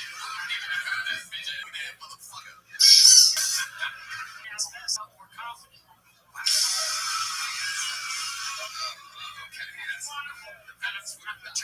So let me ask you this. When you see the black men outside of your car, what's the first thing you do? You take the pacifier out of your mouth and then what? No, I mean, I was like, dude, if I live in this car, I cannot get this car. Like, he was like, I'll give you $500 if you give us a ride somewhere. That is the dumbest shit I've ever heard. Like that. Really? Yeah, because you do DoorDash for a living. I mean, it seems like a pretty good deal. I'm too tired to make fun of it. I would love that back when I was that's like 50 hours of work or something. Yeah. That wouldn't have been. That's.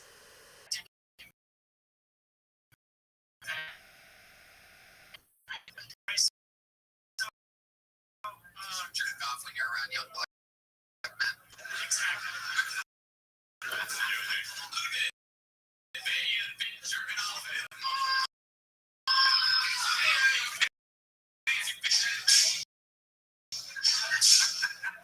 Alright, fun times. Congratulations. You got a big jump on the last time you were in prison. Well, guess what, pal?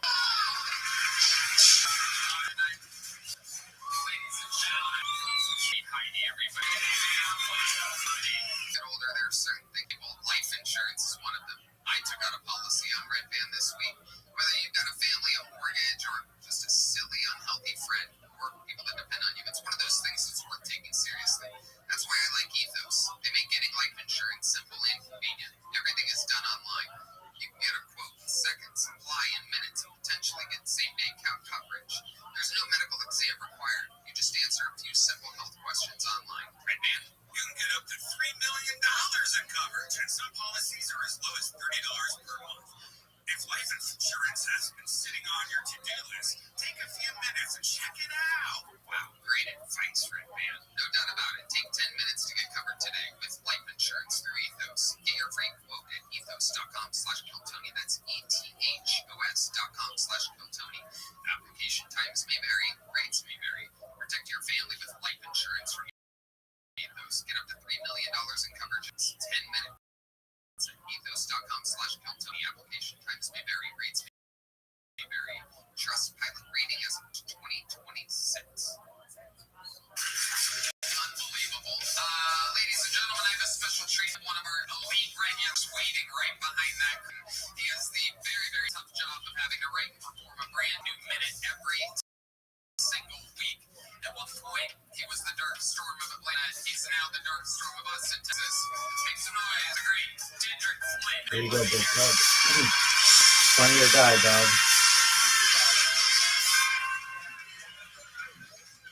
Guys, I hate politics, but sometimes people ask me political questions. Like this dude came to me and said, Dedrick, are you more of a Buddhist or a Bud man, right? And I don't like politics, but I had to answer the man, and I said, brother, I don't care what the restaurant is serving. I'm here to eat. Like, you know, like you know what I'm saying? If I can get both boobs and butt, that's a great combo meal. But like, you know, it's like tots and French fries. I don't care, put it in my mouth. Like, you know what I'm saying?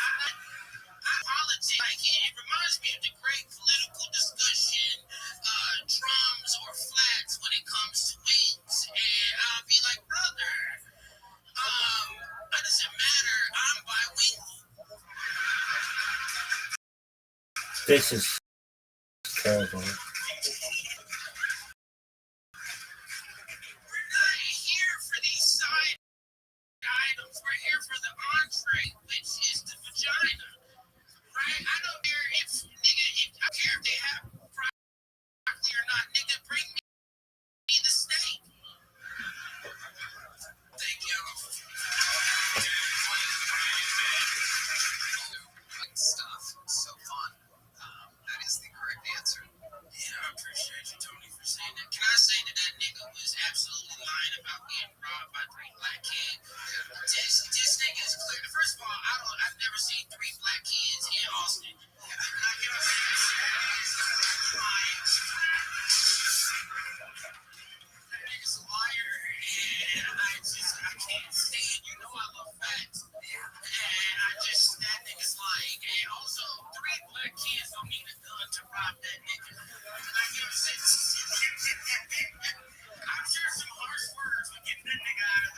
right now. When you go, you bitch ass baby looking at motherfucker. Come to me, bitch. I wanna fucking steal your shit. He said, capping is that nigga watched one movie. He's like, I know how to get robbed by 3 black. I swear to God, if I find your ass, I'm taking everything. Bitch ass baby looking at it. All right. You are correct. I've never seen 3 young black men in the city of Austin at the same time. And that is why I call it home.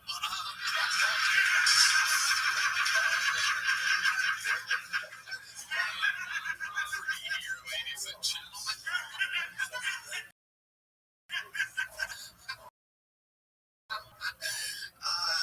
See no niggas. What the hell is that supposed to be? I'm sorry. I want to say R.I.P. Hated Penitentiary.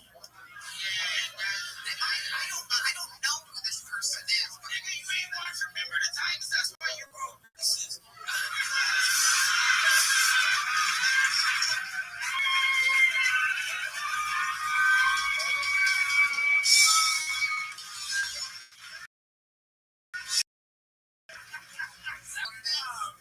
I'm gonna watch it when I get home. Strong son. Explain Remember the Titans to me so that I can know what I've been missing. So basically, God made this movie that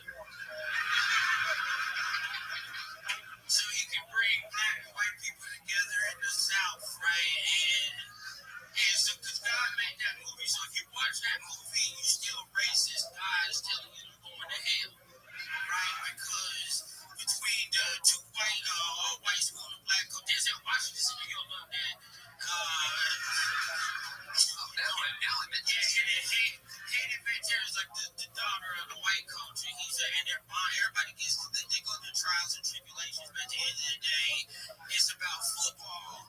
And that's what brings it. That's why, like the SEC, we win football all the time. Because, that movie brought us together. Because if you go to the Pacific Northwest, their sports movies are different. They have, like, Air Bud.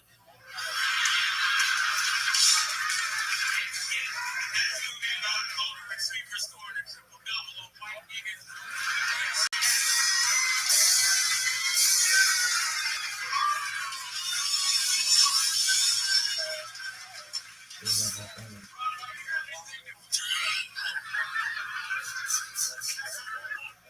Remember the Titans used to coach in that movie?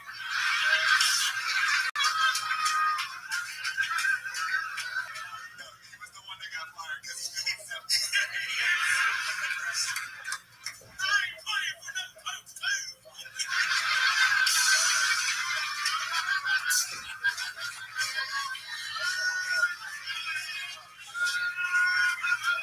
These guys are gonna rob Danny B after they're really making friends over here. Nigga ain't got nothing I want. That's right. He's 5'4". That's my girl, right? Yeah. I love it. Damn, that is hilarious. I gotta watch Remember the Titans. I've heard of it a bunch. Gosh, you do. I watched this one, Black. I watched this one. What do you have to say? Here he comes. I'm sorry. I'm high and I spoke out from my heart. I meant to stop it. I watched this one football movie with black people. It's called the NFL. And it plays every Sunday. I play it at my house. God, I love the NFL. I love black people. Yeah, I love white people. They got a lot more white DBs in the league right now. Right now, because it's Reagan. Get to watch the whites play for a couple weeks, everybody. And remember the whites. That's what I call it. Because we will keep forgetting it means.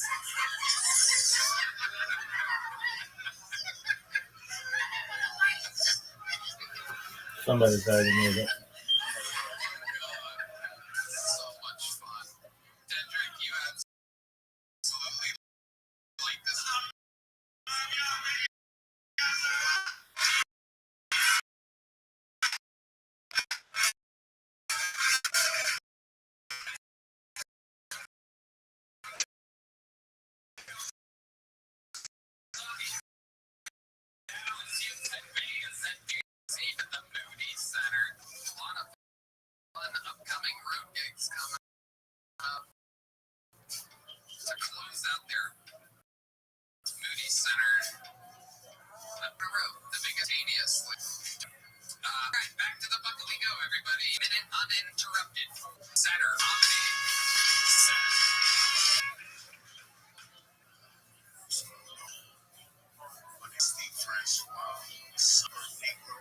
I'm like, they be real judgmental.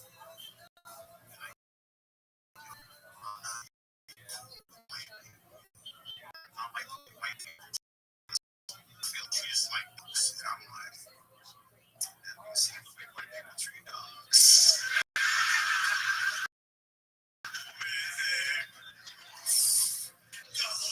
How is your life? How is existence? I'm trying to be treated like a white dog. Yo, white people treat the dog better than they treat their family. You ever see this shit? They'll send their parents off to a home and then adopt a three-legged rescue.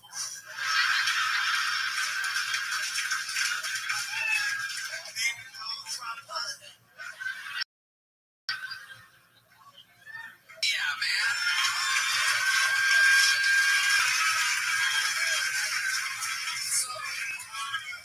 Seller of comedy. I love it. I love it. The comedy seller. Absolutely. And you said your name is Mr. Francois. Wow. Oh my goodness. He speaks French. Absolutely incredible. I'm Haitian, so you know the French colonizers. You know that go. Oh my. I mean, they probably don't know. You guys don't know history well, so I get it. Wow. We do. I appreciate it. Absolutely. So you are a suburban friend, you said. Suburb Negro. Okay. I'm going to call you friend. Say that with friend here for the sake of it. I love it, man. You are fucking fantastic. How long have you been doing stand-up? I've been doing it for like a decade plus. I believe it. I believe it. That's exactly how it seems. You fucking come out today. He's like a mix of all the kings of comedy into one. I love it, man. I appreciate that, too. Thank you. Fantastic. So where did you start? What part of Atlanta did you start? I'm actually I'm from Dirty Jersey, originally. Really? Absolutely. I grew up in North Jersey. Okay. So that means I was raised Italian American. Okay. Hell yeah. I have a lot of friends from North Jersey. Bergen County, son. Okay. I'm on property tax in the nation. Shit. Oh my God. Wow. It's like elegant hood, you know what I mean? Absolutely. I like it. I like it. Thank you, Team Bird. I appreciate it. Oh, Team Murder.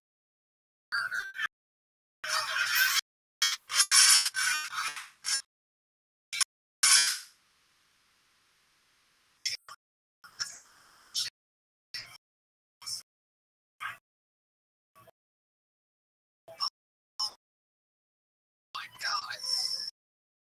Look, you came back. I was about to make him the new full-time player. Shit. Thank you. I appreciate So, it. can I ask how old you are, Mr. Frank? I'm going to be 41 this year. Oh, my goodness.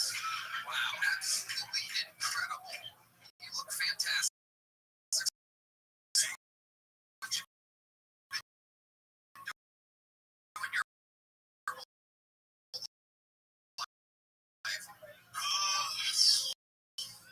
My family's from Haiti, so I've been extra Haitian. Okay. What kind of cats you been eating? See, bro, we didn't do that. What happened? That's not terrible, dog. God. Geese. How do you cook a geese?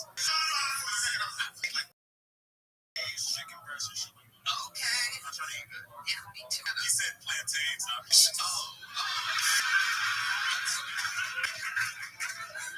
If you wanted to come work on my plantain for me. I'm kidding.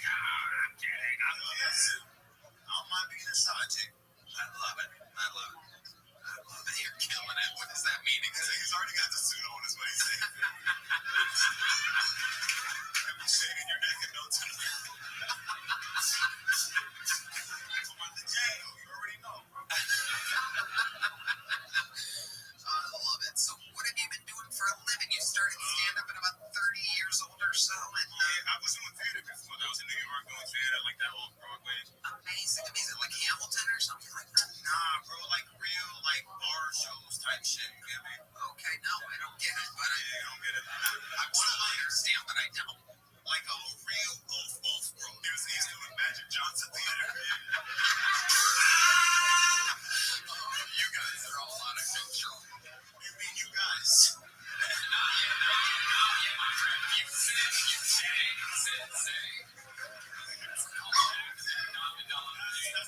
treat me with love. Without showing his girls really bad.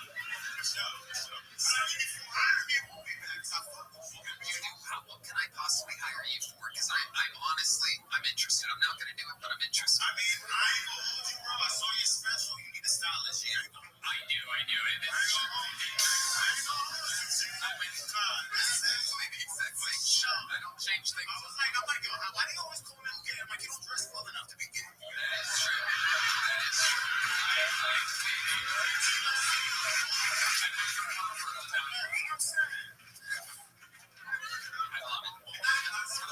Mr. Francois, tell me, how would you dress me? Because I'm taking notes here.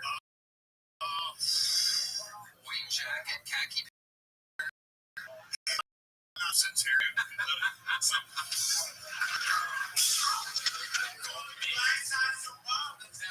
No, you meant the OJ Simpsons. We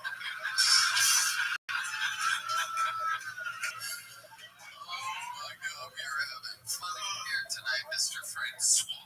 Hey, you actually know a few of my boys. I was trying to get on my yo, you know Ryan, right? Ryan. Good for me. Tell the people that I have blood friends. Mr. Francois.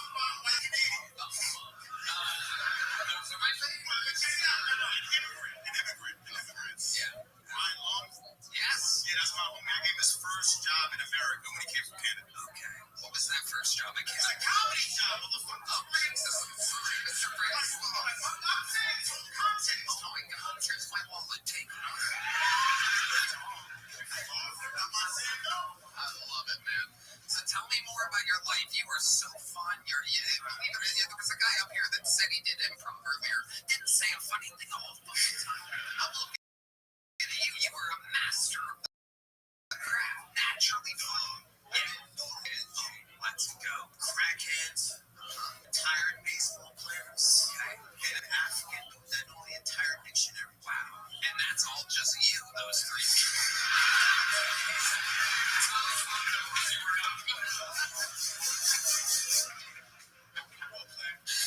What were you selling door to door? Yo, I'm Asian, bro. Different culture, dog. Asians change their smoke detectors, right, man? You have to study the different shades of black. You don't have to upgrade your racism, Jim. That's right. I would prefer more like African sound. That would have been more relatable. That's the Haitian sound we came up with.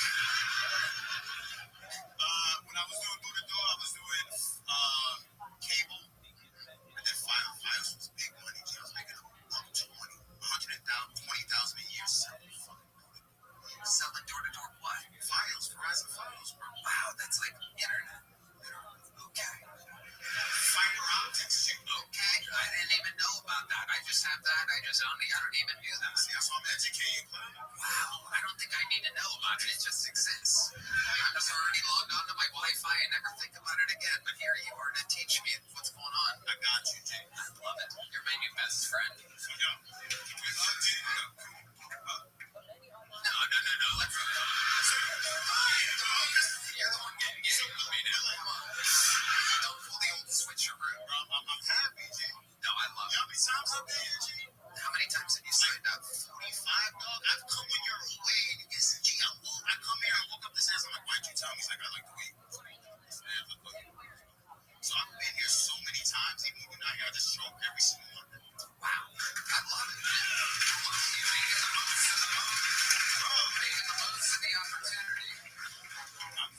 dreams and really, really want this. And, it seems like you really worked for it 10 years in the game. And you moved to Austin full time.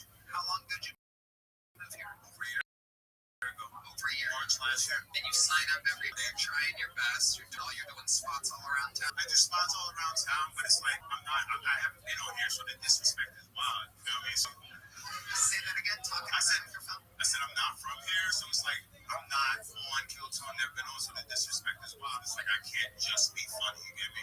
Gotta have a name, gotta have this, gotta that. I'm like, hey, I just come to work. Right. Well, you have one now, Mr. Francois. Amazing appearance on this show. A fantastic. You're exactly the type of thing that we love about this show. All different ages, shapes, sizes, hairdos, jackets, whole thing. So congratulations. Here's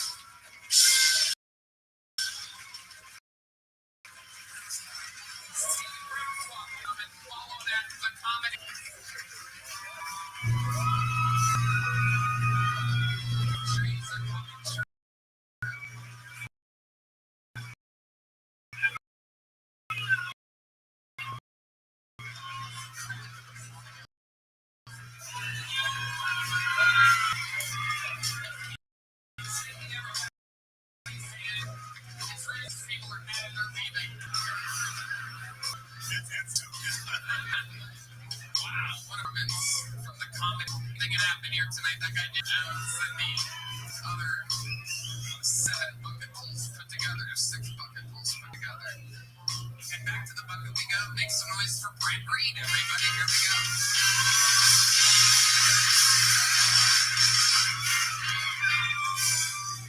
Well, if you like that last guy, this is gonna be different.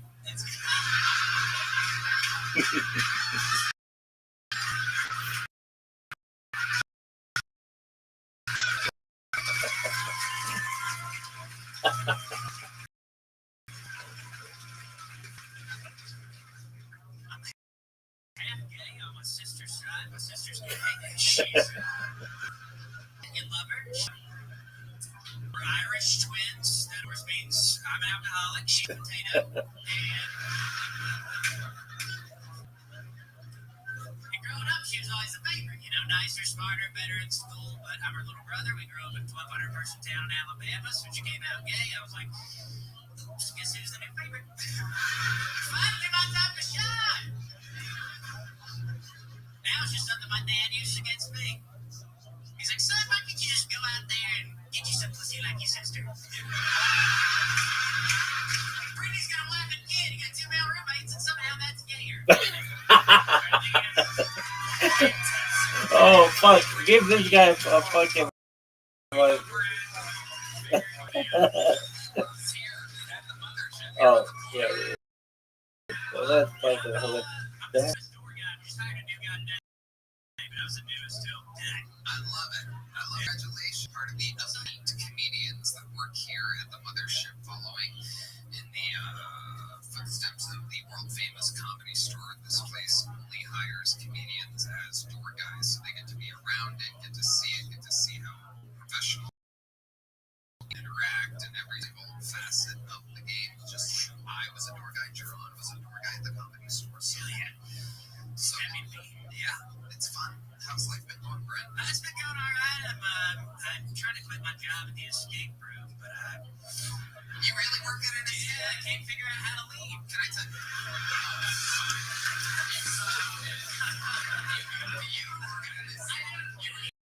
Yeah, Fort Reed's escape room. He sees your job is. I'm gonna be there for probably 2 more weeks. Wow. And there it's going. I have scared the shit out of. I'm gonna get fired for scaring the shit out of kids, I think. A kid asked me recently what happens if we don't escape, and I said, you have to work here. I've been here since 2018. Please help. Hilarious. Help me. Wow. Tell us more about your life, Brent Green. I'm going through a breakup, and a major depressive disorder. Yeah. Tell us more about that. Going through a breakup when you have depression is tough. Feels like getting a cold when you have AIDS a little bit. It's like I've had one of these before. This one's gonna kill me. I'm dead. Amazing. Brent, tell us about your life. Where are you originally from? I'm from Alabama called Caddo. I can't remember the word for it, but it's not recognized by the government as a town. It's in between two towns. Not undocumented. There's a word for it. Wow. But 1,200 people. Middle of between Decatur and Bolton, Alabama, and then I moved to Huntsville to comedy. I did radio in Florence for like 6 years. You started stand-up live in Huntsville? That was where I got my first hosting gig, but I started at biker bars in Sheffield, Alabama. Wow. Yeah, that's... I got This guy's gonna be giant. There's a kid named Rooster. He had a mohawk. He's in a biker gang. Wow. Incredible. Caddo, Alabama. CADDO. That sounds like a type of... That's incredible. It's like 45 minutes outside of Huntsville. Looks like you're going to be the biggest star out of there, right? Oh, absolutely. Nobody's close. Yeah. How long have you suffered from depression? Maybe there's someone out there listening. I'm in therapy now. I got therapy through, I don't know if I should talk, therapy through the mothership. Everett helps us with mental health stuff. Help me out. Shout out to my therapist, Ray. I love you, baby. Shout out to Ray. I love it. I imagine Ray's a lot like Mr. Francois. He's the same guy's guy, actually. He is a stage name because he's a therapist. You can't, Let me give you a hug. Let me kiss you on your forehead. Tell us more about this lesbian sister of yours. Oh, she's real gay. She lives with her wife. She has a kid. It was science, not a miracle. And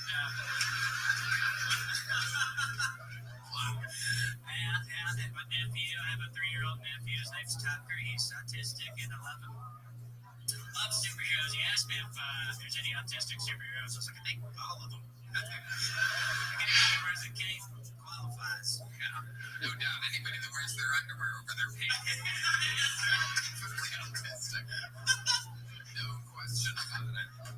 Wow, Brent, you're so funny. Thank you so much. What's something that you've learned about handling? I guess I didn't finish my original question. What's something about being depressed, handling it, and getting through it? Maybe you can say right now that would be a good piece of advice for somebody that's listening that might be depressed as fuck. I think talking about it, treating it like you're sick is good. I talked to my parents about it. In 2019, I went to the top of the parking deck and I was going to jump off.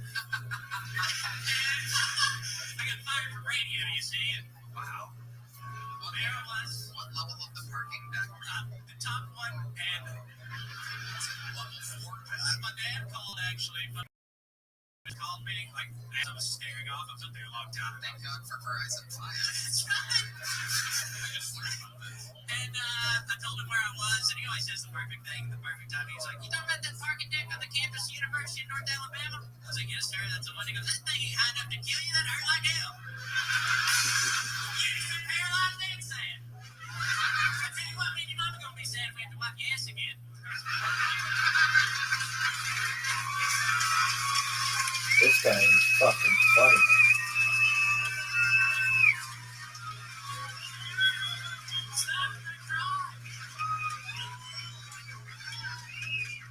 Absolutely incredible, Brent Reed. You were fantastic. How long have you been stand-up again? 7 years. 7 years. How much of it in Austin?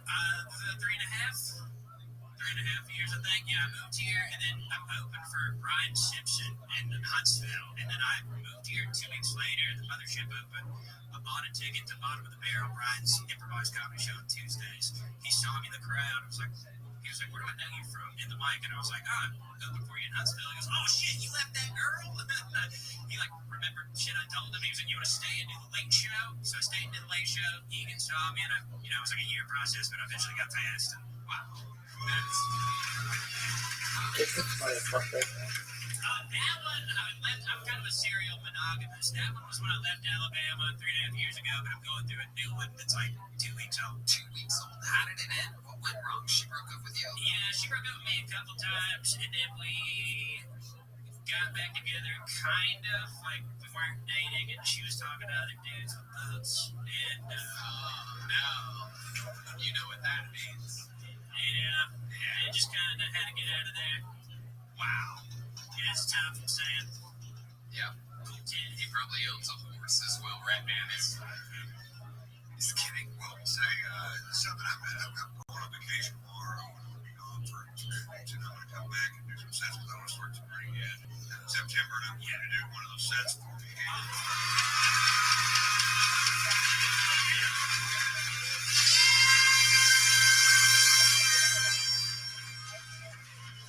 I'm just fucking with you.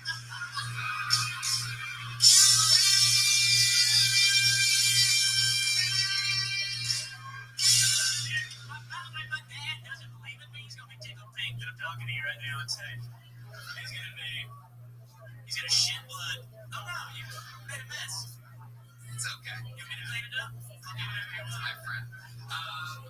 I'm telling you, you crushed it here tonight, and you were a part of absolute history because this is the first time ever in which we've Back to had back. back-to-back golden ticket winners. There we go. That's what I'm talking about. This guy's harder than the other guy. The other guy, oh, that's great. That guy is fucking funny.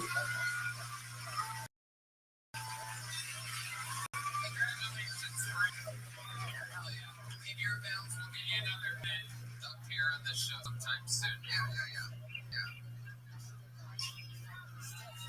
How about a hand for the lovely Heidi, everybody? Keeping everybody well hydrated here tonight. Fantastic. The show's flying. No secret show anymore? Can there be 3 in a row? Do you believe in miracles? I feel bad for the next guy. Ladies and gentlemen, make some noise for the bucket full named Donnell Graves, everybody. Come on, dog. You can do it. What's up? I'm here, y'all. I'm trying to be happy. I just want to be happy like little Mexican kids at Ross.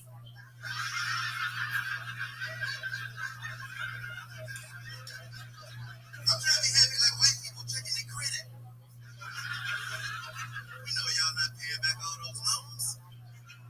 I'm trying to be happy like Muslim store owners who come to America, open gas stations, sell cigarettes, alcohol, import skins. Mashallah. But I got a lot of questions though. One of the big questions I have is how is it that Uber, Lyft, and Chinese massage parlors are legal, but prostitution is illegal? I mean, a ride is a ride is a ride, right? Hey, y'all, I'm Donnell Graves. Not bad. 53 seconds of Donnell Graves. Welcome. How are you? I'm doing great, man. Thank you so much. How long you been with stand-up comedy? I started in '99, 27 years ago. Ooh. But it was broken up because I was in the military, traveling all over the world. Okay. What'd you do in the military? I was a canine handler while in the Marine Corps. So a lot of dog owners out there. Beautiful farms and stuff. Iraq, Afghanistan, Washington, D.C., all over the place. You catch some bombs? Yes, I didn't catch them, but I found some. Hell yeah. And I see some people who found some too. Yeah. Yeah, I'm sure you used to be a white guy. Wow. My credit is. So how long were you in the military, Donnell? Total, I did 25 years in the military. Wow. They say you started stand-up, then went into the military, and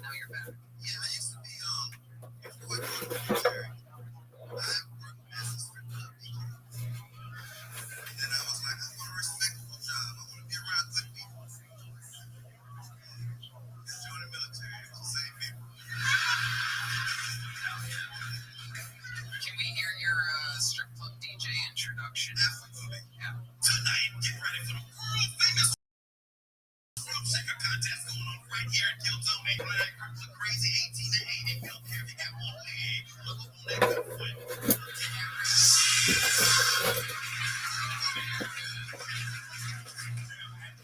Ass was broke when you were DJing. That's great. That was 85 you was out there? No, I started DJing strip club in the 90s. Okay, so still some bush hanging out. Well, you know, I didn't see nothing new during that time. It was all covered up. It's crazy laws. I started in Louisiana. And Okay. Louisiana up there. Yeah, and it was crazy because they had laws that breasts and all that stuff. Oh no, we hate it when the breastises are covered. There must be 6 of them. 6 breasts in Louisiana inbred women. That's what it sounds like. We were missing out on. And you guys will see right here comes fucking accident. Wow. Breastises. Absolutely incredible. Wow. Okay, so what's the craziest thing you ever saw at the strip club? Craziest thing I ever saw at the strip club was this woman. She had this big old pole. She went way up the pole. And she was twirling. And she looked really good, but her hair was down from the bottom. Oh no, the weeds. Yeah, and it all just did its own life. Wow. Oh man. Wow, man, I feel bad for her. Damn. So the Louisiana breastises covered, vaginas is covered. Yeah, everything was covered. So is it really a strip club? Well, they called it bikini bars when I first started. Now, I DJed in Louisiana, North Carolina, South Carolina, Texas, California, and in Japan. Whoa, what's a Japanese strip club like? I'm asking for Red Man. Well, we were outside the Marine Corps base in Okinawa. And it was, The home of Hattori Hanzo. I don't know that. He makes the best swords. It's from Kill Bill. Oh, okay. Yeah, that was his house. We didn't start watching until Django. Like,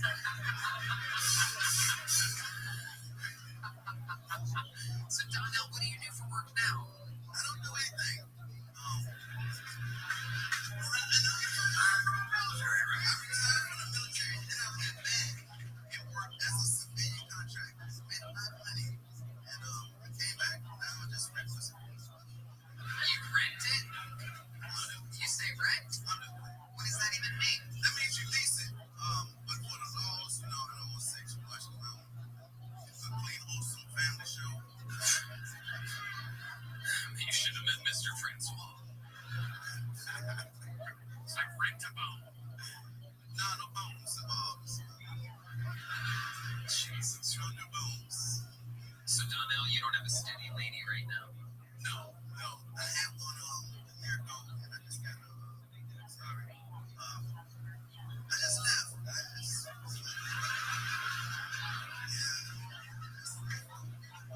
What was it about her that you just had to get away from it? What was it? It was just. You know, I spent so much time being confined within rules of the military and working as a civilian for the U.S. government. And I just got tired of rules and confinement. I said, you know what, the only way to free my mind is to free my ass. Hell yeah. I just wasn't ready for a relationship. I just want to crack jokes and have fun. I want to be happy. That makes sense. I hear you right. You're having a good time. Donnell Riggs, congratulations. Here's a big joke, my friend. Here you go. Donnell Riggs. All right, on to the next one we go. Make some noise for your next one. We're coming around the corner here on it. Make some noise for Tyler Sullivan, everybody.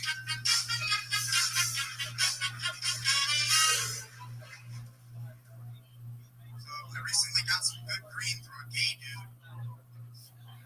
I'm never going through him again because he pinched my sack.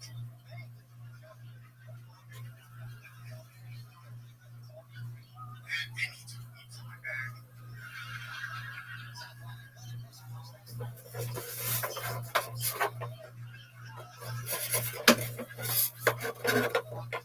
I made a chick swerve.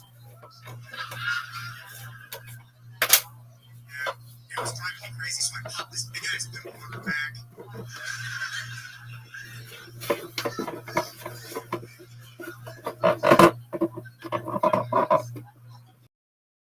Next time, be sure safety goggles. I met a half black, half Jewish person. Only time I've ever seen a full yarmulke.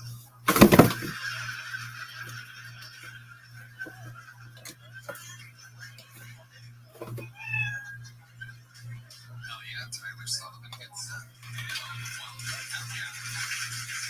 Oh, yeah. Wow, you must be from Catawba, Alabama, huh? Where are you from? Cleveland, Ohio. Oh, Cleveland, Ohio. That's near us. Look at that. All right. Very good. Okay, so Cleveland, Ohio. How long you been in Austin? You live here now? No. Okay, you're just visiting. How long have you been here? 3 days. What have you learned about Austin the 3 days that you've been here? Yes, it is fucking unbelievably scorching nowadays. How do you handle the heat? You look like you just let it happen and just stay dehydrated. Am I correct? You had a bottle of water since you landed? Yeah. Okay. All right, good. I'm a little concerned about you here. Little concerned. So Tyler, what do you do? I work at a food store. You what? It's a restaurant, Swenson. Okay, cool. Awesome. And how long have you been doing stand-up? 14 years. 14 years. Hell yeah, you're a funny guy. You work at Hilarities in Cleveland? I've been there. Okay. You making money doing stand-up at all? I host a show on Thursdays. Where at? It's called Unhinged. It's in Cleveland. Yes. Okay. Well, there's people definitely listening in Ohio. Northeast Ohio. It's part of the Unhinged lunch in Cleveland on Thursdays. What time? 8 p.m. There you go. Who knows? There might be fucking 4 people there this week. What do you do for fun? You have any hobbies or special skills? You seem like the kind of guy that fucking cuts out like magazine pictures of women and then changes their eyes and their mouths and stuff to try to make your dream girl. Once in a while. What do you do for fun? I play a lot of chess. No, I'm with you on that. I'm with you on that one. I'm obsessed. You have the energy of like the guy who like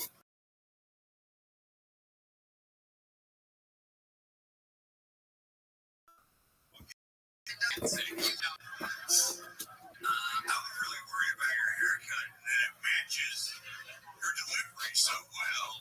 That it works as a character. I didn't realize that's what it was. But I thought it was a really bad haircut, but it matches the school and the delivery. I think you did a really good job. You're following some really, really hot comics too, so yeah, I did a good job. Yeah, you did really good. What's another fun fact about Tyler Sullivan that we find interesting? What makes you different than everybody else? 6 kids. No way! Wow! Wait, are they yours? 3 are mine. Wow! And And you're raising 3 other kids. Wow, what's the age range? What's the youngest? 11-year-old twins. Wow. And what's the oldest? What's your Instagram? Man, you're so fucking weird. It's unbelievable. Sound effects. Alright. Wow, Tyler, so why do I picture this woman in? I hope this doesn't sound offensive, but this is a comedy show. Why do I picture this woman that you're with? It's really big. Why do I think she's a big lady? Am I right? Is she over 200 pounds? Not over 12. Okay. Alright, you're on. I feel like you only date women your size so that when you skin them, You got me. true. Wow. So what's it like having all those kids? Are they all still in the house? It's Cleveland, so I know it's hard to fucking get them out of there. 2 of them are out. Okay, 21-year-olds out. What are they doing? Working at the gas station around the corner. Yeah, that's close. That was my next guess. We know Denny's very well. I'm from Youngstown, so do you know that? Yeah, so I totally get it. Cleveland's like a huge upgrade. Cleveland's like New York City to us in Youngstown, so. And this is what Cleveland's like, everybody. So imagine what I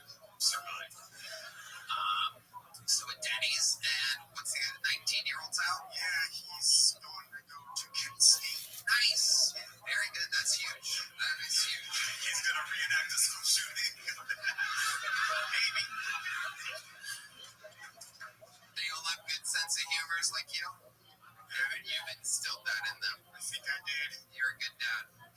That's great. That's amazing, Tyler. That's incredible. That's some good people up here. Good dad. Military heroes. Tyler, what's your preferred game of chess? Do you do blitz? Do you go long form? What are we doing here? Human chess. All right. You're opposite. Charles. This guy's a good guy. He's a good guy. Be nice to him. I don't want to.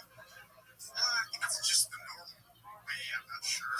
You just play regular. Okay, not timed or anything. What's the time? 10. There you go. Okay. Maybe one day when you get to 5-minute blitz, you'll see me out there. You in chess.com? No, I'm just Get on chess. Get on chess. It's the actual thing. It's free. It has ads on it. It's free. Yeah, we're so. You make AI music. Shut the fuck up. Make it better. Make it better. Make it better. No, I wrote the lyrics. Hey, what do you say? Hey, I'm dating. Hey, I'm the babes. Shut up. people online using AI that are beating him. They're just like taking photos of not how it works. Not how it works. Not how it works. The whole point of playing chess would be to play yourself, not to use a computer to win. That's a high level shit, though. I know you saw the Magnus Carlsen. Anyway, Tyler Sullivan, I like your fucking style. Here's a big joke, but congratulations. That's what I think. Ladies and gentlemen, and here.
No,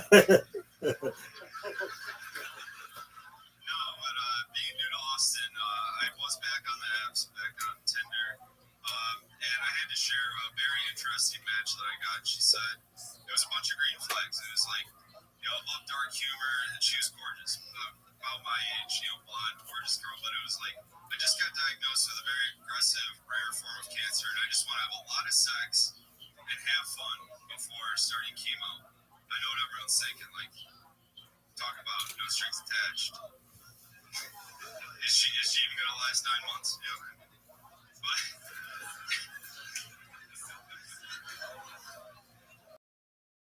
But it did get me thinking a little further that I think there should be a dating app exclusively for people with like potentially terminal illness or a terminal illness, because it's awkward to hook up with someone knowing that you may die. And I think we can call the app Final Chapter, when you're on your way out and you still want to get it in. Not bad. So, just trying to get it right. The new girl has a rare cancer, your ex has rare cancer. No, it's just someone that I matched with on Tinder. But did you hook up with her? No, she actually didn't respond to me, which, damn, it's not common, so she must have died. Yeah, demon, she got it. Wow. He's cracking up over here. That's hilarious. Reggie, how old are you? I'm 35, turned 36 Saturday. Okay. Wow. Since you told us your birthday, I actually think you might be a 19-year-old girl. How long have you been doing stand-up? Just about 9 months now. 9 months. Where at? Just Austin. Yeah, well, I did like 2 months when I was 21. I'm from Detroit. But how long have you lived here? Since like a week after Thanksgiving. So, okay. Alright. Some very interesting mathematical answers we're getting from you. Alright, a week after Thanksgiving. Okay. Numbers guy. What do you do for work? I'm a chef. Okay, what do you cook? I'm doing Italian. I'm at Frank and Margie's. Senior fat ass correspondent on his hands. Oh, yeah, we do know them. It's Phil Franklin Lee. That is a great restaurant. I'm the executive sous chef there. Okay, yeah, that's a big deal. Hell yeah. No, they are fantastic. Yeah, we tend to go to his house for Thanksgiving. Yeah, that is a little tradition. That's right around when you moved here. Yeah, that's quick with the math on that. I love it. So that is incredible, because they literally are, there's no way for you guys to know, so I'll just say they are multiple-time Michelin star winning chefs, and they hired you. That's incredible. How do you get a job like that? Well, since I didn't pursue comedy the last 10, 15 years, I dove into being a chef because I could be funny at work, and that was kind of my outlet. Also, I was a raging alcoholic, so it was super easy to get away with. Yeah. And so I kept putting it off, and then I've been sober almost a year now, and I'm like, why the fuck do I go up? It's horrible, don't clap, it's fucking I don't suggest it, just keep your shit together and fucking drink, it's awesome. But I can't, so I don't. But I was like, I came to the realization I was doing resort jobs. I was in Wyoming in November, and I was like, wow, why don't I just fucking move to Austin where I can do both comedy and what I know I'm good at, being a chef. So yeah. Well, if you had to give some advice on how you got so is your journey to it? It's when you ask, because it's been a fucking long journey. I've been to rehab more times, probably inpatient rehabs where you're there for an extended amount of time, probably 10 plus times. I was someone that professionals at rehabs were saying, you're never going to make it. Just give I had people literally tell me to give up that were paid to tell people not to give up. Total lost cause. Total fucking lost cause. And after all that, this last time, I didn't go anywhere, didn't do it. I just stopped on my own, detoxed myself at home, which is super dangerous. But I don't know what happened. It was a while ago. And yeah, I just moved on. I was like, you know what's good for my sobriety? Stand-up comedy in Austin, Texas. That sounds like that's going to be great. Yeah, and this is the first time that I've gotten close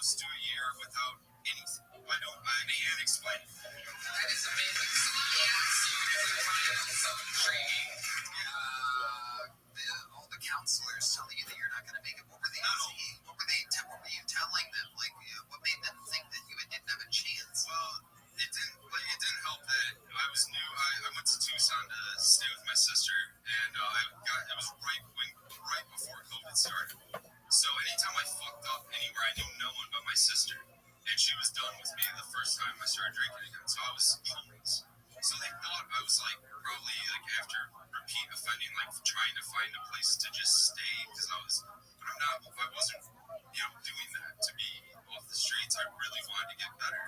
It just took me so many fucking tries that statistically it does not happen for someone like me. But I was like, I don't know. It just happened. You know what? After that answer, I think I'm gonna get sober too. Sorry, I get it now. There's so much fucking. But do you have a special trick that you did? Was there something that you did that made you, or did you just hit absolute bottom?